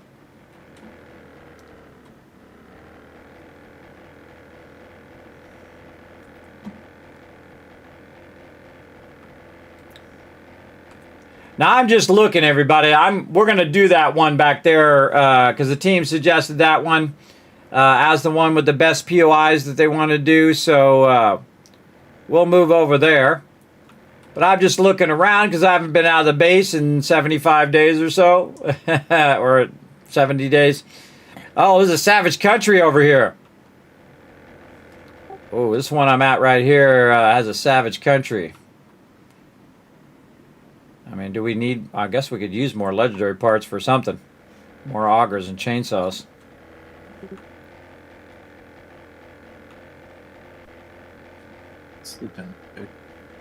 Now, normally I would mark all that stuff. Everybody, my team A already knows, or B will find it. I don't need to mark that stuff.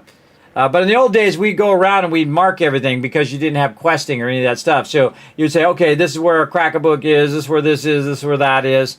You just mark all that stuff up on the map. And then one of the coolest things you can do on the map is you can share POIs with peeps. But I would like to share the discovery, right? So I just flew around over here, and they actually have it in Valheim where I flew around and I did this, and you can share your map exploring with your team. They have a map table. You put it in the map table and share that. By the way, Valheim going full release in September. So we're a couple months away from that, or really like a month and a half or so. We're going to play a bit of that too. We got to get through this playthrough first. And then a whole lot of Valheim. If you guys see Valheim on sale, let me know. Because we're going to play that after this, because that's coming up in September, by the way.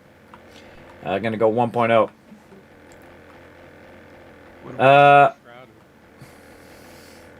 Oh yeah, Enshrouded. Is it Enshrouded? One of those two. I wrote it down. Let's see, yeah, Valheim is in September. Enshrouded is in October 15th. Yeah, I thought both. I already had Valheim, but I just picked up Enshrouded for that, to play with y'all. Oh yeah, well we'll go through Valheim and then we'll do Enshrouded. I might be later in October though, because that's like, I don't know, a couple months. A couple months of weekends is not very long. I mean, we're doing it every day. We'd probably go through it, but we're not doing that. We're not doing that. We're not doing it every day, everybody. That's too much to ask of my crew. All right, I got to head back to the base because I'm way the heck out in the middle of nowhere. I got to find Trader Rec again. I got to find the right Trader Rec. That's the real important part. Let's see on the map. Nope, wrong Trader Rec. This Trader Rec. Oh, I got to watch out. Oh, almost did it again. Woo! So I probably try to hit W. I hit E instead. All right, I'll just be safe on the ground. Dangerous to do this up in the thing. Trader Rec. This Trader Rec. Nope. This Trader Rec. Yes. Okay. There he is.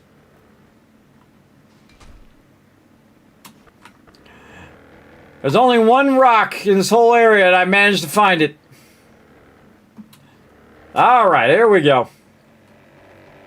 Now, what can happen, everybody, is when you're playing 20-minute days, you can get distracted. You're going in POIs or exploring like I'm doing right now. Before you know it, you got like all of 2 minutes to get back to the base. So I leave myself a whole day leeway so that that doesn't happen. Oh, don't forget to remind me, Satisfactory as well.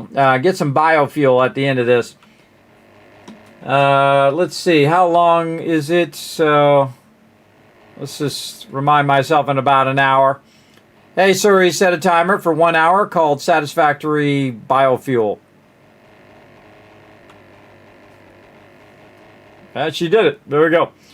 So you can label your timers. You got multiple timers now. They didn't have that originally, and that's what I use it for the most. Again, I'll start my Satisfactory stuff running in the background, and then I'll work on a bunch of stuff, videos or guides or highlights or that kind of stuff, or schedule, whatever's coming up.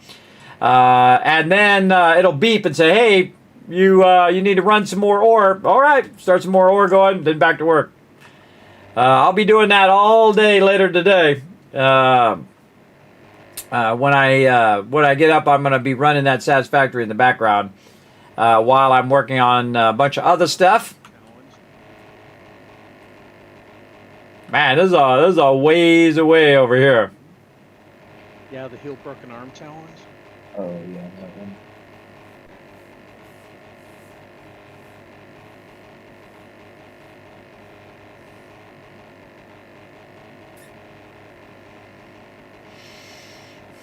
Watching Rotisserie's approach. Yeah, I'm glad someone is, because I can see absolutely nothing. Yeah, me too. It's like silhouettes in the distance. It's raining, I've got a frosty screen, and I can't see anything else. You got your headlights on? Yeah, that's going to work, isn't it? I can see it coming. You use a silhouette. It's above the trees. Cool sunrise, though. By the way, if you hold down the right mouse button and you look this way, it doesn't actually affect the direction of your vehicle. Okay. So you can look off over there, and it's still going that way. But if you let go of the W key, the little spinning thing stops, and down you go. I put some water down and ate something and thought I'd be okay, but for some reason it wouldn't get me wet. I ended up with like 3 direwolves and 2 bears, not to mention a bunch of like radiated and everything else spitters, and I barely live. Oh, there we go. Sun's rising now. Look at that beautiful sunrise. Yeah, there it is. Worst thing is, I only got to harvest like 1 or 2 of the like. That's cool. Wow, what timing. The stupid spitters destroyed the corpses. Check out that sunrise on the stream. It's gonna come up in about 10 seconds for you guys. Nice. Beautiful. Yeah, awesome. Yep, the apocalypse does have beautiful days.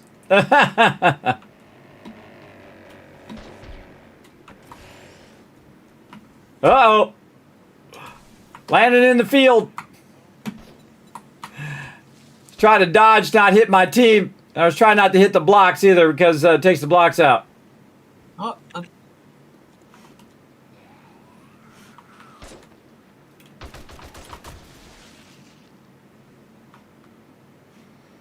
Okay. All right, I'm back after that wild adventure. I actually got out of the base. Look at that.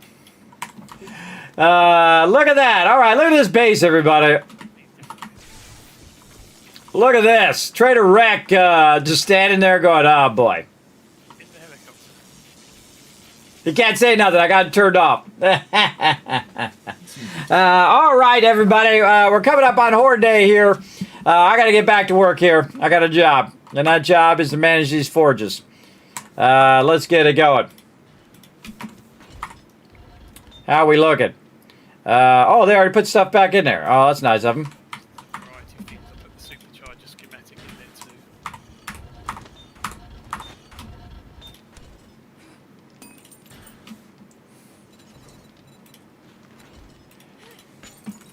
$663 more are there. With this, I might as well just give up. Thousands of steel. Not going to bother combining them or anything. No, because I mean it's just combining level 6 with 6.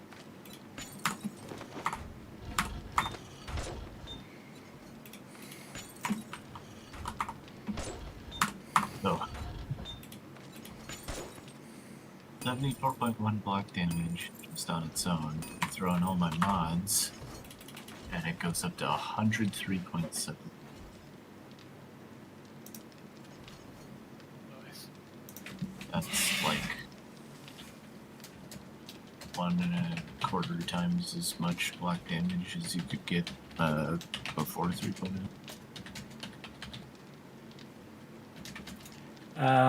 Let's see. I'm writing something down to remind myself later. Somewhere in there. I'm probably farther down on the list, but I wouldn't mind something a little bit better. So level 6 auger, level 6 chainsaw. All right. 1 auger, tools box. There we go. There we go. All right. I got to put some stuff back in now. More steel over here. Now, all this adds up to better stuff later on, everybody, for our base. Look at all that steel. Look at all them goodies. I don't know what Kiz has, or if there's somebody else that needs a better one. What? Auger? I got a level 6, 48 block damage. I got ways to go. I think I've won in my solo game. I ended up with an auger that had like nearly 2,000 fuel in it with everything. Yeah. I suppose you had a red tank on it. Yeah, it's a level 6 large tank. It's a big, faintly ridiculous. I usually forgo the tank mods. Yeah, I can't wait till everybody's all hooked up with some epic mods, man. It's going to be fun. All right, so here's what we're going to do, everybody. We're going to do Horde Night over here, and then we want to be thinking toward the move of the base. So if we have enough ammo, you think, gee, we can start running that out. But if you don't think we have enough, run all the ammo out first. You know, bullet tips and all that stuff. And then we're just going to stop the forges now. So, because I can see it's the best time to stop the forge right here. I got...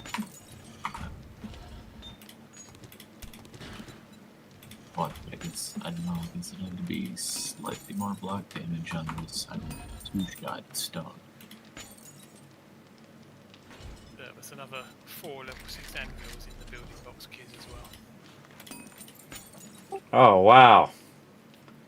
Oh, actually, then maybe I should stop this and just put the anvils in there. Yeah, it will knock it down considerably.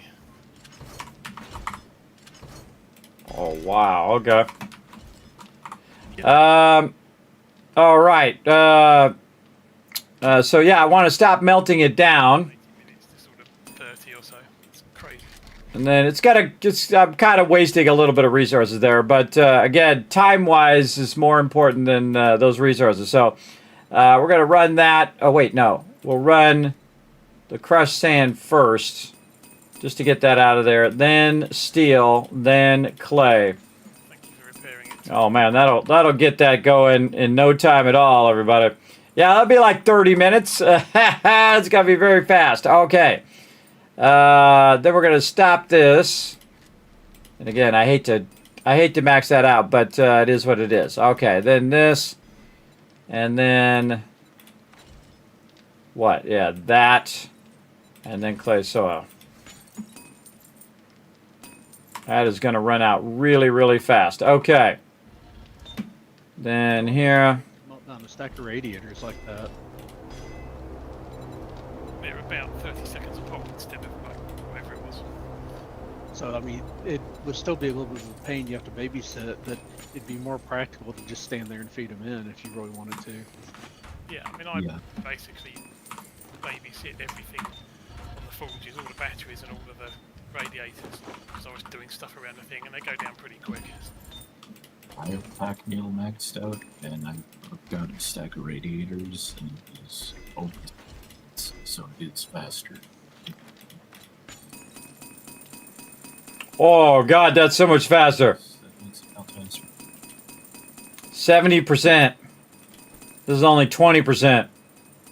Dang, that is cranking. Now, here's the cool thing, everybody. After this is done, you can take the one out of here, or when these are done, you take those out of there, and then you put them in there, and it just runs those bad boys out of there as fast as possible. Then when you have those out, you can then do these. But you definitely want to start running these out. And he's got it going right now, and then we're just going to run the brass. The burnt biome again. I think I'm just. And then we're going to run the lead out. Is that 50%? I wasn't sure what we were set to. Okay, I'm running out all of this rotisserie G, all of these forges, running them all out. Oh, okay, I hadn't checked them all. What's this one with the iron in it? You want to do the rocket casings in this one that's here at the top, so we can run those out. Just emptying my helicopter out at the moment, that's all. I was going to check it all in a minute.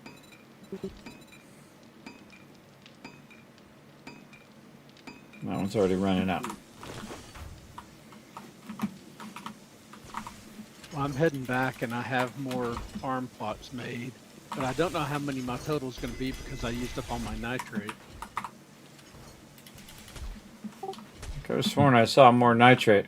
Do we need more of that? Back at the base, I just didn't have enough on me for all the rotting flesh. Last time I ran out of clay. This time it was nitrate. But I've got about 200 made already. I think I've got about 275 by the time what I've got queued up is done. Plus, I've still got some more rotting flesh. We got tons of it in the box. When you go out, you just grab a full stack of clay. That's what I'm starting to do now. But the thing is, a full stack doesn't go nearly as far as you might think.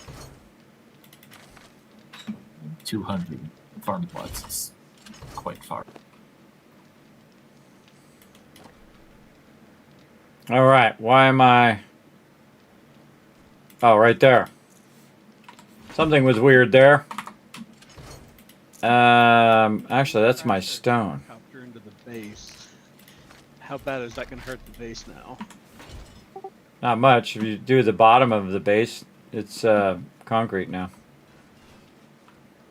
And apparently you can't drive the gyros through these garage doors. I thought you could. You can if you do it fast enough.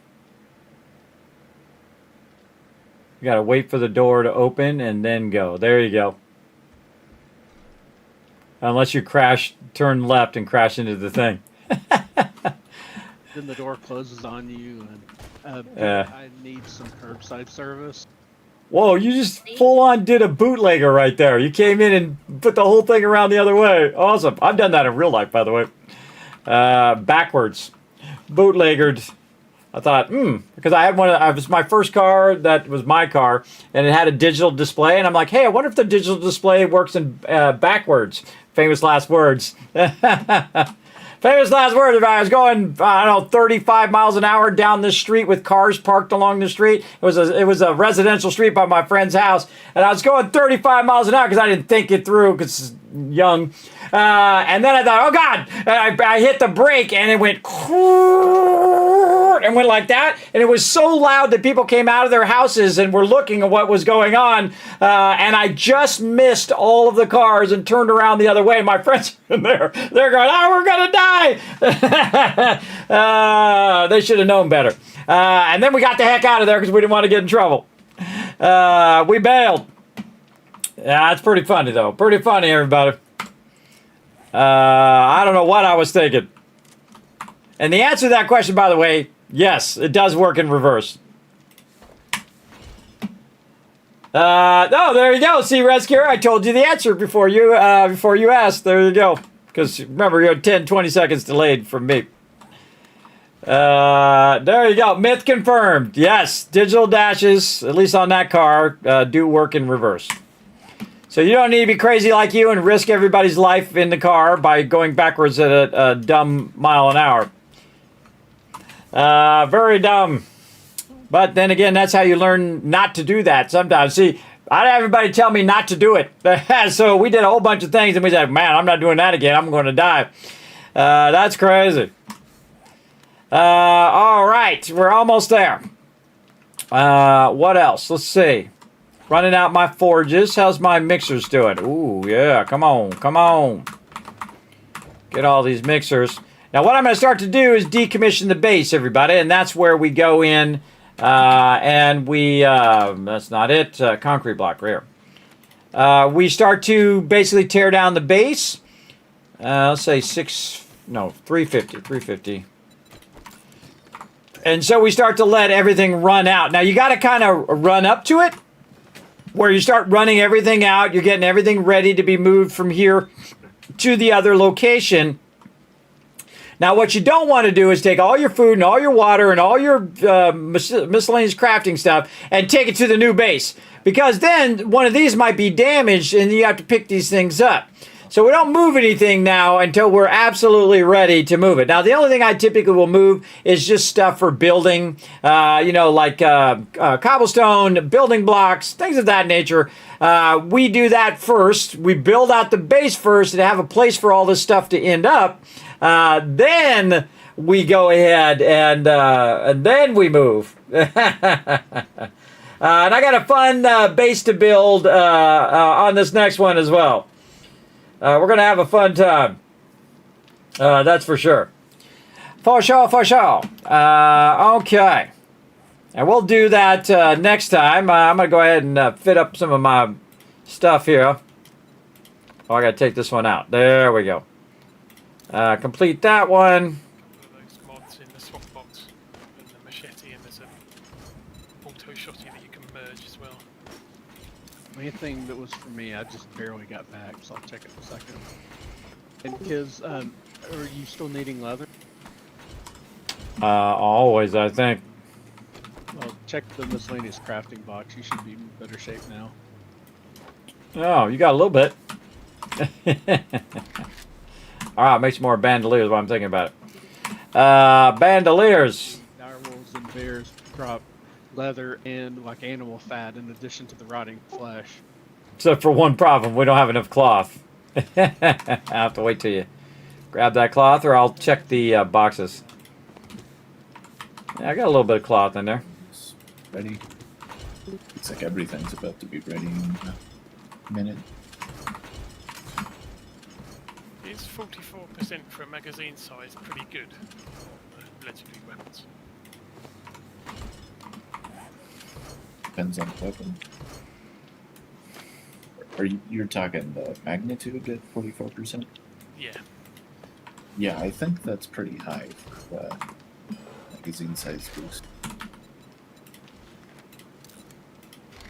Make my team some more bandolier mods, everybody. Let's do it. And then more concrete blocks.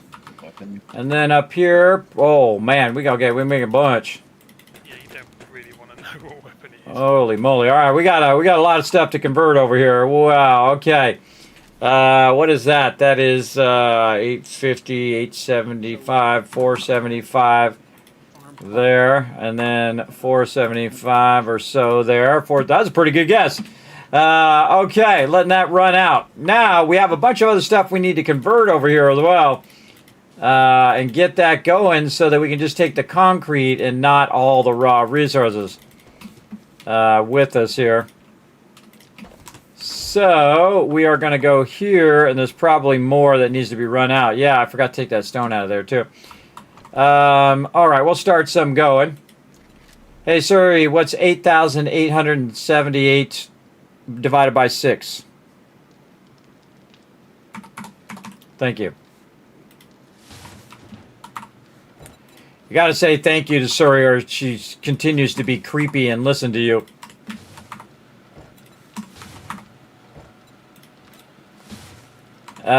There we go. All right, we got rid of that. Now, why did I not take all the stone out of here? I totally forgot. There we go. Take that stone out and run that out. I did it on that one. Okay. Take this out and run that one out. There we go. All right, and then we'll take any leftover stuff here that we didn't grab. My farmer outfit again. And then, hey, sorry, what's 3,615 divided by 6? I had like just a couple of spots left, so I'm getting those dropped as things are coming in, and I forgot to go switch back.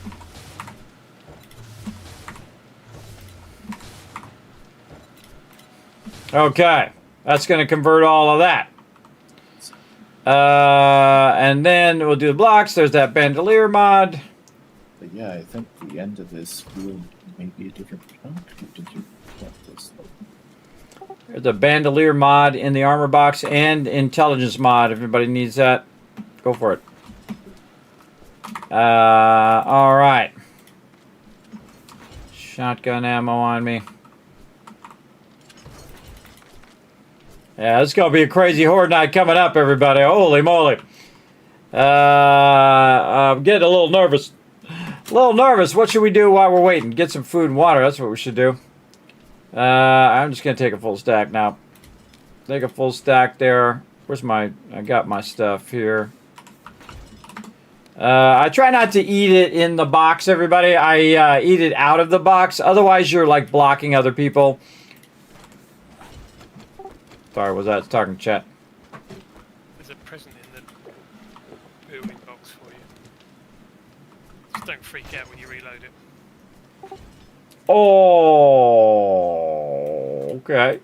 Okay, I'll take that bad boy. I should give up mine, though, so someone else has it. It's a legendary M60, by the way, but pretty sweet. Yeah, just reload it, though, and then panic at the amount of ammo I'm going to have to make for you.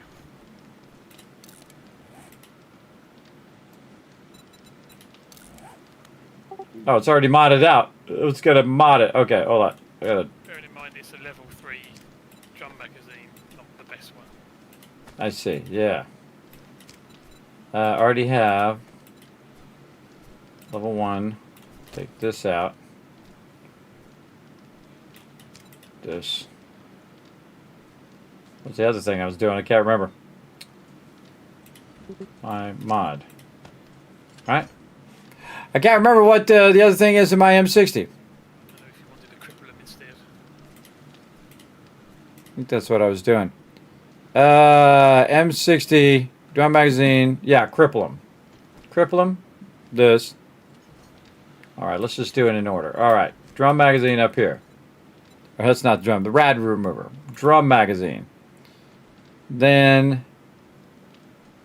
the bipod. And then this. There we go. All right, just double checking.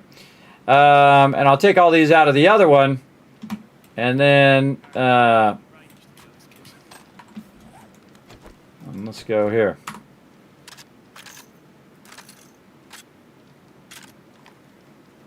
Oh, wow. Yeah, 147 bullets. Holy moly. Yeah, it's basically a stack of ammo per hit, and that's only a level 3 drum magazine, so it's not 100%. Yeah. I had that in a solo playthrough. I had a level 6 drum magazine on it, but I don't think it was that nice of a legendary. That's awesome. I definitely need 3 more of those. And a whole inventory full of ammo. Need 3 more of those. I'm going to run around, and then I'm just going to be like, don't ever need to reload, everybody. Just go around. Okay, next one. Okay, Horde Night over. Again, that's a lot of ammo. About 147, so let's just call it 150. That would be 600 ammo if you had 4 of those. So you'd have 600 ammo you could shoot before you needed to reload. That'd be a lot of ammo. And then you just reload all 4 of them, and then you have 600 more. That's totally what I'm going to do in my solo playthrough. And it's a precious resource for the team right now, so I'm not going to obviously do it now in here. But we'll put these mods back in there. And then anybody else wants this level 6 M60, I'm going to put it in the weapons box. I'm going to keep this legendary. All right. I love me a good M60. Now, I would take both M60s, but, you know, I'll leave it for the team. That's a little greedy. A little greedy to take both. And I also wouldn't merge those two together right now unless we had a bunch extra. I would not merge that level 6 into this level 6, even if it was legendary. Again, that's a really nice weapon. So, you want to let peeps get it going. Now, again, I want to get everybody nice weapons. I want everybody the legendary version of everything. And, of course, merge them all together to make the ultimate whatever it is. So, like, you know, if you've got turrets, you want to merge all these together until you have all of the stuff going. And then also you can get ones that have better range damage and things like that, I think. Let's see if any of these overlap. Let's see, this one rounds a minute. Magazine says, what are these the same? Effective range, 13, 10. Is it dead yet? See, you need to have one that was a level 4 and a level 4 to see if they were different in the thing. That's a good question. All right, does it randomize the... oh, I got an unhandled exception.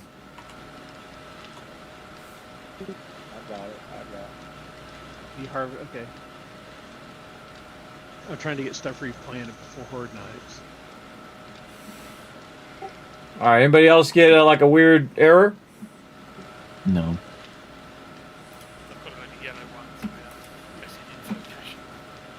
All right, well, I guess I'll be dipping out. Oh, something going on in the background screwing me up. I think it was Blizzard. All right, I'll be back. Okay, I gotta get out of the game. Won't let me out. Close. Can't click anything.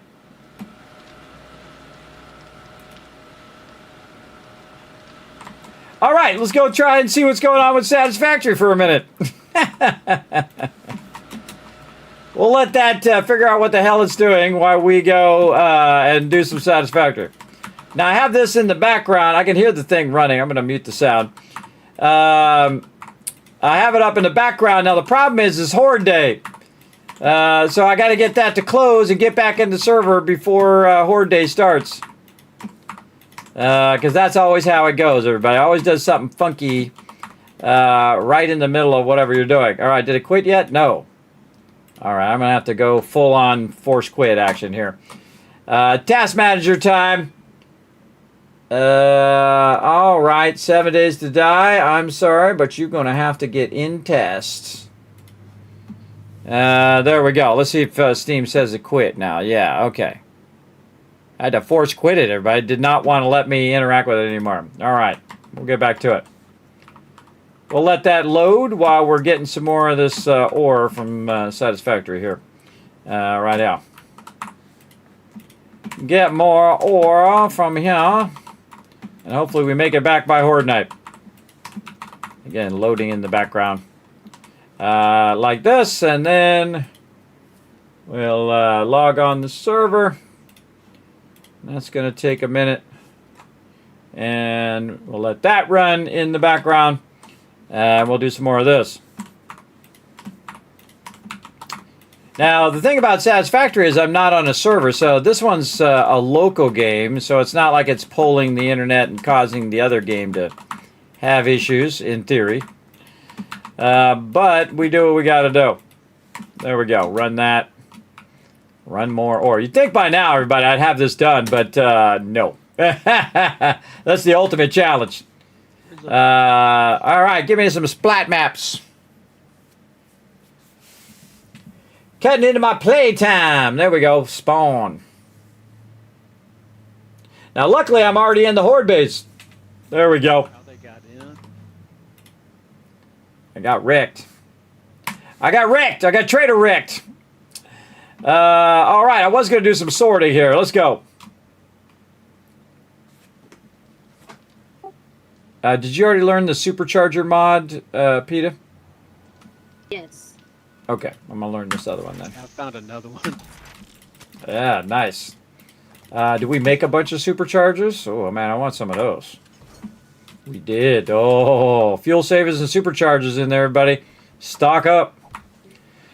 All right, she's on top of it. See, most of the time I ask her, hey, have you done the thing? She's already got it done. Those are the people I like to hang out with, everybody. The people who are, you don't have to say anything. They're like, I'm on it. Take care of it. Job's done. Job's done. I love the thing. Makes it go so much faster, everybody. It really does.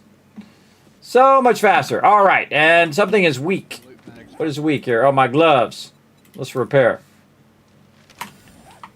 All right, back to work here. Let's get all these books. You were about to ask something about something randomized? Oh yeah, does it randomize the legendary traits? So if you have a level 6 auger and a level 6 auger, are all the traits randomized or just block damage or what? All of them are randomized unless you, as the player, make it. Okay, so if you get 3 level 6 legendaries and they have the same thing like magazine size, the 3 of them might have different size of magazines, right? Just to be clear. Oh yeah. So if you hold shift with a legendary weapon selected, you can actually see the percentage boost that each stat is getting. That's why. Oh. Yeah. So your magazine size on that M60 is boosted by 44.5%. If that was a level 1 M60 boosted by like 50%, you could merge it with your level 6, and then you would get that 50% boost applied to your level 6. Oh, that is awesome. Oh yeah, we merging the heck out of a ton of stuff. All right. Yeah, man, 3.0 is really crushing it for me, everybody. I'm having a great time. I think they did a great job. Added a lot of fun stuff to the game as well. This thing's getting full over here. Oh, man, I could throw some turrets down, too, to take care of the base. But not right now. Normally, by the way, I only use turrets non-horde night because my team likes to shoot zombies, so I'm not going to take that fun away from them. Speaking of, I'm going to try to be on top of horde night today.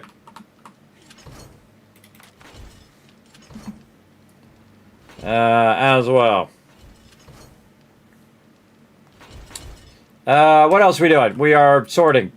Get back into it. All right. Now I'm just doing some of the books first. And then we'll just do some quick combine here. Probably most of this I can just take right to the miscellaneous crafting box. Like that.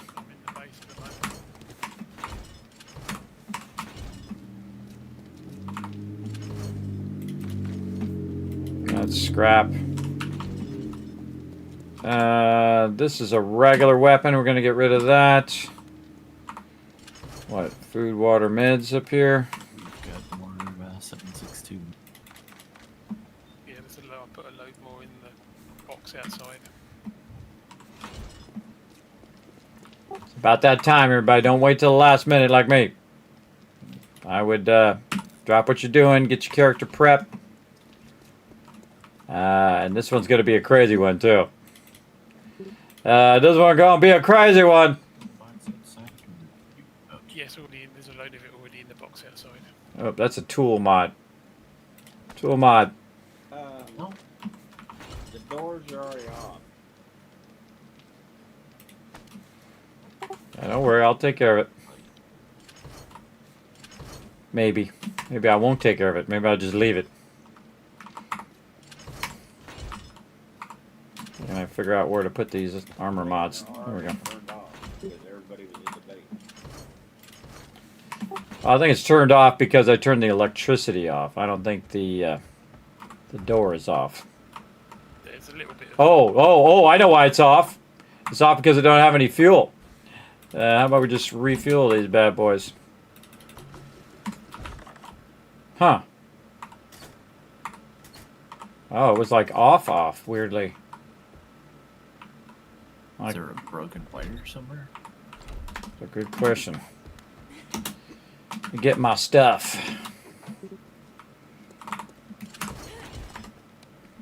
Oh, I don't have the wiring tool. Awesome.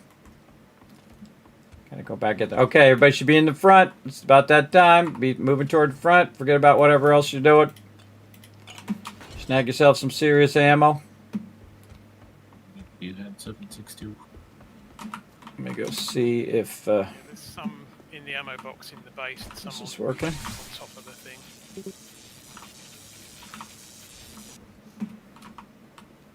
Not much. Okay, it works. Grabbed 1,000 rounds. I give it to break if he needs it. I always seem to be going to the back of the base right about this time.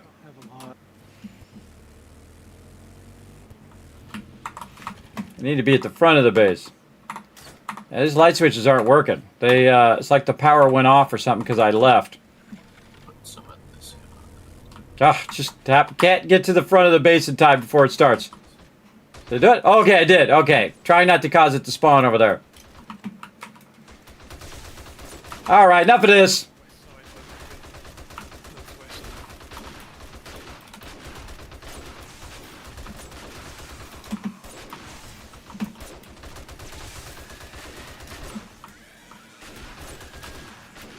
They don't get back up when I shoot them, everybody.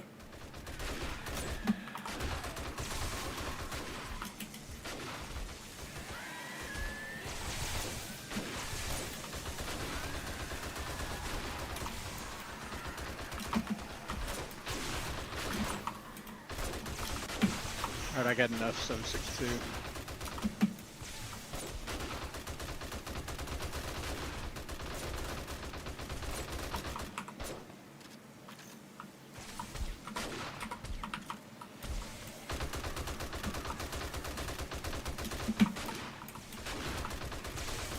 I'm gonna need some here in a minute too. I got 80 bullets left. There's still some in the box up top. I'll grab some.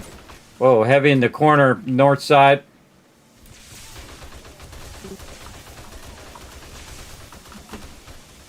Somebody watch that corner. Somebody watch that corner. North, all the way north, northwest corner.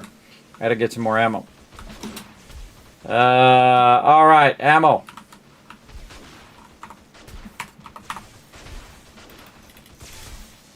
Grab me a bunch. Whoop. Don't do me no good in that box.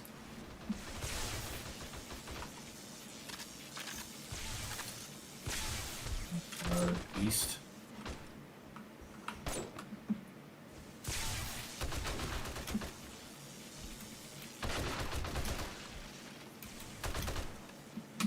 A few extra shots. Back door, east side. Pretty heavy.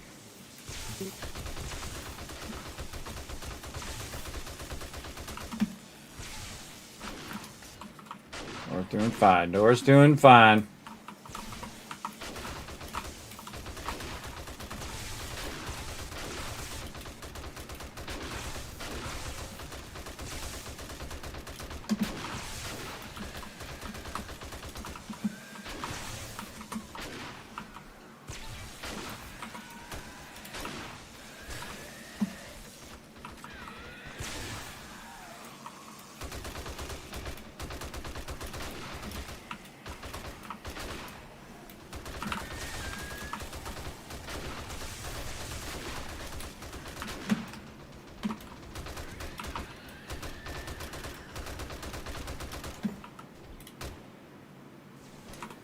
I don't like to shoot him too far out there.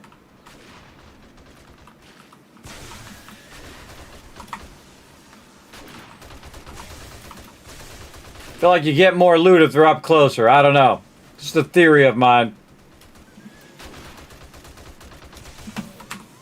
Alright, now I feel like I'm doing some damage.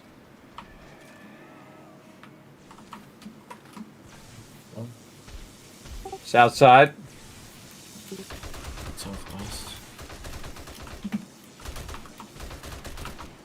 Shoot them while they're down. They do the same to you, everybody.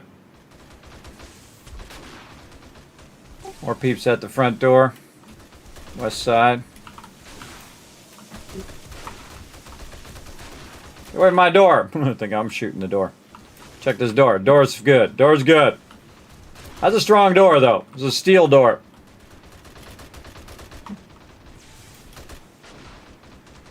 Come on, lady. Get over here where you can drop it back.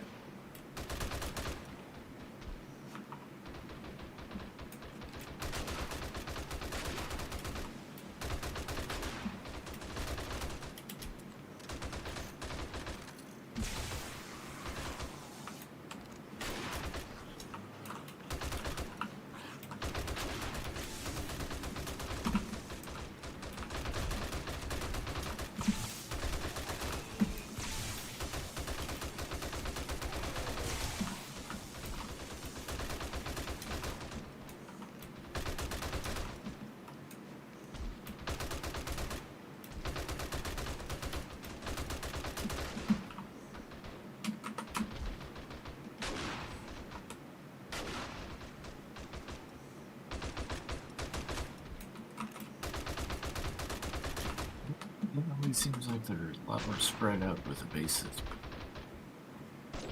Yeah, that's what I was saying on the stream, that more difficult, but also we're more spread out too. So again, you got to think that 8 of these mobs are going toward one person.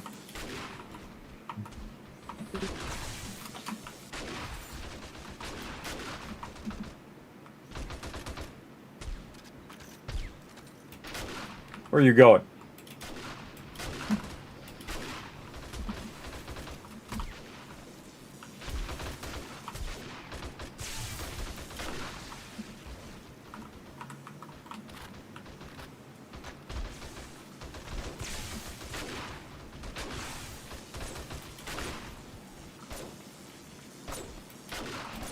These are the most dangerous ones, like this. Because they go off by themselves and they breach that thing where you're not looking, and boom, they're in the base.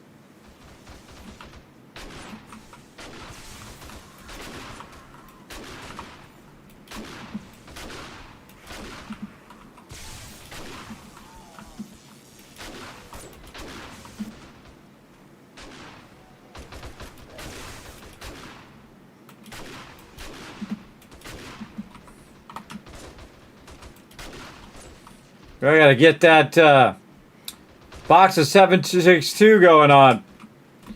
We all out of ammo. All out of ammo. I think there was a little bit of high power in there. Yeah.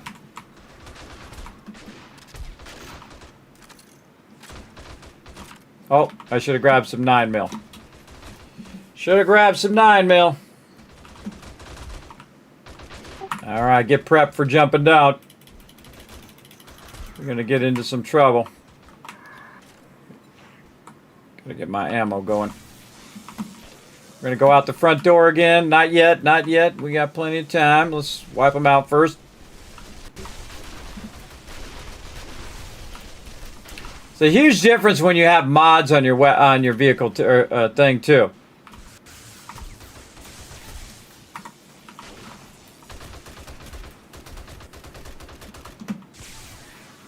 All right, everybody ready? We're going out the front door. And turn the thing on. Turn the electricity off, by the way. To the front door, anyway.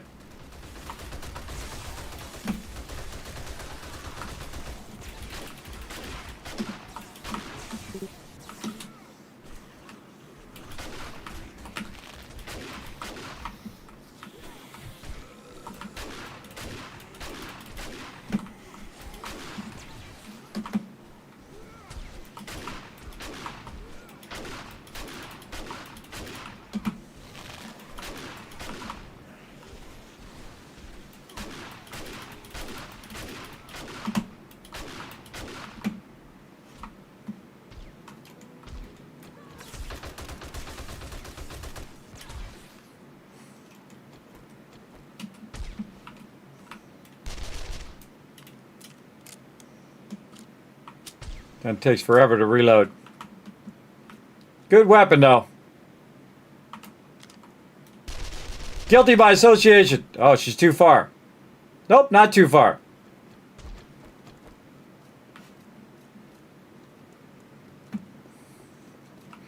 All right, we definitely getting stronger. That was a much stronger one on that one.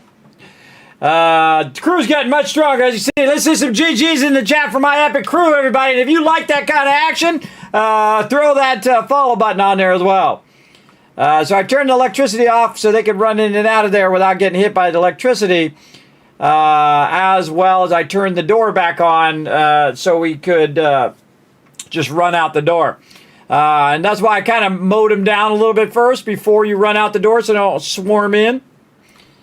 And then you look after each other like we did. All right. Look at the beautiful sunrise over there. All right, everybody. That was an incredibly epic night. We got 4 Horde nights in. So let's put the loot away. We'll go rest up. Come back and do it all over again next week. There we go. Have you played Pactio before? Yes, I have. In fact, if you want to see if I played a game, you can go onto my Discord right here, and I'll throw all those links in the chat for you guys right over there. I'm one of the few people who go, like, spend hundreds of hours on these crazy things, everybody. If you go into my Discord here, and you go right here to under Kismet content, these are all the games that I have played on stream. A lot. And one of those is Factorio. Now, I've played Factorio in the past as well. Let's see, where is it? Factorio, it's in here somewhere. Or not. Oh, do I not have it on a list? I know I've played that before on stream. Oh, apparently not on the list. A lot of times, or sometimes I will play a game and then I'll play a game after it and then it'll be combined into one. I didn't put it on the list, but I know oh, it's right there at the top. I know I've done it. Yeah, February 15th of 2001. And if I click this button right here, boom, you can go watch me play it right now. Look at that, everybody. That was 5 years ago. Let's see what I was doing 5 years ago. There I am, playing Factorio. Right over there. Playing Factorio, getting my factory thing all set up. And again, sometimes I just play it for a couple hours on stream. Just to show off games that I love. And then sometimes I've played it, like Factorio I played before I was playing on stream. So, like, it'd be like playing Fallout 1, which I've played, like, for 10,000, could be 20,000 hours off stream before I started to stream. So, again, if you want to see all that, just pop on over to the Discord. All that stuff is listed there. And you can see all the games that I have played on stream, and you can go ahead and click on the link, and it will take you to that particular video, so you don't have to hunt down the video of when I played that. You can also look up the first time I played 7 Days to Die, and so on and so forth. And the first time I played Satisfactory as well. Let's go back in here and see what's up. All right, now that is a base, everybody. That's a big boy base. That is one massive base. Now, again, next time what we're going to be doing is we're going to get the whole crew together. We're going to go over to Trader Jen, and we're going to tear that place down and probably build a much smaller kill box. A much smaller kill box as well. So, we'll see how it goes as well.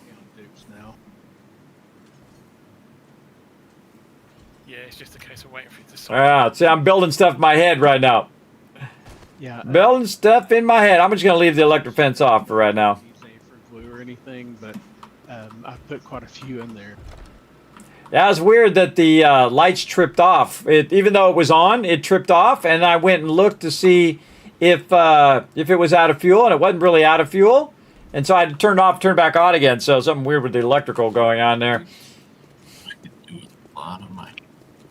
Definitely want to collect that as well. Now I'll see you guys next week. All right, see ya. Turn that back door back on. All right, now team's finishing up. I don't think you're gonna have enough time to do that whole farm, Thurbeck. I would just I would just cut it there and then head on out of here. Yeah, I was just harvesting while everybody else was doing stuff. If Rotisserie, whenever you're done, tell me and I'll quit. I wasn't gonna replant. Just checking some stuff. All right. Speaking of. A few seconds, just checking the vending machine. Holy mackerel. Look, it ran out all that steel already. Wow, those things are awesome, those mods. That's about done. Come back next time, I'll be able to just run that stuff. Oh, I got all the ammo on me. I'll put that back. Oh, and I got to put all my stuff back, too. Yeah, for Horde Night. Give me something to do while I'm waiting. Now, wait for the crew to drop. I'm usually the last one to log off the server. And they'll drop out of there. And then, again, I just keep this stuff in here so I know I can just grab it on Horde Night. And I'll be good to go. It's the same thing with my electrical there. A few more stacks in the garden box, too. Okay. And next time we've got to really get our boxes of 762 going and scale that up big time. So. And I planted 280 spots of super corn. Oh, wow. That's going to be worth some dollar bills right there. Are we using the vendors? I just totally forgot. Did we do the vendors over here? I'm using a vending machine, yeah. When we get... Quite a lot of days left on it. Okay, when we get to Trader Jen, let's get 3 people helping you out with that super corn so we can sell... 3 different people can sell that super corn. We get our cash a little faster. Oh, there's a party in the southeast corner. I'm going to go take care of it.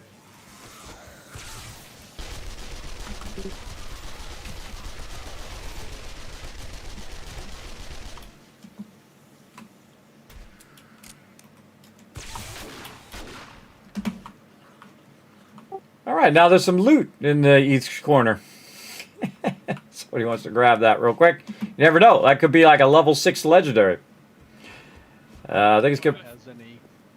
We haven't really got any dukes left at the moment, but I've left my trader hat, my ranger hat in the trade box just in case I'm not on a bit later. Yeah, kids, why don't you just grab those? Nobody on has any loot. Okay, I'll just grab it. Strangely, I get lucky even with no boosts. Find high level stuff. All right, I don't like to log in out there, everybody. I always like to log in because 2 screamers could get on me in there. But check it out, everybody. Trader Rex Place has been an absolute boon to the team. Look at that. All right, we're out. Bam. Okay. Do not forget Satisfactory. Satisfactory. We're going to jump over that for a second. All right, night, everybody. See you next week. Good night. All right. Oh, man, I love my team. I had the greatest time, everybody. That was 9.5 hours, and it felt like this. Just like a few seconds going like that. So we're going to leave 7 days up in the back. We're going to go ahead and stop this for a second. And we're going to throw some of this up here. We're going to take a pause. Maybe throw some of this up here so I don't have to collect that again. What we're going to do is collect some biofuel so we can have this running, these smart platings. Now, through all of that conversion, everybody, I've gone in and I made a ton of this. This is 100, 2, 3, 4, 5, 6, 7, 8. So that's 16. So 1,600, 16,000. I can't remember. One of those 2 things. Math gets worse the longer the streams get. Let me switch my headphones here so I can hear you all. So what we're going to do is run around for a little bit as kind of a little bonus into the stream here and grab a bunch of biofuel that we can process just so you guys can see it. Now, I'm probably going to do 1 round on stream, and then I'll probably do a couple more rounds off stream of just collecting a ton of stuff if I run out of time. I don't think I'm going to run out of time because I'm like 9.5 hours right now. So, again, we can just do a little bit of Satisfactory at the end here. Because this takes so long. This is massive amount of resources that I need to make that run. So the smart thing to do is to run over here. And I have the sound off, everybody. I'm not going to turn it on. We're just going to run around with no sound. And what I want to do is grab the fuel out of here that I can find, like right here. Over there. What did I do with that other biofuel? I could have sworn I pulled some out of there. Maybe I put it back over this way. And so this makes the biofuel here. And then it runs it to the generators, and then the biofuel generators over there then provide power to make that work. Let's go over here and see if we've got any back. Oh, yeah, that's what I did with it right there. Okay, now we can go ahead and take our chainsaw. Now, you might see a problem with me collecting some biofuel as we climb this hill over here, everybody. There ain't no more trees. When I say there ain't no more trees, everybody, there ain't no more trees. The bulk of these trees, there might be a few here and there. But look at this, everybody. This used to be a forest long ago. But now there is no forest because I cut it down just to get to the point that I am now. And so I went through and I cut down a bunch of biofuel to get this started to say, okay, can I just do this with biofuel? I'll just collect a whole bunch of it and then let it run. But no, it is so much biofuel that would literally take me days to collect enough biofuel to let that run as well. Now, I might do it on the server where I go collect a crazy ton of biofuel and then I just kind of let it run while I'm doing my solo play here. I'm a little tempted to do that. But right now, we're just mostly playing it in the background. And what I'm doing right now is just run around. And if I see some bushes, I just grab them. And any kind of little trees here. As I'm kind of working my way across here toward an area in which I don't think I've cut down yet up there. And so, again, I have the sound off. So I actually play games with the sound off a lot of times. I don't even recognize that they're not on. I'm just old school that way. And I'll just run around and grab some loot, everybody. That's what we're going to do. Plus, this way you don't have to listen to the chainsaw anyway. It's just I can simulate it for you. It's just a whole lot of that. That hurts my voice, too. I can't simulate it too much. Simulate a little bit. All right. Again, I'm just clear-cutting everything I can find. Oh, look at all these. Hello. Use those later for some stuff. And again, I took on the ultimate challenge. So not only is it 100 times the resources for the space elevator, so instead of 50, it's 5,000. But it is also 5 times the power and 2 times the resources, and then it doubles on each step of the way. So it's 2 times and 2 times again, and so on. So it'll be 2 times and 4 times, 8 times, 16 times, 32 times, etc., etc. You get the idea. All right, we're going to run off this way. And again, we're going to try to navigate our way to some kind of place where there's any trees left. I don't see many. Now, again, you can get into very tough areas. And since I'm still in phase 1, I can't really kill a lot of these higher-end mobs very easily. I mean, I can if I really work at it. So I'm just kind of doing the low-level areas where you have a little bit easier mobs first, obviously, because that's the smart thing to do. And then we're going to manually convert all of these leaves. And then we're going to let it convert the wood and then turn it into biofuel and run a lot of our stuff. But I'm going to need a lot of this. Oh, something's after me. Back over that way. Maybe. Or maybe this way. I don't know. I can't hear which direction. Whoa, there he is. Whoa, it was a spider after me, and then the guy got the spider.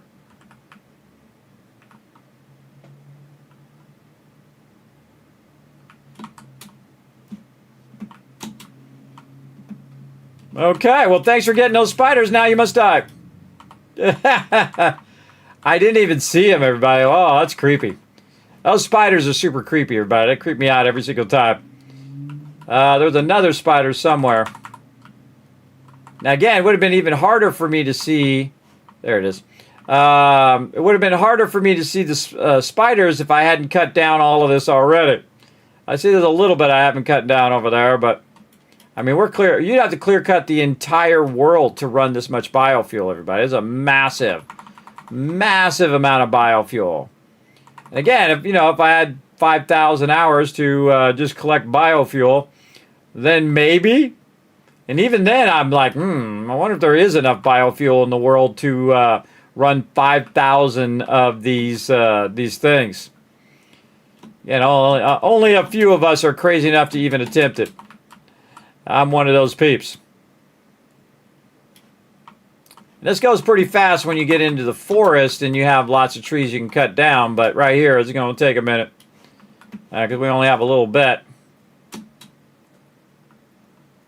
Well, I'm going to get all the trees that are close by and that are what I consider to be easier trees to get over here. And it does AoE loot, so it's going to get this tree and that tree if I'm close enough. Yeah, there we go. And sometimes it kind of decides weird what it's going to cut down and whatnot. And I've been kind of dual playing both 7 Days to Die and Satisfactory at the same time.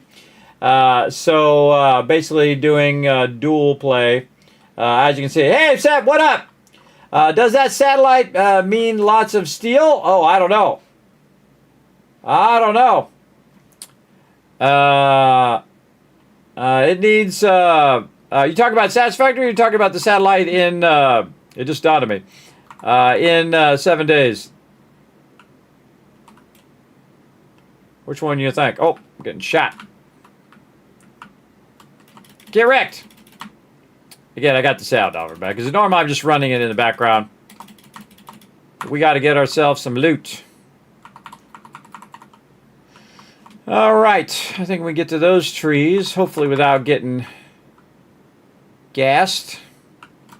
Again, I'm just finding any trees I can find, because I have cut down entire forests full of trees already, just to run what I've run already.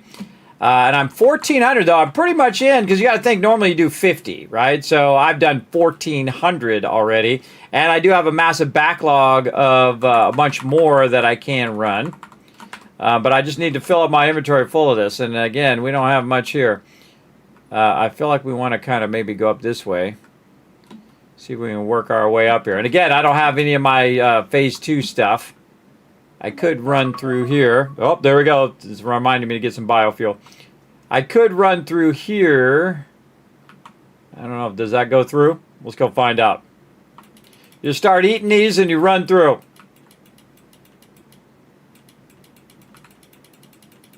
All right.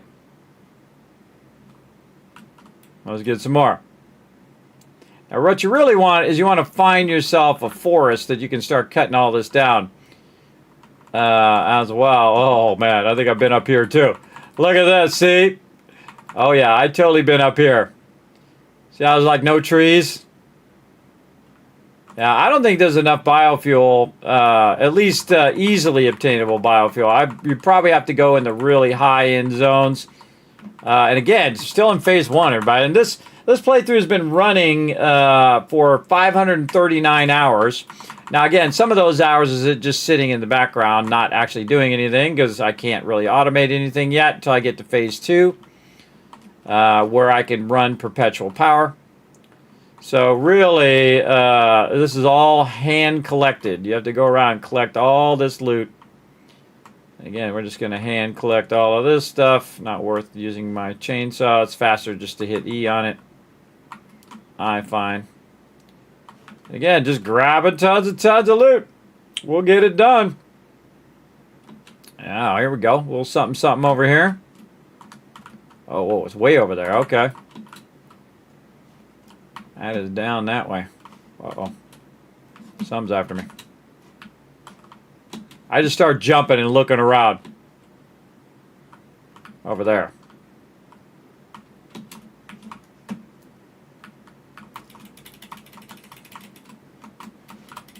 Suckers are sometimes hard to follow. And still. Fine, I'm just going to run at him. Get rid. Wow. Guy's tough. I'll give it to him.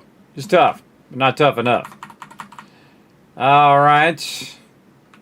What's this? Oh, coal node. Ooh, we want to tag that. Or did we already tag it? Oh, look at how efficient I am. I already tagged it. That means I definitely came through here. Now, there's a bunch of trees down there we could get. Again, who knows what's down there, though? Who knows what evil lurks down that way? Yeah, let's get what's up here first. And then we'll go down there. And again, this is a lot of tree cutting. You can literally just do this for like 20 hours and still not have enough biofuel. It's crazy. And again, you want to go for the trees because the trees are the ones that produce way more biofuel than the leaves. But hey, if you can get both of them at the same time by AoE cutting trees down, that's the way to go. Again, I don't know what's here. So I don't even know what mobs are here. And it's going to be so satisfying to get past this biofuel. I mean, it's pretty satisfying in the regular game as well. There we go. Just a heads up, it says you're playing 7 Days to Die and you have no game volume. Oh, you are very observant. Look at you go. But there's 7 Days to Die right there. We're dual playing. Dual playing both 7 Days to Die and Satisfactory at the same time. I know, crazy, right? So we just finished playing 7 Days to Die with my crew, and now I'm just taking a moment here just to do some stuff in the background. And I have the sound off on purpose because normally I'm running it in the background, running a bunch of resources because I am playing in the hardest mode as well. So if you're wondering, now you know. 7 Days Satellite Steel. Oh, I don't know. I guess we could have went over there and wrenched it, huh? We could have wrenched that satellite. Maybe you remind us next time, Rescuer. We'll have the peeps who are doing the wrenching go over there and see if it's a bunch of steel or something. I'd like to see it explode, too, to find it pre-explosion. But my team found the hard way that it does explode, so watch out for that. Watch out for that. So again, we're just tacking a little bit of Satisfactory here at the end, everybody, where I'm just collecting a bunch of random loot. Not really doing anything too exciting. But as you can see, we're just going to take a moment to get some biofuel. Then we're going to start stuff running. And then I might do a bit of this off stream. Because this is just grindy stuff, right? You're just collecting wood over and over again. Though you do get into a lot of adventures when you are out collecting resources. A lot of stuff's going to shoot at me. I don't know. I might die. I might fall off the side. Who knows what's going to happen? Nobody knows. Just about fell off the side there, too. Boom. All right. Yeah, I didn't get this here. Let's get this. Again, this takes a while to fill up your inventory. I've also maxed out my inventory as well. Where I've done all the MAM stuff that I can do in Phase 1. It's probably the most MAM stuff I've ever bothered to do in Phase 1.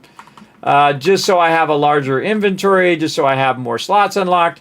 And basically kind of trapped in Phase 1 until I do 5,000 smart platings. Of course, I chose that, though. It wasn't like it forced me to do it. Normally, you do 50, and you could do that like nothing. Everybody just grab a bunch of resources, convert them into raw plates and into rotors, and then just let the machine convert it with some biofuel, and bam, you're on Phase 2 in no time at all. I've done it many times. In fact, I've finished the entire game with just 20,000 power. You don't need any more, and I could probably do it with 10,000, especially on a server. I can do the whole entire game from start to finish with 10,000 power. That's called being efficient. Sure, I can build, 21 gigawatts if I wanted to, but why? Why would you spend all that time, other than you enjoying it, to make that thing if you're just trying to finish the game? Now, again, there's like a first part of the game, which is okay, I'm learning how to play the game. And then there's the second part of the game, which is, okay, now I want this to be 90 degrees, and I want this to be like this, and I want this to be just right. I want to build this big old thing. I feel like, again, the game has two general modes that you typically play if you're a builder. Everybody like me, I love building. Played through the game, I don't know, 30 times or so, a lot of times. And I played every single update since it actually came out on day one. Over on the Epic Game Store. And now I'm playing it in the ultimate difficult way. The ultimate challenge. You just jump down. There we go. Who knows? I'm just jumping down. I don't know what's down here. Could be 15 mobs for all I know. And again, just have the sound off so you don't have to hear it going. That's all it's doing right now. There's no other sound other than a chainsaw noise. And then the sound of the trees creaking and falling down. You can just play it in your head for now. Because we're going to try to knock this out. We're getting there. And again, I'm just showing you a little bit of the progress because most of the stuff is just running in the background on how I'm doing this. And you can see, okay, yeah, Kismet's now at 1,400 things. And he was at 800 last time. And now he's at 3,000 and so on. It's kind of like a little progress report kind of thing. We're going to run all the way up here. Oh, hey, oh. Guy made me jump. Jump, jump. Both in-game and in real life. Man, that thing goes real slow when you try to click it again. Oh, second one. Where'd he go? Over there. No. There he is. Our bush is in my way. Got him. Got him. All right, bushes blocking my view. Let's get them. And when they're really dense like that, that's when you want to use the chainsaw because then it's worth your time. If not, just hold down E on one of those and just run around and it'll just do this, right? You hold down E and then that's so much faster than using the chainsaw because the chainsaw has this really long chainsaw animation. And you can just pick that up way faster. And of course, I feel like sometimes the bushes aren't even worth your time. The thing that's worth your time is the trees. And again, if you get it while you're AoEing, it's fine. But unless it's really dense, you're going to get a dense amount of bushes here like this. And you're getting this whole area. GG's. Like so. All right, we got to find some more trees, everybody. I see some off way in the distance, but they're up there. They're way up there. Maybe we can find our way up there and get some. And again, we're just going to go until my inventory is full. Then we're going to let this run, and I'll let it run off stream because it's literally going to run for hours, everybody. Just run for hours and hours and hours while it's processing those things. And then I'll try to convert some more, maybe. We'll see. I might have enough, but I don't know. We'll see. I could do the math and figure out if I have enough to do the thing. I literally need hundreds of thousands of each of the resources, which equals about 1 million of all the resources combined, which is a lot. So I've been working on that little by little, just grinding away in the background while we're playing other stuff. And again, we were playing some 7 days, and now we're just kind of peeping over some of this. There we go. How we doing? All right. Still. Whoa, look at that. That's cool. That's a cool little arch there. All right. Now we're finding some more dense trees that we didn't already cut down. And you go in any direction away from my current base, everybody, and the trees are just clear cut. They're just all cut down. Because this is not for the fainted heart right here, everybody. This is getting hundreds of thousands of resources, and a total of 1 million resources by the time you're done converting and converting again and so on. It's a lot. And I did do a bit of the math to try to figure out, you know, what the numbers were roughly. It's a lot. Best thing to do when you're doing stuff that's of this difficulty level is just to start doing it and then just keep going until you're done. That's what I'm doing. Just keep going until I'm done. But I need the biofuel so I can run my assembler, which is going to assemble the smart planes. You can't do them yourself anymore. It used to be where you could just do them. You just do them yourself, and then boom, you're on to the phase 2 right at the very beginning of the game, which is a pretty easy way of playing the game. But you can't do that anymore. You got to use the assembler, which locks me into phase 1 until I have 5,000 of these done. And again, just keeping at it. Oh, a couple dudes over here. What up, home slices? What we got here? Oh, that's copper ore. All right, there's one on this side, one over there. Just gonna run into him. Come on. Till I wipe him out. Yeah, that hitting him again sometimes doesn't work. Oh, he's running backwards. That was impressive. Bunch of mobs on me. Just trying to get these trees. Again, this is an easier spot over here. I'm just trying to stay to the easier spots where I don't have to take on these really tough mobs that take a long time to kill in this phase. And if I see any of those, I'll just dip. I'll just say, okay, well, I'll go to another spot. Because it takes a while to kill some of those mobs. And they did change the animation for the trees, the way that they break down.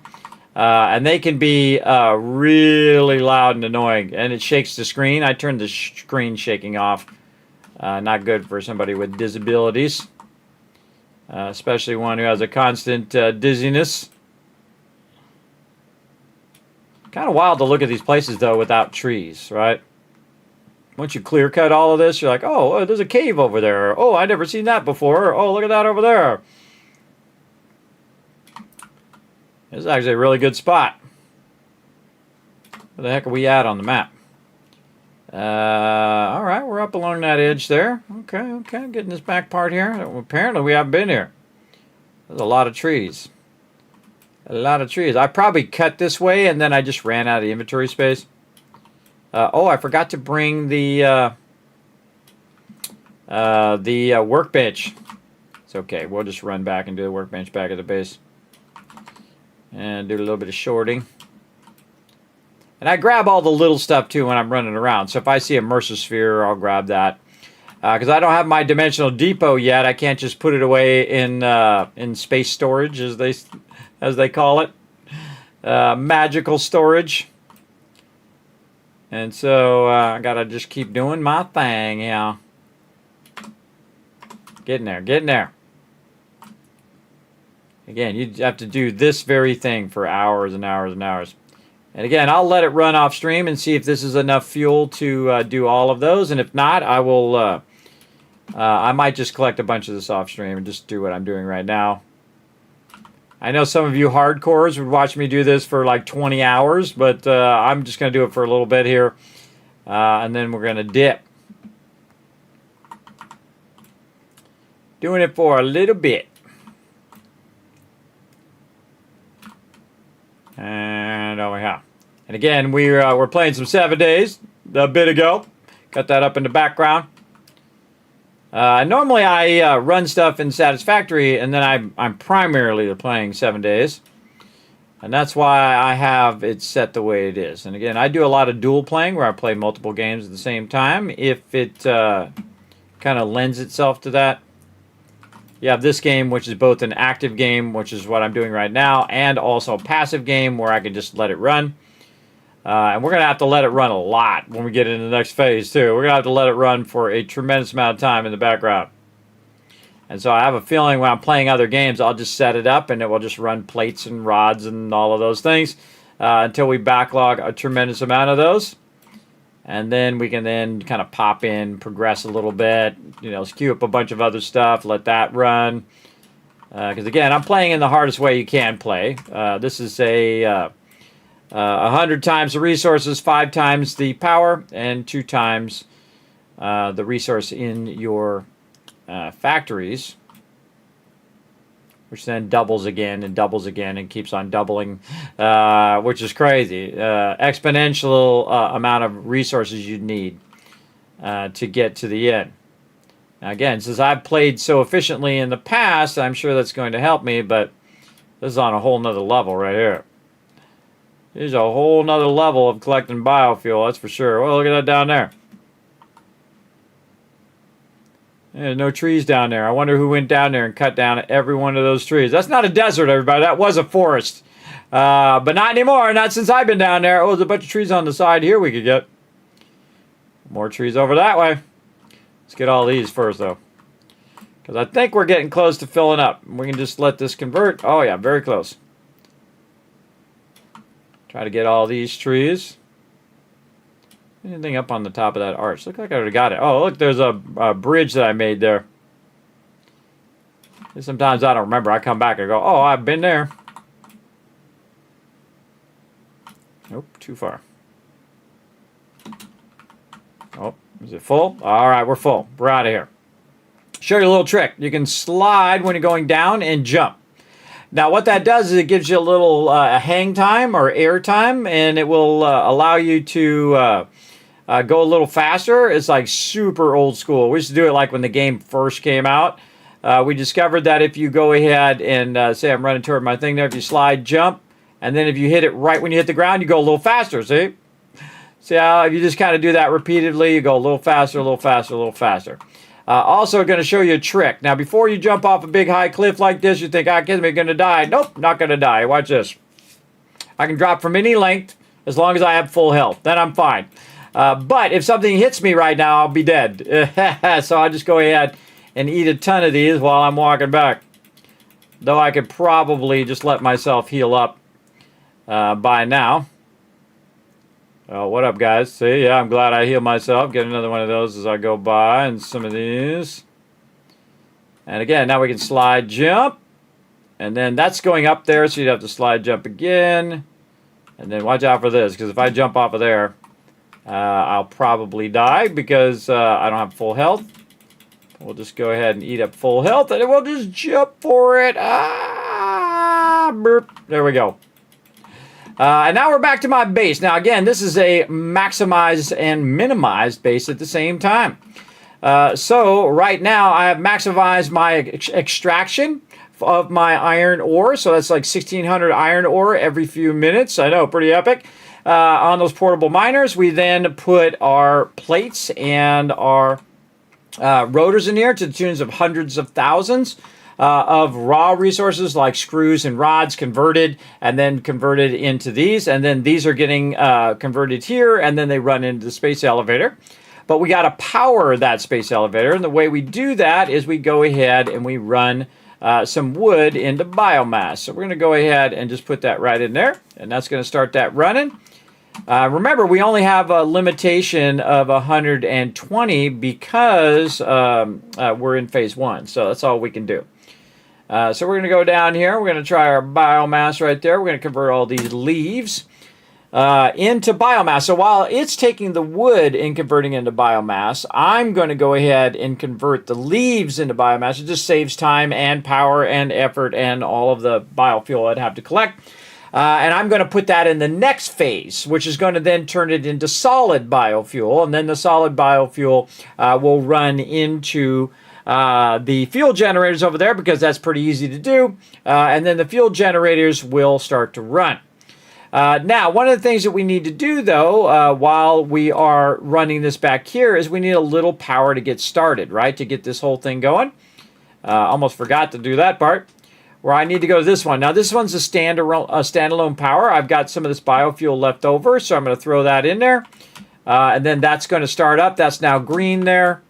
And then back here, you can see that it is now starting to process that wood and convert it into biomass. That biomass is going to go through here, backlog in here if it can. And then it's going to end up in here and then turn into solid biofuel. Now, I have a bunch on me, so I can just, boom, put it in there. And that'll keep it from stopping. You can also see I have it underclocked, so it's using the minimum amount of power. You can see that even at 50%, everybody's still using more megawatts than it normally does. It uses 4, and this is 8. So you want to basically underclock those and optimize those for production.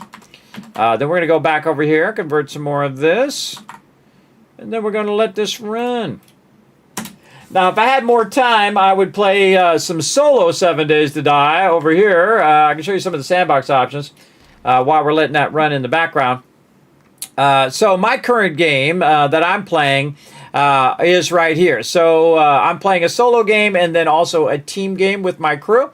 And on the solo game, I've got, no death penalty. I've got the different entity bars. I can claim the trader. Trader buy limit is 10. Trader hours is always open. No trader dialogue, so I don't have to listen to him yap. And no encumbrance. But you can go in, and there are just so many options. And by the way, this scrolls down too. Then you go to entities, and you do that. And then you can see the ones that are yellow. Those are the ones that I did change. The one in world is all default. And so on. You get the idea. Then once you have this done, you can then take this code, and if you have a server, you can put it in the server on Gportal. It'll be like this. Everybody just takes a moment. Or you can go and share it with your friends, and they can have the same codes as well and play through that way that you really enjoy playing. So very, very cool. I really love the sandbox options. I love the code idea. I love the magnitude system. They did a great job on all of those systems and adding those in. Pretty awesome. All right, how we doing? We're getting there. We're getting there. All right, back to some 7 days while we did it. Then also we have a separate server where we are doing that as well. So you can just create a new game. Now they do have different pre-done difficulties and then also pre-done sandbox modes. So if you're on console, you can actually do creative mode now, which is pretty cool, or almost creative mode, where you get tons of loot. There's no zombies, no animal respawn or really slow animal respawn, and then no blood moon, so no horde night. So you can just go around and collect tons of loot and then massive builds and do whatever you want to do in there. And then they have other ones, of course, that get more difficult and some that are funny and whatnot. And some that are really hard right here, everybody. This is a permadeath mode. That you gonna die. Permadeath, meaning your character gets deleted when you die. Not my favorite. I'm not a big fan of permadeath stuff. Okay, let's finish up some satisfactory here. Now again, so this is going to convert the wood to biomass. But instead of converting the leaves, I'll just do this and put it right in there. And that'll feed in there at 120, which is why it is the way it is. So it can feed in there. And then this is going to eventually power all of these. And I'd wait till you have, I'd say 10 of them in there. Okay, we got 22. And we're going to fire this back up. And we can see that the max cons is 75 and the capacity is 90. So it's got more capacity than it's using. And then over here, this is going to start up and take a tremendously long time because it's 2 per plate, everybody. So again, it's coming in at 4 and 4, so it's 2 per plate. It's got, 2 per minute on these plates. It's going to take quite a long time. So basically 30 seconds for it to just do one. So we're going to let that run. Again, I have a lot in here. This is 800. 1, 2, 3, 4, 5, 6, 7, 800. Let's say 1,200 plates in there. And 1,600 rotors. And so it's going to take those and literally run for hours now, depending on how much biofuel I do. Now, again, I might collect some off stream and put it in there, or I might not, just wait till I stream again and go collect some and put some more in there. And all this other stuff that I got, I just put over here in my miscellaneous stuff box, like that. And now we're ready to get back to work. Let's go. So we'll get this, and again, multitasking is the best. The best. All right, we'll grab this, and we're still waiting to finish this. Anything else I need to do in here? That's all good. All good. Okay, so we want to finish these first and convert them into iron ignis. And again, I picked up just enough so it would fit my inventory, and then I can let it run for like 30 minutes and do the thing. Okay, we're going to let that run, everybody. That gave you a general gist. Time for the Kismet Love Train.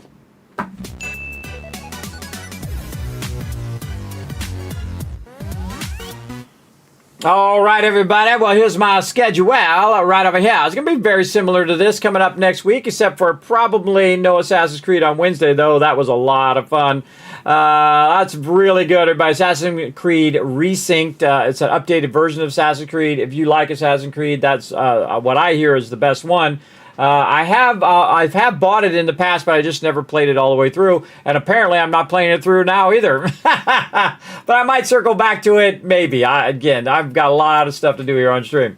But we are going to dual play some a little bit of Star Seeker, and then, of course, run Satisfactory in the background with some 7 Days to Die. We'll be doing that on Tuesday, Wednesday. Then on Thursday, we're going to be doing some Fallout 4.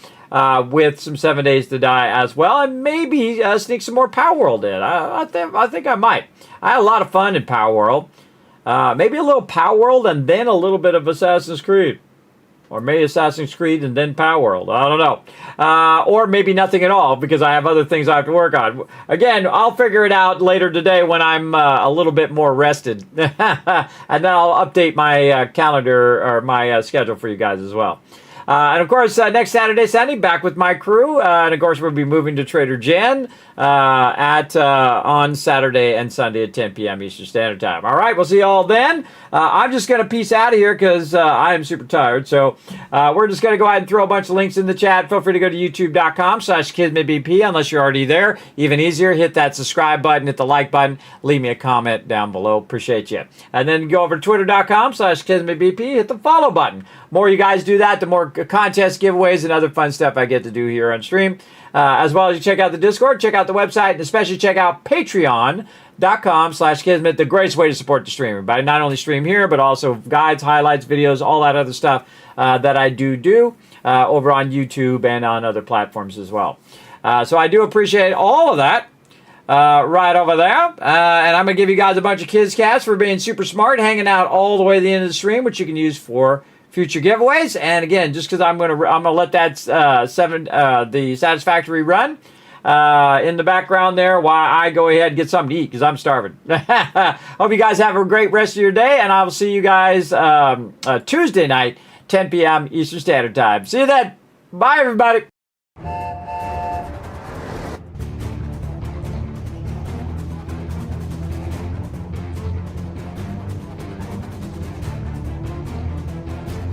This is Norbert. Thanks for watching. Press the subscribe button. We'll see you all next time. Bye.